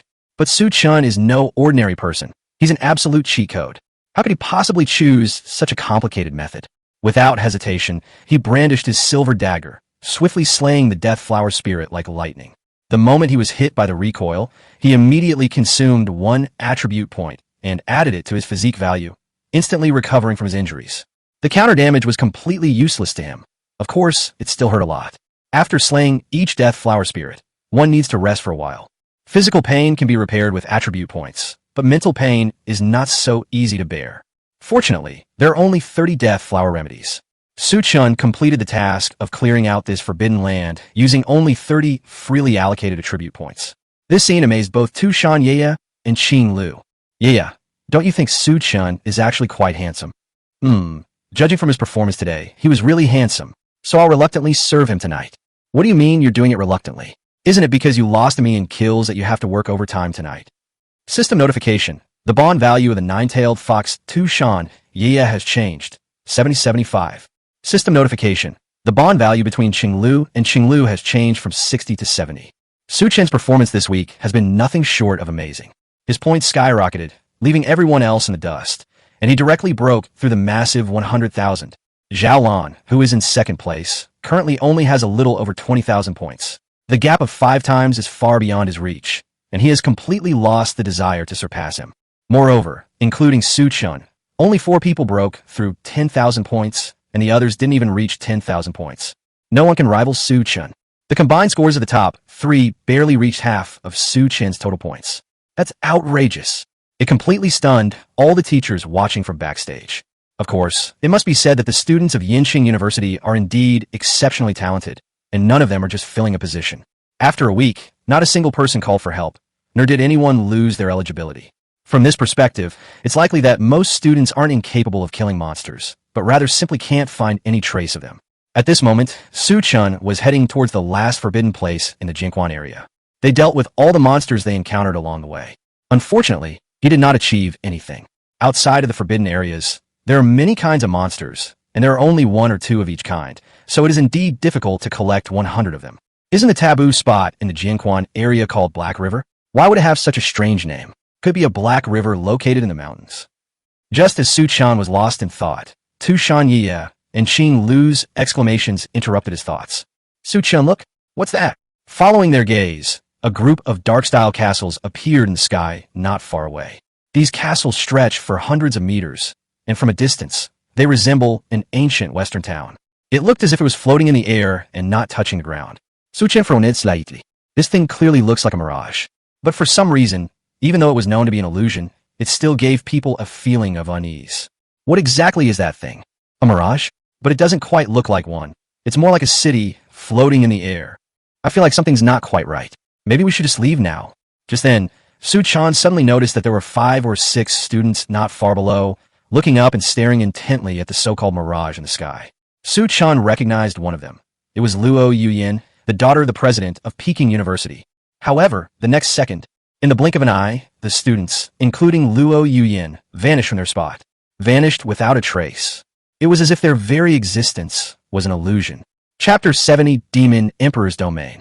The conference room at Yinqing University was quiet. Zhang Honghu stared intently at the computer screen, which displayed the location information of some students who had arrived in the past 2 days. His brows furrowed more and more, his eyes filled with doubt and confusion. What's going on with these people? Zhang Honghu muttered to himself. Why are they all concentrated in the Jinquan area? It's been 2 days, and there's been no movement at all, and my points haven't increased by a single point. As he spoke, he tapped the table lightly with his hand, as if he were thinking about something. Teacher Lin Xian, who was standing nearby, also came over. She glanced at the location information on the screen and said softly, I remember there's a pretty little pond around here. Maybe they're tired from hunting monsters and are resting here? Look, the coordinates are still moving. If they really encounter danger, they'll definitely call for help. Zhang Honghu shook his head, denying Lin Xian's guess. Principal Luo's daughter is here too. Why would she be with other students? That's very unusual. Hearing this, Lin Xian also felt a little strange. However, since they hadn't received a distress signal, intervening rashly would indeed have negative consequences. Suddenly, Lin Xian noticed a detail. Pointing to a dot on the screen, she said excitedly, Look, Su Chen seems to be heading towards that area too. Let's check on him first. If he stays here like the other students, we'll ask Principal Luo for permission to request a rescue. Zhang Honghu nodded. That's definitely better. Let's observe for a while longer. What happened? Su Chen murmured in confusion. He was absolutely certain that the group of Luo Yuyan he had just seen was not an illusion, but real. The reason is simple. Su Chen's appraisal skill successfully examined the item information on the clothes worn by the group, indicating that they definitely existed a second ago. Just then, Tu Shanya hurriedly shouted anxiously, Qinglu, run. Qinglu didn't quite understand Tu Shan Ye's intentions. But after spending time together, she also realized that Tu Shan Ye was not like Su Chen, who would make jokes indiscriminately. So she immediately turned around and, under the cover of Tu Shan Ye's mirror flower water moon, quickly retreated from the place. Su Chen looked completely bewildered. You mean that black castle? What exactly is that? Tu Shan Ye turned around and glanced at the black castles in the sky. Her gaze turned unusually cold, as if it could pierce through the darkness. She lowered her voice and said, That's no ordinary mirage, but the territory of some monster. Feel. Upon hearing this word, Su Chen couldn't help but gasp. Domain is a special skill that only monsters of level 6 or above can master. Based on his own immense demonic power, he created an independent domain, forming his own world. Within their own domain, the strength of the monsters will be greatly enhanced, and they can recover quickly even if they are injured. If an enemy enters this area, unless their strength is significantly different, they will be unable to break through the spatial barrier of the area. Thinking of this, Su Chen's expression became serious. If this black castle in front of us is indeed a domain, then it's obvious that its owner must be a demon beast of the 6th rank or higher. No, not according to the rules of this world. If monsters can create domains, then they can no longer be called monsters. Instead, it was the Demon Emperor. However, it was all too late. The Demon Emperor, who wielded his domain, seemed to have noticed Su Chen and his group long ago. A chilling flash of black light followed. The next second, Su Chen's figure was forcibly pulled into the domain as if by an invisible giant hand. He didn't even have time to react before he completely disappeared from the spot. Time seemed to freeze at that moment, and Su Chen's consciousness fell into a state of chaos. I don't know how much time has passed. Su Chen slowly woke up. When he took in his surroundings, a chill ran through him. At this moment, he found himself in an extremely gloomy building complex, surrounded by an eerie atmosphere. Tu Shan Ye and Qing Lu had already woken up, and they were vigilantly monitoring their surroundings. Su Chen, the situation is not good. We seem to have been forcibly pulled into the Demon Emperor's domain. Qing Lu's face was ashen, and she spoke in a solemn tone. She and Tu Shan Ye had previously tried to break through the spatial barrier and escape from this place. Unfortunately, they all failed. Not to mention breaking through the spatial barrier, it couldn't even create the slightest ripple. After all, no matter how strong Tu Shan Ye and Qing Lu are, they are still only 3rd-tier demon beasts. They're no different from infants in front of demon emperors of the 6th rank or above. Su Chen, what should we do? Are we really going to die here this time?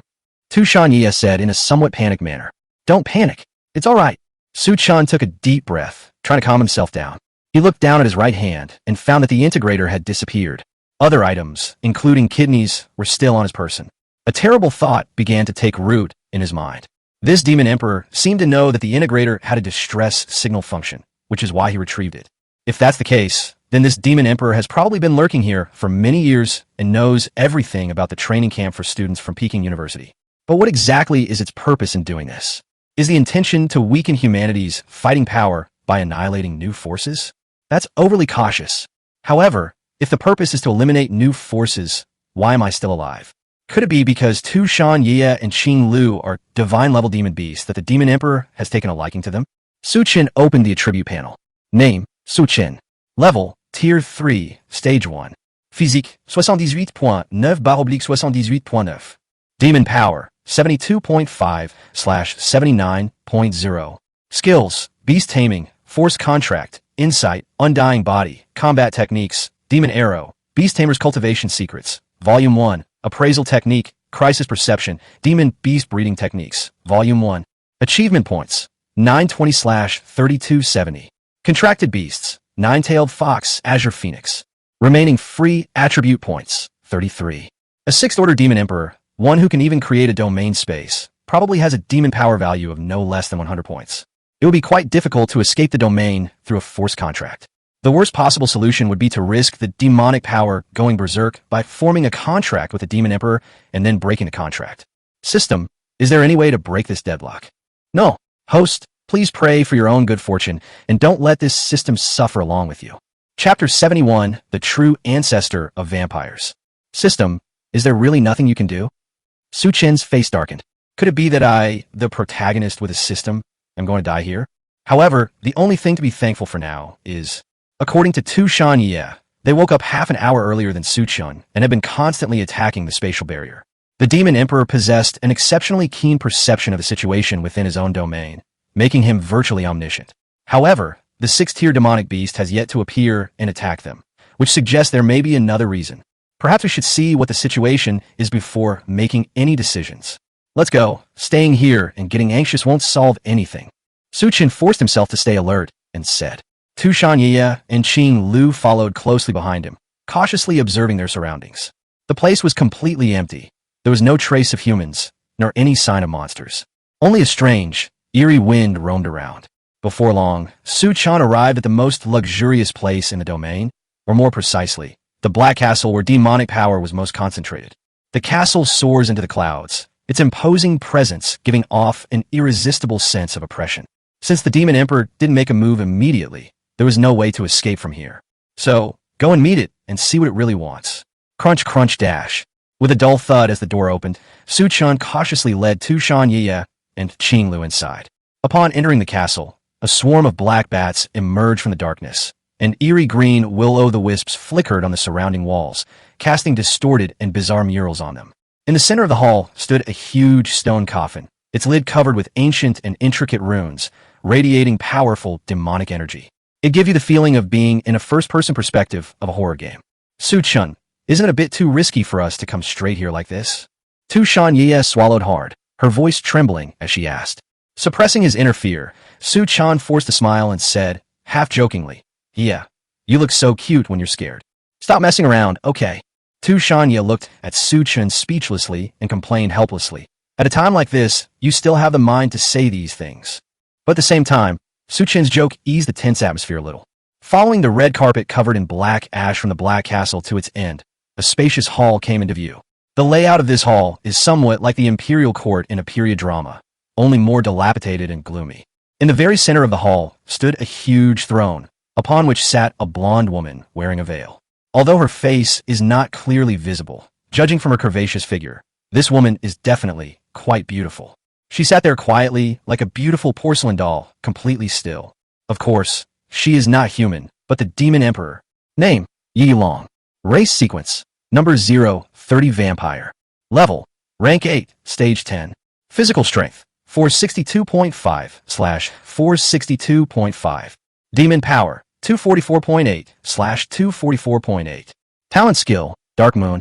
Skills, Blood Servant, Blood Shadow Blade, Blood Wings, Blood Perception, Dark Arts, Bloodlust, Gravity, Blood Eye, Blood Drinking, Blood Shadow Step, Phase Teleportation, Domain, Night Royal Court. Bond value, 0. Dark Moon. Combat power will be greatly increased in nighttime conditions. Su Chun couldn't help but think, she's actually a vampire from the God era. Why isn't she killing me? Does she want to turn me into her slave? Thinking of this, a fine layer of sweat immediately appeared on his forehead. Just then, Su Chun and his companions keenly sensed that a demonic beast was silently attacking from behind, its target clearly aimed at Su Chun. Just as Tu Shan Ye and Qing Lu were about to intervene, the Demon Emperor on the throne suddenly stood up. Her movements were as swift as lightning. With a single step, she unleashed a powerful force that pinned the two women to the spot. All of this happened so fast, in less than a tenth of a second. However, judging from the actions of this Demon Emperor, she seemed to only want to suppress Tu Shan Ye and Qing Lu, and had no intention of harming them. At that moment, the monster that attacked from behind revealed its true form. She was also a blonde girl wearing a veil. She was about 1.6 meters tall. Although she wasn't very tall, she had a very hot figure with a prominent bust and buttocks. A bright red longsword materialized in her right hand, gleaming with a cold light, as if it were about to cleave Su Chen in two. Name: Yiling Yun. Race sequence: number 005, true ancestor of the vampire. Level: Tier 3, Stage 5. Physical strength: 79.2/79.2. Demon power: 38.8/38.8. Talent skill: Blood Oath. Skills: Blood Shadow Blade, Blood Wings, Blood Shadow Step, Blood Coagulation Blossom. Bond value: 0. Blood Oath allows the user to absorb the blood of other units, greatly enhancing their combat power and stealing their skills for their own use. Note: this target requires a special physical condition. Click here for details. The fifth in the Age of Gods. Another unconfirmed demon beast. Su Chen clicked his tongue inwardly, a sense of tension rising in his heart. But now is not the time to think about these things. He quickly retrieved a silver dagger from his beast-taming space, gripped it tightly in his hand, and prepared to meet the impending attack. Yiling Yun's attack was as swift as lightning. Su Chen focused all his attention and used all his strength to swing his sword to defend. With a clang, the short sword clashed with Yiling Yun's bloodstained blade, sending sparks flying.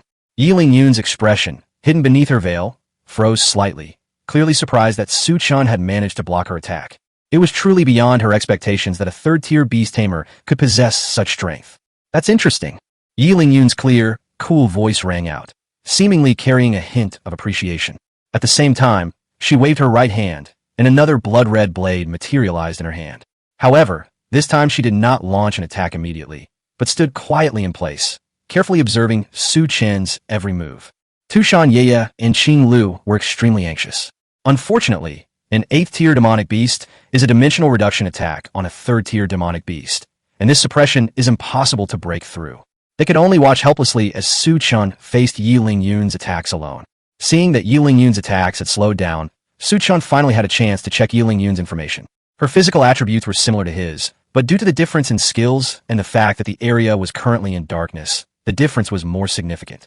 There is still a certain gap between Su Chen's and her actual combat strength. As for the demonic power value, Su Chen secretly calculated it in his heart.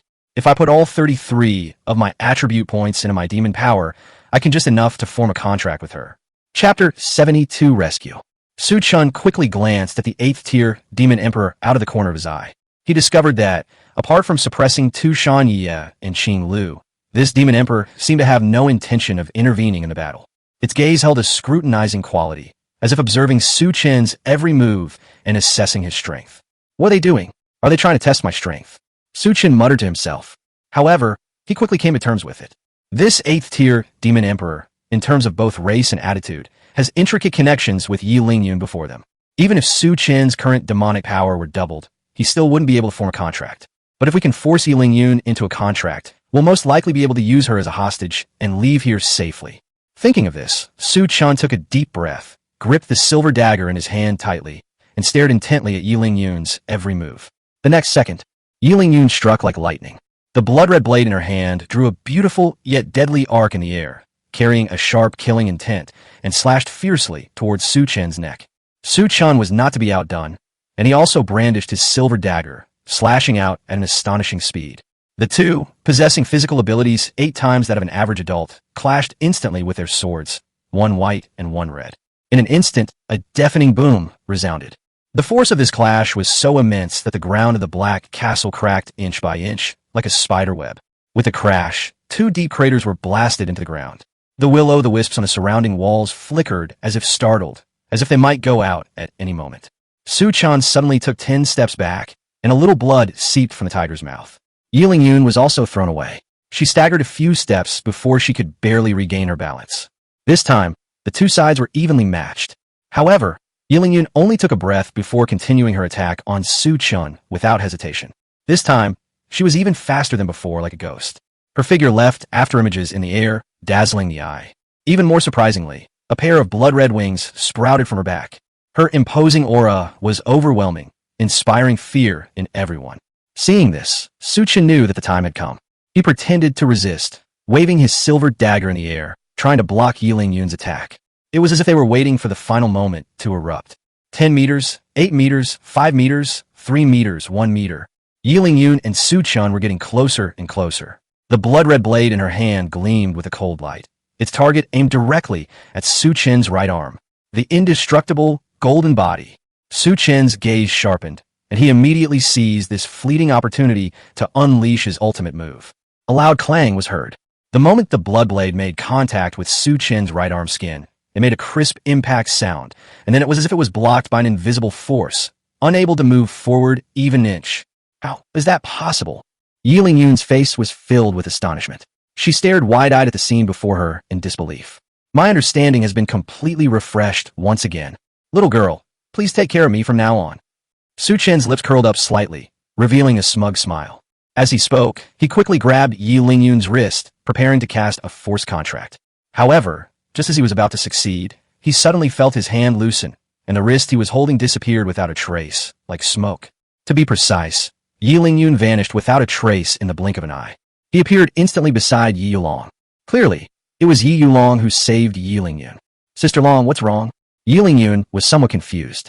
Even if her right hand is grabbed, Su Chen can't necessarily do any harm to her, right? Yi Yulong actually made her move at this moment. Upon hearing this, Yi Yulong remained silent. She simply stood there quietly, like a statue. Her veil fluttered gently in the wind, revealing a pair of clear and deep eyes beneath it. She merely glanced at Su Chen indifferently. Then, without hesitation, she waved her hand and instantly dispelled the domain. The once eerie and terrifying castle vanished without a trace, as if swept away by a gust of wind. Instead, there's a beautiful poolside landscape like a fairyland. The pond was surrounded by lush green grass and blooming flowers, their fragrance dispelling the stench of blood. Not only that, Su Chen also saw the figures of more than 20 other students. They were all pale-faced and looked quite frightened. Su Chen recognized several of them. They were Luo Yuyin and her group who had disappeared in front of him not long ago. Is he back? Su Chen looked around and muttered to himself. The other students also seemed to have just recovered from extreme fear, and their faces still showed signs of terror. Some people stood there blankly, as if they had not yet recovered from that terrible experience. Some people shouted excitedly, venting their joy at escaping death. We survived! We survived! Ha! I knew I wouldn't die! Damn it! I'll never dare to come to the Forbidden Land again. Call for help! Quick, call for help! The Demon Emperor has appeared. After regaining their senses, the students' first reaction was to quickly press the SOS button on the integrator. Su Chen was also quite confused. This 8th-tier Demon Emperor actually captured so many people, then sent a 3rd-tier Divine Generation Demon Beast to exchange a few blows with him and inexplicably release them. What exactly are they trying to do? Su Chen stared at his palm, trying hard to recall the icy yet incredibly delicate touch he had just experienced, and couldn't help but sigh inwardly. He was filled with regret, wishing he hadn't talked so much. And so, they missed out on a divine-level monster. Judging from the size of that monster, she was undoubtedly a beautiful woman, even though she was a vampire. But cuteness is justice. I'll never make careless remarks again. Su Chen murmured to himself with deep regret. Su Chen, don't scare us like that. Thank goodness you're safe and sound. At this moment, Tu Shanye and Qing Lu rushed over, their faces full of worry. The powerful strength displayed by that 3rd-tier vampire progenitor was almost equal to that of the two of them. Honestly, they were terrified at the time. Su Chen waved his hand gently and reassured her. Don't worry, I'm fine. Go ahead, this week's gains have been quite substantial. Let's end this training camp here. At the same time, he noticed that the integrator had quietly returned to his right wrist. It was as if everything that had just happened was just a dream. About 10 minutes later, Su Chen vaguely saw more than a dozen flying demonic beasts appearing in the distant sky, rushing towards him. It must be rescue personnel sent by the school. Receiving so many distress signals at once, the school probably thought there had been some major monster horde incident. Chapter 73 Training Camp ends. Su Chen, are you alright? Are you hurt? Seeing Su Chen being brought out of the trial area by the rescue team, Xiao Liming quickly stepped forward and asked, her eyes filled with a hint of guilt. Her voice trembled slightly, as if she hadn't yet recovered from the tension she had just felt. After all, it was she who asked Su Chen to participate in the training camp, not an order from her superiors. If anything were to happen to Su Chen, she would truly have betrayed General Han Xing's trust. Regarding the Demon Emperor's appearance in the first trial area, students, including Luo Yuyin, came one after another, saying everything they could and couldn't say. Therefore, this training camp was abruptly halted and all students were forcibly repatriated. Fortunately, although the Demon Emperor appeared, he did not cause any casualties. However, Xiao Liming's greeting immediately drew gasps from the surrounding students. That's Su Chen? The guy who got 100,000 points in 7 days. I met the big boss in person. Oh, it really is that top scorer in the college entrance examination from Yecheng. I thought it was just someone with the same name. He has such ability right after graduating from high school. I feel like I've been wasting my life these past 2 years. So handsome, so strong. I declare that Su Chen is now my male god. I remember you said Xiaolan was your male god before. The senior students were also discussing it. Their eyes were filled with surprise and admiration, as if they were witnessing the birth of a legend. Even Principal Luo and the faculty and staff cast approving and respectful glances their way. After much questioning from the teachers, Xiao Liming finally admitted that Su Chen was the fox and the bluebird. Under persistent questioning from many teachers, Xiao Liming finally admitted to the truth. After all, even if they don't admit it, they probably already have a pretty good idea. They were simply asked not to spread the word outside, only to keep it to themselves, and to wait until Su Chen's strength had reached a certain level before announcing it. Without a doubt, Su Chen will definitely become one of the pillars of the Dragon Kingdom in the future. Su Chen felt a little embarrassed listening to the students' discussions. A blush rose to his cheeks, and he smiled as he said, "Teacher Xia, I'm fine. It's good that you're all right. Teacher, I'm so sorry. I never expected a demon emperor to appear." Xiao Liming lowered her head, looking like a child who had made a mistake. In comparison, Su Chen seems more like the teacher. At this moment, Xiao Liming's gaze fell on Su Chen's clothes, which seemed to have several holes. She quickly took out her room key and said, "My clothes are all torn. Let's go. Leave the rest to us and the people from the second war zone. The hotel room is the same as before, and the key is here." Upon hearing Xiao Liming's words, Su Chen couldn't help but feel a pang of regret. His gaze slowly shifted away from the direction of the trial area. Then he nodded slightly and replied, "Yes. Thank you, teacher. This is a huge loss. We just missed out on the 5th-ranked monster in the Age of Gods." Although this training camp ended early, but the rewards were still distributed as promised. The school did not disclose the truth to the public, but instead suspended the training camp on the grounds that a monster tide has occurred in the trial area. At the same time, news of Su Chen breaking through to the 3rd tier and achieving a clear first place in the training camp at Peking University spread like wildfire. This news was like a bombshell, causing a huge uproar in Yanjing. Without much thought, it sparked another wave of media frenzy. In an instant, Su Chen once again became the focus of everyone's attention. At the same time, Luo Yuyin, the daughter of Yanqing University, also emerged in a surprising way. Her outstanding performance during the training camp and her pure and beautiful photos have all come to the fore. With her 2nd tier, 9th Dan level, unparalleled beauty, and noble status, Luo Yuyin surpassed many other prodigies during the training camp at Peking University, ultimately ranking 3rd and gaining countless fans. Meanwhile, Luo Yuyin was having dinner with Su Chen in a VIP private room. Of course, it was Luo Yuyin who asked her father to invite Su Chen. "Su Chen, can you tell me what happened after you were teleported to the domain?" Luo Yuyin stared intently at Su Chen, her eyes sparkling with curiosity. Her purpose in inviting Su Chen to dinner this time was not only to get closer to him, so that she would have more options in the future, but also because she wanted to confirm something. The reason Luo Yuyin appeared in the 8th Forbidden Land of the Stream Spring area was because she accidentally met a few 3rd-year college students and learned about the existence of the 8 taboos from them. Combined with Su Chen's terrifying rate of point growth, it's obvious that Su Chen must have soloed the Forbidden Land to have such a high score. She is also considered a favored daughter of heaven by others, so there's no reason why he can solo it, but she can't. However, it's always best to be cautious in everything. She organized a group of students, intending to directly challenge the most difficult forbidden place, the Dark Royal City, and as a result, they discovered the situation that Su Chen had encountered at the beginning. After they were transported to the Demon Emperor's domain, their thoughts were exactly the same as Su Chen's. They headed straight for the mysterious Black Castle to see if they could have a face-to-face discussion with the Demon Emperor. What happened next was exactly the same as Su Chen's experience. The Demon Emperor did not personally take action. He merely suppressed all of their contracted demon beasts, and then sent them to challenge another humanoid demon beast alone.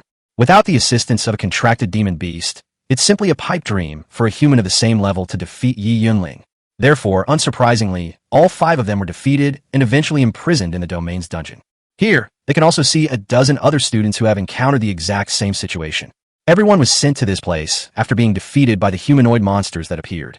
At that time, after emerging from the Demon Emperor's domain, Luo Yuyin actually sensed the aura emanating from Su Chen, as if he had just been through a battle. Considering what had happened to her, she had good reason to suspect that it was Su Chen who defeated the humanoid monster, which allowed them to be rescued. Upon hearing this, Su Chen sighed slightly. There was really no point in hiding this, so he told the whole story. This would also be a good opportunity for him to ask Luo Yuyin for her opinion on the Demon Emperor's actions. Of course, Su Chen would never mention that he had actually encountered 2 divine-level monsters. I didn't win. I just grabbed the right hand of the monster that attacked from behind at the crucial moment, and the Demon Emperor suddenly stopped the duel and released us. Is that so?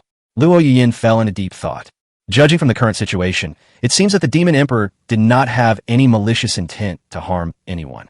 Otherwise, with the Demon Emperor's strength, and with the main fighting force of the Dragon Kingdom concentrated in the northwest battlefield and the Heavenly Demon Land, it would be incredibly easy for him to slaughter most of the city's population. They wouldn't just lock them up in the dungeon and then release them all in the end. What a bizarre monster. Chapter 74, The Vampire's Deal. Forget it. Let's not talk about this anymore. Luo Yuyin gently patted her cheeks, revealing a smile as beautiful as spring flowers in bloom.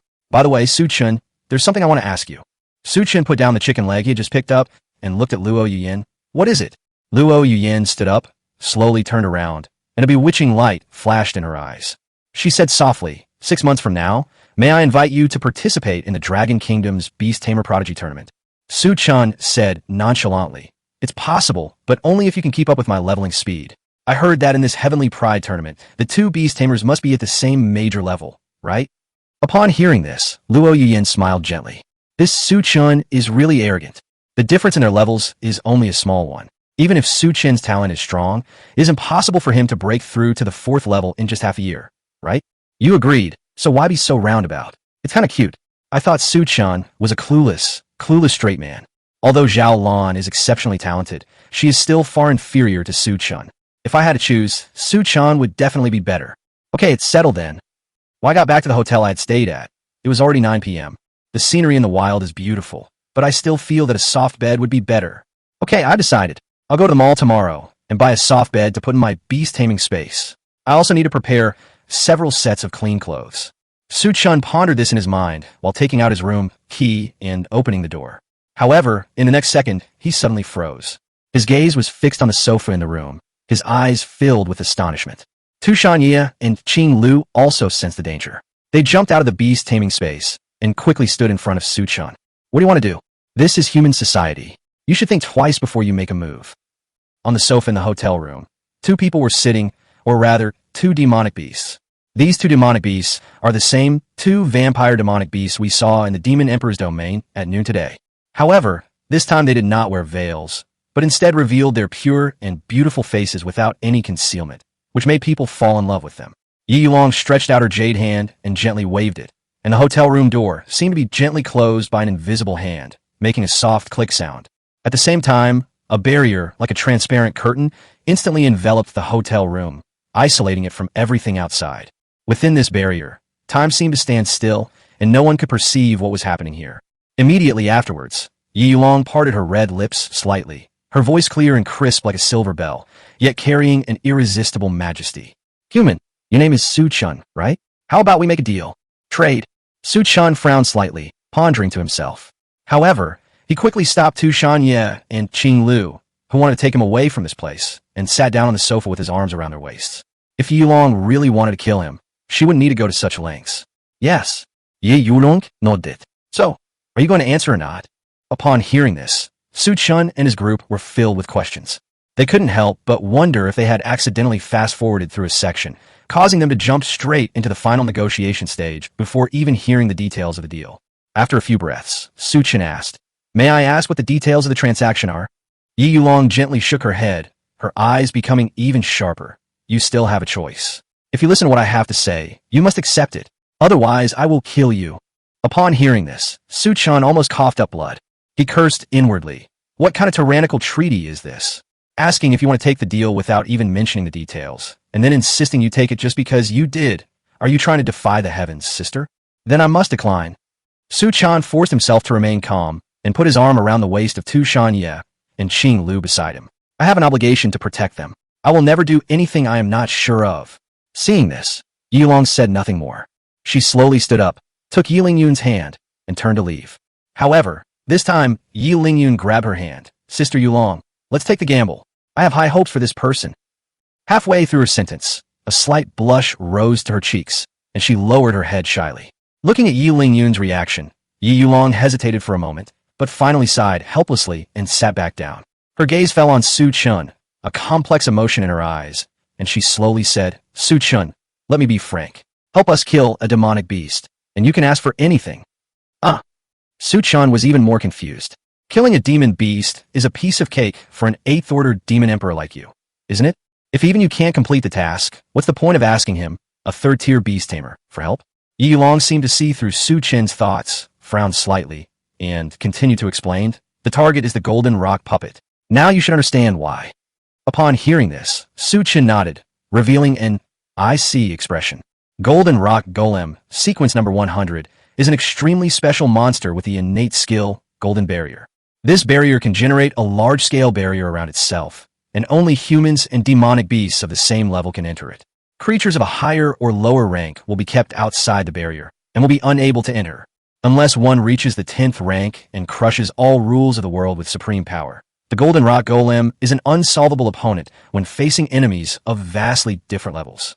It was through in-depth research on the Golden Rock Golem that the human leadership was able to create rule-based barriers in each city to resist the invasion of demonic beasts. However, no matter how hard humanity tries, it seems unable to completely break the power of the Golden Barrier's rules. Many high school students dreamed of being able to kill a Golden Rock Golem solo, a feat no less prestigious than being among the top 10 in the beast taming realm of each city. It can be described as a whetstone for testing geniuses. However, there are still many doubts. Su Chen looked at Yi Lingyun beside him and asked, although the Golden Rock Golem restricts the level of humans who can enter its barrier, it doesn't limit the number, right? If you really want to kill the Golden Rock Golem, why do you have to come to me? Why not just spend some money to hire a team of beast tamers to kill it? Yi Long shook her head and sighed again. If it were that simple, we wouldn't have waited decades.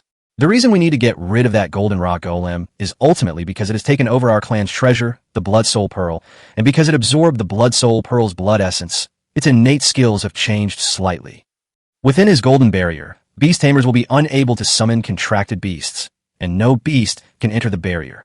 Chapter 75, The Third Contracted Monster.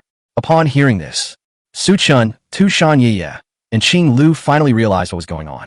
Yi Long spent a lot of effort to capture a group of students and bring them into her domain, only to test their strength. She suppressed the students' demonic beasts and let Yi Lingyun fight the beast tamer himself. But she had no intention of killing him. The purpose of all this is to test whether these beast tamers have enough strength to challenge the Golden Rock Golem. But soon, Tu Shan Yiye frowned and asked the question, then why don't you go find the demon taming clan? I heard that their individual combat strength far exceeds that of ordinary beast tamers. It should be easier for them to find someone who can subdue the Golden Rock puppet, right? Yi Long shook her head again. No, our precious Blood Soul Pearl is just an ordinary bead to ordinary beast tamers, completely useless. But for the demon taming families, it is a treasure that can greatly enhance their demonic power. This item is of paramount importance to our vampire clan. Although the members of the demon control clan are very likely unaware of it, they probably wouldn't dare to refine it alone under my nose. But don't you humans have a saying that goes something like this? You must always be careful. If the person who finds it knows its value and can't resist the temptation of its power, and refines it, our vampire clan might come to an end. I see. Su Chen nodded. In this world, strength reigns supreme. Many people are willing to pay any price to gain great power, and some even die in the pursuit of power. Even with an 8th-tier demon emperor watching from outside the barrier, there's no guarantee that everyone can resist the temptation to become stronger. Therefore, the safest way is to find a beast tamer who is not from a demon taming family to kill the Golden Rock Golem. This way, even if they become greedy, they won't be able to use it. With Yi Yolong's strength, taking it back would be an easy task. At this moment, Yi Lingyun finally broke the silence. Su Chen, you can exchange a few blows with me, and defeating that Golden Rock puppet shouldn't be a problem. As long as you can help us retrieve the Blood Soul Pearl, I can grant you any request. All requirements? Su Chen asked with a serious expression. Are you sure? Yi Lingyun nodded slightly, her long golden hair cascading down her shoulders like a waterfall, swaying gently. Yes, I'm absolutely certain. Su Chen smiled slightly and looked directly into Yi Lingyun's eyes. Is that so? Okay, I want you, is that alright? Upon hearing this, Yi Lingyun's face immediately showed an expression of I knew it. Just how attractive are the divine-level monsters to humans? How could they, as monsters themselves, not know? It could be said that Su Chen's answer was almost exactly what she had expected. Yi Lingyun stood up, curtsied, and smiled. Of course, no problem. However, I should make it clear beforehand that I am not the 30th vampire in sequence, but the 5th vampire progenitor. As my beast tamer, that might be a little troublesome. Upon hearing this, Chen didn't take it seriously. It is common knowledge in every world that vampires feed on blood. In this world, due to the constant need to fight monsters, it is necessary to provide timely blood transfusions to the injured civilians. Therefore, the blood banks in each city have very abundant supplies, and almost all of them are fresh. A 500 milliliters vial of blood costs around 100 credits, although the price is slightly higher than that of regular food. But given Chen's current financial situation, supporting a whole vampire family wouldn't be a problem. Then it's settled. However, I'd like to receive payment first. Otherwise, forget it. Chen said firmly. Yi Yulong needs his help now, which is why she hasn't attacked him yet. She just mentioned that the Blood Soul Pearl is the most precious treasure of their vampire clan. Now that Chen knows such important information, who can guarantee that she won't betray him after using him? After all, the mouths of the dead are the most airtight. Yi Lingyun lightly licked her lips, her voice soft and deep, carrying an irresistible allure. You want to form a contract with me now? Are you sure? Her face was slightly flushed, like a ripe apple, and looked especially charming in the moonlight. For some reason, a strange feeling welled up in Chen's heart. Why does it seem like Yi Lingyun is more eager to establish a contract than I am? But it doesn't matter anyway. I regretted missing it at noon, but I can't possibly miss it again tonight. Yes, Chen said righteously. System, add all 33 attribute points to demonic power. Ding. Allocation complete. Current host demonic power value, 72.5/112.0. Upon hearing this, Yi Lingyun smiled slightly. She slowly walked up to Chen, extended her fair and delicate right hand, and gently took Chen's hand with her jade-carved fingers. The contract is established. As soon as she finished speaking, Yi Lingyun's body began to change.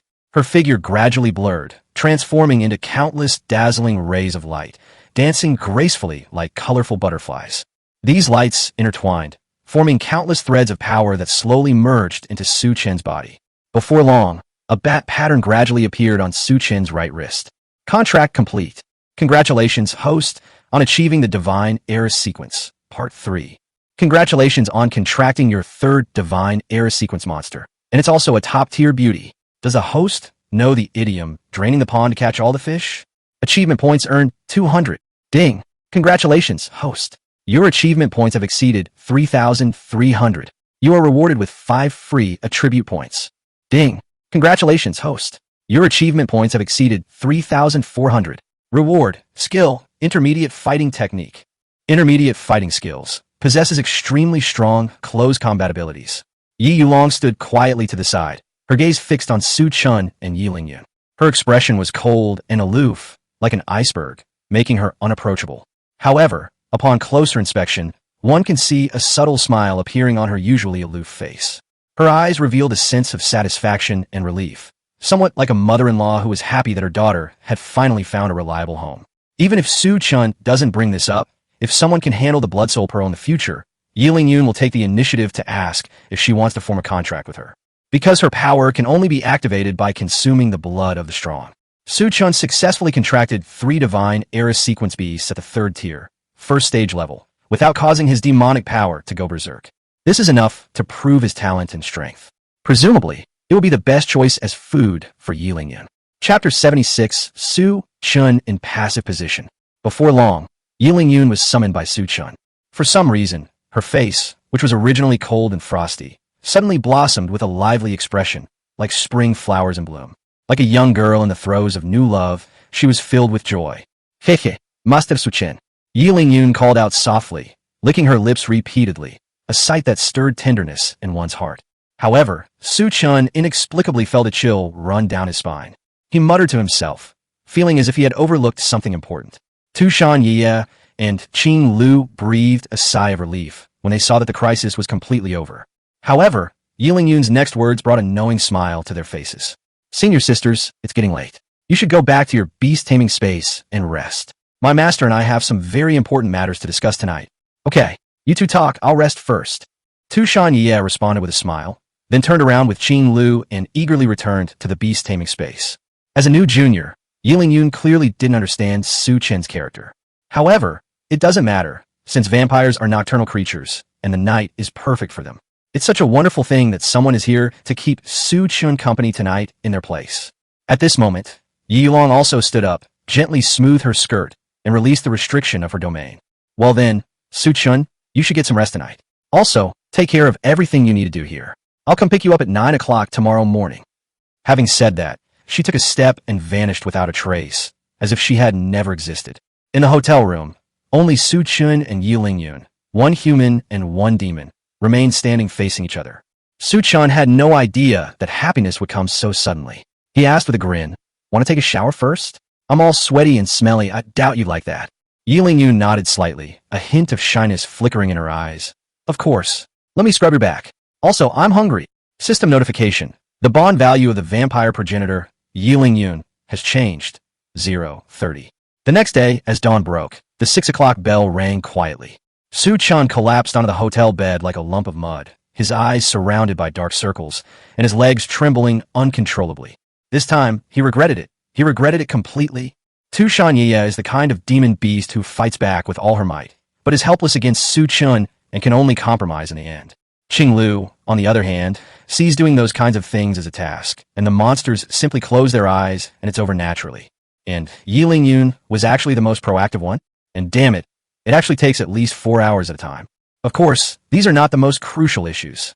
After all, with Su Chen's physique, he could play for 3 days and 3 nights without any problem. Most importantly, this girl was sucking blood while playing, which drained a lot of her strength, and her physical strength dropped to about half at one point. Su Chen originally wanted to tell her that he would take her to the blood bank to buy some blood tomorrow, and that she should bear with it tonight. As a result, this girl told Su Chen that when she established a contract with Su Chen, her innate skill blood oath was activated at the same time, which in turn caused Su Chen to also be bound to the contract.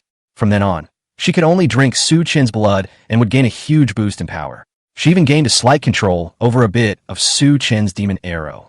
If she drinks other people's blood, her power will gradually decrease until it reaches 0. This is ridiculous. No wonder Su Chen felt like he had missed some important details last night.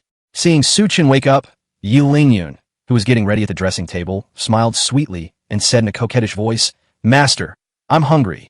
Su Chen's face instantly turned green, and he retorted with a dark expression, "No, didn't you already have enough to drink last night? Why are you here now?" Yi Lingyun licked her lips lightly, her burning gaze slowly falling on Su Chen's lower body, a sly smile appearing on her face. "What? Are you going back on your word now? I remember last night when we were taking a shower. You swore to me that you would definitely let me have my fill." I didn't. Don't talk nonsense." All right. I'll make you happy. Just give me food. Consider it a morning exercise. That's all." Su Chen was once again put on the defensive. System notification. The bond value of the vampire progenitor, Yi Lingyun, has changed from 30 to 50. 2.5 hours later. Only then did Yi Lingyun move off Su Chen with great satisfaction and change into the deep red dress.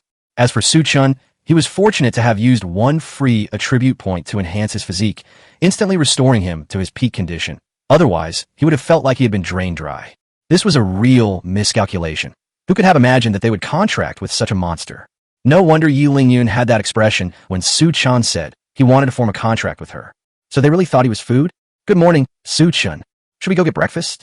Tu Shanyeya and Qing Lu were overjoyed. They called Lingyun little sister, so casually that it seemed like they had known each other for decades. "Please give me more meat. I'm a little malnourished." "Good." Tu Shanyeya happily agreed. Su Chen got up, took a shower, and then gave a detailed account of the cause and course of events in the Dark City yesterday. Xiao Liming looked surprised when she saw the message from Su Chen. Such an outrageous thing has actually happened. No wonder the First War Zone dispatched several 7th-tier beast tamers to search for clues about the Demon Emperor, but they couldn't detect any reaction from any area for a long time. So it turns out that the Demon Emperor actually went to find Su Chen. Moreover, he was an 8th-order, god-level Demon Emperor. No, that's not the point. Su Chen, are you saying that you've contracted another divine-level monster? Or a 5th-ranked divine-level monster? Yes, it's a bit draining. No, is your demonic power enough? That's enough. Don't worry, Teacher Xia. I won't let my demonic power go berserk. Are you really alright? It's alright. It's just that we need Teacher Xia's help to provide cover for the 1st and 2nd war zones. Upon hearing this, Xiao Liming sighed helplessly. My student, Sai, has caused so many world-shaking incidents in just a few months. Is this the treatment given to unparalleled geniuses? That's fine, just go with the flow. But you, is it alright if you accepted that deal to defeat the Golden Rock Golem? Are you strong enough to challenge a monster of the same level now? No problem. Alright, be sure to be careful. Xiao Liming didn't know why, but she was inexplicably very confident in Su Chen. After all, this is a man who is contracted with 3 divine-level monsters. The man she values most in her life. Of course, Su Chen said with a grin. I'm still waiting to hold a wedding for my teacher. How could I possibly die here? Xiao Liming blushed immediately and said coquettishly, Get lost. Don't talk nonsense. Chapter 77, The Vampire's Mission. After changing clothes and having breakfast, it was already 9 o'clock. Yi Yulong arrived right on time, a slightly mocking smile on her face. She parted her lips slightly and teased. Judging from your expression, you seem to have had a very comfortable night. Su Chen rolled his eyes and replied, Miscalculation. I was wondering why you could make me form a contract with Yi Lingyun so easily. But aren't you afraid that I'll suddenly die, causing her to die as well? Upon hearing this, it was Yi Yulong's turn to roll her eyes. She chuckled. Have you forgotten our race? Humans who have been sucked by us vampires are, in a sense, impossible to die. They just can't walk in the sunlight. Of course, the one who sucked your blood was the true ancestor, so the curse of not being able to walk in the sunlight doesn't exist. Upon hearing this, Su Chen was startled. He quickly checked his system interface. Sure enough, a new skill appeared in the skills section. Blood Curse greatly enhances physical regeneration and grants immunity to various diseases, but significantly reduces resistance to light and fire elemental skills, now invalid. That's really true. No wonder all kinds of movies and TV shows say that people who have been bitten by vampires can regenerate even if they lose a limb, but they can never walk in the sunlight again. Su Chen muttered to himself. In that sense, it's essentially a permanent buff. This is probably why Yi Yulong and Yi Lingyun agreed to pay the reward first. With this talent, the probability of defeating the Golden Rock Golem would increase significantly. All right, it's getting late. Let's go. Yi Yulong's voice interrupted Su Chen's thoughts. But where is that Golden Rock Golem you mentioned? Su Chen asked curiously. Yi Yulong smiled mysteriously, not answering directly, but instead snapping her fingers crisply. In an instant, Su Chen felt a dizzying sensation wash over him. The surrounding scenery seemed to be under a spell, constantly distorting and deforming, like a film reel being played at 1,000 times faster. In less than 10 seconds, Su Chen went from his hotel room to a flower field filled with the fragrance of flowers. The air here is fresh and pleasant, filled with a faint fragrance of flowers. In the flower field, colorful flowers bloom in competition, like a fairyland on earth. However, there seems to be something unusual here. Not far ahead, a huge golden ring of light enveloped a valley, like a golden sun, dazzling and radiating a breathtaking glow. Its radius is probably at least 10 kilometers. Such a huge scale is not like the barrier that the Golden Rock Golem can generate. Su Chen frowned slightly and muttered to himself, Is this the Golden Rock Golem's innate skill, the Golden Barrier? It seems a bit too big. Yi Yulong sighed helplessly, her tone tinged with worry. Yes. And have you noticed? This barrier is still expanding. Su Chen glanced at it a few times and indeed found that the Golden Barrier was expanding outward at a rate of 1 centimeter every few seconds. It probably won't be long before this flower field is completely covered. Just then, 2 beast tamers, both around 30 years old, walked over from not far away. A man and a woman. The man was exceptionally handsome, and the woman was pure and sweet, like a pair of celestial beings. Who are they? Su Chen asked with some suspicion. The people I know in human society are a couple of third-tier beast tamers. They've gathered a lot of information for me, as I've mentioned before. This Golden Rock Golem is quite special. Besides the barrier preventing demonic beasts from entering, it's also incredibly good at hiding. I called them here to help you find the Golden Rock Golem's exact location. Yi Yulong explained it. As soon as he finished speaking, the 2 people came over and greeted him. Brother Su Chen, I've long admired your name. I am Zhao Xian. I never expected it would be you who took on this mission. I am his wife, Su Xiaotian. Please take care of me. Yes, please take care of me. Su Chen shook hands with the 2 of them, naturally without the slightest hesitation. If you're ready, let's set off. As Su Chen spoke, he led the way into the Golden Barrier.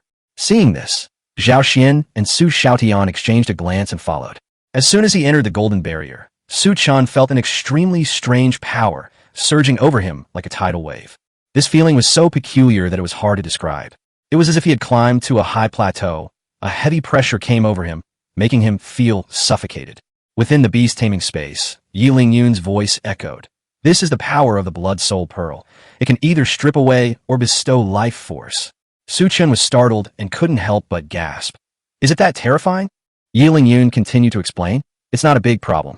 Only we vampires can perfectly activate the power of the Blood Soul Pearl to completely deprive a third-tier beast tamer of their life. Given the abilities of ordinary demonic beasts, it would take at least 3 hours.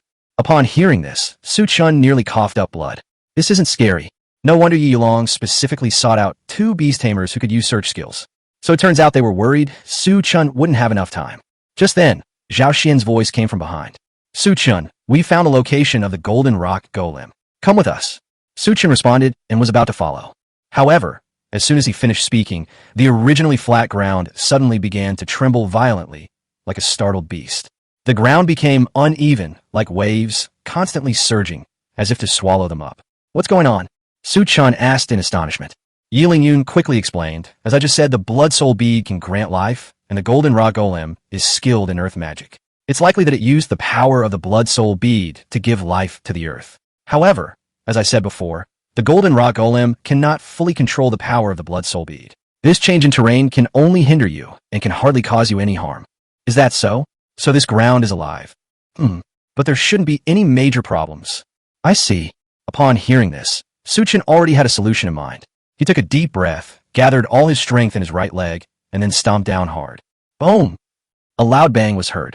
The ground, which had been constantly undulating, suddenly stopped churning as if frozen in time. Immediately afterwards, the ground began to crack, and countless fragments scattered into the air like raindrops. Chapter 78, Nightmare Demon. Lin Xian and Su Xiaotian witnessed this scene. His eyes were wide open, his mouth slightly agape, as if he had been frozen in place, and it took him a while to come back to his senses. Good heavens, so they destroyed the earth because it was given life? What kind of logic is this? Let's finish this quickly. Exploring such a large area in 3 hours is no easy feat. Su Chen frowned, looked around, and said, seeing this, Zhao Xian and Su Xiaotian said nothing more and quickly headed in the direction they sensed. Just then, Su Chen's crisis perception suddenly activated, and he sensed that danger was rapidly approaching.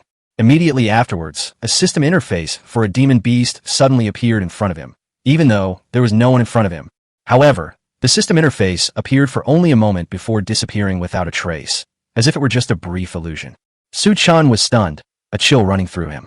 In that brief moment, he caught a glimpse of a few key words. Sequence 199, Nightmare Demon. This monster is one that even other monsters despise.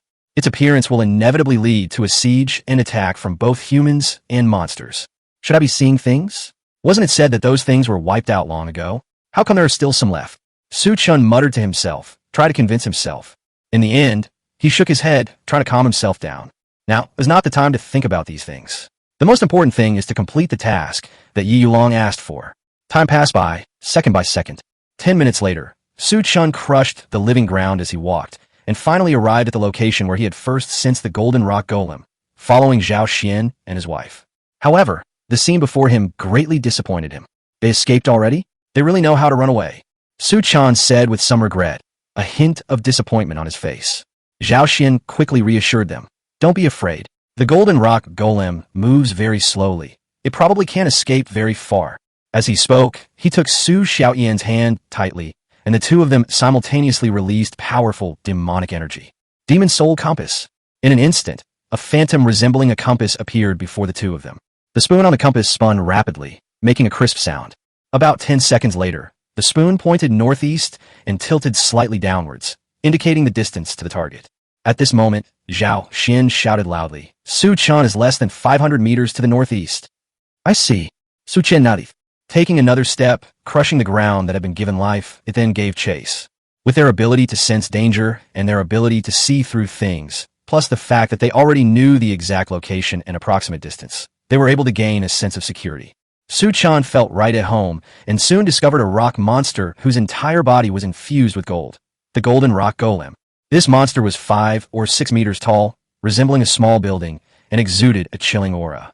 Without saying a word, Su Chen directly conjured a demonic arrow, which shot towards the heart of the golden rock golem like a bolt of lightning. It pierced through the heart of the golden rock golem in an instant. However, the immense demonic power did not dissipate, but gradually formed a vortex of demonic power at the point of impact. This vortex was like a bottomless pit, constantly devouring the surrounding golden bodies. Roar, roar, roar, dash. The golden rock golem let out a painful roar, its body trembling as it tried to break free from the vortex of demonic power. Can't kill him in one hit? Then let's try again. Su Chen condensed 3 demonic arrows in succession and unleashed them at the golden rock golem. Shua shua shua dash. 3 sonic booms rang out instantly. In an instant, 3 demonic arrows pierced the head and legs of the golden rock golem, and the resulting vortex of demonic power, like a hungry beast, began to rapidly devour the golden rock golem's body. Click, click, click. The massive body of the golden rock golem shattered into countless tiny fragments at that moment. These fragments danced in the wind, eventually vanishing without a trace, as if they had never existed. It goes without saying that Chen won this battle with an overwhelming victory.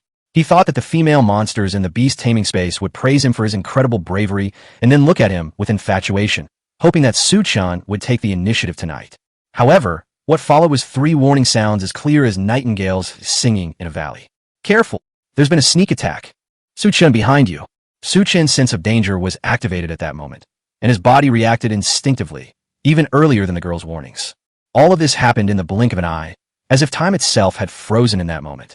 Chen instinctively dodged to the side, but this move was clearly the result of long preparation, and its power was extremely strong. Even though he dodged the main damage, the huge shockwave still sent Chen flying backward like a kite with a broken string. A sharp, intense pain surged through me. System boost my physique. Ding. Allocation complete. Current host physique value, 79.9/79.9. In an instant, a clear stream flowed through Chen's entire body, beginning to repair his physical form. After Chen regained his senses, he finally saw the true face of the attackers. That was another golden rock golem, twice the size of the one we had just killed, emanating a chilling aura. However, beside this golden rock golem was Su Xiaotian, who had been sent by Yi Yulong to assist Chen, and Zhao Xian, who was covered in blood on the verge of death and was being used as a chair by Su Xiaotian. Chen's eyes were filled with astonishment. He couldn't understand what was happening before his eyes. He looked at Su Xiaotian, his voice tinged with wariness. Su Xiaotian, what are you doing? What are you doing? Huh? Su Xiaotian grinned, revealing a chilling expression. With that, Su Xiaotian gently waved her right hand, and the wind blade, as swift as lightning, instantly severed the head of her husband, Zhao Xian. Zhao Xian's head rolled to the side, and blood splattered on the ground, forming a shocking red pool. A tear still clung to the corner of Su Xiaotian's eye, slowly streaming down her cheek, a stark contrast to the coldness on her face. This time, it was because of the wind blade she had just unleashed. This time, Chen finally saw the true appearance of the system in her face. Race sequence, number 199 Nightmare. Level, Tier 3, Stage 10. Physical strength, 44.0/44.0. Demon power, 24.5/24.5. Talent skill, Nightmare. Skills, Wind Blade / Demonic Power Lockdown. Nightmare. It can invade the bodies of other units and control the host through dreams. Chapter 79 Possession. It really is this thing. I wasn't mistaken just now.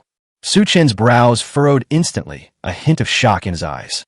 Throughout the long history of this world, nightmares have been notorious monsters. As early as 500 years ago, it was besieged and hunted by both humans and monsters and completely disappeared from the stage of history. The reason is simple. The abilities of this monster are far too bizarre.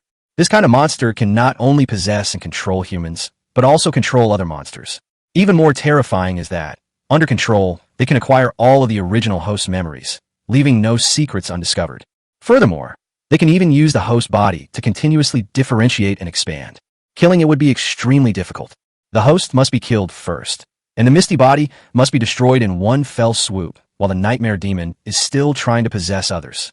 For this reason, even the demon beast faction regards it as an enemy to be killed and is willing to pay a huge price to completely eliminate it. I never imagined that what I just saw wasn't an illusion, but real. Su Xiaotian is now likely completely controlled by the nightmare demon, and the golden rock golem next to her was undoubtedly an enemy that had been invaded and controlled. Su Xiaotian's lips curled into a sneer as she said with a ferocious expression, Chen, right? The strongest prodigy in the Dragon Kingdom in the last decade. According to the Dragon Kingdom's high command, he's very likely to be the next Long Haojie. I love this body.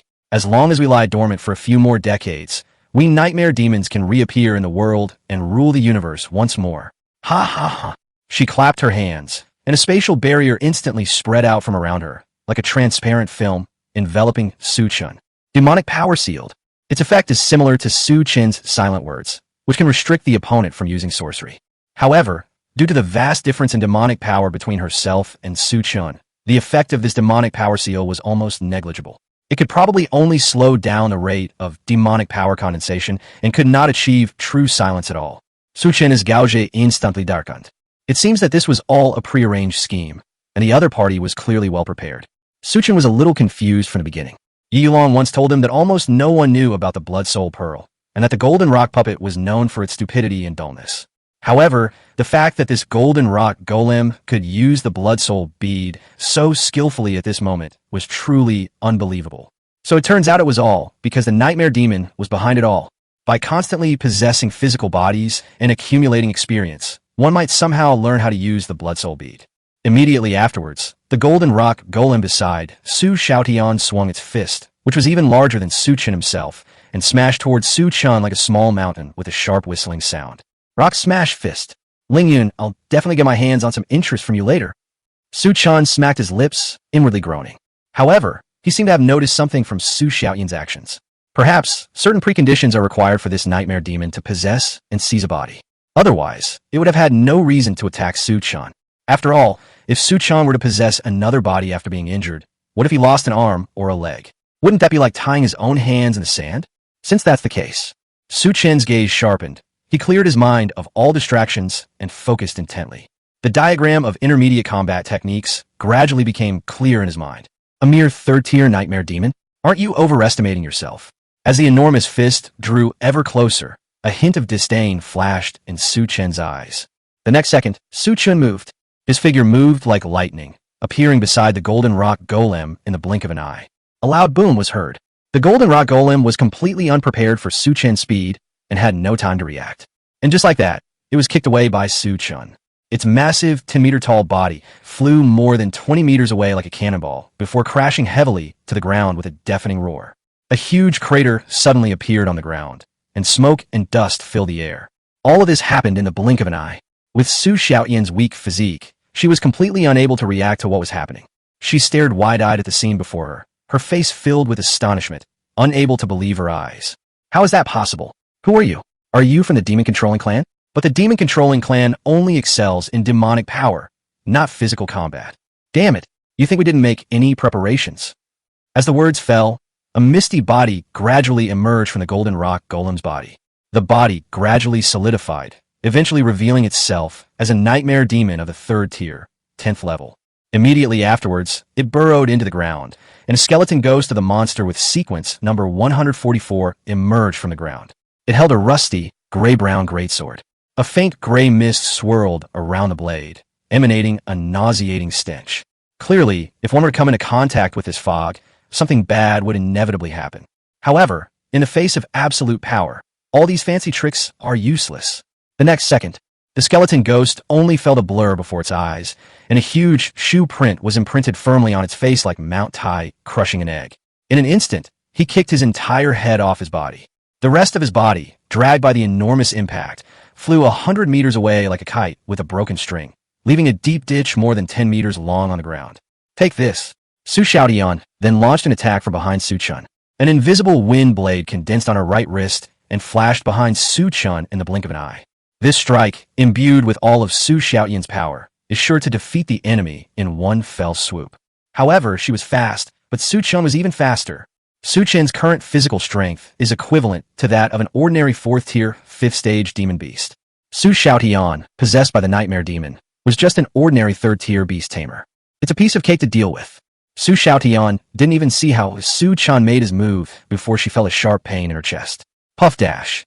Immediately, she coughed up a mouthful of blood. However, a slight smile appeared on her lips. Su Chen, you didn't expect this, did you? Behind Su Chen, a mocking voice rang out. I want your body. It was the Nightmare Demon attached to the skeleton ghost that Su Chen had just defeated. The Nightmare Demon, formed from white mist, finally found an opening while Su Chen's attention was entirely focused on Su Xiaotian and slipped into Su Chen's body like a ghost. Chapter 80, it still has to be the system sister. The biggest limitation for a Nightmare Demon to possess and seize a body is that the other party's attention is not on them, or they're in a state of unconsciousness. Therefore, they initially tried to knock Su Chen unconscious to avoid unnecessary trouble. At that moment, Su Chen suddenly felt a strong wave of sleepiness wash over him. It was as if he'd been working diligently for 7 days and 7 nights, his eyes so heavy that he could barely keep them open. At this critical moment, a system notification suddenly sounded. Ding! Special energy detected within the host's body, about to take control of the host's physical form. At that time, the host may fall into a complete slumber. Please consume 100 achievement points to erase this special energy. The voice was like a sharp sword, instantly piercing Su Chen's sleep and waking him up instantly. What the hell is this? The nightmare demon seemed to have heard the system notification as well, and its mind was instantly filled with countless question marks. Kid, something's wrong with you. This works? System sister is really awesome. Let's use it then. Ding. Erasing in progress. At that very instant, an extremely strange energy erupted from Su Chen's body like a volcanic eruption. A dash. The nightmare demon's screams exploded in Su Chen's mind. The pain was indescribable. It felt like being burned by raging flames, frozen in millennia-old ice, trapped in a high-pressure environment 1,000 meters below the ocean depths, or being relentlessly devoured by tens of thousands of ants. The nightmare demon desperately tried to escape Su Chen's body, only to be shocked to find that its body had been tightly enveloped by a cage made entirely of energy. No matter how much it struggles, it cannot escape. Why did this happen? The nightmare demon roared in resentment. However, all of this was in vain. Just 2.5 seconds later, it completely disappeared from this world. The fallen demon beast cores naturally rolled into Su Chen's beast taming space. Sensing that her companion's presence had completely vanished, Su Xiaoyan's face turned deathly pale, her eyes filled with shock and fear. What did you do? Su Xiaoyan's voice trembled, as if she couldn't believe what was happening before her eyes. Nothing much. It's just that you may never see your companion again. But don't worry, I'll take you to see him right away. Su Chen said calmly. It happened in the blink of an eye. Su Chen swung his hand again, and a powerful force swept towards Su Xiaotian like a surging wave. Su Xiaotian felt a tremendous impact, and her body was sent flying like a kite with a broken string. However, Su Chen held back a bit and did not kill Su Xiaotian directly. After all, as long as the nightmare demon is willing to leave Su Xiaotian's body, she still has a glimmer of hope. As for her husband, well, let's not talk about him. Damn it. Damn it. Why did this happen? Damn it, dogs are so much stronger than humans. Su Xiaoyan's curses echoed in the air, her heart filled with anger and resentment. Taking advantage of the moment, Su Chen slapped her away. The nightmare demon immediately flew out of her body, intending to hide for a while first. The nightmare demon is invisible and intangible. As long as one holds their breath, it is almost impossible to detect. However, it underestimated Su Chen's abilities. The system interface clearly displayed the nightmare demon's location information, making it impossible to avoid. If the nightmare demon is hiding inside a creature, Su Chen might need to spend some time searching for it. But now that it has revealed itself to the world in its true form, it is as if it has walked into a trap. Su Chen then gestured with his hand as if he were holding a pistol. With a whooshing sound, the demon arrow instantly materialized and shot towards the nightmare demon's location like a bolt of lightning. Almost instantly, the demon arrow struck the nightmare demon's misty body with astonishing speed and accuracy. The nightmare demon let out a shrill scream and then vanished into nothingness. Only a third-tier demon beast core remained, lying quietly on the ground, a testament to the nightmare demon's former existence. Phew, it's over. Su Chen let out a soft breath, his forehead covered with fine beads of sweat. It has to be said that he was genuinely a little panicked when he was first possessed. I never expected it to be the system's sister. This series of actions immediately shocked the 3 girls in the beast taming space, leaving them trembling with fear. How could someone so easily turn the tables on someone possessed by a nightmare demon? Isn't this a bit too fierce? Su Chen, how did you do that? Are you really human? So handsome. Tonight, I'll treat you to a 6-hour swing session. System notification. The bond value of the 9-tailed fox Tushan Yaya has changed from 75 to 80. System notification. The bond value between Qinglu and Qinglu has changed from 70 to 75. System notification. The bond value of the vampire progenitor, Yi Lingyun, has changed from 50 to 60. Basic procedure, don't be silly. Su Chen said smugly, but it's not over yet. There's still one left to deal with, and I still can't summon you.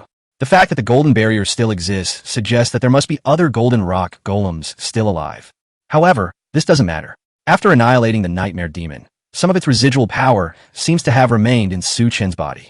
With this power, Su Chen could easily sense the location of other nightmare demons, almost like telepathy. Perhaps, this is the special method by which nightmare demons transmit information. As for Su Xiaotian, she still needs some treatment, since she caused her own injuries. Fortunately, there are some medicines in the beast taming space, which should be enough to deal with an emergency. This is an emergency. I was just applying medicine. I had no intention of becoming a traitor. Su Chen explained hastily, not knowing who he was talking to. On the other side, the nightmare demon, possessing the golden rock golem atop the mountain and maintaining the golden barrier, sensed the instantaneous death of its 2 companions. He was immediately filled with astonishment, as if he had fallen into an ice cellar. They're dead? How could that be? It murmured to itself, its voice filled with disbelief. This nightmare demon has been lingering in the world for 500 years, always hiding and never daring to show itself. Ultimately, 2.5 years ago, it successfully split into 2 siblings, intending to use the power of the Blood Soul Pearl to further expand its race and dominate the world in the future. However, the sudden news that its companions had all died plunged it into despair and rage. Damn it, how dare they kill my compatriots? I'll teach them a lesson. However, before it could finish speaking, a sudden sound came from behind it. What do you think I am? I didn't expect even monsters to like trash talk. The nightmare demon was so frightened that it almost flew out of the golden rock golem's body on the spot. Chapter 81, The True Hero. Who are you? Who are you? The nightmare demon spoke with a trembling voice, his face filled with terror. Me? I'm the one who killed 2 of your compatriots, but the 3rd one is coming up. Chen didn't want to waste any more time, so he quickly condensed 3 demonic arrows and shot them toward the golden rock golem like lightning. With 3 loud bangs, the golden rock golem's body was instantly shattered, revealing its true form as a nightmare demon. Impossible. How could a human possess such power? Why is this happening? The nightmare demon looked on in disbelief. Anything is possible. Haven't you heard that saying? A hint of disdain flashed in Chen's eyes. He conjured another demonic arrow, which instantly pierced the nightmare demon's misty body. Although the nightmare demon can easily possess the bodies of other demonic beasts, its own strength is extremely weak. The physical strength value of a 3rd-tier, 10-stage cultivator is even lower than that of Chen Ye, who is at the 1st-tier, 10-stage cultivator. Therefore, it was only natural that he was instantly killed by Chen. As the last nightmare demon transformed into a Tier 3 monster core, a series of system notifications rang in Chen's mind. Congratulations, host, on achieving the accomplishment, True Hero, Part 1. Completely annihilating the Nightmare Demon clan is undoubtedly a huge contribution to this world. Host, why do you think beauties have always been drawn to heroes? Gained 300 achievement points. Ding. Congratulations, host. Your achievement points have exceeded 3,500. You are rewarded with 5 free attribute points. Ding. Congratulations, host. Your achievement points have exceeded 3,600. You are rewarded with 5 free attribute points. Ding. Congratulations, host. Your achievement points have exceeded 3,700. Reward, Skill Limit Break. Limit Break significantly increases one's combat power in a short period of time. Chen was shocked. He hadn't expected to get achievement points this time, and a full 300 of them. He originally only wanted to tame a female demon beast. I never expected such an unexpected gain. That's really great. At this moment, Yi Yulong also instantly appeared in front of Chen. She looked at the fragments of the golden rock golem on the ground and nodded in satisfaction. Well done. I knew I hadn't misjudged you. After the barrier was lifted, Yi Lingyun also jumped out of the beast taming space. She said eagerly, Sister Yulong, listen to me. Chen is really strong. He actually defeated the golden rock puppet in an instant. It's amazing. I was right to make that decision. Very strong? Could it be that this golden rock golem was instantly killed? Yes. Of course, that's not all. Yi Lingyun excitedly recounted what had just happened. Yi Yulong was also stunned by what she heard. Is this even possible? The nightmare demon still has remnants. Chen chimed in with a grin. Mother-in-law, rest assured from now on, there will be no more nightmare demons in this world. After all, that's how the system makes its judgment, so there can't possibly be a problem. Real. Yi Yulong frowned slightly. How did you know? And what's this mother-in-law thing? Chen teased. Isn't that right? Should I call you sister-in-law? Seeing that Chen didn't intend to answer, Yi Yulong didn't press the matter further. She walked to the corpse of the golden rock golem and picked up a blood-red bead. She examined the beads from head to toe, and after a few seconds, she let out a huge sigh of relief. Although much of the power has been lost, the original energy is still there, so it's not a big problem. 30 years have passed, and this long-standing problem has finally been resolved. If he hadn't encountered Chen, he probably would have had to rely on breaking through to the 10th rank or higher to forcibly break through the barrier. Chen was taken by Yi Yulong to their vampire clan's gathering place to spend the night. Hidden deep in the mountains, this place is surrounded by a protective barrier, making it impossible for ordinary people to find. Of course, if other people found out about this place, they would be very surprised. Because here, you can actually see dozens of divine-level monsters that are almost never seen in normal times. The fact that they brought Chen here clearly shows that they have absolute trust in him. Surprisingly, almost none of the vampire girls are bad-looking. They all had long, golden hair, seductive, blood-red eyes, and incredibly hot figures, as if they had stepped out of a painting. You could say this is a man's paradise, provided you have good kidneys. After all, vampires' desires in that area are almost comparable to those of succubi in Western fantasy novels, which is just outrageous. Chen, Yi Lingyun's voice came through, carrying a hint of charm and seduction. She slowly approached Su Chen, a wicked smile on her face. Su Chen couldn't help but shiver. He felt his heart start to race and a thin layer of sweat appear on his forehead. He now knows how Tu Shanye and Qing Lu feel every night. Seeing Su Chen's embarrassed expression, Tu Shanye and Qing Lu couldn't help but chuckle. Indeed, it takes another evil person to teach a bad guy a lesson. Finally, a demonic beast can subdue Su Chen. The night was long, but Su Chen's room was brightly lit, creating a stark contrast with the darkness outside. The occasional laughter of a young girl could be heard from inside the room, adding a touch of liveliness to the quiet night. Although the experience was great, I still need to improve my physique as soon as possible. The next day, at noon, Su Chen, thanks to you this time, on behalf of Lingyun and all our compatriots, I thank you for your help. Yi Long said very sincerely, if you ever need our help in the future, or if you're interested in forming a contract, just let us know. We'll always be your support. Su Chen waved his hand and said with a forced smile, I don't have that much blood for you to suck, but if I ever need your help in the future, I'll let you know. Yi Long nodded, then turned her gaze to Yi Lingyun beside her, her eyes filled with concern and reproach. Lingyun, remember to be more restrained. Otherwise, if Su Chen dies, you'll suffer too. Yi Lingyun, however, didn't take it to heart. She smiled mischievously and retorted, Sister Yulong, you don't know this. Su Chen is extremely powerful. Upon hearing this, Yi Yulong blinked her beautiful red eyes, a hint of surprise flashing in them. Really? Su Chen's lips twitched, and he inwardly groaned. If he hadn't used his attribute points to strengthen his physique, he probably would have fainted. If I faint at this time, not only do you waste your energy and miss out on the paid content, but you also get criticized by the girls. A man should never say no. Unfortunately, this has a limited number of attempts. Yi Lingyun nodded vigorously and continued. Yes, very impressive. Yi Yulong smiled sweetly. Really, you're making me a little tempted. Her gaze lingered on Su Chen for a moment, as if she were thinking about something. Chapter 82, heading to the first war zone. After chatting for a while, Su Chen checked the time. It was almost time to say goodbye. His gaze swept around him, and the vampires seemed to be staring at him with hungry eyes, swallowing hard. Su Chen's heart tightened. If I don't leave soon, I'm afraid I'll really be drained dry by these vampires and become a dried-up corpse. As for Su Xiaotian, she was immersed in immense grief after waking up, constantly sobbing uncontrollably. She clearly remembered that she had killed her husband with her own hands. This cruel reality was unacceptable to her, yet she felt helpless. Life and death are preordained. Wealth and honor are determined by fate. This is the cruel reality of the world. To express her apology, Yi Yulong offered a treasure worth hundreds of millions of credits as compensation. Although these treasures could not heal Su Xiaotian's pain at losing her beloved, but at least it will ensure she has enough to eat and wear in the future, and she might even have the chance to break through to the 6th rank or higher as a beast tamer. The matter concerning Yi Lingyun has finally come to a complete and satisfactory conclusion. Teacher Xia, this is Yi Lingyun, my new partner. Inside the hotel room, Su Chen proudly introduced it to Xia Liming. Yi Lingyun also curtsied respectfully to Xia Liming and greeted her with a smile. Hello, teacher. I am Yi Lingyun. I often hear Su Chen mention you. After carefully investigating all suspicious locations in the trial area, the personnel of the 1st and 2nd war zones finally issued an order for a complete blockade and did not continue the investigation. Because high-level combatants like 7th-tier beast tamers are so rare, they have countless tasks to complete every day and are simply too busy to keep up. In this situation, the most profitable course of action would be to seal off the trial area, end the mission, and deploy drones to continue close monitoring. So when Su Chen returned to the hotel, he happened to see Xia Liming, who had returned after completing her mission and began to introduce Yi Lingyun, who had forced him to eat meat the night before. Another beautiful female monster.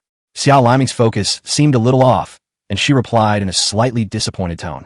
Her gaze fell on Yi Lingyun, a complex emotion flashing in her eyes. However, she quickly recovered and continued. Speaking of which, Su Chen, I reported your breakthrough to the 3rd rank to General Han, and he told me to take you to the 1st war zone right now. How about it? Do you want to go? Go. Of course I'll go. Su Chen immediately responded. Which man could resist the words strongest and most mysterious? Okay, shall we leave now? Let's go now. All right, I'll request a teleportation array from my superiors right away. Xia Liming originally thought that it would take Su Chen at least a year to break through to the 3rd level. Unexpectedly, it arrived in just over 3 months.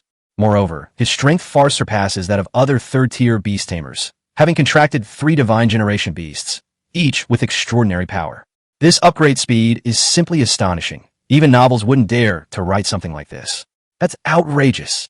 Before long, Chen was taken to the basement of the Yinjing Beast Tamer Association.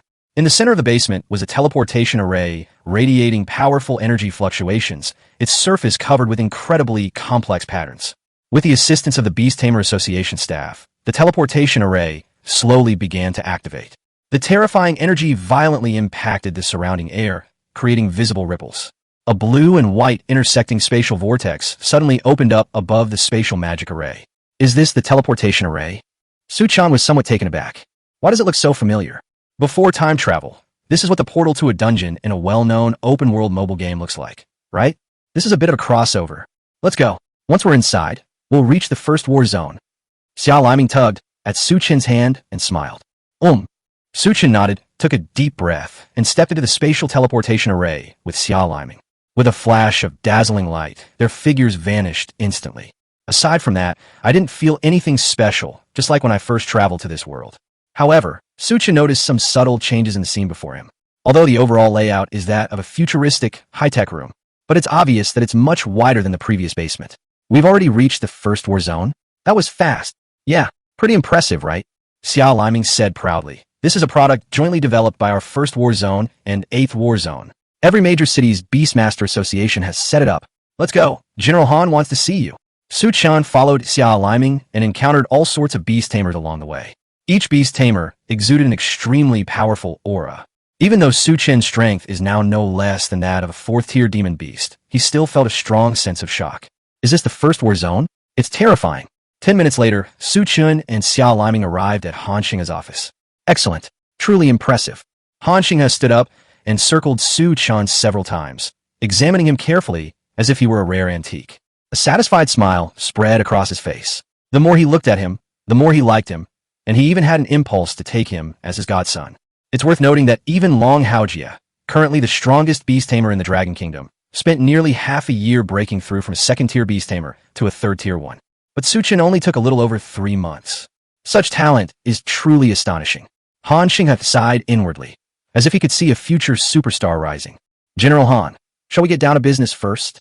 Chen twitched his lips helplessly. He felt really uncomfortable being stared at by Han Xinghe like that. Han Xinghe then realized that he had lost his composure. He smiled and sat back down in his seat. Haha, sorry. Han Xinghe cleared his throat and said, Well then, Chen, first of all, congratulations on officially becoming a member of our first war zone. You'll receive corresponding resources every month. Jasmine will explain it to you then. This is your identity card. With this card, you have the right to act first and ask for permission later. Jasmine will also introduce you to other rights later. Then there's your code name. Everyone in our first war zone addresses each other by code names. If you have time, you can think of one for yourself. There's no rush. As for your obligations, do you remember what you told me before? As soon as he finished speaking, Han Xinghe's expression turned serious. Upon hearing this, Chen straightened up and gave a proper military salute. To restore the glory of humanity is our inescapable duty. Chapter Nyortsvanharum Chosing Ovido. Great. Very good. Han Xinghe smiled and nodded in satisfaction, his eyes revealing his appreciation. His gaze slowly turned to Xiao Liming. Now, take them to choose a house. Xiao Liming gave a crisp military salute and replied, Understood. A sense of doubt arose in Chen's heart. Are there other people besides myself who need to choose a house? Before long, Chen and Xiao Liming arrived at the dormitory area of the first war zone. The sight here left him speechless. It's less of a dormitory area and more of a townhouse estate. Looking around, rows of extremely luxurious villas were arranged in a well-organized manner, their exquisiteness even surpassing that of Xiao Liming's villa in Yecheng. Accompanying them were 6 beast tamers ranging from Tier 3, Stage 10 to Tier 4, Stage 2. Chen was familiar with 3 of them. They frequently appeared on television and were renowned in various universities as highly regarded chief beast tamers. Each of them possesses extremely strong abilities. Individually, they would have been enough to win first place with an absolute advantage in the previous training camp. Of course, apart from Chen. Chen did not recognize the other 3. But if they can stand together, their strength is probably not too different. At this moment, Xiao Liming stopped, looked around, and then pointed to the villa in front of her, saying, This is our dormitory area for the first war zone. The villas without names on the house numbers are all uninhabited. You can choose anyone you like. Of course, this isn't free. To obtain the right to use and own the villa, you must pass the assessment we set. The more luxurious the villa you choose, the higher the challenge difficulty. There is no limit to the number of challenges you can attempt, but you can only apply for one challenge per day. Of course, you can team up to take the challenge, but that would mean 2 people sharing a room. If you fail, you'll have to stay at an inn for the time being, so please be aware of that. Now, you can go and choose your villa. As Xia Liming finished speaking, a brief silence fell over the room. But soon, a female beast tamer broke the silence. Excuse me, Lieutenant Jasmine, do you have a map? This place is so big, it would probably take us half a day to look at everything. You don't need to worry about that. Xia Liming smiled slightly and took out 7 terminal devices from her beast taming space. These are the positioning terminals for the villa area. After you select your preferred villa, click confirm, and you'll be teleported to the assessment area. After completing the assessment, you will receive the house key. Hey girl, want to stay here? I'm Lin Yubin, the top beast tamer at Peking University this year. A 4th tier, first level beast tamer bowed very politely and said to the only female beast tamer, I think with our combined strength, we can definitely conquer the most luxurious villa in the accommodation area. She replied coldly, sorry, I don't want to live with anyone else. After saying that, she started fiddling with the positioning terminal, seemingly oblivious to everything around her. What a pity, Lin Yubin said with a hint of regret, but his face did not show much disappointment. After all, for people of their status, female prodigies would line up to offer them gifts, and they would never stop just because a female beast tamer is particularly beautiful. Just then, Chen had already chosen the villa he liked and headed straight for the seaside villa area in the distance. Of course, the so-called sea view is nothing more than an artificial lake. Who is that person? They got guts. Their target is the last remaining seaside villa. Lin Yubin rested his chin on his hand and praised. The forces behind them could easily buy estates and villas dozens of times larger than this one.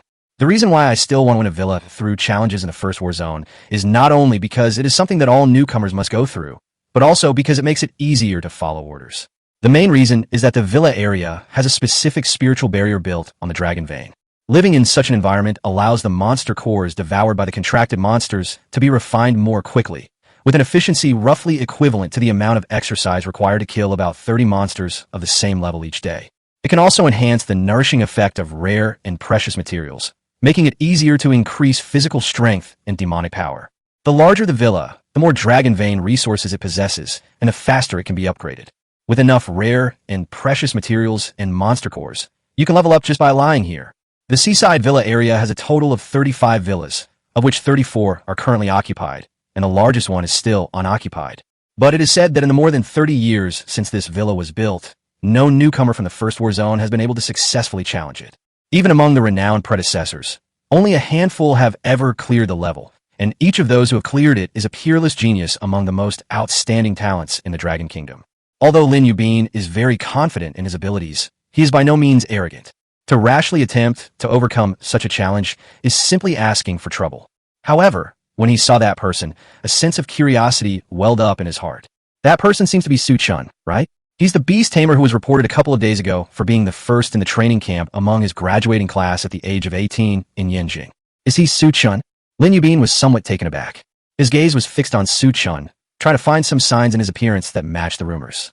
The Chen before me looked tired, with dark circles under his eyes from not getting enough sleep. There was no trace of arrogance in his eyes, and he walked with a slight limp.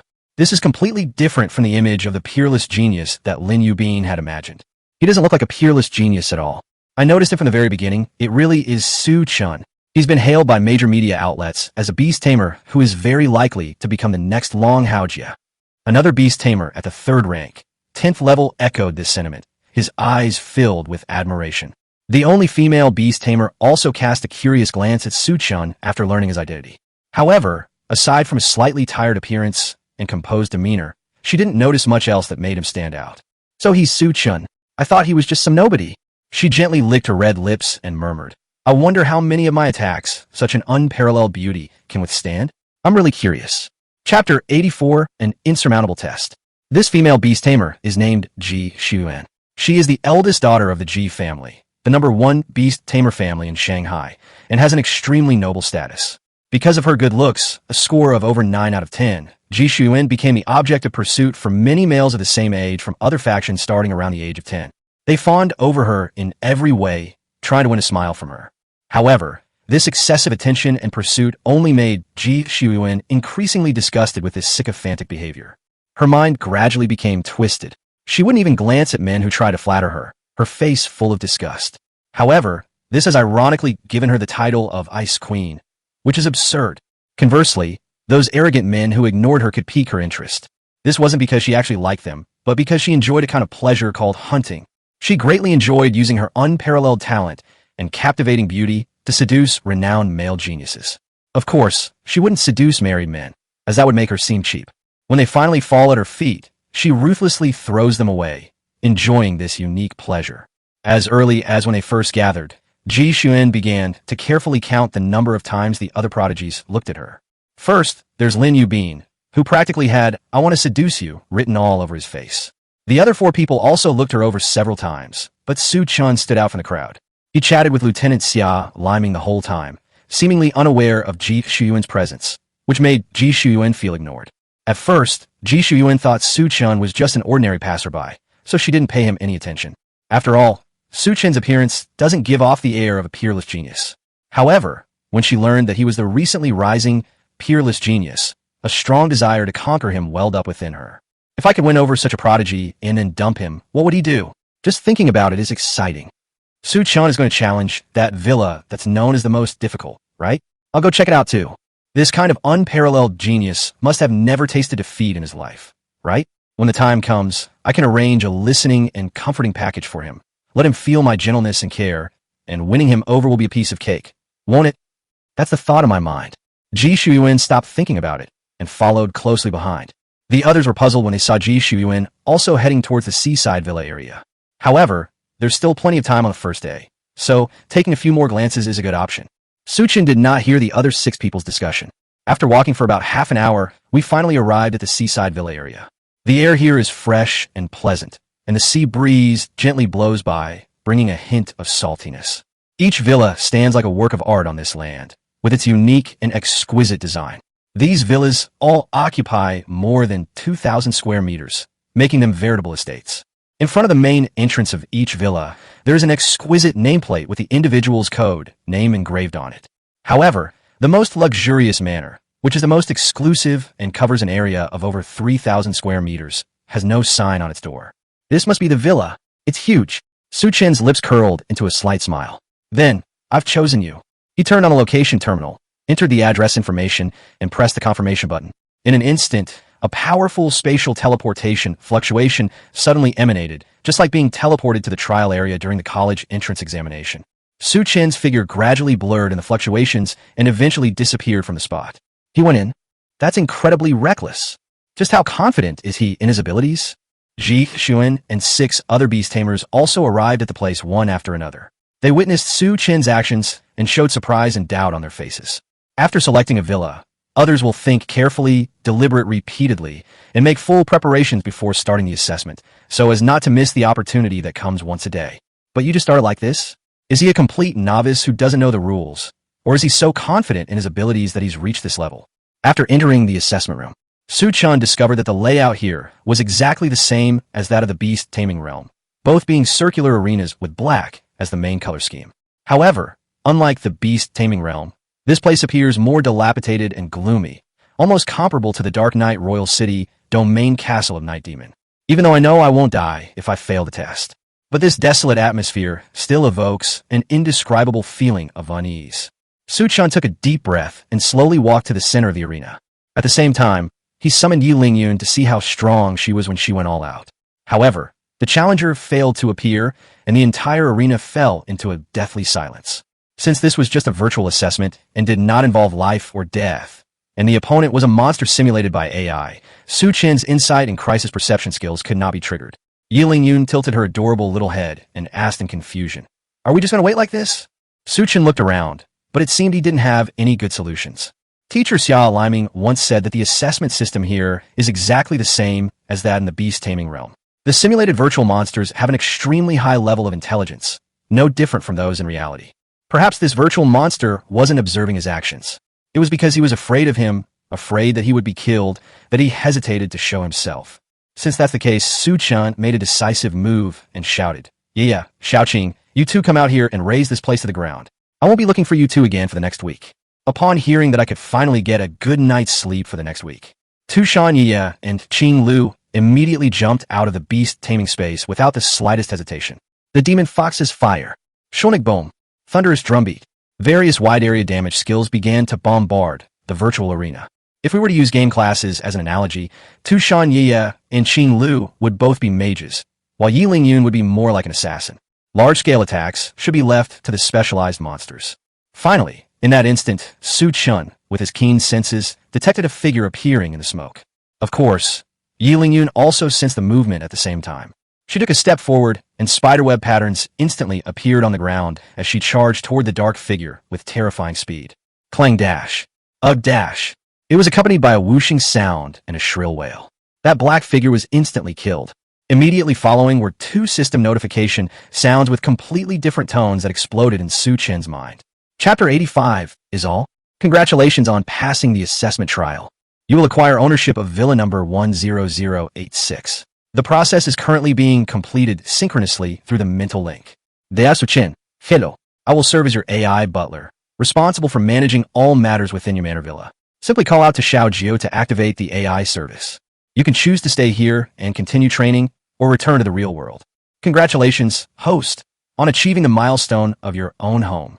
Congratulations, host, on owning your own house with 4 living rooms and 20 bedrooms. Are you planning to take 20 concubines? Gained 30 achievement points. Ding! Congratulations, host. Your achievement points have exceeded 3,800. Reward, skill, commanding art. Command technique. Temporarily increases the combat power of contracted demonic beasts at the cost of consuming one's own demonic power. It doesn't seem like a big deal.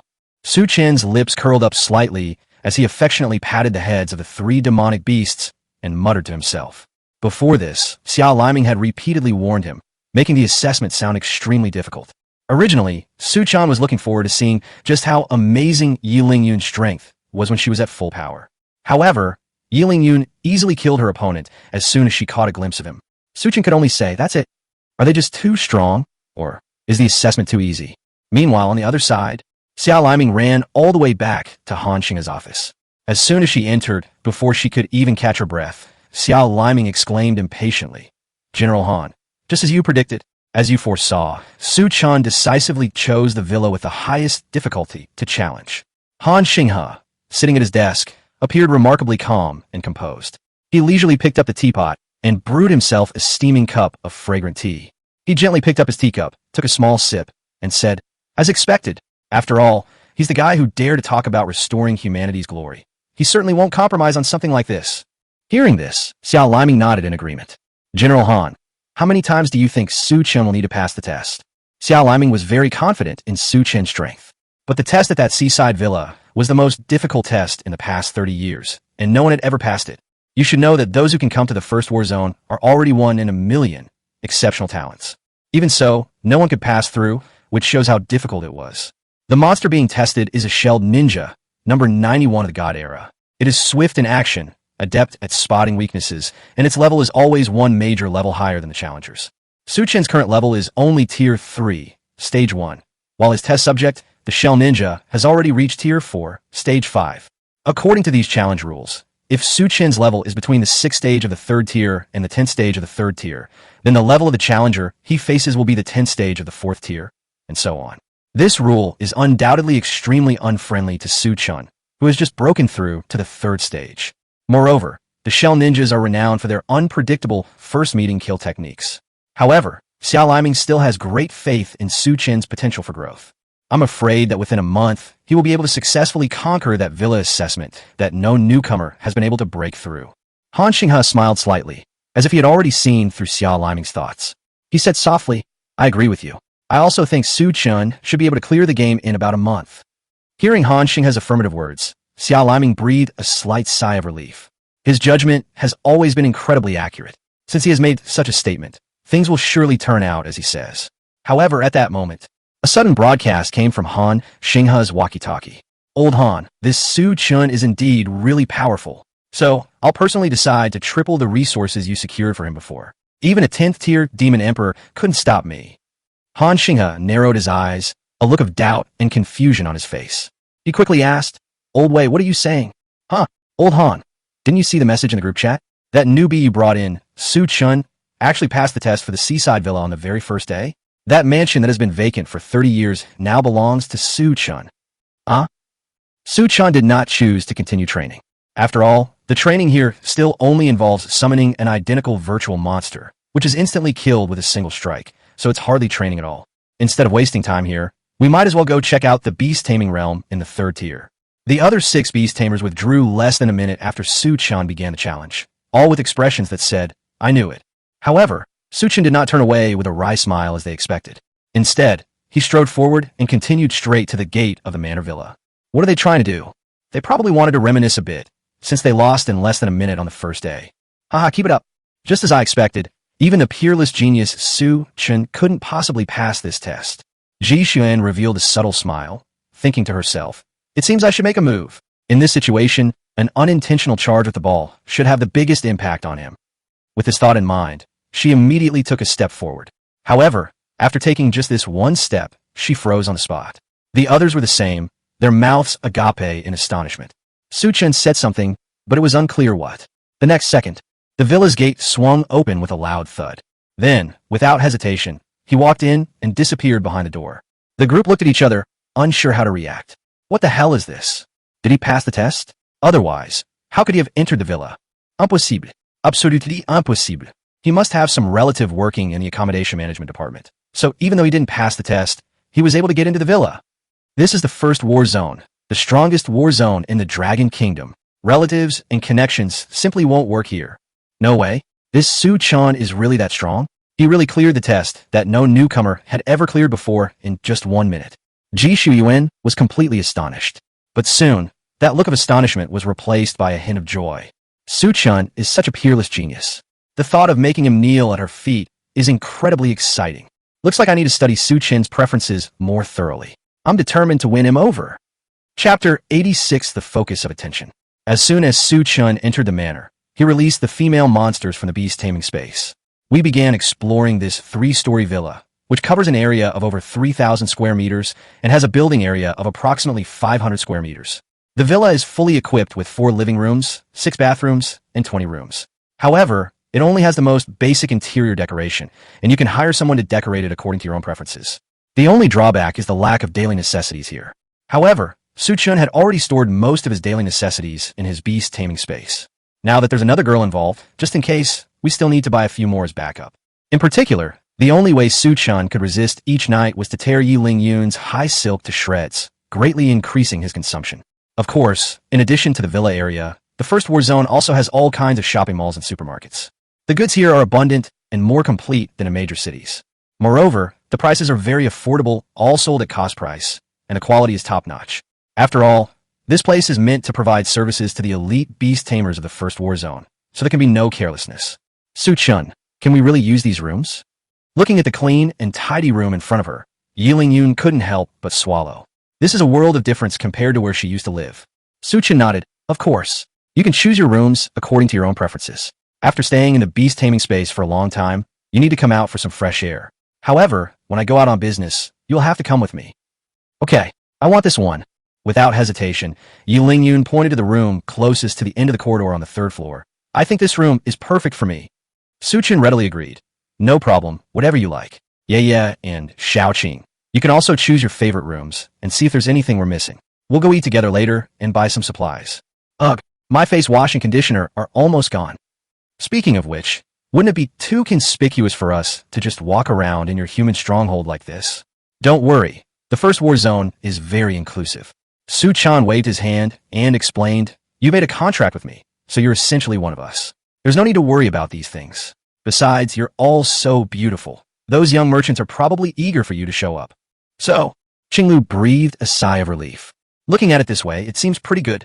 The design of the first war zone is not much different from that of an ordinary city. It is a city enveloped by a huge barrier. However, there are some changes in the layout design. It's like the Great Wall has expanded horizontally by hundreds of thousands of times. It's a city that stretches for tens of kilometers.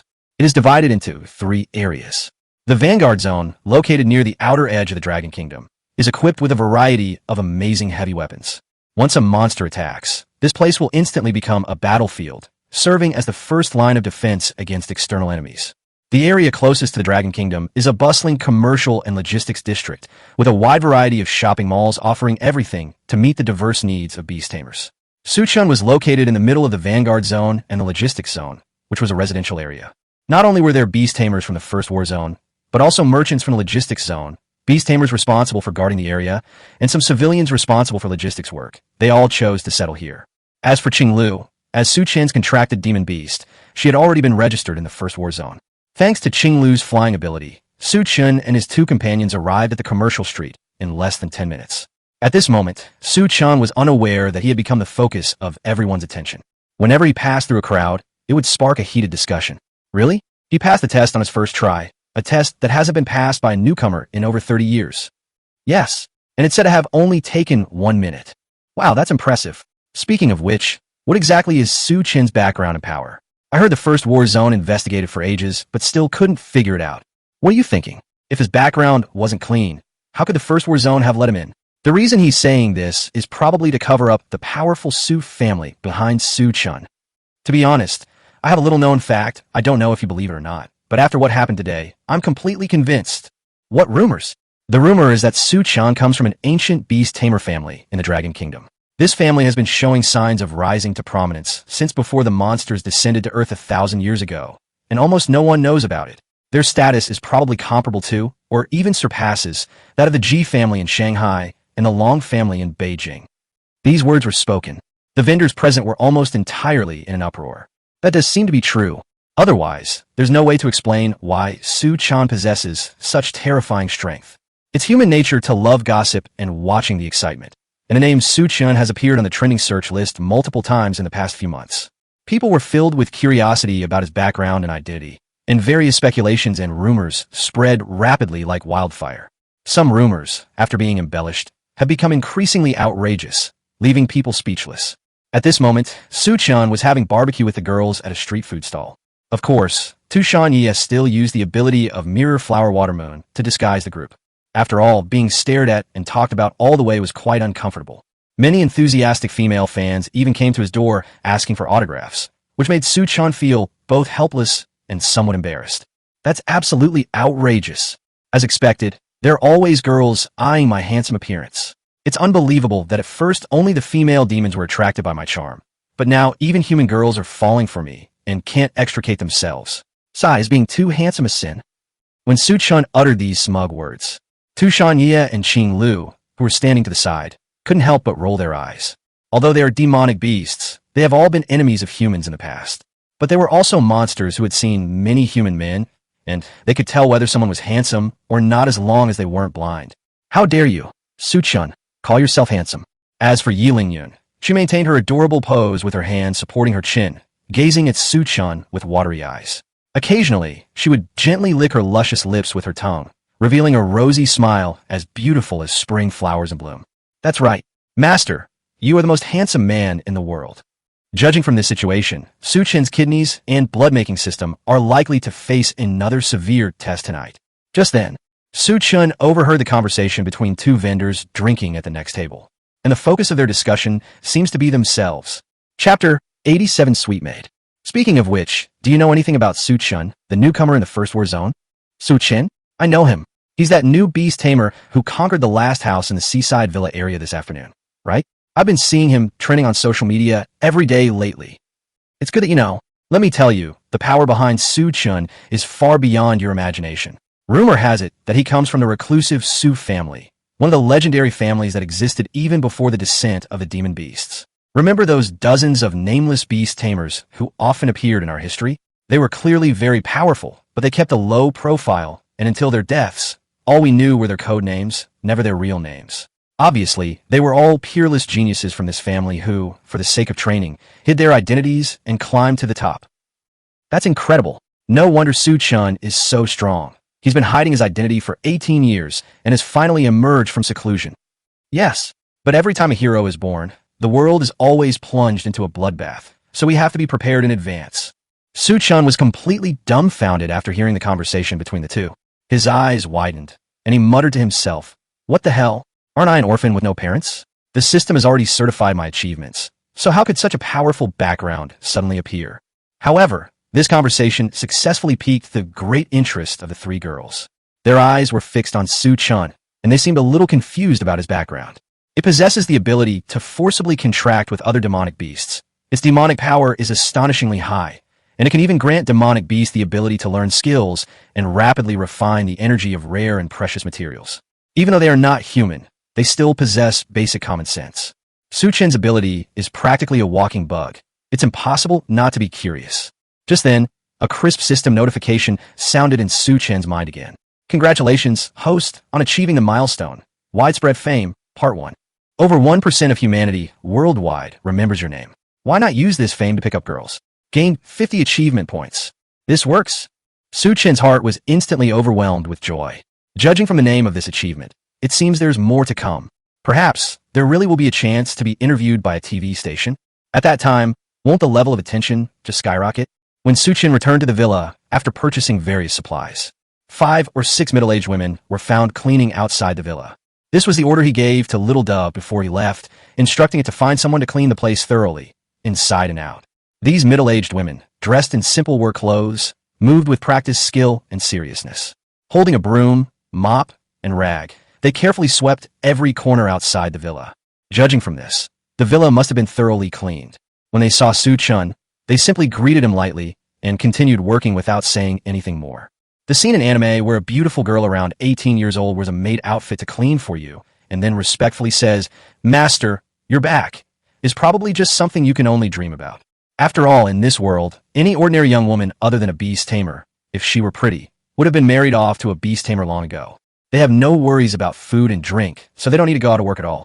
Women of average or below average appearance, or even those who are not particularly outstanding, mostly choose to marry ordinary men and then devote their energy to having and raising children, hoping that one of them will become a beast tamer. It wasn't until their 40s or 50s, when their fertility gradually declined, that they had time to go out to work and buy rare and precious herbs to strengthen their children's bodies. If a middle-aged woman like this calls you master, what kind of torture game is that? However, when Su Chen opened the door and walked into the villa, his thoughts were instantly overturned. A woman who looked to be in her early 20s, with a well-proportioned figure and excellent looks, dressed in an exquisite maid outfit, strode gracefully towards Su Chen. Her attitude was extremely respectful, and her eyes revealed a hint of barely perceptible admiration, just like a little fangirl who had finally met her idol. She looks exactly like a sweet maid from an anime. She bowed slightly, humbly, and said softly, "Hello, master. I am Yun Qian, the housekeeper in charge of managing all the logistics of this villa. My sister, Yun Yao, has met you before." Su Chen was slightly taken aback, secretly surprised. She's actually Xia Liming's best friend's sister? How did she end up working as the housekeeper of her own villa? However, Su Chen didn't press further. He simply waved his hand and smiled, saying, "Yun Qian, you can just call me by my name from now on. Calling me master feels a bit awkward. Also, how long will this cleaning take?" Yun Qian looked up at Su Chen and replied, "It will take about another hour to complete the entire project." Su Chen nodded and continued, "Do you live in the other courtyard?" Yun Qian maintained her slightly forward-leaning posture and replied, "Yes. In order to be at your service 24 hours a day, Su Chen, we stay in the villa during our free time." Su Chen said with satisfaction, "All right, I also just bought a lot of new household items. Could you have someone help me set them up? They'll be used tonight in the master bedroom, number 1, and the secondary bedrooms, numbers 3, 5, and 10. Upon hearing this, Yun Qian nodded slightly, her movements elegant and natural. She gracefully took 5 steps back before turning away and calling out to the middle-aged women, her tone full of authority. Her attitude was completely different from how she treated Su Chen. It was like a beautiful female CEO ordering her subordinates around. Su Chen was quite surprised to witness this scene. He treats his superiors with utmost respect and his subordinates with decisiveness and efficiency. Although he didn't know what the maids and housekeepers in those wealthy families were like, Yun Qian's behavior was undeniably very satisfying to him. At this moment, Su Chen looked at his phone. Several unread messages were flashing on the screen. It was sent by Xia Liming. It turned out that Yun Qian was someone she had specially invited. After the training camp ended, Yun Yao told her younger sister Yun Qian about Su Chen. At that moment, Yun Qian instantly transformed into a little fangirl, filled with admiration and respect for Su Chen. Like Xia Liming, Yun Yao was not born into a family of beast tamers, but rather into a commoner family with a little money. Therefore, resources are often allocated to those with the most outstanding talents, while other children rarely become beast tamers and are raised as ordinary children. Yun Qian is one of them. It just so happens that the skills she learned were related to maids and butlers, and the villas in the First War Zone all had the custom of employing butlers. In addition, Yun Xian was infatuated with Su Chen. All these coincidences led to her being sent here, and perhaps she could take this opportunity to establish a relationship with Su Chen, this future peerless genius. In addition to this, there is another matter. The fighting on the 7 battlefields is becoming increasingly tense. Including Xiao Liming, almost all beast tamers of the 5th rank or above were dispatched to various battlefields to serve as support. It's estimated that we won't see them again for at least the next few months. Chapter 88 SS Rank Mission. 1 hour later, the villa was cleaned inside and out until it was spotless and looked brand new. The air is filled with a faint floral fragrance, fresh and pleasant, as if you are in a sea of flowers. However, amidst this beautiful atmosphere, a pair of eyes, radiating intense desire, were fixed intently on Su Chen. Master, it's 10 o'clock. Time to rest. I can't help but say this, Yiling Yun said in a sweet voice, her cheeks slightly flushed. My queen, could we please refrain from drinking blood tonight, and just do pleasurable things? A pleading glint flashed in Su Chen's eyes as he leaned close to Yiling Yun's ear and whispered something. No, I am hungry. Yiling Yun pouted coquettishly and gently shook Su Chen's arm with both hands, turning on her coquettish mode. Upon hearing this, Su Chen also let out a long sigh. All he wanted to say right now is one thing. Being a man is so tiring. But there was nothing he could do. After all, Yiling Yun was his contracted demon beast. Over the next few days, Su Chen stayed in the villa, using the power of the dragon vein to safely upgrade his character. Yun Xian took care of all 3 meals a day, making it feel like living in paradise.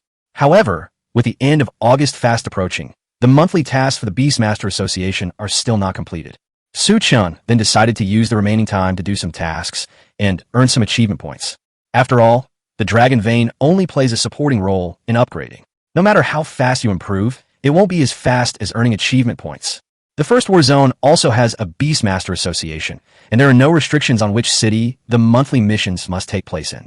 Su Chen arrived at the mission hall, which was different from the mission halls in other major cities. As the end of the month approaches, the missions issued within the First War Zone cover the entire country, and all of them are S-level difficulty missions.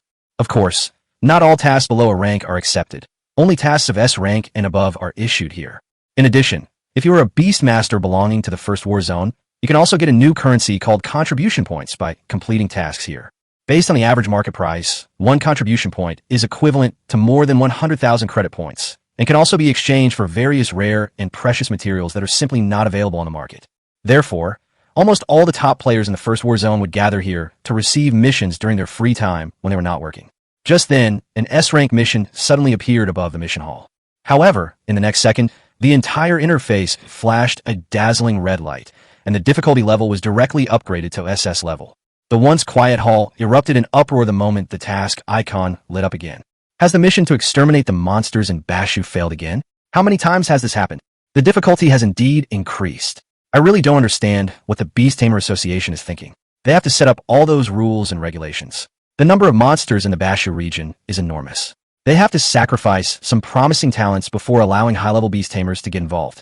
It's truly speechless. There's nothing we can do about it. The main battlefield is desperately shorthanded. It's a case of soldiers against soldiers, generals against generals. If any high-level beast tamer is recalled to perform a mission, it could lead to the complete collapse of the battle line. But now that it's been upgraded to SS level difficulty, 4th level beast tamers can intervene. That should solve the problem, right? It's hard to say. I feel it would be better to gather 5th tier beast tamers for siege. The loss of even 1 4th tier beast tamer would be a huge blow. Hey bro, I'm pretty free right now. And this mission pays really well. Want to team up? No problem. Let's haul a few more 4th tier beast tamers to form a team. The crowd was buzzing with discussion. Su Chen also turned his attention to the newly appeared mission. Mission: proceed to the Bashu battlefield to assist the Beastmasters of the Second War Zone in their extermination operation. Difficulty: SS level. Estimated level: Tier 4, Level 1 or higher. Mission reward: 4 million credits. The battlefield of Bashu? Su Chen murmured softly, his voice tinged with doubt and contemplation. He tried hard to search his memory for information about the battlefield in Sichuan and Chongqing. The borders of the Dragon Kingdom are divided into 9 major battlefields.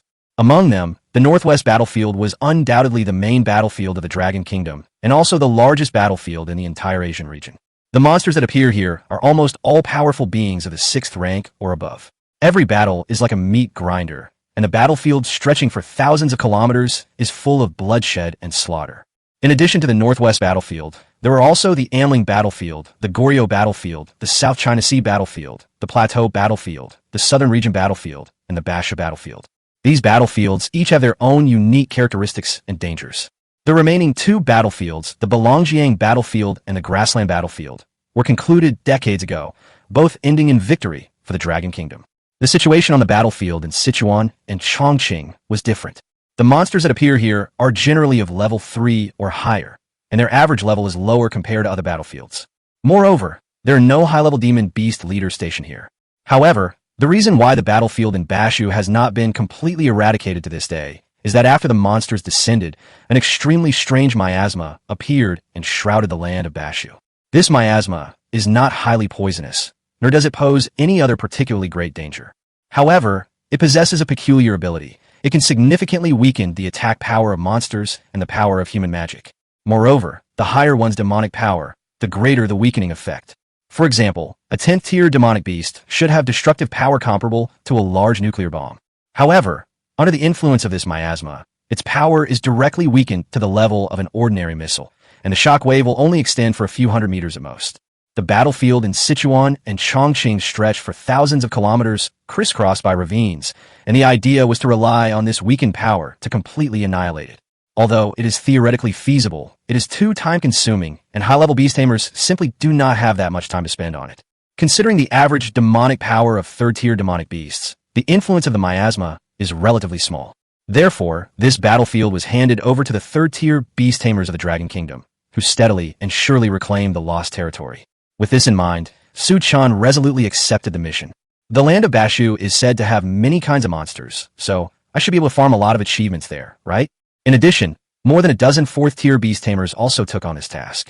At this time, in a corner of the mission hall, a woman slowly removed her sunglasses, revealing an expression that said, "I have it all under control."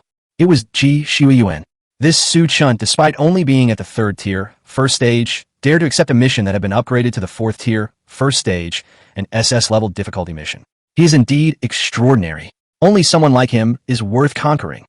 Ji Xuan approached the front desk and said with a smile, "Hello, I also want to take on this task." Chapter 89, The Land of Bashu. In the land of Bashu, inside the number 1 headquarters of the logistics department, a group of beast tamers of the 4th or 5th rank and above were holding up signs and occupying positions outside the teleportation array. Everyone looked disheveled, and their eyes revealed exhaustion and resentment. These beast tamers are all captains of their respective strongholds. Because many beast tamers have recently sacrificed their lives in battle, they came here specifically to request support from their superiors. I really don't understand what the higher-ups are thinking. These missions should have been upgraded to SS level long ago, or even SSS level. Look at how many new recruits we've sacrificed. One of the team leaders, Yi Huang, couldn't help but complain, his voice filled with helplessness and regret. "Shoo, keep your voice down. We just need to follow the orders from above. There's no need to question them." Another beast tamer, Lin Yu, quickly lowered his voice to remind him. "I have no doubts. I just feel sorry for those new beast tamers who have passed away. But let's not talk about that for now. By the way, Lin Yu, didn't your base just take away 10 third-tier, 5th-stage beast tamers half a month ago? Isn't that enough? Enough, almost all those beast tamers are just here for fun. Maybe the bounty on the missions offered by the association was a bit too high, so they wanted to try their luck. But once they got to the battlefield, half of them were scared away. As for you, last time you took a 4th-tier, 8th-level beast tamer who was also contracted with a divine generation beast. Right, did you sacrifice yourself?" Upon hearing this, Yi Huang's expression instantly turned extremely ugly. He clenched his fist tightly, and the cup in his hand shattered instantly under his force, shards scattering all over the ground. He angrily complained, "Damn it, stop talking. That piece of trash is just here to get some experience. He's not going to fight at all." Upon hearing this, Lin Yu immediately showed a sympathetic expression. The soldiers on the front lines knew all too well what gilding meant. Just like many overseas returnees, many young masters and ladies from beast tamer families have the best resources, and the beasts they contract with are even powerful beings of the divine generation. However, they prefer to stay in their comfort zone at home, living a life of luxury and extravagance, rather than step onto the battlefield. However, if this were to be said out loud, it might be a loss of face for the family, and if they were to form a marriage alliance with other powerful families in the future, they wouldn't have anything to be proud of. This led to the practice of visiting the 7 existing battlefields to gain a reputation for having fought on the battlefield, even though one never actually fought and only stayed behind a fish. This practice was known as gilding. This behavior was the least liked by the soldiers, but they were helpless to change it. After all, these people with prestigious backgrounds often have powerful connections and resources, and the soldiers dare not offend them easily. Sigh, I can only pray I meet a normal person. During the conversation, the beast tamers gathered from all over the Dragon Kingdom also arrived at outpost number 11 after another through the teleportation array. After accepting a mission, these beast tamers will be evaluated by the Beast Tamer Association and then assigned to each stronghold based on their strength and experience. Therefore, these beast tamers, like those searching for their respective universities at a bus station, all found their place. At this moment, Linyu had already welcomed 3 beast tamers, all of whom were elite individuals at or above the 4th rank. The other team leaders were in similar situations, almost all of whom received 4th-tier beast tamers. Only Yi Huang's position remained unsupported. What the hell? Does this mean my reinforcements won't arrive until the next day? Just as Yi Huang was wondering, a 3rd-level, first-stage beast tamer came to his side. He was wearing a simple beast tamer uniform, embroidered with the emblem of the Dragon Kingdom Beast Tamer Association. It was Su Chen. Su Chen asked, "Hello, are you Captain Yi Huang from Outpost 64? As he spoke, he took out the token he had been given after accepting the mission, which clearly showed the number 64. Yi Huang looked at Su Chen, his mind filled with questions. 3rd order, 1st step, and there was only one person? This is ridiculous. You've already upgraded to a 4th-tier SS level character, and you, a 3rd-tier, 1st-level beast tamer, come here alone? Are you kidding me? Could it be another one who's just been given a gilded diploma?" Seeing that Yi Huang remained silent for a long time, Su Chen continued to ask, "What's wrong? It's all right, you can wait in the back lounge first." Yi Huang quickly calmed himself down by thinking that there were other beast tamers. Damn it, that 4th-tier, 8th-dan gold-plated guy hasn't even left yet, and now another 3rd-tier, 1st-dan newbie has arrived? Moreover, he looked to be only 18 or 19 years old, with a youthful face and eyes that revealed a hint of naivety and confusion. Even if this kind of talent wasn't someone who could be given a prestigious education, even if Yi Huang had the intention, he really couldn't bear to let him step onto the battlefield. A typical stronghold usually has only 10 resident beast tamers, equivalent to 2 beast tamer squads. However, now they tell him, one of them is a gilded person who only consumes resources but cannot play any practical role, and you can't afford to offend him. The other one is a newbie at level 3, who not only needs special attention to be kept safe, but also cannot be sent to the battlefield. Is it possible that his superiors think he's not miserable enough and deliberately arrange this kind of weight training for him? Is this some kind of ripoff? Even though Outpost 64 isn't a particularly strategic location, it doesn't deserve this treatment, does it? However, his anxiety quickly dissipated like smoke upon the arrival of a beautiful 4th-tier, 1st-level beast tamer. Ji Xuan walked gracefully to Yi Huang with a smile on her face. She extended her hand, handed over a number card, and said softly, "Hello, I am Ji Xuan from the 1st War Zone. I accepted the mission you issued in the mission hall. Is this the rendezvous point for Outpost 64?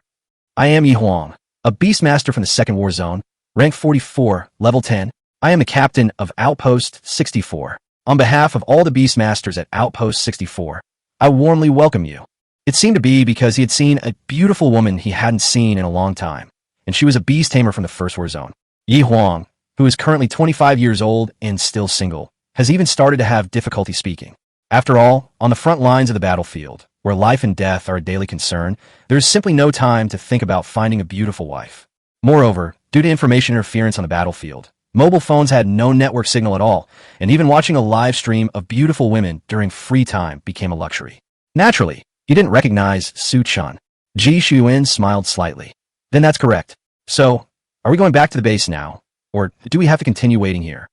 At this moment, Yi Huang's inquiry also received a response from his superiors. There were only 2 Beastmasters supporting Outpost 64 this time, although those newbies at level 3 were really annoying. But isn't this the end of hardship and the beginning of happiness? And so, Outpost 64 finally has its own flower. Chapter 90, Outpost 64. Let's go. There's no one else here, Yi Huang said with a warm smile. His gaze swept across the lounge, and he glanced at Su Chen, who was still there, with some displeasure, before letting out a helpless sigh.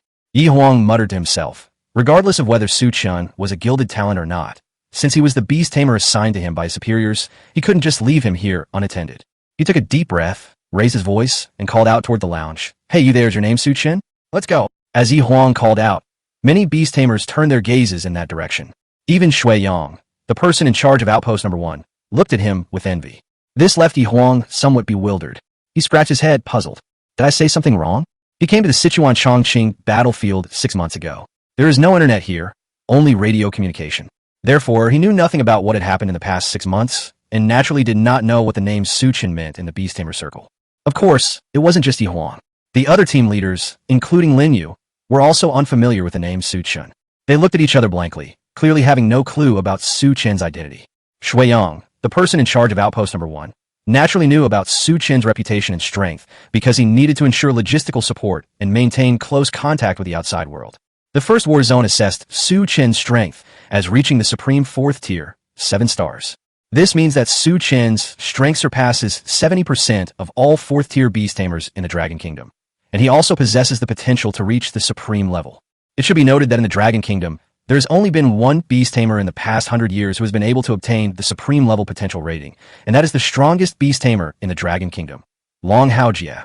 Even a genius like Han Xinghe is only rated as a prodigy, 1 level below the supreme level. With such a peerless talent assigned to your Outpost 64, who wouldn't be envious? Outpost 64 is about 200 kilometers away from Outpost 1. If they had used the power of flying monsters, they might have been able to arrive in just 1 or 2 hours. However, in order to avoid the monsters discovering their support operation, and also to test the physical abilities of the 2 newcomers, Yi Huang chose to walk there instead of summoning a demonic beast to ride. He led the way, while Su Chen and Ji Xuan followed behind. Ji Xuan, a 4th-tier beast tamer from a prestigious family, has been nurtured by various rare and precious herbs since childhood. Her physical strength is undoubtedly exceptional, allowing her to easily keep up with Yi Huang's speed. However, what truly surprised Yi Huang was the 3rd-tier newbie named Su Chen. Su Chen's figure weaved through the woods. After running at full speed for more than 30 kilometers, his complexion remained unchanged, and his breathing was still steady. This made Yi Huang look at this gilded person with new respect. This gilded man looks pretty good, but the real test is just beginning. There's still over 170 kilometers to go. I don't believe you can keep up. Time passed by, second by second.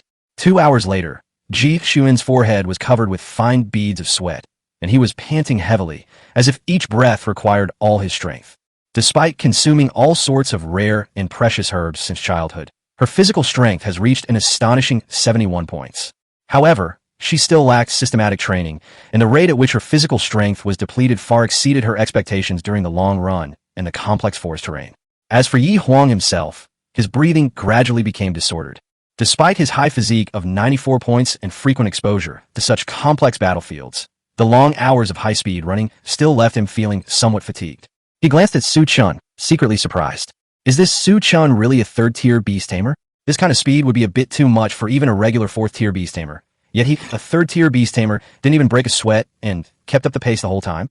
Of course, Su Chen couldn't possibly do it that easily. It's all thanks to that one free attribute point, which, when added to the physique stat, instantly restored full health. However, Yi Huang quickly shook his head and cleared his thoughts. He thought to himself that they had already traveled about 80 kilometers, which was enough for the test. He took a deep breath, then waved his hand, and the number 184 demon beast, the Azure Eagle, appeared before him. Both of you get on, ride it for the rest of the journey. Upon hearing this, Ji Xuan breathed a sigh of relief, but she was still somewhat dissatisfied.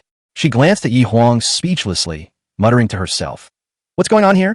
It's not like we can't ride demonic beasts. Why did it take so long to say this? Is he trying to show off in front of me?" Steamed Shrimphead. The 3 remained silent throughout the journey, with only a gentle breeze caressing their faces. Before long, they arrived at Outpost 64.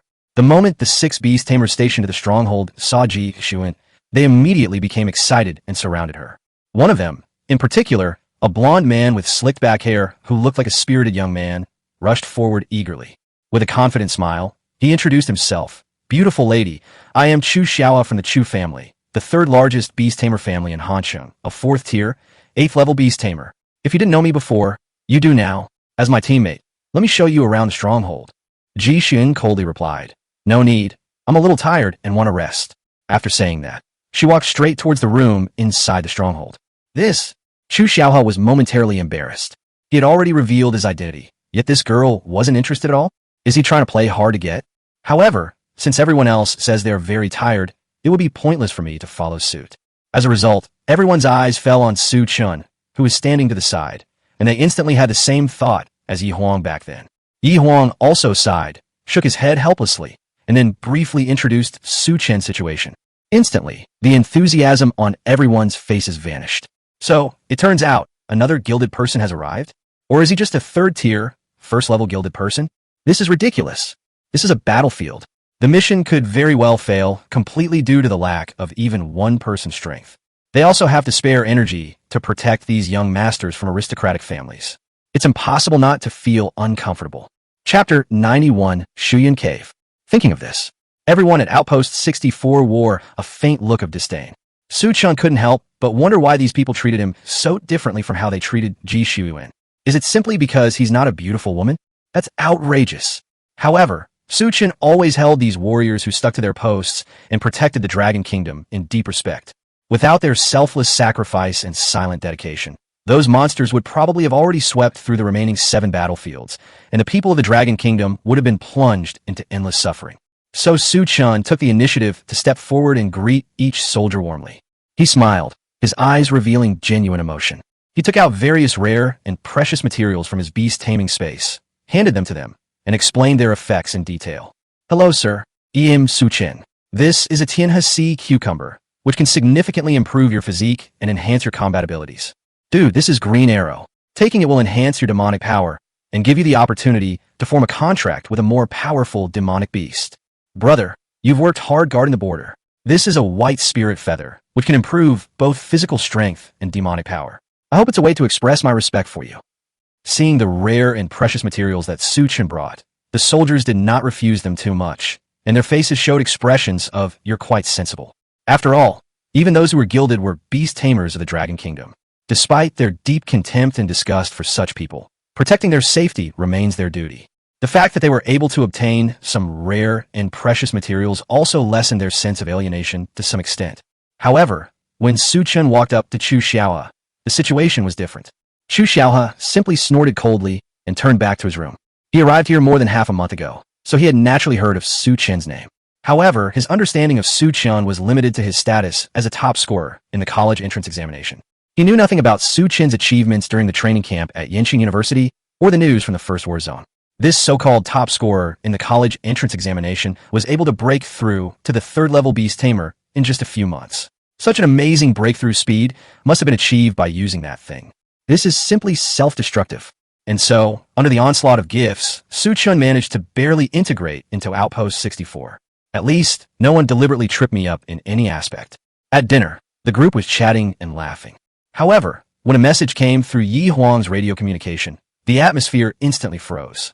The situation has changed. We'll begin the operation tonight. Chen, Ji Shuyan, you two get ready. Remember to bring plenty of antidotes from the warehouse. The monsters in the Bashu region are more or less poisonous, so these items must be prepared. Yes. Chen gave a proper military salute in response. By the way, is the mission just what we discussed this afternoon? Ji Shuyan asked. In the afternoon, Yi Huang had already gathered everyone together and explained in detail the mission that was originally scheduled to be carried out 2 days later. This mission is being carried out jointly by Outposts 64, 60, 65, and 61, with the target being Shuyan Cave, which is approximately 30 kilometers away from this location in a straight line. This place was one of the important hubs of the Basha battlefield and had extremely important strategic significance. Once this area is captured, a natural barrier can be established as a supply line for further advances, which will play a crucial role in the overall development of the war. In the simplest terms, this is a strategically vital location that military strategists must contend for. However, Shuyan Cave is also the main habitat of the Evil Eye Serpent, a monster with sequence number 488. According to previous intelligence, there are estimated to be at least several thousand evil-eyed serpents here, all of which are around the 3rd tier, 8th stage, with quite a few breaking through to the 4th tier. Their strength should not be underestimated. In addition, there are Leaf Vine Serpent number 447 and Icefire Ghost Python number 374, and their numbers should not exceed 100. 10 days ago, these 4 strongholds had already launched a siege against the monsters in Shuyan Cave. Although they successfully eliminated more than half of the monsters, they also paid a heavy price. Faced with such a powerful enemy, each stronghold had to request support from its superiors to ensure the successful completion of the mission. This time, we must take down Shuyan Cave. Yi Huang nodded, yes.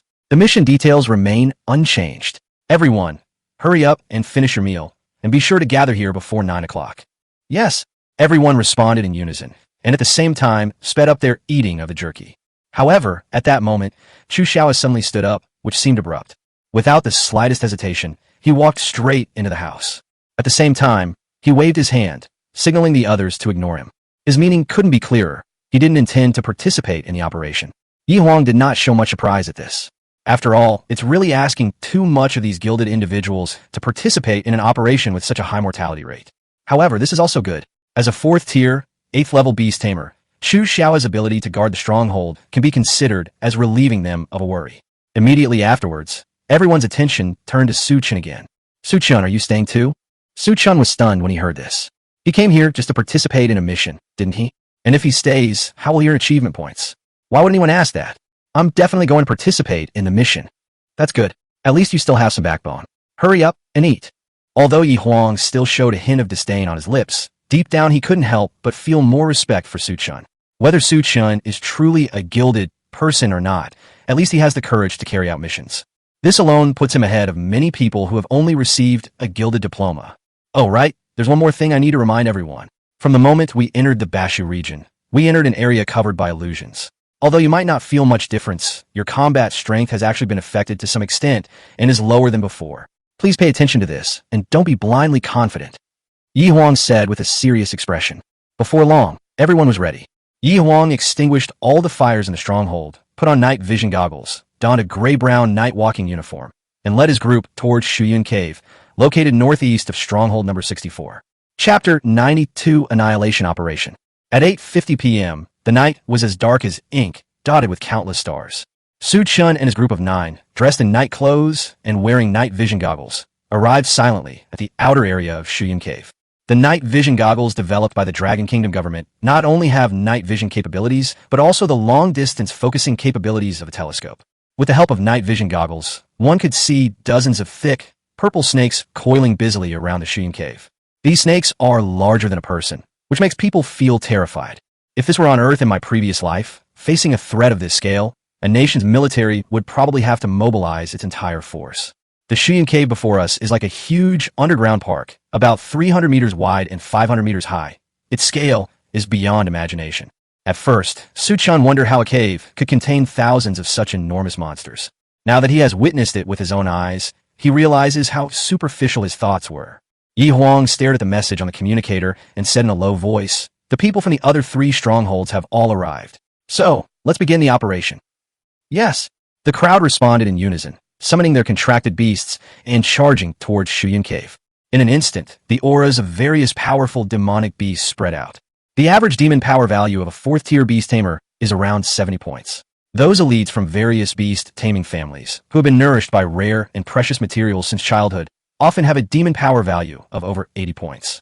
As for a demon power value of 90 or higher, it would be difficult to find even one among a million 4th-tier beast tamers. As for 4th-tier demonic beasts, excluding those from the divine generation, their demonic power value averages just over 30 points. Therefore, almost all beast tamers, including Ji Xuan, only contracted 2 monsters. When the swarm of evil-eyed snakes saw that there were still some foolish humans attacking them, they fought back without the slightest fear. In the blink of an eye, the horde of evil-eyed snakes surged in like a tidal wave, engaging in fierce battles with the various contracted demonic beasts. A bloody storm instantly swept through the area, engulfing the entire forest in a cacophony of sounds. The roars and howls of the monsters mingled together, like a symphony of death. These beast tamers, who had experienced the baptism of battle, almost all shared the same tacit understanding. The stronger contracted beast is responsible for charging into battle, while the other contracted beast provides cover while protecting the beast tamer's safety, preventing a situation where 3 lives are lost in one incident. This is invaluable experience gained by countless predecessors with their blood and lives. It is the most reliable combat strategy. The light of various skills intertwined in the air, colliding to create dazzling sparks. The powerful forces collided, producing a deafening sound. Soon, the other monsters in the cave were also attracted by the fierce battle and joined the fray. However, the dozens of evil-eyed snakes that were initially outside the cave had already been killed or wounded in the fierce battle. The monsters that came to support them were only in groups of a few dozen, and they were quickly wiped out as well, creating a vicious cycle. Yi Huang's gaze was fixed on the 2 contracted monsters summoned by Ji Xuan, the Ice Snow Butterfly, sequence number 64 of the Divine Era, and the Snowflake Fairy, sequence number 110. The Snowflake Fairy used her mental magic to easily control the enemy. Each of Frost Snow Butterfly's ice blast attacks was extremely fierce, instantly killing the Evil Eye Serpent. Their coordination was seamless, their movements fluid and natural, as if a god of war had descended upon them.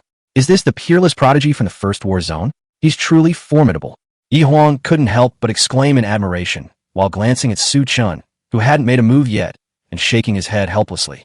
The battle had been going on for almost 3 minutes, but Su Chen was still acting like he was in a daze, just rummaging through the corpses for demon beast cores. Did he not even know how to summon a contracted demon beast?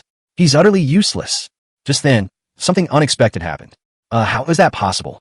Suddenly, a large circular hole, 10 centimeters in diameter, appeared in the chest of a beast tamer without warning, as if pierced by an invisible blade. Blood gushed from the wound like a fountain, staining the ground beneath his feet red. His body trembled under the torment of excruciating pain, and he finally collapsed helplessly. At the same time, his contracted demon beast also vanished into nothingness the moment he was completely cut off from life. Seeing this scene, everyone present was stunned for 2.5 seconds, somewhat confused about what had happened. However, before they could recover from their shock, suddenly, another beast tamer's chest was pierced without warning, blood gushed out, and his body fell straight down. Only then did everyone snap out of their daze and realize that an incredibly powerful monster had appeared. Yi Huang was the first to regain his senses and immediately shouted, "Attention everyone! Leave Shuyuan Cave immediately and evacuate this place quickly." However, the moment he finished speaking, another soldier's arm was pierced through and blood splattered everywhere. All of this happened so fast, without any warning whatsoever. Fortunately, his injuries were not fatal. However, just as everyone was trying to escape from the entrance of Shuyuan Cave, they were surprised to find that they seemed to be blocked by a mysterious barrier. This barrier is like an impenetrable fortress, impossible to break through. What's going on? Damn it, even my demonic beast attacks can't break through this barrier. It's probably a barrier cast by a demonic beast of rank 5 or higher. Damn it, radio communications are down too. What's going on? Why didn't this barrier appear before? Just as everyone was gripped by panic and confusion, a cold and threatening voice came from the huge hole. "Humans, you really dare to run wild on my territory again? Last time, my secret technique failed, and I accidentally let you go. This time, you will all perish here." As the sound came, everyone's eyes turned to the cave. A white-haired man slowly emerged from the darkness. His eyes gleamed with a chilling, serpentine light, his icy gaze seemingly capable of piercing one's soul. Behind him, a long snake tail was faintly visible. This undoubtedly proves that he is not human, but a serpentine demon beast in human form. Name by race sequence. Number 085 Naga. Level, Tier 5 Stage 2. Physical strength, 120.8/120.8. Demon power, 95.6/95.6. Innate skill, King of 10,000 Serpents. Skills, Venomous Fang, White Storm, White Shadow Sword, Shadowless Barrier, Snake Eye, Perception, Venomous Technique, Entanglement. Bond value, 0. King of 10,000 Serpents. Can summon clones of any serpentine monster to fight against enemies. Chapter 93 Desperate Situation. Just as I thought. Su Chen frowned slightly and said in a cold voice. His gaze was fixed on the snake demon in front of him, as if he had already understood everything. The reason he didn't summon any monsters to fight these snake demons was ultimately because Su Chen didn't see any system interface on these snake demons. It was as if these snake demons were not real monsters, but some kind of illusory phantom. However, the crisis perception did indeed activate, indicating that these snake demons are real and not illusions. The only explanation is that these snake demons are probably not real snake demons, but rather clones created by a monster with the ability to create clones. To verify his hypothesis, Su Chen even went to search for the corpses of the slain snake demons. As expected, no demonic beast cores were found among the snake demon corpses. This discovery further convinced Su Chen of his judgment. There are actually quite a few monsters that can master the ability to create clones, but they generally need to be at least at the 8th rank to master it, and the clone creature should be identical to the original. However, the only one who can create clones at low levels, and is limited to snake-type monsters, is Naga, number 85 of the Age of Gods. However, if we look at the Naga according to the game setting, it belongs to the mage category. Its physical strength is not particularly high. It's just that its skill set is quite troublesome. Compared to those monsters with extremely high physical strength, this kind of monster is relatively easy to defeat. Of course, what Su Chen knew, the other beast tamers had no reason not to know. Encountering a wild, divine sequence monster in the wild is something most people wouldn't even dare to dream of. Regardless of whether we can form a contract, if we can capture it alive and sell it, we won't have to worry for the rest of our lives. But this is a battlefield. At this critical moment of life and death, If you're going to lose your life, what's the point of talking about getting rich?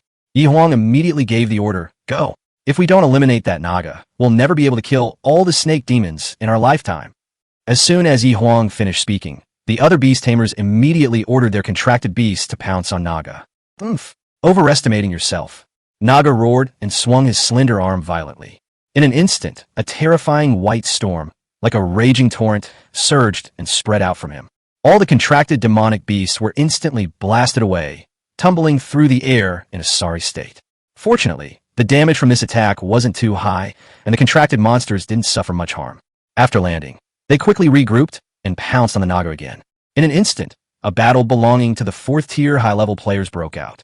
2 beast tamers who had learned the ranged attack magic bullet also began to provide cover from a distance. Naga concentrated her demonic power in her hands, forming a pair of incredibly sharp white swords. His movements were like a ghost, darting swiftly among the demonic beasts, each swing of his sword carrying a deadly threat. In less than half a minute, the expressions on the faces of everyone on Yi Huang's side gradually darkened. A total of 12 demonic beasts launched a siege against the Naga, but they were actually at a disadvantage. What's going on? Weren't the Naga's physique stats supposed to be low? How come they're so strong? Could this be a 5th-tier demonic beast? If this continues, we'll lose. Haven't the people at the other 3 strongholds noticed the fighting here? This must be the Naga's skill, Shadowless Barrier. From other people's perspective, we might not even exist, but since they haven't been able to contact us, they should be able to detect the anomaly here. Yi Huang's face grew increasingly ashen. He clenched his fists and cursed inwardly. Although he knew he had reinforcements, it was still a question whether the contracted monsters could hold out until then. However, if this Naga uses the Shadowless Barrier to defeat them one by one, then it goes without saying that they will be completely wiped out. Su-Chun, you should have a way, right? Ji Shuyuan's voice carried a hint of panic. This was the first time since she was born that she had felt death so close. Su-Chun did not respond to her, his gaze fixed on Naga. He asked Yi Lingyun in the beast taming space, a 5th-tier, 2nd-stage Naga with a physique value of 120 points. Lingyun, can you defeat her? Yi Lingyun replied easily, no problem at all. The nighttime environment is perfect for me. But before that, I need to replenish some energy. The so-called replenishment of energy, needless to say, is simply blood-sucking. Su-Chun nodded. Okay, thank you. That's all. Su-Chun then slowly walked to Yi Huang's side and said, Captain, I can handle him. These words were like a bombshell, instantly drawing the attention of everyone present. Those who hadn't seen Su-Chun still harbored a sliver of hope, thinking that some powerful figure would appear. However, when they heard that the person who spoke was just a newbie at level 3, their newly ignited hope was instantly shattered. Captain Yi Huang's 2 contracted demon beasts are powerful, both having reached the 4th rank, 10th stage. Although they are not from the divine generation, they are still powerful beings with a rank of over 100. Even so, under the cover of other monsters, they were still at a disadvantage. What are you doing getting involved? A 3rd-tier beast tamer. However, the moment Su-Chun summoned his contracted demon beast, everyone was completely stunned. She was a blonde woman whose beauty was like the most dazzling star in the night sky, breathtaking and intoxicating. Of course, her appearance is only part of her charm. The moment she appeared before everyone, it was as if the whole world fell silent. Her powerful aura, like a surging wave, instantly suppressed the panic in everyone's hearts. Even Naga, who was engaged in a fierce battle with a demonic beast, couldn't help but pause for a moment, a hint of surprise flashing in her eyes. Vampires? No, this aura is definitely not from a vampire. What is it? One of the contracted demon beasts, which had retreated to the rear to recuperate, stared wide-eyed and muttered to itself in disbelief. It is a howling sky demon wolf, with an extremely keen sense of various auras. It could clearly sense that the aura emanating from this blonde girl was extraordinary, something that no ordinary vampire could possess. Yi Lingyun paid no attention to the discussions around her. She lightly hugged Su-Chun from behind, then gently revealed 2 sharp teeth and bit down on Su-Chun's shoulder. In less than 10 seconds, Yi Lingyun's aura began to rise rapidly, like a volcanic eruption. Thank you for your hospitality. Yi Lingyun released her cherry-like lips, licking away the remaining blood from them. A mere 5th-tier Naga, who gave you the audacity to act so arrogantly in front of my master. Chapter 94, Overwhelming Strength. The words had barely left his mouth. Yi Lingyun charged out at an astonishing speed, her target aimed directly at Naga's neck.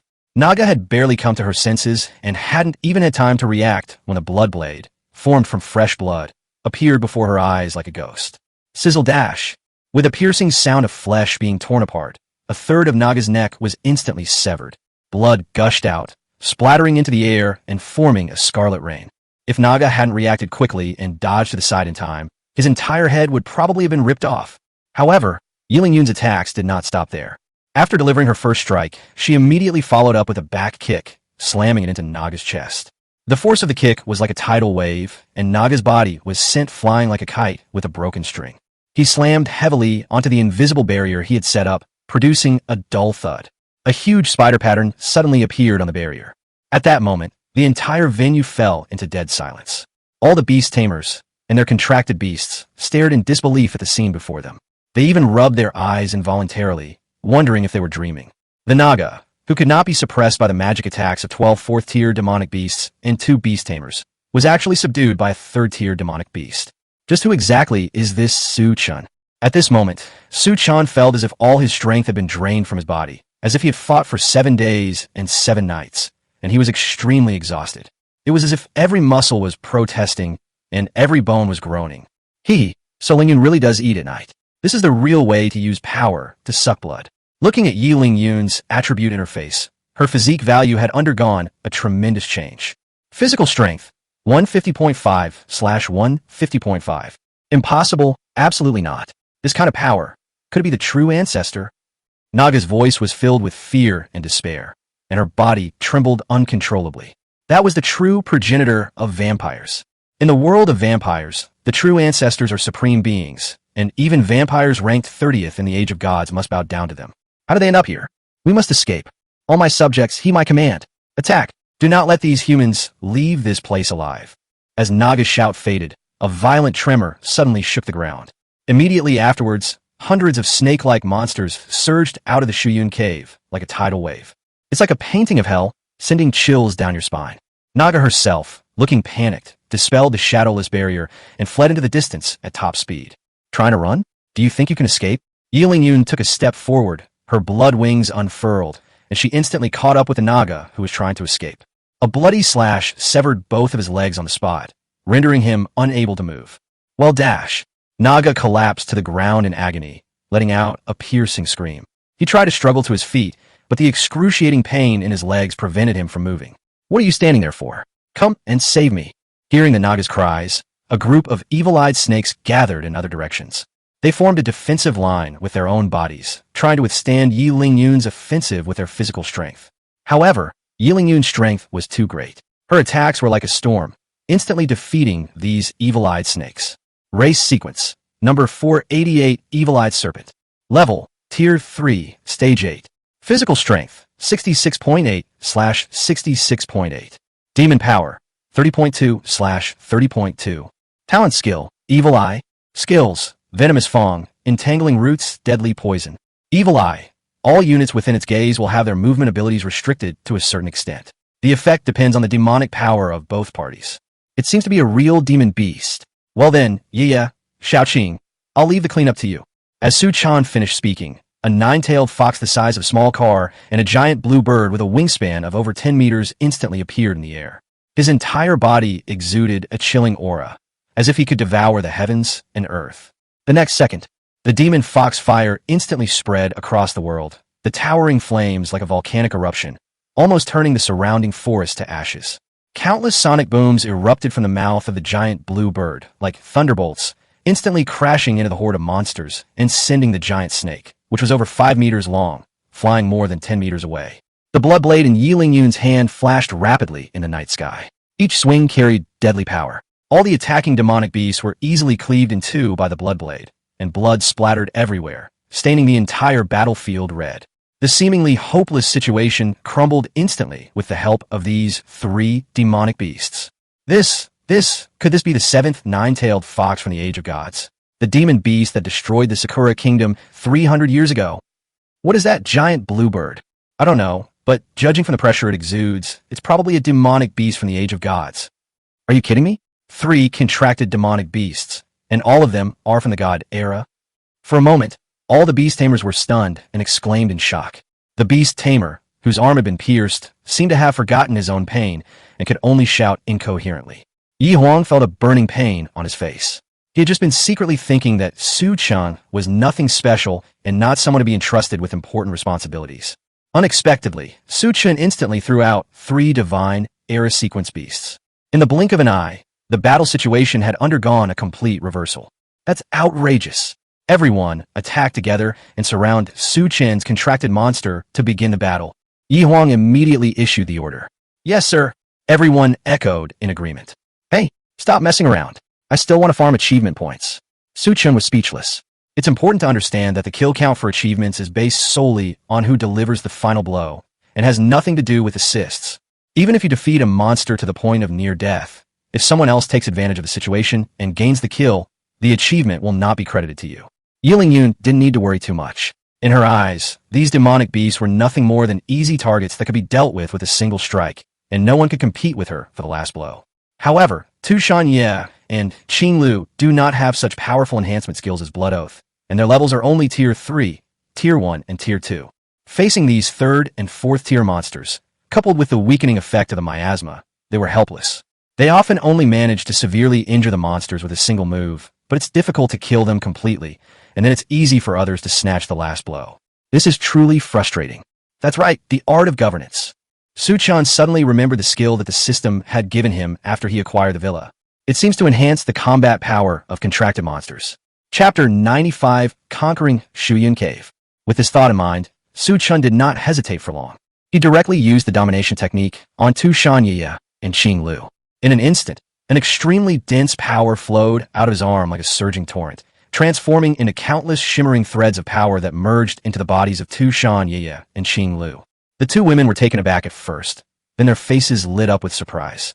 They could clearly feel the power within them rising like a volcanic eruption, as if endless potential was being unleashed. This is because I become stronger.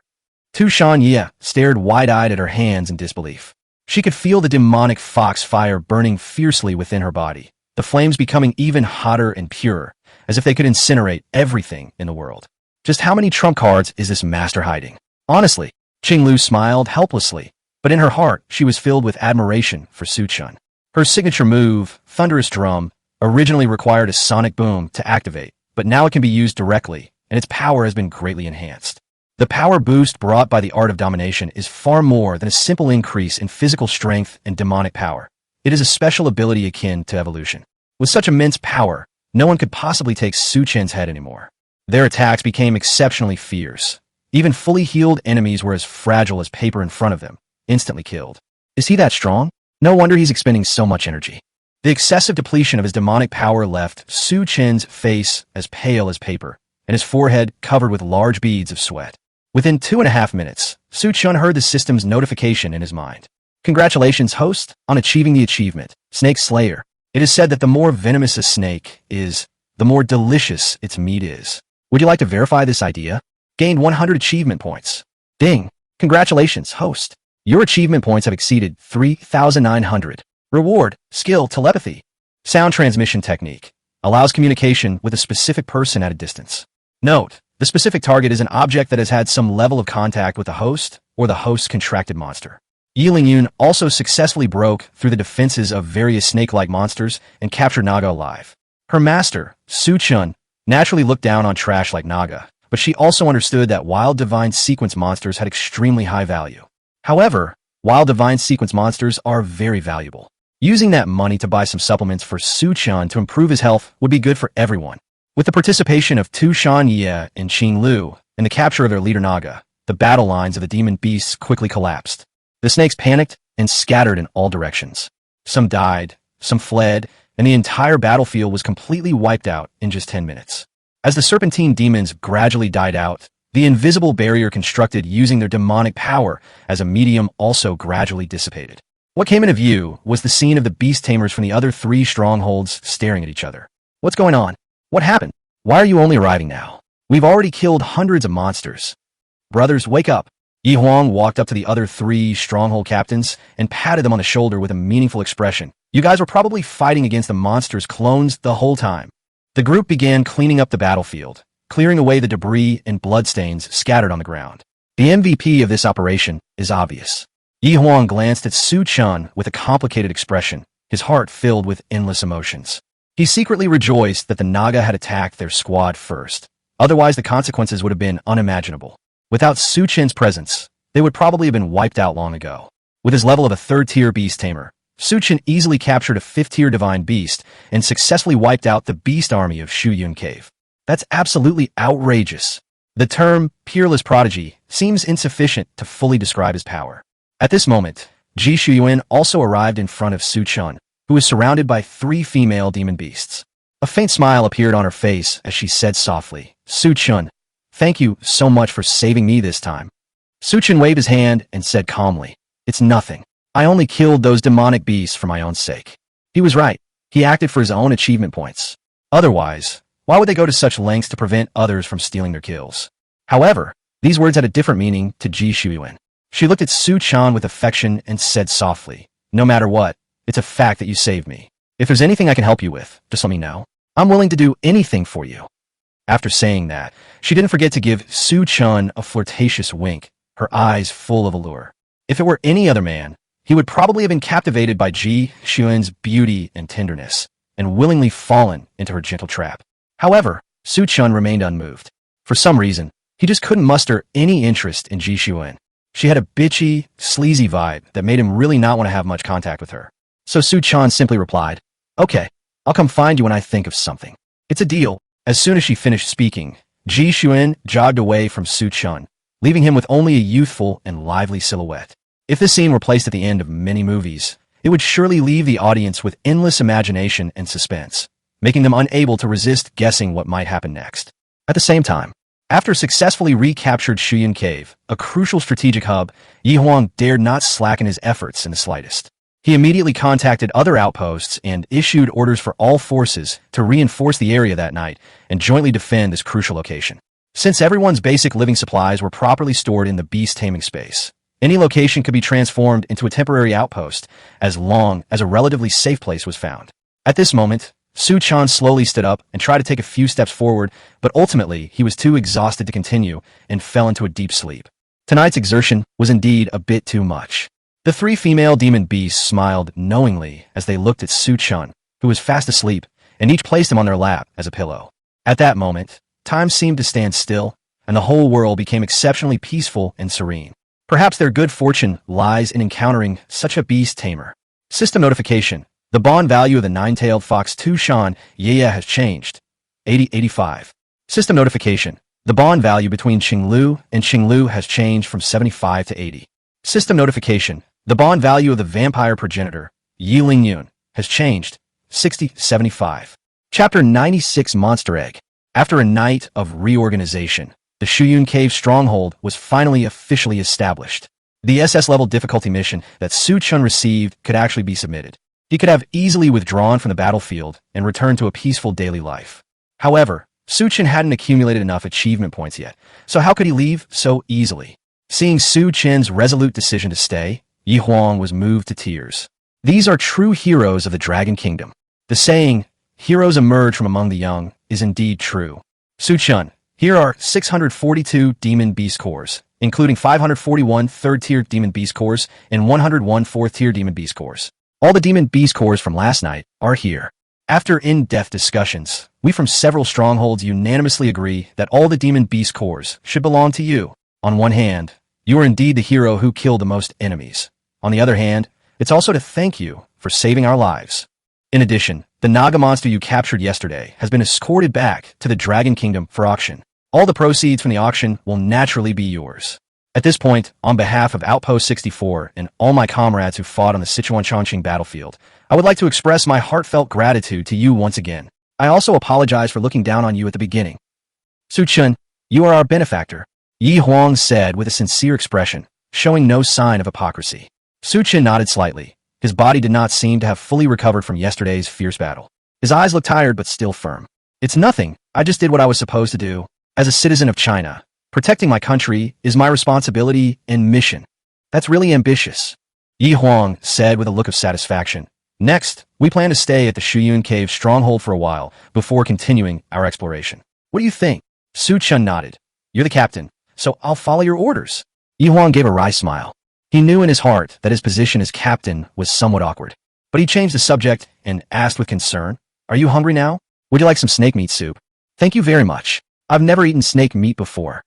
3 days passed in the blink of an eye. Yun also knew that she had absorbed far too much power from Su Chen that night. For the first 2 nights, she only drank a tiny bit of blood to ensure that her strength was not completely depleted and did not do anything else. However, last night, something unexpected happened, as if the sun had really risen in the west. Tu Shan surprisingly took the initiative to spend some time with someone. Such an act is truly rare in this world. This is why the frequent blood-sucking by Yun and the various aftereffects left by the use of the domination technique were finally completely eliminated. I am absolutely thrilled. Incidentally, the 3 female demon beasts also saw a significant increase in strength due to the previous battle for Shuyun Cave, each increasing by 1 or 2 levels. As a result, Su Chen's level also rose accordingly, and his cultivation broke through 2 stages in succession, successfully reaching the 3rd stage of the 3rd rank. Currently, Tu Shan and Qing Lu have both reached the 3rd tier, 3rd stage. Yun has made even faster progress, leaping to the 3rd tier, 6th stage.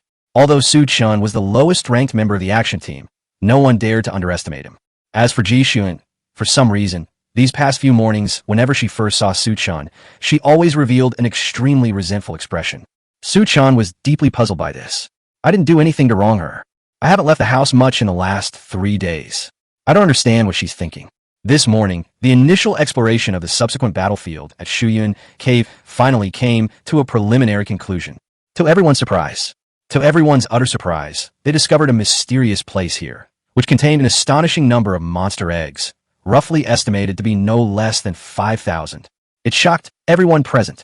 The way in which monsters are born is quite unique. Regardless of the type of monster, they all originate from the same monster egg. However, the specific type of monster that will eventually hatch is not determined by the egg itself, but by the type of monster responsible for incubating it. Simply put, if you place a monster egg among the snakes in a Shuyun Cave and wait patiently for a period of time until it hatches, it is highly likely that a snake-like monster will emerge. Moreover, even the initial level of these new life forms will fluctuate due to changes in the average level of their respective populations. Of course, the divine generation monsters are an exception. Their birth is completely random, relying entirely on their unique sensitivity to the power of heaven and earth to draw energy, and thus enable them to successfully hatch. Moreover, once born, it will inevitably only have 1 level. If other monsters were to incubate the beasts, it would be impossible for a monster of the divine generation sequence to hatch from them. That's why the number of divine generation monsters is extremely rare, practically as rare as phoenix feathers and unicorn horns. This is precisely why the probability of forming a vampire village like Yun is practically 0. Each monster egg is worth over 100,000 credits, and all of them can be used for scientific research. If a method can be developed that guarantees the hatching of divine sequence monsters, then humanity's complete recapture of lost territory will be just around the corner. Everyone, the higher-ups, have ordered us to retrieve as many of these monster eggs as possible. The mission is tentatively scheduled to begin at 9 p.m. tonight. Beastmasters from the 12 nearby outposts will provide their full assistance. However, this mission may be much more difficult than the previous battle for Shuyun Cave. We also don't know the overall combat strength of the monsters, so it will likely be a tough battle. As Yi Huang finished speaking, all eyes in the room fell on Su Chen. Su Chen's strength needs no further explanation, even though he is only a 3rd-tier beast tamer. If Su Chen can participate in this operation, the difficulty will be greatly reduced. Su Chen, will you participate in this mission? Ji Shuyuan tugged at Su Chen's sleeve and asked. I'll definitely participate. Su Chen said righteously. Just kidding. How can you farm achievement points if you don't participate? I reckon you can probably earn quite a few achievement points from the monster eggs. Many people breathed a sigh of relief upon hearing that Su Chen was willing to participate in the mission. We absolutely have to cling to this powerful figure. Chapter 97: The Scam. At 7 o'clock that evening, darkness fell silently. Su Chen and his group of 5 moved swiftly through the jungle, planning a surprise attack. Monsters are extremely sensitive to the aura of their own kind, so we must avoid alerting them. They dared not summon any magical beasts to ride, and could only proceed on foot, crawling forward like ghosts in the night. Halfway through, Su Chen's sense of danger suddenly trembled slightly. This feeling wasn't as strong as when a monster was approaching. It was just an indescribable sense of foreboding that welled up in his heart, making him feel puzzled. Is this skill broken? How did it turn out like this? Su Chen frowned and muttered to himself. Ji Xun, who was ahead, seemed to sense something and turned around to ask softly, "What's wrong?" Su Chen quickly shook his head, feigning composure, and said, "If there's nothing wrong, let's continue on our way." Yi Huang then lowered his voice and added, "According to the location coordinates, the monster eggs should have appeared in this area, But why haven't we seen a single one? Have we arrived yet? Su Chen's brows furrowed even more, and his unease grew stronger. He couldn't help but recall the faint, unseen disturbance he had sensed earlier, and felt that something was amiss. At this moment, Tu Shanyi in the beast taming space also raised her doubts. Su Chen, actually I've always had a question. I used to live in the wild and saw how those high-level demon beasts preserve their demon beast eggs. They will bury the eggs deep underground, or build protective barriers, or use illusions to cover them up. They will go to any lengths to prevent you humans from discovering the existence of the monster eggs. But how come you humans can discover thousands of monster eggs at once, escape unscathed, and report the situation? Isn't that a bit too outrageous? Logically speaking, even if one or two were discovered because they weren't properly concealed, you shouldn't have concluded that there are thousands of monster eggs, right? Tu Shanyi's words were like a wake-up call for Su Chen, who gasped in shock. He began to re-examine the whole situation, and his doubts grew. Yes, each monster egg is about half the size of an adult. If thousands of monster eggs were piled up together, they could almost form a small hill. Its scale is so large that the entire Shuyun cave would probably be unable to contain it. The monsters in the Bashu region are all at least level 3 and have already developed a certain level of intelligence. Even so, it would be impossible for them to easily display such a large number of monster eggs in a location that could be freely observed by humans. After all, when the snake demons of Shuyun Cave were wiped out 4 days ago, quite a few still escaped. Even if the monsters were incredibly stupid, they should have known about this, and it would be impossible for them to place such a large number of monster eggs so close to Shuyun Cave. Damn it! Su Chen's expression instantly turned grim. He went to Yi Huang's side and asked urgently, "Captain, who collected the information about the monster eggs here?" Yi Huang was taken aback, clearly puzzled by Su Chen's reaction. But he still answered truthfully. "It's Yang Chenglong, the captain of Outpost 60. He also participated in the egg-stealing operation tonight." Upon hearing this, Su Chen immediately opened the location map and began searching for the exact location of Outpost number 60. This result took him by surprise. The location of Outpost 60 is actually less than a kilometer away from here. If the scale is reduced slightly, it can almost be said that the location where Su Chen and his group are currently is Outpost 60. So here's the question. This is clearly the area that has been explored the most in the past 3 days. So why is Outpost 60 located on this unexplored land? At this moment, everyone gathered around, looking at the location map in Su Chen's hand, their brows furrowing slightly in unison. Why does this map look a little different from mine? Just in case, Ji Shuyuan, Yi Huang, and the other 2 4th-tier beast tamers also took out their positioning terminals from their beast taming spaces and compared them with Su Chen's map. As it turned out, all 4 of them had the same map, but Su Chen's map was different from all of theirs. What's going on? Su Chen, is your map broken? Ji Shuyuan asked with some confusion. It's not mine that's broken. It's that the tracking devices for all 4 of you have been switched over the past 3 days. Su Chen explained with a serious expression. Outpost 60